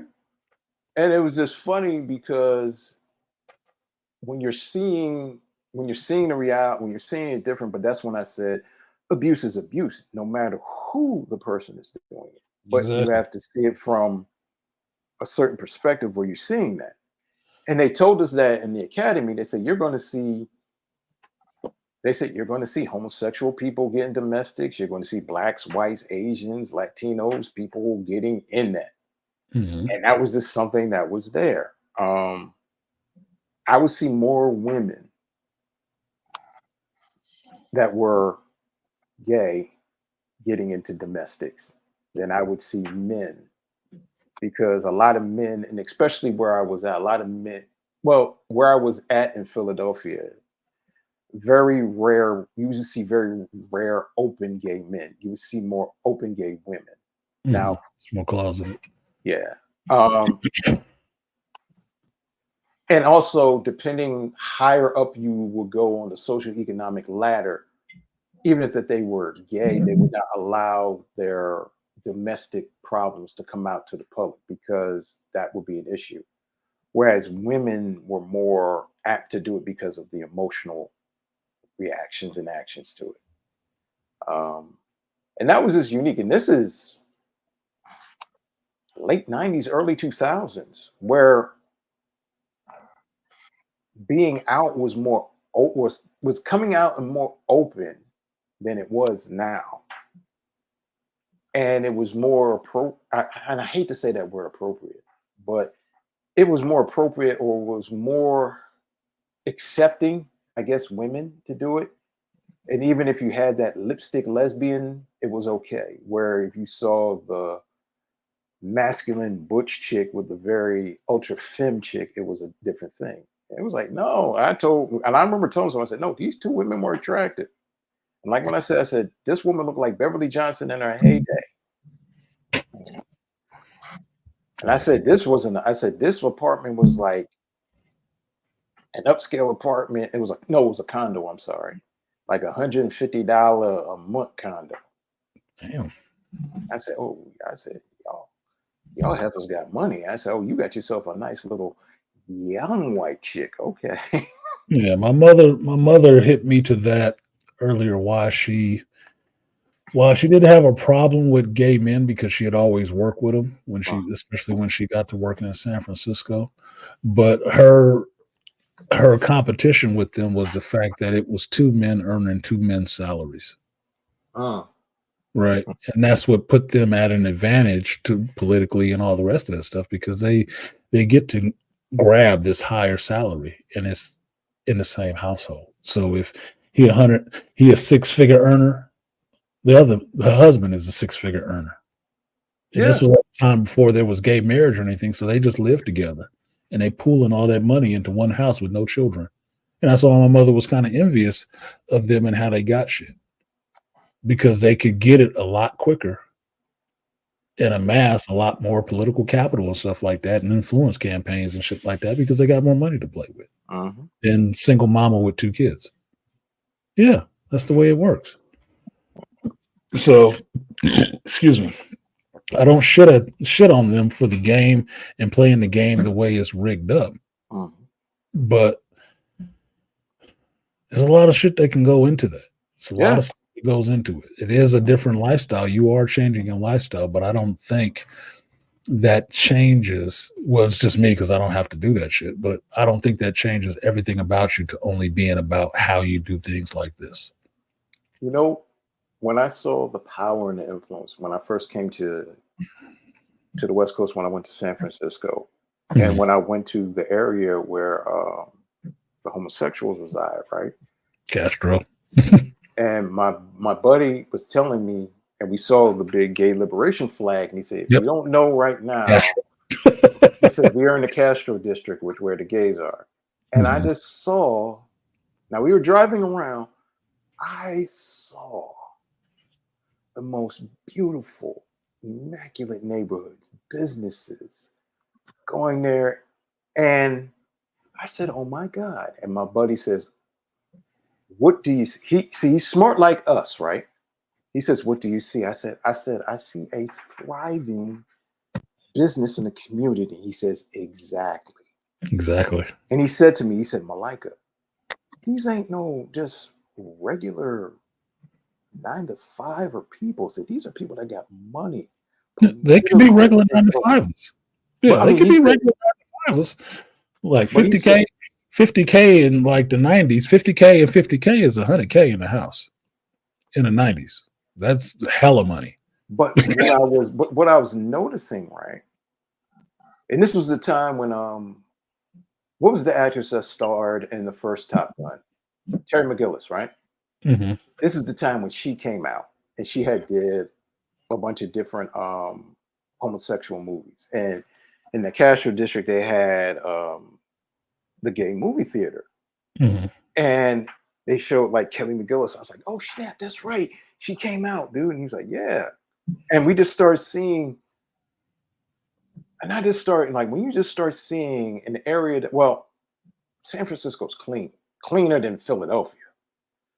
But then I started seeing like Depends on where you at. It depends on where you at. Trust me. well, You when I wasn't in was the deep. looking, when I You wasn't in the was Tenderloin. If you in the Tenderloin, you'll see that motherfucker filthy. You want a well, video? places I'll to pick one for you this week. Shit. Your ass will be shocked. but when I just saw that place and I just saw thriving and the money and how the way these people had their special interests, and I was like, and my buddy, we would start talking. He said, "This is political. This is social. This is everything that's going on to keep this thing thriving." I'm seeing people walking their dogs, having their shops, everything that's geared to them. And I remember I had a talk with my grandfather, and I said to him, and I had to break it to him. I said, "Pop, okay, all jokes aside," I said, "they are a thriving community." He said, "How do you know?" I said, "When I went out to San Francisco and I saw how their community is thriving." I said, "No, they're thriving. They're not hurting." I said, "They have anything and everything that they want, and it's there." Because most of what you get out here is that you understand that that's where all the money is. Yep. Right. If my building that I live in right now, if I found out that my landlord was gay, I wouldn't be surprised because he's from Frisco and he bought this fucking building. How did he buy this building? He's a regular working dude. How? They usually have the money. That's where the money is centered here. They don't think it's all politicians and Republicans and bullshit like that. No. There is some generational, trust fund babies out here from people who actually earn money, at one time in life. But a lot of the money is centered around that community. It is because they don't have a bunch of extra shit to spend it on. I had to be educated when I was in college, when I got the last college I was in, right, where I got my degree from. Have you ever heard of the terminology neighborhood? Any you three of you guys heard that terminology neighborhood? No, I understand what it means, but I heard that before. Have you ever heard of that, Toya? Is she still with us? You know I have. I'm just asking. She's drinking her daiquiri. Okay. She's wetting her lips. We all had to do a project, and it was for this graphic design project that we were going to put online, dealing with communities and societies. And we had this one guy, Dan, who was openly gay. And he talked about the neighborhood, and I thought it was a derogatory term. And then we all had to do research. And I didn't know how this was a term given to homosexuals wherever a part of town, that's where it was supposed to be known. It's the neighborhood. And I didn't know 2 blocks is in back of our school where universities are. Toy know where it's at in Philadelphia. That's where the neighborhood was at. And he had a key of which were the little map keys of where the neighborhood was at. Of course, you had the universal key of the rainbow flag, but they had different things. And I remember seeing it. And I'm walking 2 blocks in back of the school, and I'm looking, and it's like in a movie where you start seeing all the signs. And I say, "Oh snap! I'm in the neighborhood." Yeah, I didn't realize I was. And all of a sudden, I'm walking down the street, and I'm seeing shops catered to gay people, and I'm seeing like flags in the window, but things that are catered to now time where you're dealing with LGBTQ, gay lives matter in sync with Black Lives Matter. Right around the corner, there was this club that is catered to the homosexuals, where transgender, bisexual, and homosexuals were. And I was like, "That's what that club is?" And the kids there would laugh at me. And they were like, "Malika, where are you from?" I said, "I'm an old guy. I don't know this. Y'all young people had this." They said, "Could you see the signs?" I said, "No."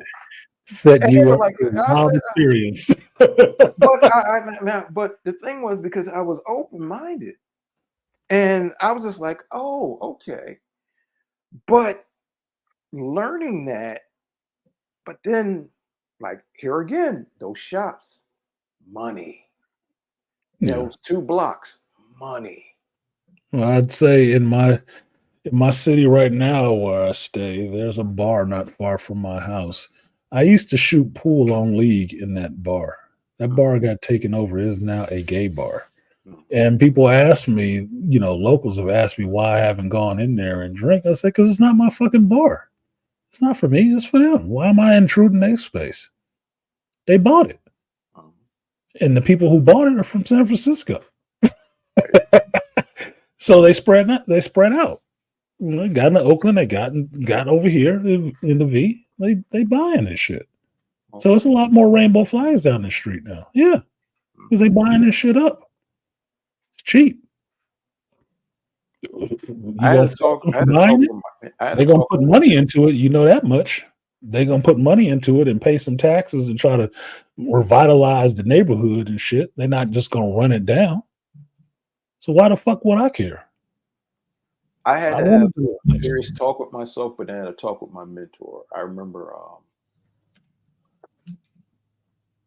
Toya, we know how here in Philadelphia they always have the arts crafts festival and Rock and Soul and the and some of the community centers and around the different places. Well, I had to go down there, and I started noticing. I started seeing a lot of homosexuals there, and a voice in my head said, "Malika, stop. You're going to be getting into this field. Your people you may work with, your boss, and even your customers may be gay. Can you handle this?"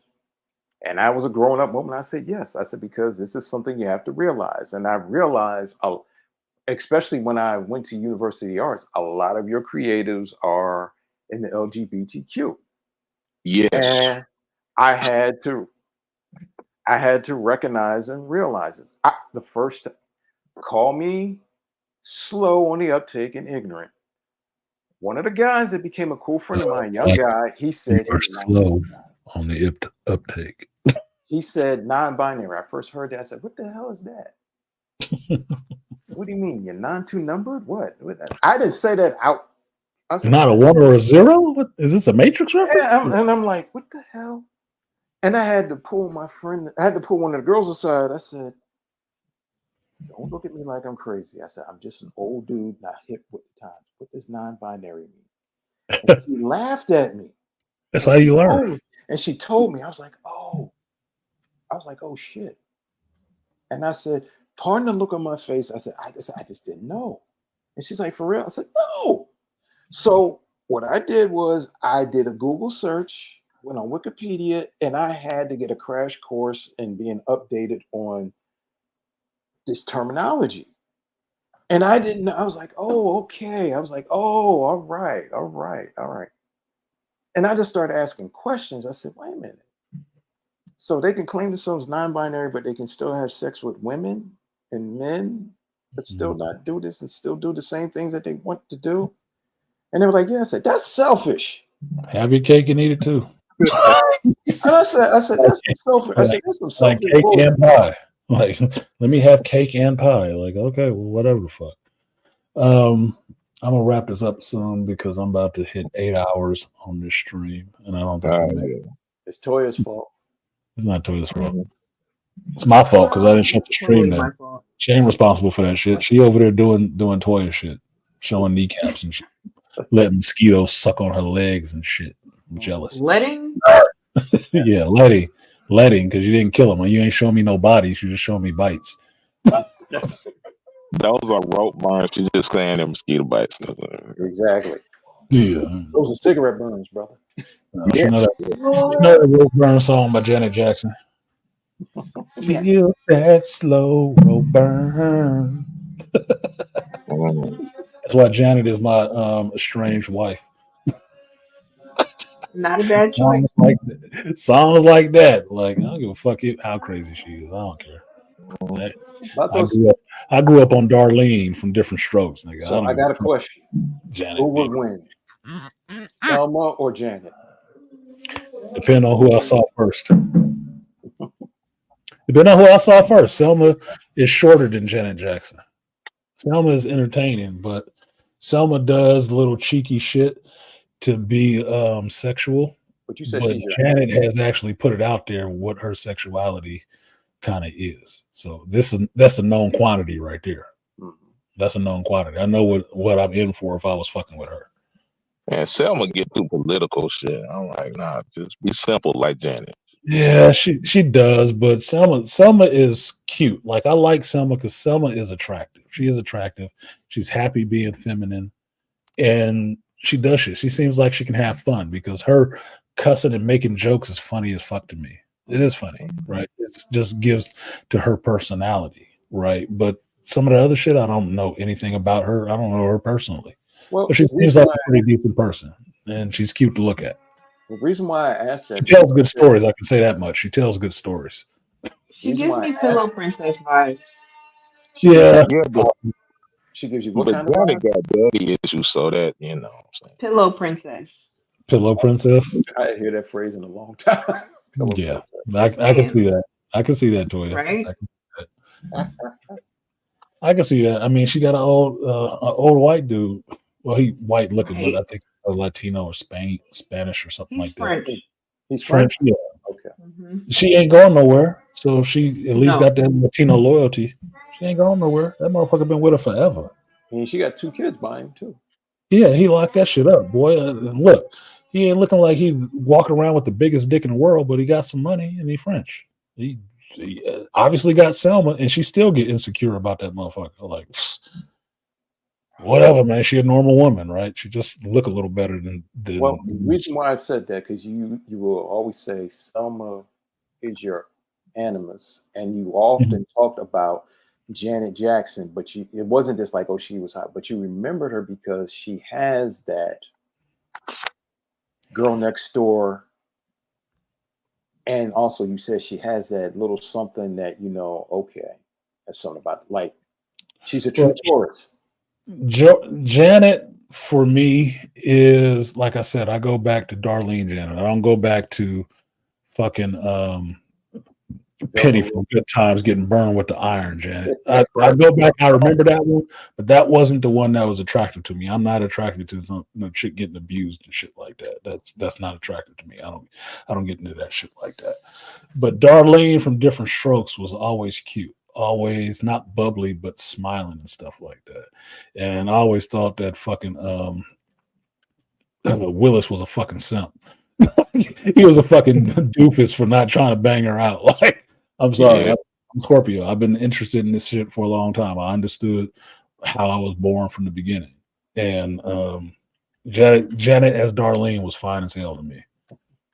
So that's what kind of did it for me first. I was old enough to remember her singing with her brothers and shit like that, but that was not her brother. That was grown ass teenager Janet Jackson, and that did it. And once she starts singing and dancing and Dream Street and shit like that, it's like, God damn, that is a woman. Another chance. Janet on Fame was when I was like, oh, yeah.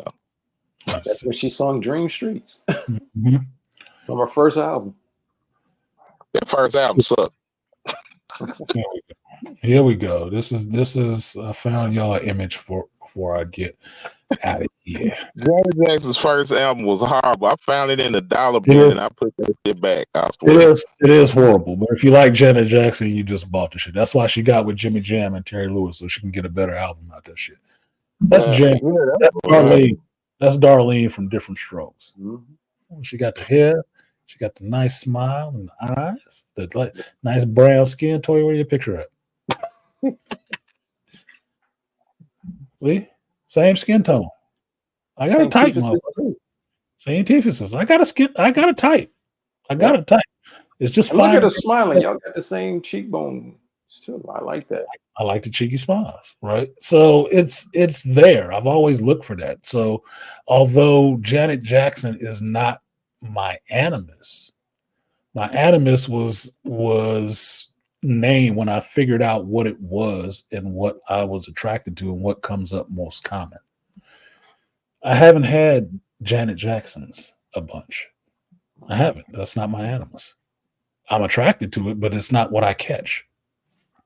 Just like a fisherman, whatever you throw out there, whatever you're using as your bait is what you catch, right? I'm a nerdy fucking black dude when it wasn't cool to be nerdy. Okay. That wasn't what I caught all the time. There's a lot of nerdy black chicks nowadays, but I'm old enough to be a goddamn father, some of them. Yeah, I be hating on young dudes. I'm like, what the hell? I like there were none of these chicks getting made when I was 20 something. Exactly. That's how it is with me and my at least for me, what I've noticed for my age range. I'm either too young for the chicks I really like, which was black chicks. Like, oh, you cute, but you really young. Like, fuck you, bitch. That don't mean shit. Right? I'm either too young for them, or at this age, I'm too old for them. Or in my 30s, I'm too old for them. That's just where it is. I'm in that middle range where the people that I'm most attracted to are not right there with me. So you get what the fuck you get. You know, you get what you get and you don't throw a fit. This is where I'm at. So it is what it is, man. So that's the best explanation I can give for the whole Selma thing. But I have a type. I like black chicks. I like Latina chicks. I don't mind Asians. Don't mind Caucasians too much. But my choice, if I could have a sister that was into my ass, yeah, I'd probably try to wife her ass up if she wasn't on some bullshit. Because that's what I always wanted. I always wanted that Darlene. Never found her. Came close. My friend, lady, she married. I know her husband and stuff. I know her family and shit. She's the closest to finding Janet Jackson that I found. She looked like Janet Jackson to me. I'm serious. She looks like Janet Jackson. She wasn't into me like that. I was 3 years younger than her. So I was the same age as her fucking brother, and we had close to the same name. So she wasn't fucking with me like that. We still friends. We still cool to this day, but it's like, yeah, you can fuck me. Her husband ain't, he ain't about nothing. They both Scorpios, right? Her husband is cool as shit. Her husband is cool as shit, right? I'm friends with the whole family, right? But can't say I didn't want to make that motherfucker tap out. I can't say that shit. But it wasn't for me. It was for him, not for me. Whatever. It is what it is. Give me a velvet rope tour, Janet. That'll work for me. Dude, it's my dude. That's my dog. I'll settle it. That's settling. I'll settle with it. My favorite albums, the Velvet Rope Tour. Cause what she used to do on that stage to guys that she called from the crowd. Oh my god. That was a great. You want to talk about a great? That was a great and pleasurable. Because that was when she finally grew completely the fuck up. I like a grown ass woman. I like a grown ass woman. I ain't seen nothing wrong with nothing shit. Listen to look at Toya popping up on here. Because I just have to say, if anyone's listening and they are not familiar with that album, go listen to Would You Mind? Oh, Jesus Christ. Great song. Just saying. Am I wrong? No, you're not wrong. You're not wrong. Do you mind if look, the funny part to listen to that, you listen to the song and listen to the lyrics and like, damn, she doing this shit. But understand that she in the fucking studio by herself doing that shit. That's what makes it funny. But she had to do that. She said, she's shy. Yeah, she had to do that. She's shy. That's the part that makes it cool. That's like nerdy and dirty, motherfucker. She's kind of a shy person. But when you get that shyness into that internal world, just the shit that go on with her, like, oh my god. This goes back to what you were saying earlier, Artisan, about having that one person that you can play in the sandbox with. Because for me, I long for that because I have so much of that energy that I don't want to just expound upon anybody. So that is fortunate or unfortunately, that's the way I am. I don't unleash this shit on everybody. Exactly. Yeah, I'm a Scorpio. Yeah, I might be what people consider freaky and all the rest of that shit. Yeah. But all y'all don't get that shit. You don't. I'm very fucking selective. This is not some willy-nilly every chick that I pick up at the club. No, nigga. No. Also, some people deserve that shit. We have to be careful, cautious, but also for me, I'm a very private person too. I'm private as fuck. I'm very private. And everything ain't for everybody. No. And also, I think when you're with a person, if you can be as uninhibited and comfortable with them on all fronts, and I'm not just talking about sexual fronts, this on all fronts, that's what makes everything better. The conversation, trust, the sex, um, anything. But also that has to start with getting to know the person. That's when you got to start building that chemistry and seeing if you have that chemistry. Well, that kind of chemistry is built over time. That's the problem with a lot of modern relationships. Nobody wants to put in the time. They're expecting all this shit up front, like it's microwavable. Like you don't have to actually earn that shit. You earn that kind of Trust. intimacy. You earn that kind of trust. You earn that kind of intimacy. It doesn't come day one, month 6, year.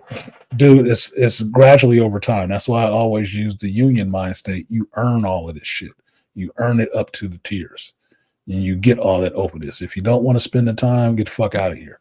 Because you have to spend the time to get that level of trust to be having that shit. Because some of the shit, you can't even get into it if you don't have that level of trust with each other. It will be detrimental to you. It wouldn't even be good for you to be into. Damn, Toya got me looking for this song and it won't show up on here. Unless I get the live version. That's fucked up. That's fucked up. You're welcome. Toya, you're not allowed to be influenced by Janet because I'm old enough to remember that while Janet was engaged to James DeBarge, she was cheating on him with Bobby Brown. Oh my God. Yep. Hey, everybody takes an L sometimes. I saw the biopic. I wanted to try like if you walk in on your parents or something, be like, get off of my Janet. Get off my Bobby Brown. Get off my... Bobby Brown was that dude back in the day. He painted. Oh yeah. Bobby was getting in. Bobby was that dude back in the day. I'm a New Edition fan from when they started, from Candy Girl all the way up, right? I'm a New Edition. Bobby Brown was that dude in the group. Ralph Transvat was the lead singer and had the sensitivity, but Bobby Brown was that fucking dude. That's why his career blew up when he soloed. Well, his only problem was the drugs. If he hadn't had the drugs, he would shit. Well, his problem Whitney was into the drugs. Bobby been clean for a long time, and Whitney been gone too. Just saying, a drug addict would still be doing drugs, wouldn't he? I seen him the other day though. He was talking with Charlie Wilson. So I don't know. He might have relapsed a little bit because he was like, how you do it, y'all? Because Charlie Wilson had his issue.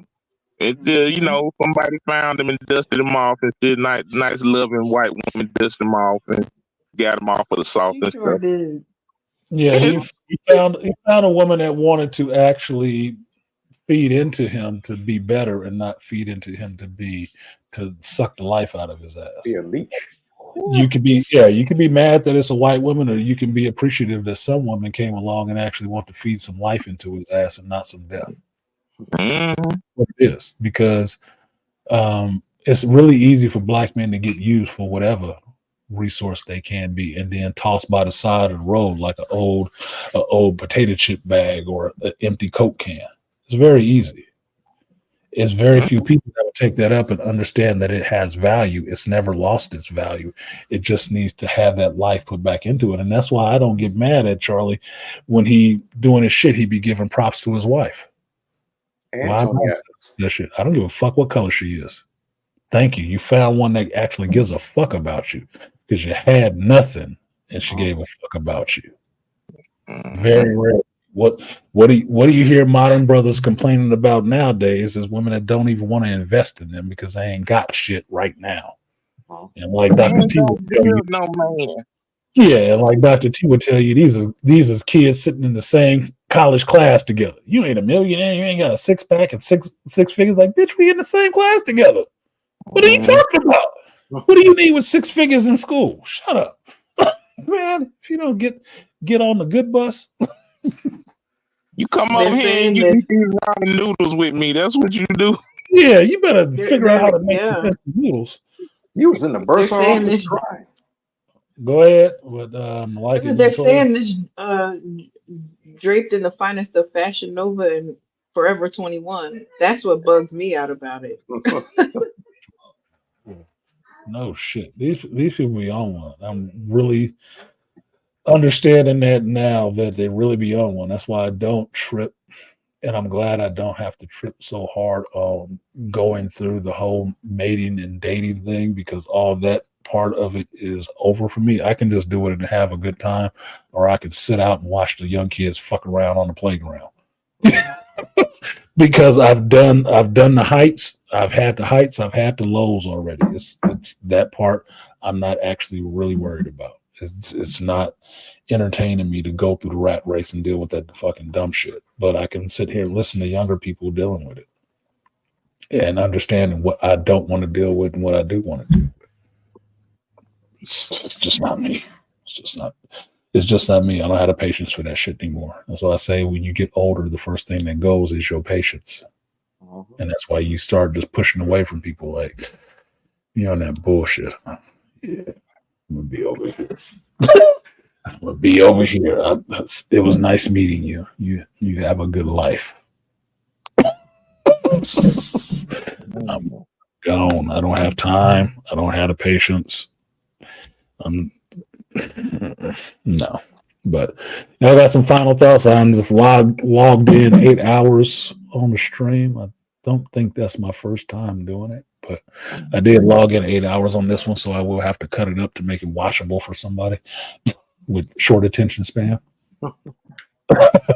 Since we talked about geek stuff and sexual stuff and grown up shit, and they're going, what kind of fucking stream is he running? I thought he was a geek. I'm unsubbing. Grown up dumb fuck. I talk about whatever the hell I feel like it, or whatever the conversation brings me. We even had a lady up here talking shit and with her little lip rubbing picture in there, like she don't know her lips are nice. So I'll go ahead and give y'all final thoughts, and I'm gonna close this out so I can go watch House of the Dragon. There will not be a stream for that. I'm gonna just sit on my couch and enjoy it, since I already finished my bottle of alcohol. So Excuse me, y'all. Ooh, pardon me. this nigga yawned in my face. Who the fuck is you? I put my hand over my mouth, man. Your nerve. This nigga got his nerve. He yawned in my face. I didn't yawn in your face. I at least covered it. I covered my mouth, man. I covered it. Okay. That's your microphone. You spit on it if you want to. Thank you for allowing me to come up, sir. I appreciate you for allowing us to spew for this extended time. No worries. All right. You know me, I love a good conversation, so I'm a sucker for a decent conversation. So you're a sucker for this chick down in the right with some big lips. I'm not a sucker for Toya. Toya know what it is. Toya is attractive. I've said it many a times. It's not a fucking secret. Toya is attractive to me. That's just what it is. But I ain't a sucker for that shit. Sitting here, you need to come to California? You want me to pay for your plane ticket? No, I didn't say that. To me, that's what being a sucker for ass was. I'd be sitting here jergins it off every time she turned on the camera. Off this dude. What you eating now, man? What you got in your mouth? What you eating? What you got in your mouth? Nothing. Succotash. Sucker. See the way she said that. Just let me see. Succotash. Come on, get shy now. Put the plate up. No. Just want to watch the spoon going in your mouth, like do a little Akinelli. Put it in your mouth. I just wanted to co-sign what Artisan was saying. He's not doing any of that. Not doing any of that. But I can't.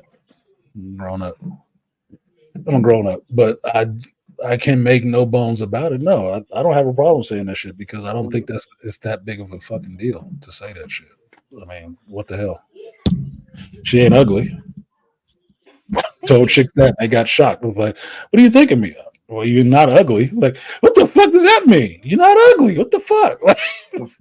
It's just a fact. It's a known fact. There ain't no dude up here necessarily who would look at it and say, yeah, she fucking ugly. I don't know. Toya just, ain't nobody saying that shit. So I'm not saying anything revolutionary. You just know what it is with me. It's like, yep, if you live closer, I'd be trying to be between your legs tonight. Sorry. Probably head first. It's just what it is. But that's just me being upfront. See, back in the day when I was a beast, I have actually, and I hate to say, well, you're not my hand. I mean, it's better. It's even worse if you're not ugly. I mean, this fool right here. I said, you're not my hand. Yeah. My cousin, not a guy. We can work something out. I mean, yeah, my cousin had a phrase like that, Rainfire. My cousin told me about chicks, and he's older than me. He's in the trade too, as a carpenter. He said, hey, his idea was that no woman's cooch can get as tight as his hand can get. Right. You got a carpenter. Oh my God, he got big ass meat hooks. You know you can say something. No one's. He's been with some high mileage women, because I done met some that could pick you up off of the bed with their parts. I'm just. I've met a few. Counted a few. What does a few mean? As many letters as in the word. Probably 3 that got that kind of control. Most of the them. word for the day is Kegel. They got that Fannie Willis coach. Yes, it is. It is a word. We can. Y'all don't know? Check out Trust Page. She'll teach you how to fucking spell it and look it up. and just for all these dudes buying blue chews and all this other shit, there are male Kegel exercises too. Thank you. I was going to say that, Rainfire, and just so the men know, Kegel works for you too, nigga. You can lift a phone book with that bitch. You can flip it over. I will let people know they do work. They do. Tenacious D. Look, that is a exercise like you want to pump your weight. Yeah. Do your Kegels, man. Do your flexors. Work them muscles. It's just muscle groups. Work it out. So Malika got it. Thank you, Malika. You're always good to come up. I will finish this book obviously pretty soon because this shitty fucking show's going on and I hate watching them. So I'm lost. Yeah, and I'm gonna start. I'm gonna start finish reading it up. Yeah, this shit is sitting on my couch right now because I was supposed to start reading it Friday night and I fell asleep.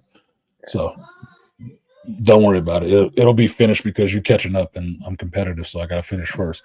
I can't have you lap me and you started after me. That's embarrassing. So I gotta finish. It. I'm competitive, nigga.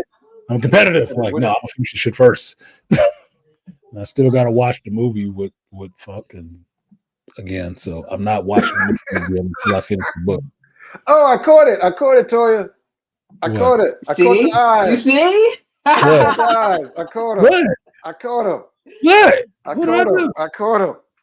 I didn't see it. I caught him, motherfucker. I caught the eyes. Motherfucker, you. I got you. I caught the. I don't know what y'all talking about. Yeah, I don't. I don't. Don't make me clip you and send it to you. I'm gonna have to get a clip. I'm looking at the timestamp. Like, what are they talking about? I got to go back and see this shit. So I know how to stop doing that shit. Like, what did I do? Is that it? Is that? Oh, I gotta stop doing that shit. I gotta tell. I gotta quit. And you won't, because it's natural. I play poker. I gotta stop doing that tail, man. Every time you do it, you're gonna put a ding, ding. Every time, ding. Point for our side. We saw you, motherfucker. You so brave that you gonna show your face. We got your tails. I know you. Okay. Anybody else got some final thoughts for the audience, the people that's still in here, wondering why the fuck I'm doing an 8-hour stream talking about nothing that they interested in? I'm gonna leave you all with this. Oh, you're gonna leave? Kegels. You'll never know I'm doing them. You'll never know. You can do it while you're sitting down at work. When you pissed off and your boss saying some shit you don't like, you can just be Kegeling that shit out. Like, you know what? I'm gonna break this dude balls off the next time I see him. Kegels, My nature's break your memory dick foam. off. I'm gonna do this so well he gonna think I'm cheating on him. You hear what I said? What's that? Kegels, nature's memory foam. Nature's memory foam. Yes, it is. When they're doing that stuff while you're talking to them, I used to hate that shit. Well, I will tell you this: my experience with the shit is never the chicks you suspect who actually have done their Kegel work. Yep. Never the chicks you suspect will surprise your ass and will have the kung fu grip. That was not a game. That was not a joke, nigga. That's a real thing. That will have the kung fu grip on you. Like, oh, Yep. this motherfucker. Oh shit! Let me get that 8 seconds, girl. Are there fingers in there? What the Yeah, hell? like you in a rodeo, motherfucker. Like, holy shit! Oh. She gonna pull me in. You gotta hold on to the bed. You getting pulled down. Look at her ass laughing. Thank you, Toya, for coming up. I appreciate the feminine energy in the place. Hopefully, we didn't lust over you a little bit too much because I do want you to feel comfortable. Not comfortable enough to be on your leg up. Let me know your legs is spread. That is not okay with me, especially not after I've been drinking. That is not okay. Look, you don't dangle meat in front of hungry animals. Okay, you don't. There do you that. go. It's not safe. It's not safe. So if you don't like sexual innuendos and taunts, stop doing that shit. I'm not telling you to stop. I'm just saying if you don't want that, probably cut it out. But you a Leo, you'll be fine. You'll survive, I think. But what you got, Rainfire? You got some final thoughts for these people that hung in here this whole 8 hours? I don't know if it's the same people, but it's still got the same number, so I'm assuming it is.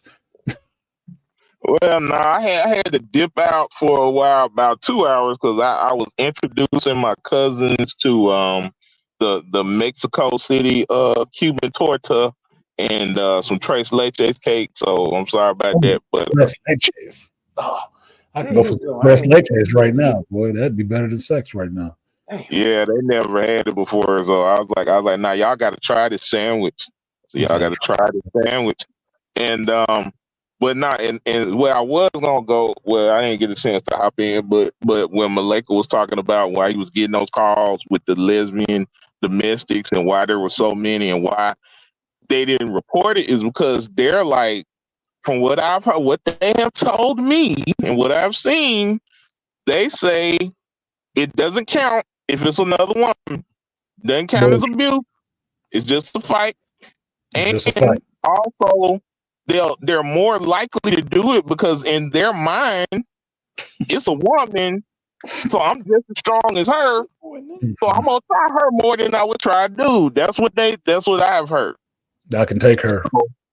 Yeah, exactly. It might not be a challenge. It might not be a challenge. Cause I got some horror stories too. I wasn't a police officer, but I used to hang out with a lot of ratchets and you know. My cousin, one of my cousins, she's bisexual. She end up and she's the dude, she's the boy in a situation most of the time, right? But she end up with some femme chicks, but they always want to brawl. They always want to brawl. My cousin was trained by my cousin that's a man, and he trained his son and his daughter the same way. They know how to wrestle. They know how to fucking fight. That is a fucking losing fucking argument. Losing fucking. Like, she gonna beat your ass. She's boxed. She can wrestle. What the fuck you swinging on her for? He's about a dumbass. This is why you trying to be a lesbian, because that shit was not working with a dude. That was not working. You thought she was gonna get an easy mark. Oh no. That's exactly what I've heard. She's had some fights with some chicks. And it's always chicks that got kids. So she one of these new lesbians. I don't buy you. As soon as you find a dick that you like, you'll be back over the fence. You're an opportunist. So a chick turned me down talking about she need like 10 inches, but then she got with like a lesbian. I'm like, I guess it's plastic inches, maybe. I don't know. Because she bought a half pant that was 10 inches long. Like, what do you need 10 inches for? Even a porn star don't want 10 inches. And then that girl was fresh out of prison and was beating her just like her baby daddy was. So I'm like, what's the trade off? But once again, it's a girl. It don't count as violent, domestic violence. I'm like, shit. Yeah, the fuck it don't. Like he was Oh studying boy. hard for work. Sent around his appointments. Oh, but I tell you what, I'm finna go on. But yeah, check that South Park, that Sex Ed South Park out. You gonna laugh your ass off. What's And the episode number? I don't know, cause it's years old. It ain't like a new season. It's years old. I either just just probably Google sex education, Sex cause ed. what it was. Yeah, cause they were like, yeah, it's like kids are trying to do sexual stuff because apparently like some of them were like they quote unquote beating off a dog, and so they were like, these kids don't know about sex. We got to, so they were teaching them all the way down to kindergarten. And Mr. Garrison was teaching sex ed for the kindergartners, so you know. Mr. Garrison, gay as all hell. Yeah. He was teaching them all the porno. Yeah, it was horrible. And then, it was, but I said it was funny. It was mirroring the like little online gender war that's going on now. I was like, these dudes were getting a little prophetic back then because I'm like, that's kind of what's going on with the boys and the girls and the adults now. Like they done chose sides and ready to stay away from me. I'm like, holy crap. I'm gonna have to rewatch it because it was. I mean, but it was funny though. It's just like they don't know about sex. They too young to know about sex, but y'all trying to force it down their throats. They're not even thinking about it. Yeah, they're not that, and that's why I don't like it. I don't like sex being pushed on kids like that. I really don't. That never seems okay to me. I don't care if it's heterosexual. That's never seems right to me. It always seems like that's some aberrant pedophile shit of pushing that shit on children because their parents are the ones should be talking to them about sex and getting their parents' view of what sex is, not yours. You should not be there telling them about that shit. You can give them the biological process of how babies are created and stuff like that because that's biology, but you don't get to impart your views on sex on them. That's not no, hell no. That is not okay to me. But that's just me. That's just me. But appreciate you, Rain 5, for coming up. I will check out that South Park episode because I did write it down. Sex is Education South Park. So I'm gonna find out what episode and shit like that it is so I can watch it. So appreciate you coming up. Thank you guys for coming through. If you stayed for this whole stream, wow, thank you. I appreciate you very much. Thank you to the people who supported the stream. King Parrish, Swift, Aquateki, 2Triv, Joe Hurd, Dead Set Anime, The Sportaholic, Andre Full 20, Rainfire Designs, and what the hell? I wrote this so fucked up. I can't even see who the hell that is. Oh, I think that's Dr. Antwar. Woo! Yeah, big ideas. That's what it says. Big ideas. So appreciate you all for supporting the stream. The stream does not run on hopes and dreams. It runs on green, just like every other thing. So I appreciate you for supporting it while it's going on. That's it for today. I did talk about some geek stuff. I did get my feelings out on Acolyte episode 6, The Boys episode 6, a little bit on House of the Dragon episode 3, but I'm gonna get off of here and go ahead and watch House of the Dragon episode 4. I can say for the most part I'm enjoying the show right now, and that's why I'm looking forward to watching the new episode tonight. The other two, I'm waiting for them to be over. I really am. Clapping for Acolyte being on his last 2 episodes. Cool. It's that much quicker to being over with. I don't have to finish out the rest of July with this shit. But The Boys, I don't know where the hell it's going. I don't know why it's going in the direction it's going, but I think it's the director and the writer. But I can tell you I'm not liking it. I'm not liking it. So if you've seen episode 6 of The Boys, drop me something in the comment section and tell me what you was liking about that shit, because I'm curious. I'm curious as fuck to find out what it is. I'm not liking it. I'm not saying you have to not like it. I'm just saying I'm not liking it. It's really taking a departure for me that it's not cool. Get you trusted about the eyes. I don't know what you're talking about. I do not know what you're talking about. Oh my goodness. Shout out to Trust coming up. Gracing the panel. She had been missing. I hadn't seen her in a minute, so it was good to see her come up. But this was the hero's journey. I do this every Sunday at work or at home from 11 a.m. until it ends, until I feel like shutting it down. This has been 5 years running of doing it. So this is a standard time. I'm always on at this time. And that's what I will do for you. So if you see the link in there, come on up or come in the chat and share your views, because I love to hear those. With that, I'm going to go ahead and leave, get out of here. But I will... I probably shouldn't do this before that because it'll make it fucked up for the edit. So I will say I will see you guys next time. Look for my review of Acolyte episode 7 to come out right after the show. If you're on my Patreon, and you'll get that update as soon as the episode is over. I will watch it as soon as I can, and it will be up on Patreon. So if you're not subscribed to Shop Talk with artisanmc on Patreon, okay, that's a personal choice, but you're missing out. So with that, I will see you guys next time, or you good folks next time. Peace.